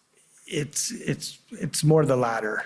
Yeah. Right, and the commissioner has the authority to draw up to 10% of resources from a province to assist in other RCMP jurisdictions for under the contract deemed emergency or extraordinary circumstances or events. And have there been occasions when the commissioners asked that resources go from K Division over to E Division? Specifically to E Division, I believe so. I believe we may have accomplished that with some of the protests recently in British Columbia, if I recall. I know we sent resources. I don't know if we sent resources in a significant quantity to trigger Article 9 in the contracts, but I know we assisted with the resources in British Columbia. Right. And when you get resources from E Division to come and work with you in K Division, they are basically the same. They are RCMP officers wearing RCMP uniforms who've been trained with the same equipment and who went through the same college, et cetera. Is that right? That's correct. And that's, I'll say there's significant value in that, being able to bring resources from other province who have the same training and use the same type of equipment, and you can seamlessly insert them into your operations. Right. Now, on February 3rd, you might recollect this, we can call it up if it's necessary, but you might remember writing to Minister Savage in Alberta. And in that letter, you made this statement that the situation at Coots does, in my opinion, constitute an emergency in the province of Alberta. Do you remember saying that? I do. And when you said that, well, obviously you viewed the situation as an emergency. Were you making reference to Alberta's emergency legislation or anything else in particular that prompted you to use that expression, or was that just a characterization of what you were facing? The reference I was making using the word emergency was to the provincial policing contract. So emergency is defined within the Provincial Police Services Agreement and is defined as emergency in the context of a policing situation where additional resources are needed to deal with an event or a developing or present situation. Right, so this is different than the commissioner giving notice to British Columbia that you're going to borrow some of their resources. Here, you're giving notice. I would say your emergency would have the same meaning Would have the same meaning in both context. contexts. Yes, it would, sir. Fair enough, thank you. Yes.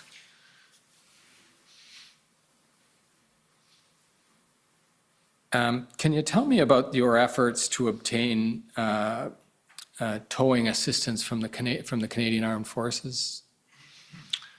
Certainly.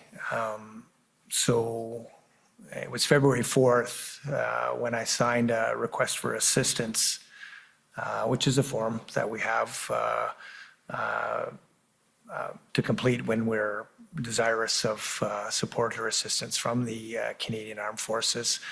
So that request was forwarded through to our national headquarters, and I didn't hear immediately the results of that request. It was a number of days later when I learned that the request, that there had been inquiries made with the Canadian Armed Forces at our national headquarters level, and that the Canadian Armed Forces did not have the equipment that would be suitable or of assistance to our situation at Coots. And was your effort to obtain towing assistance with Canadian Armed Forces equipment wholly independent from the request by the province of Alberta to Ottawa to obtain assistance from the Canadian Armed Forces?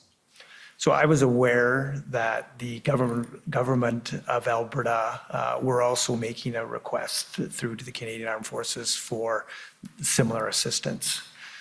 In fact, I had a conversation with government officials where, you know, I think it was myself that suggested we both should be putting the request forward. I see. So you each knew that the other was making the request, and it was basically for the same end result, which was that the armed forces towing equipment be able to help out at Coots. That's correct. And you both got roughly the same answer? I'm aware of the answer that we as the RCMP received, and right, I'm not real firm on the answer that the province received. Right. Now, are you aware that our reference for this is what Alberta has said in its institutional report, but you might be aware of it as well, and I think you've spoken about it in your interview summary, that eventually Alberta acquired, bought some, the province of Alberta bought some heavy lift towing capacity. Can you tell us about that? Yeah, certainly I can. So, of course, as I mentioned earlier, we had made a number of efforts to locate towing capacity. We were unsuccessful. We also looked to see what was available for used or new towing equipment. And it was in those same early days that officials from the government of Alberta made similar efforts, again, contacting towing companies to see if they were available, and quite frankly, received the same response as the RCMP received. And however, they also set out to see what might be available on the market for towing equipment, and eventually did purchase used towing equipment, heavy-duty towing equipment, to potentially assist at Coots. And was that equipment ever put into service for the purpose of clearing Coots? It was, as I mentioned, it was acquired. It was moved to southern Alberta and staged. And it was on the 15th of February where the equipment was, or at least some of the equipment was moved down to the immediate port of entry, the immediate Coots area. But was it used to move protester vehicles? It was eventually used to move protester vehicles, not in the context of disassembling the blockade, which happened essentially on the 14th and the morning of the 15th of February. It was used subsequent to that, I believe later on the 15th or the 16th, to remove 2 or 3 vehicles that had been involved in an incident the evening of the 13th, where a police vehicle at a checkpoint was nearly struck and was forced to take evasive action as one of these vehicles that was seized came at it in a reckless fashion. Was the heavy lift towing equipment used to lift heavy vehicles? It was, in the context of those 2 or 3 vehicles that I just described. Involved in that incident? Involved in the incident, but again, after the protest had disassembled. Understood, thank you. Want to talk to you about the incidents or incidences or the continuum of your concern about firearms among the blockade participants at Coots. And if I can begin by putting it this generally, it's our understanding that you had, that the RCMP had concerns about firearms at Coots as early as the early days of the protest, that is around February 1st. Can you explain how that happened? Right. So it came to our attention that an individual within the protest group may have had a firearm with him and had displayed it within the protest group. We weren't successful in following up to obtain any further information around that, so we weren't able to validate, I'll say, the report that we received. That is, no one was willing to point a finger when you went and asked about it, is that what you're saying? Yes, in essence. Then around February 9th, there was new information about another issue with firearms, and you're going to want to be cautious, and you've probably thought about this a lot as you prepare this testimony, so we're going to try not to ask any questions that elicit answers that you're reluctant to give. But can you tell us what you can about how that what we'll call more serious incident involving firearms at Coots first came to your attention and how it evolved? So it was on the 9th, as you alluded to, when we received some information about a potential cache of firearms at the port of entry within the protest group. That information came to us through our CCMG folks, and as a result, we undertook some covert investigational methods to further investigate that information, which of course was very concerning to us and required a very focused effort and investigation going forward. And I understand you were prepared to take further investigative steps, but that the events were precipitated by an incident at the protest site. Can you take us through that? I'm not sure. Okay. Could you rephrase that again, please, Council? Yes, I understand that you were prompted, your forces were prompted to act on its concerns and move in and make arrests and conduct searches, and that was prompted by an incident involving a vehicle that, well, it's probably the incident you were describing earlier, the collision between one of the trucks and one of your officers' vehicles. Right, the near collision, and you're correct. We had planned to execute an operational plan the morning of the 14th of February. In the early morning hours of the 14th, we were planning to execute an operational plan in the context of the execution of search warrants and potentially arrests as a result of our investigation around the information that pertained to firearms within the protest group. We did execute that plan earlier than we initially anticipated, given the near collision, I'll say, with our police vehicle. We came upon, as a result of that incident, we came upon some of the subjects that we were intending to arrest later that morning. And so for that reason, we made those arrests at that particular time and initiated the enforcement action. And if you can just describe it in numbers of arrests and charges and firearms seized, can you give us a description of how the operation proceeded? So that morning, we executed search warrants at Smuggler's Inn, which was the headquarters for the protest group, or certainly the leadership within the protest group.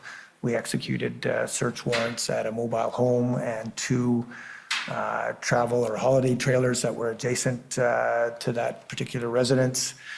And we, from the mobile home and the travel trailers, we seized a number of firearms. We seized, I believe it was 13 long guns, 2 handguns, 2 sets of body armor, machete, significant quantity of ammunition as well. We arrested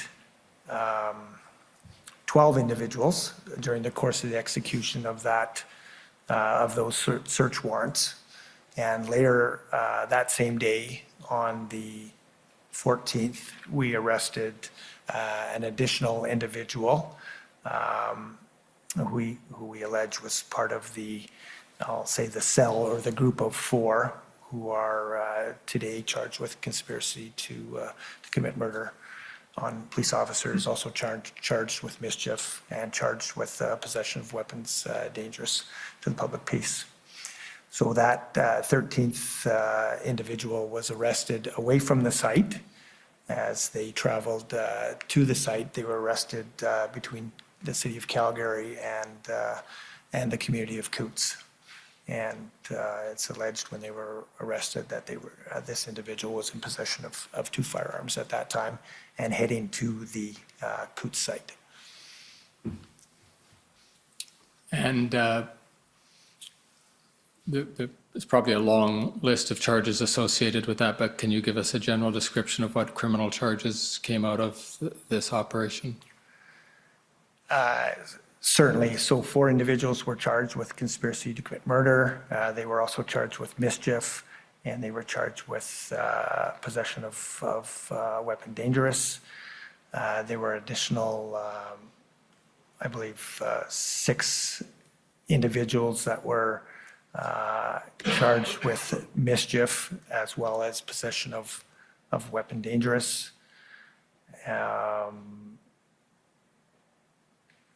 That's 10. I'm obviously missing a little bit here. Yeah,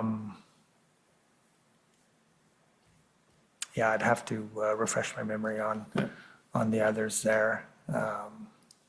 Okay, I want to just ask a bit about the relationship between the people who were involved in this, in the firearms offenses, and the rest of the protesters. And I'm going to, my starting off point for that, Deputy Commissioners, is to ask it this way. There's some information in the public domain about how you learned about these individuals and the firearms cache. But I'll let you use your words to make sure you're comfortable with how you describe it. But the way you told us earlier was that it was your liaison group that first learned or started the investigative steps with respect to this firearms cache and arrest. Is that right? I believe I may have said that, right? Yeah. So, as I think about that, I think it was another source of information that did come to us, and that was a result of a covert investigational technique that we had deployed.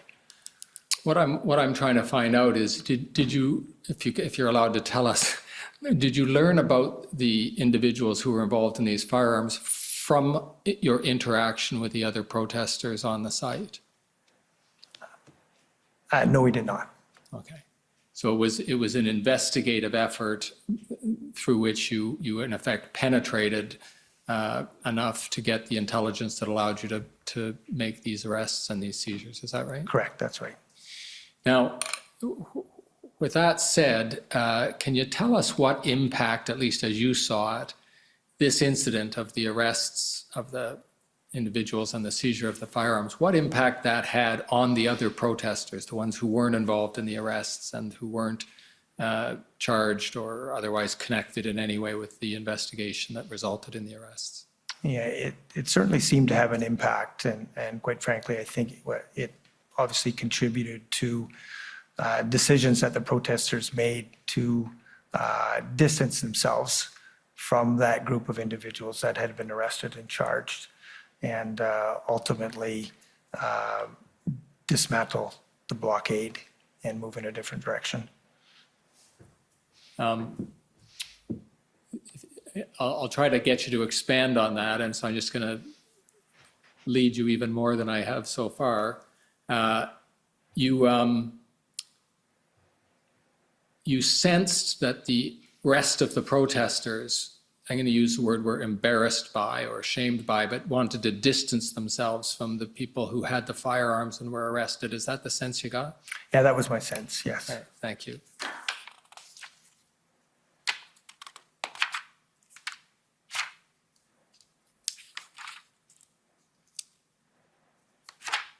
And do you have anything else you would like to tell us about how the matter wrapped up? I mean, it came to a pretty prompt conclusion, to put it in a summary way.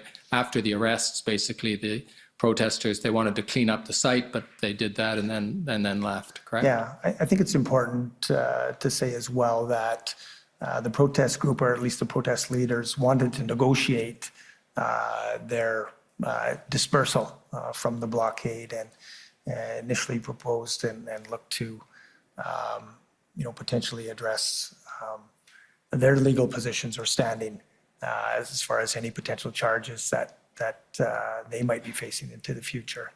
So that was put on the table by the protest group.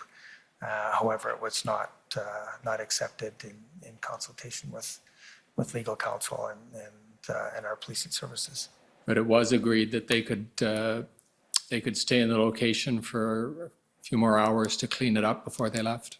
So the agreement was such, so these negotiations, I'll say, happened the afternoon of February 14th. Ultimately, it was agreed that the protesters would remove, and at that time it was a lot of farm equipment and tractors that were across blocking the highways, but that they would remove their equipment and their tractors from the roadways. They would park them alongside in the adjacent lots or field, and they would turn the keys over to the RCMP. They indicated that they had an interest to remain overnight for one more evening, that they wanted to clean up the site, including cleaning up the site the following morning. So that was the arrangement in the agreement, again, through negotiation that was arrived on late afternoon of February 14th. Thank you very much, Mr. Commissioner. Those are my questions of Deputy Commissioners Blocky, and I will hand it over to the rest of the parties. Okay, thank you. First, the convoy organizers.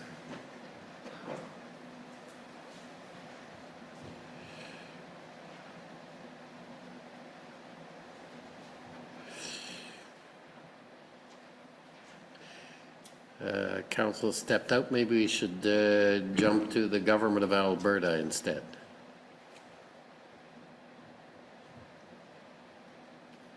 Good evening, Deputy Commissioners Blocky. My name is Stephanie Bose. I am counsel for the province of Alberta. Much of the questions I had prepared for you have actually already been covered, but I just have a few areas that I'd like to ask some questions about.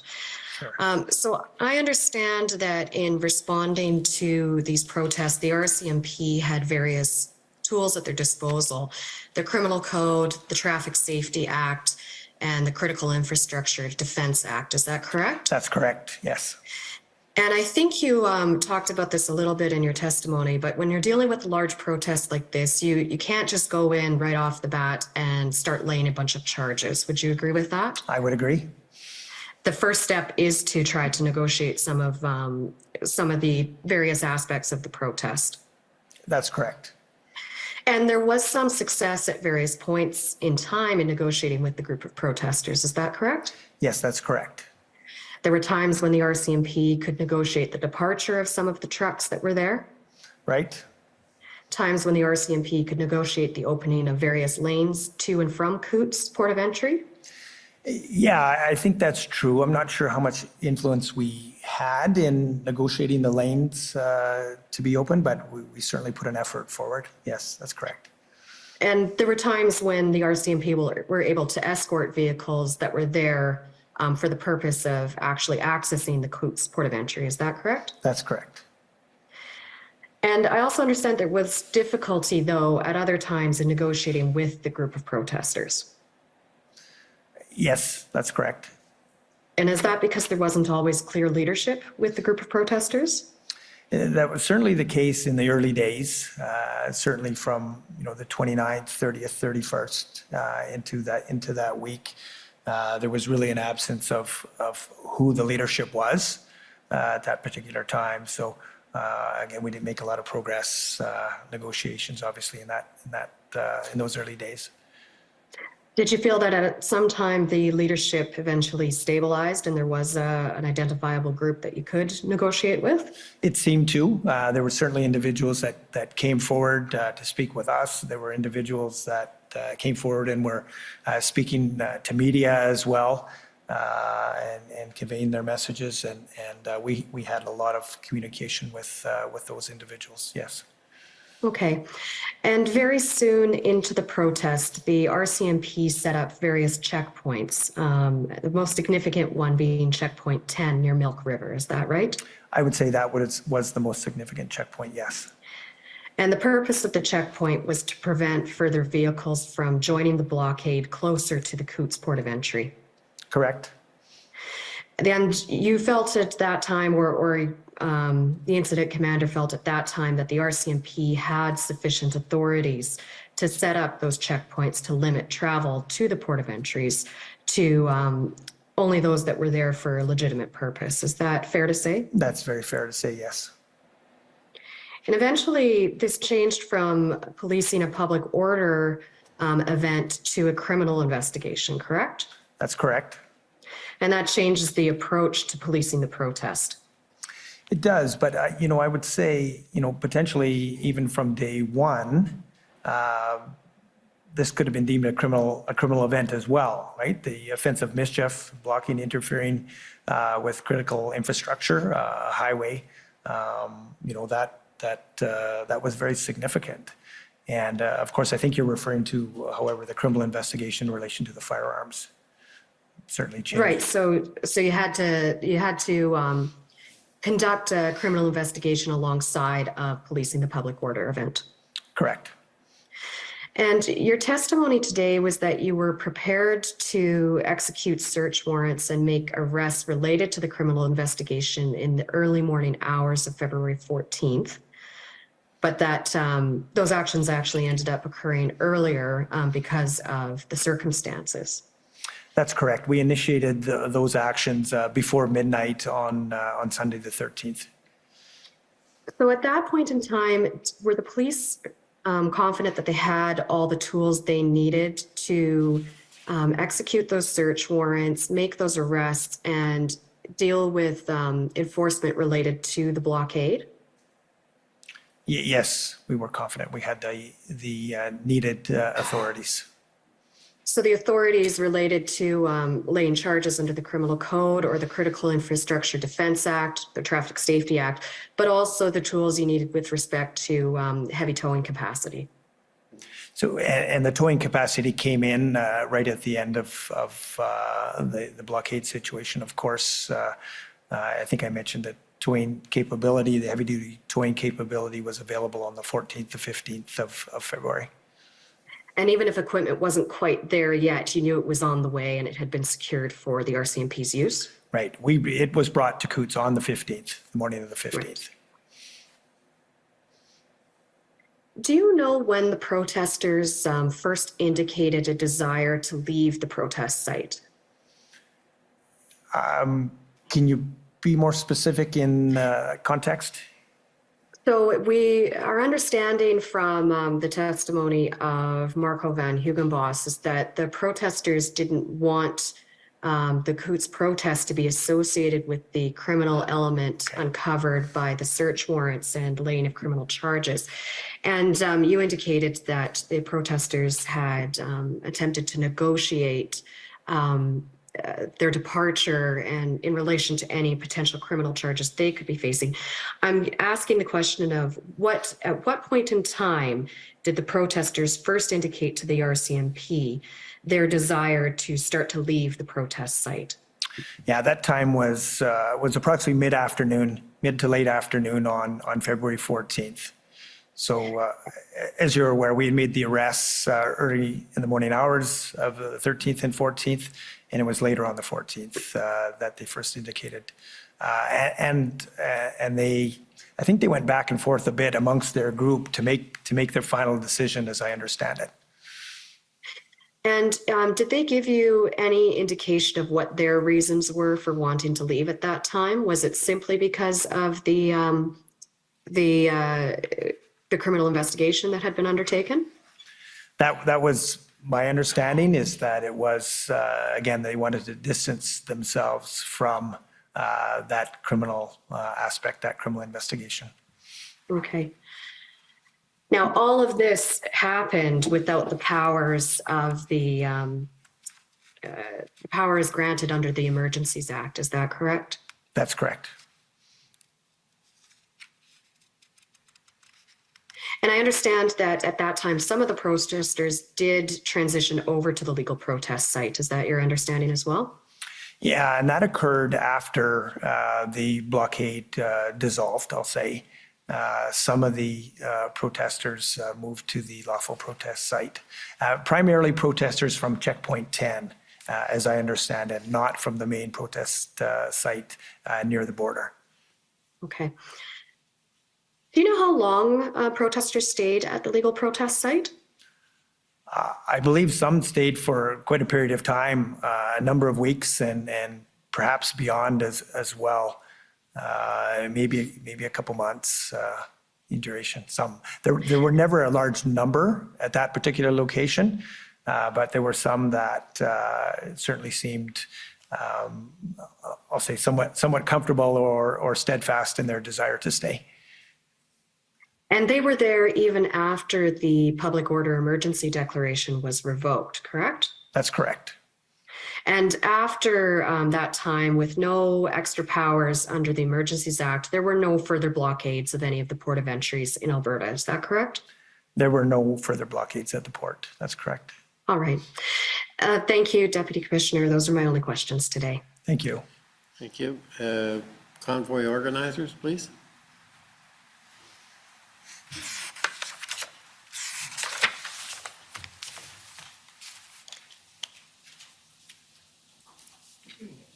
Good evening.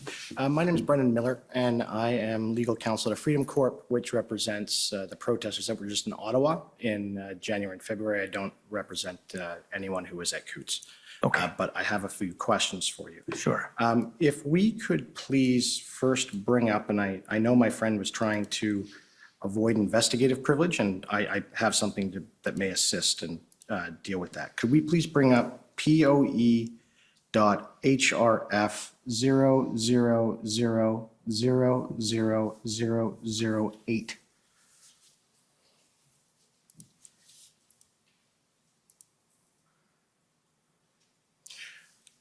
So, sir, what this is it's a news article by CBC journalists Megan Grant and Rachel Ward. And I understand in September of this year, they brought an application and got access to some of the ITOs in the matter.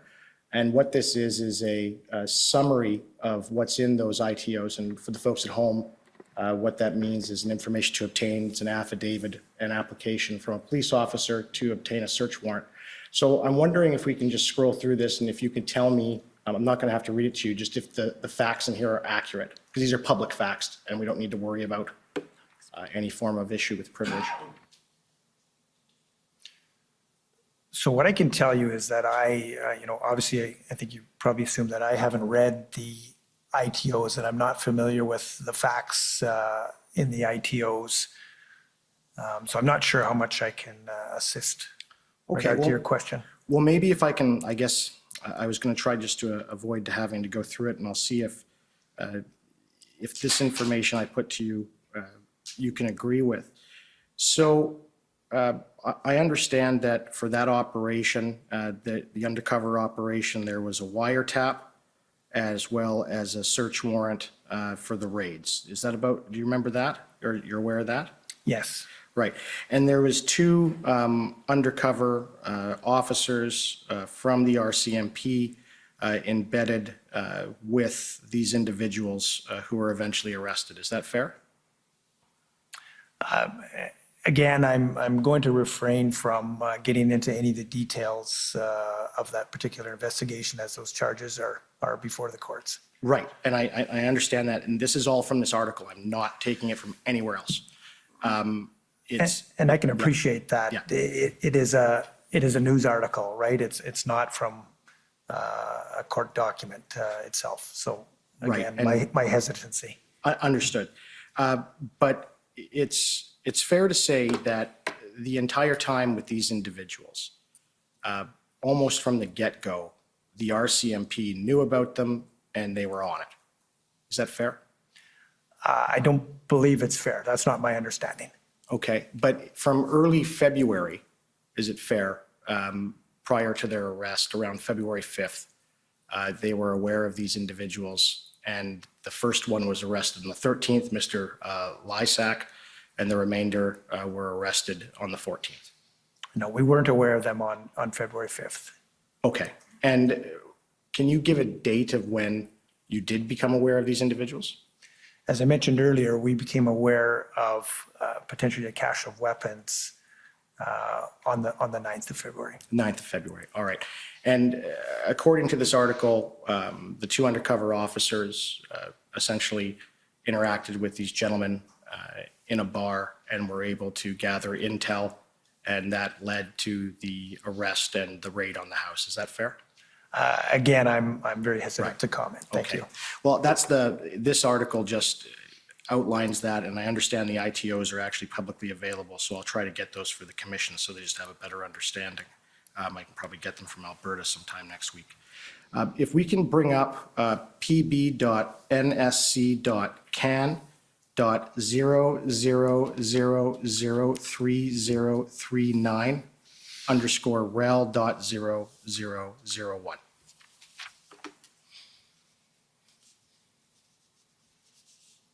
Okay.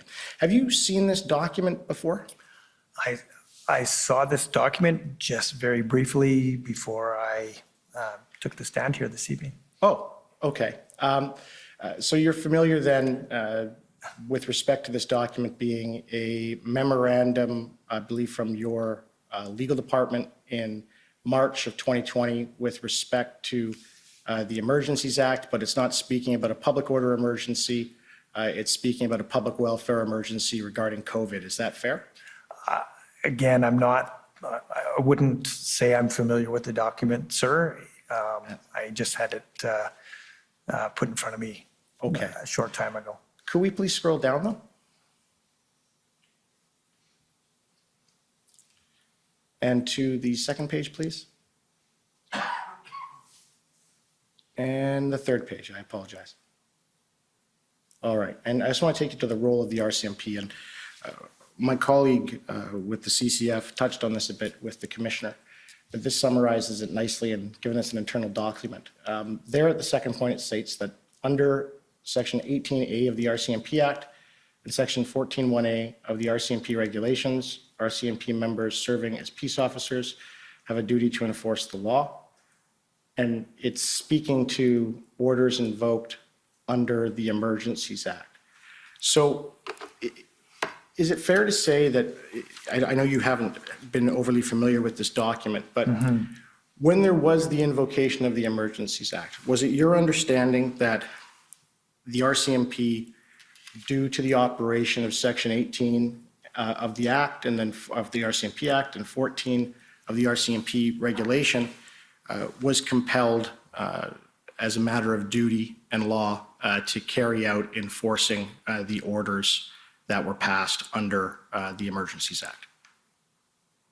I'm not sure that I understand your question. So the purpose that that's in there is that it's explaining that Section 18A of the RCMP Act and Section 14(1)A of the RCMP regulation collectively require the duty to enforce the law. And when the order that is passed under the invocation is passed, that it's at least implicitly that those two sections of the RCMP Act and the section of the RCMP Act and the regulation compel the RCMP to carry out whatever is in those orders. Is that fair? It seems to suggest that, yes. Right. Sorry. And with David Shiroghi for the Government of Canada. Just a brief objection to that last question, and I understand that a response has been given.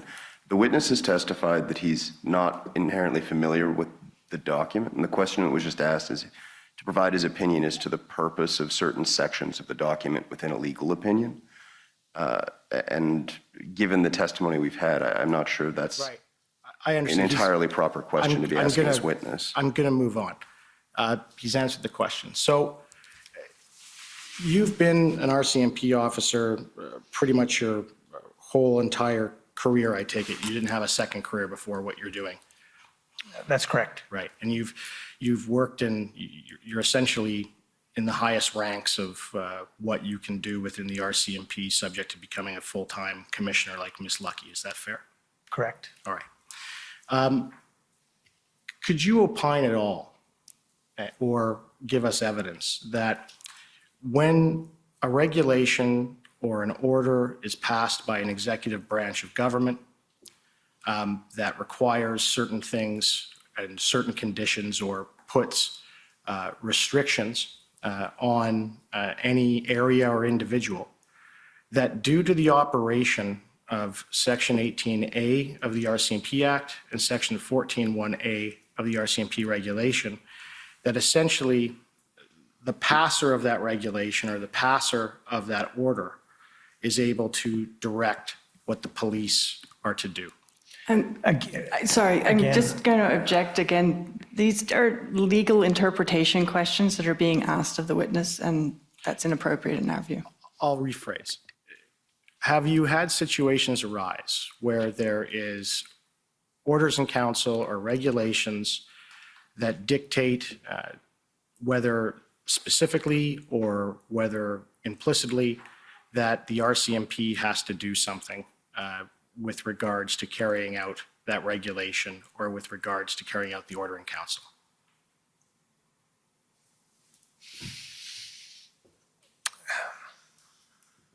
Nothing comes to mind at this particular moment. Right. So it's a very, if there is an order or a regulation that would compel the RCMP to do something, that would be a very exceptional thing to interfere in the direction of policing. Is that fair? You're asking a very hypothetical question. I don't know that I can comment. That's okay. Thank you very much. Thank you. Okay, next, the Democracy Fund, JCCF.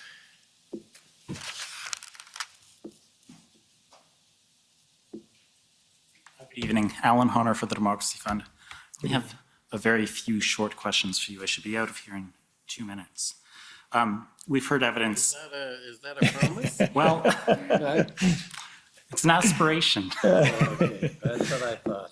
So we've heard evidence about how the province of Alberta procured its own equipment after having trouble securing tow trucks.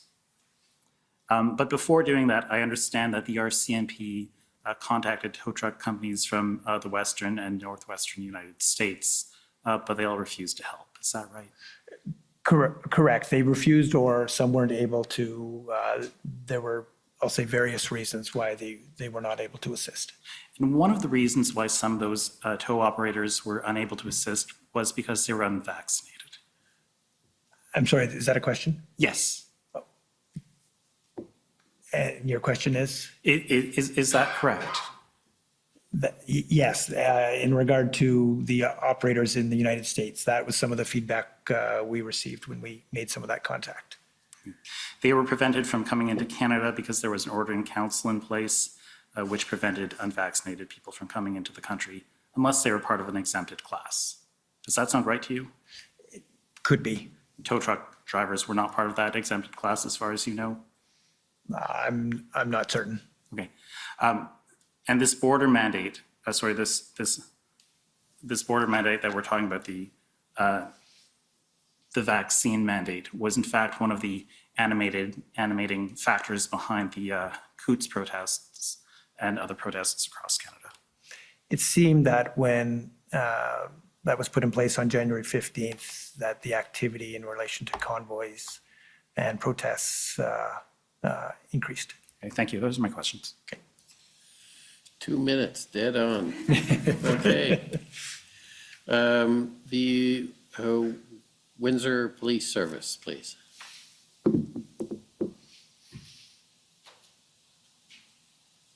Good evening, Heather Patterson for the Windsor Police Service. I don't think my camera's working, unfortunately, but we have no questions for this witness, so you don't need to see me.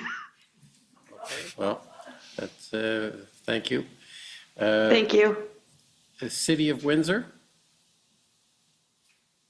Good evening. Graham Reeder for the City of Windsor. We have no further questions and we yield the remainder of our time to the Government of Canada. Thank you. Okay, next is National Police Federation. And our questions were asked by Commission Council and answered, so thank you very much.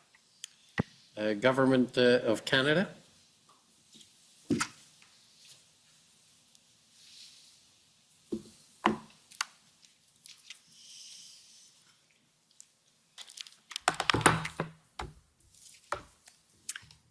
Good evening, Deputy Commissioner. Donnery Nygaard, for one of the counsel for the Government of Canada. You spoke to Commission Council about some of the reasons that the tow truck companies were not willing to cooperate after the first time that they showed up, and then they didn't the second time. Right.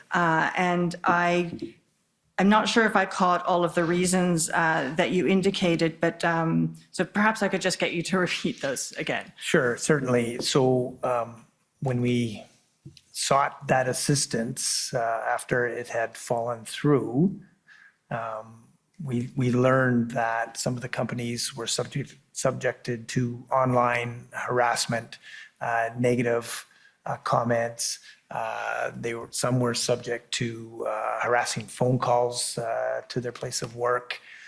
We also heard that, in particular, one company had been offered a donation, a financial donation, in return for withdrawing their assistance or not assisting the police with that situation. So there were a variety of reasons. Other responses were, no, we're busy, we have other work we're doing, and so on and so forth. So some seemed connected to Coots and others perhaps weren't. And to your understanding, what was the complaint of, what was the group protesting about? So I think it started as a protest around the public health measures that had been put in place both provincially and federally. And as I mentioned earlier, the convoy aspect of protests seemed to initiate or perhaps increase after the January 15th announcement around international travel restrictions. And did you have any understanding of what they were trying to accomplish with their protest? I think they wanted to be heard. I think they wanted the health measures to be revoked or removed or stood down. It seemed that was the gist or the thrust of their concern. And during the protests in Coots on February 8th, the Alberta government made an announcement rolling back some of the mandates, correct? They made that announcement on February 8th, that's correct. And did that have an impact on the protest? Well, unfortunately, it did in the context of prior to the 8th, there was one lane of traffic in each direction open through the port. It was shortly after the announcement on February 8th that the protesters blocked that free lane of travel and communicated to us that they weren't happy with the announcement.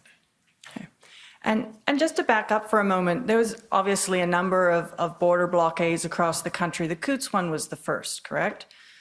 Correct. And it developed around the same time that the convoys arrived in Ottawa? That's my understanding, yes. And prior to the arrests that occurred on the 14th and the incident on the 13th that you've described, what, if any, level of violence or that kind of behavior was there at the protest? Well, there were about 6 incidents, not unlike I described earlier, where we had to take evasive. Well, let me be more clear. There were approximately 6 incidents where large equipment, tractors, trucks went through barricades, around barricades, in essence, breaking the perimeter that we had set up. And I would call it a perimeter, but it was a very loose perimeter given the geography of the area. And as I mentioned earlier, the ability to travel through medians and ditches and across fields. So, nonetheless, there were about 6 incidents that really concerned us and the safety of our police officers at that site. And my friend asked you about the charges that were laid, and I'm going to call up a document. It's pb.nsc.can.408371.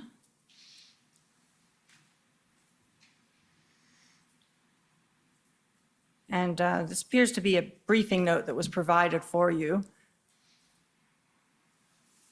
Is that what this is? Yes, it appears to be. And if we scroll down, there's an update on the arrests that are there. And is that a list, at least for the first 11 people that were arrested, of the charges that were laid? Yes, it is. And you said that there were additional, I believe you said there was 13 people in addition. Can you tell us what the other 2 were, or does that list help distinguish that? So there was another individual that was charged under the Critical Infrastructure Defense Act as well, but not charged in relation to the criminal investigation within the protest group. And I believe one of the individuals that fled went through a barricade. And again, the incident where our police officer had to take evasive action, I believe that individual was charged as well. Yeah, I'm sorry, I was unclear in my question. I thought, and maybe I'm mistaken, I thought I had heard you say earlier that there were 13 individuals charged in relation to the investigation, but that some were charged not on that day, later, but perhaps I heard you wrong. No, that's what I said. There were, my understanding is there were 12 in relation to the investigation, and then the 13th was later that day. He wasn't arrested on site. Okay. So we've got 11 listed here, so we've got 2 missing, is that right? Appears to be. Okay, that's just what I was trying to clarify. Okay, thank you. After the blockade was resolved, after these arrests and the protesters entered into the negotiations and agreed to hand over their keys and then clean up and leave the next day, Did you receive any information in the following days about the possibility of additional blockades arising? About the possibility of additional blockades? Threats, or not actual blockades arising, but were you receiving any, and perhaps it's easier if I take you to a document. If we can call up pb.nsc.can 404268.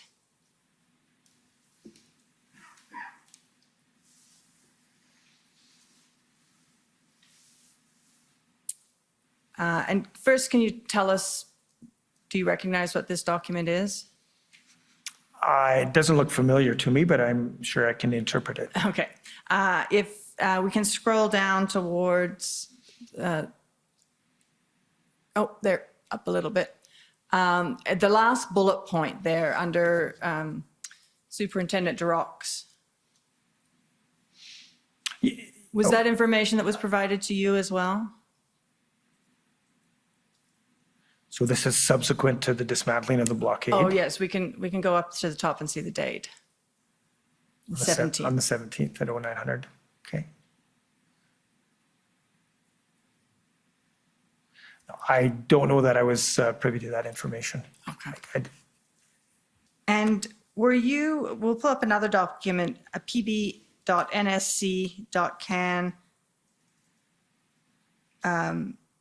408362.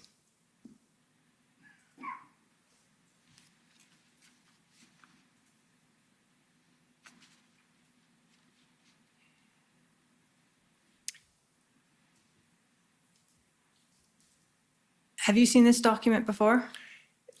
I believe I have. If you could scroll to the bottom, that may be helpful. Yes, I have seen this document. And if we can scroll back up to the top, right up to the top.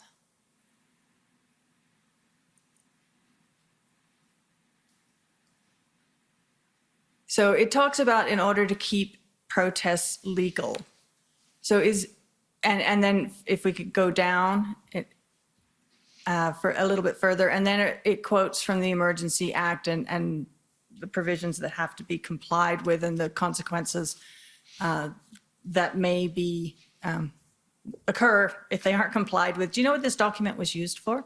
My understanding, it was used on February 18th as we had, I'll say, stragglers at checkpoint 10 that were still occupying, not blocking the roadway, but occupying aspects of the roadway in the immediate areas, median, so on and so forth. And they remained at checkpoint 10 even after the dismantling of the main site or the main blockade at the port of entry. And as I understand it, our staff, our police officers presented or handed out this document, this pamphlet to those individuals, encouraging them to disperse or move to the lawful protest site. And do you know if they did? I believe they did. I believe they eventually did, yes. And then if we can pull up one last document, pb.nsc.can.405444. Now, as the commission indicated earlier, when you were interviewed, a number of your colleagues were also there, including the Deputy Commissioner from BC. We don't have them appearing before us here, so I'm going to ask you a question about BC. This is an email that appears to be from an RCMP officer, or this one is to the RCMP officer, but if we scroll down, you can see at the beginning, it appears to be from her. And then if we can go back up to the response she receives. And perhaps I should ask, have you seen this email before? No, I'm not familiar with it at all. So could I have you read the response that starts, "Hi, Deborah," just so you can familiarize yourself with what it says?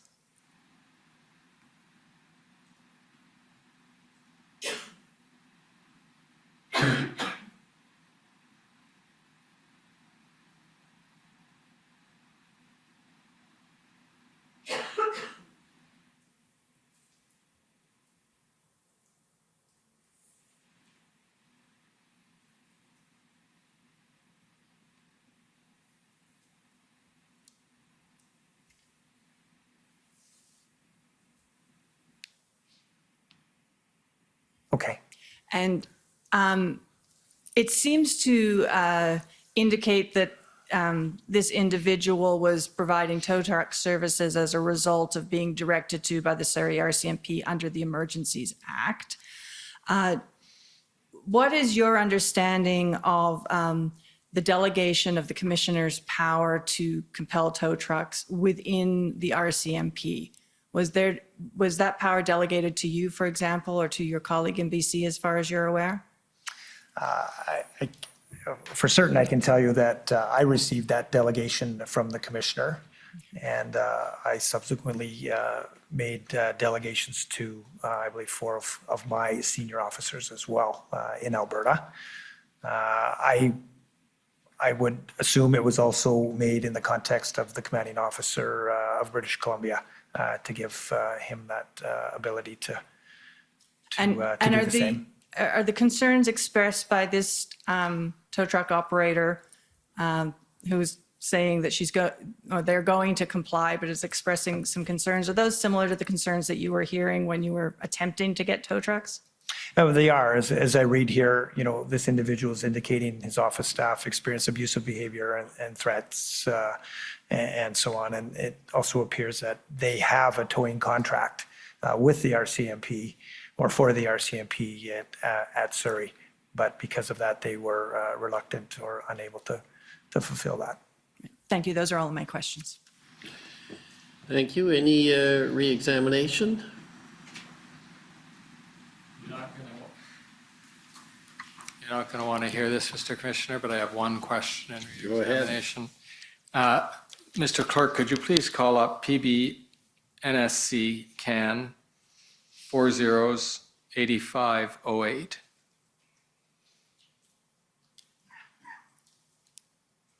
And Deputy Commissioner, I'm just going to ask you a few questions because I might be able to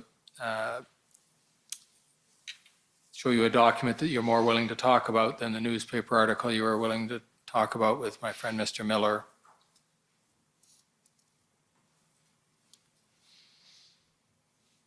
Have you got the right document there? It should be an RCMP K Division Criminal Law now. There we go. Thank you. Do you recognize this document, Deputy Commissioner? I believe I do, but I wouldn't mind if we were able to scroll down through it Thank just you, quickly.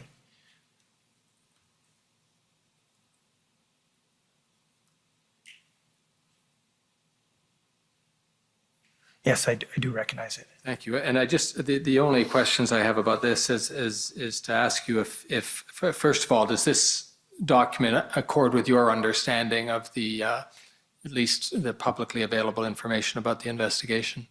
Yes. And the point that I'd like to draw to your attention is the section under assessment, which reads, to date, there has been no information uncovered to suggest that there is an organized effort between the individuals charged in Alberta and individuals involved in the Ottawa protest. Do you see that there? I do. And that's your understanding of the assessment of the criminal investigation to date? That is, yes. Thank you. I have no other questions. Thank you, Commissioner. Okay, well, thank you very much for your testimony and for coming and for being resilient, although it may be still Alberta time for you, which is not for us or for most of us. So with that, you're free to go, and with our thanks. Thank you. So we'll adjourn until tomorrow morning at 9:30, and we again should anticipate long days. I hope not as long as today, but that I'll try and be more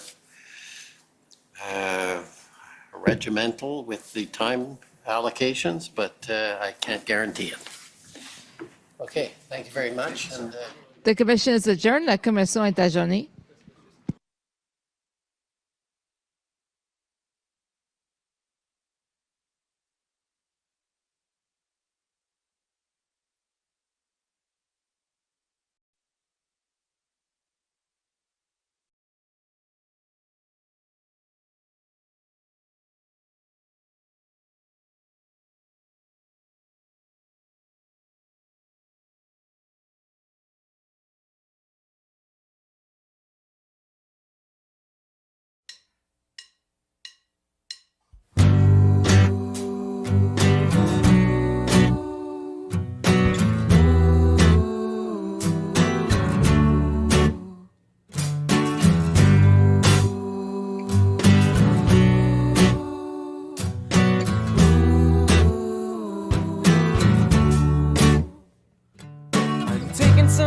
now every day. Just walk around the block and see what's new. So I'm not surprised when I'm running out of time in this fast city. You better run quick or you're running late or running into me. City Hall's locked up, no one's getting in, no one's coming out, no one gives a damn about politics anymore. So your mind's messed up, we got medicine, pills for aches and pains. If you're feeling ill, take a few of these in a bottle for the road. I don't have a friend who will promise everything and then break each and every word. I don't have a friend who will tax me when I work and then tax me once more when I spend. Oh yeah, your friends won't rip you off while your government probably will. Oh yeah, your friends won't piss you off while your government probably will. I'm taking a break every yesterday to examine my life and the way I've lived it and how I'm comfortable. In search of the life of luxury, we forget our dreams and what they mean to find what we don't need. And I see the lights, they light up the night so much you can't even see the stars unless they happen to be on your TV screen. And the roads crack up, we're still driving them, and the lake dried up, we're still fishing for any compliments a person can get. I don't have a friend who will drop minimum wage while raising the tuition rate.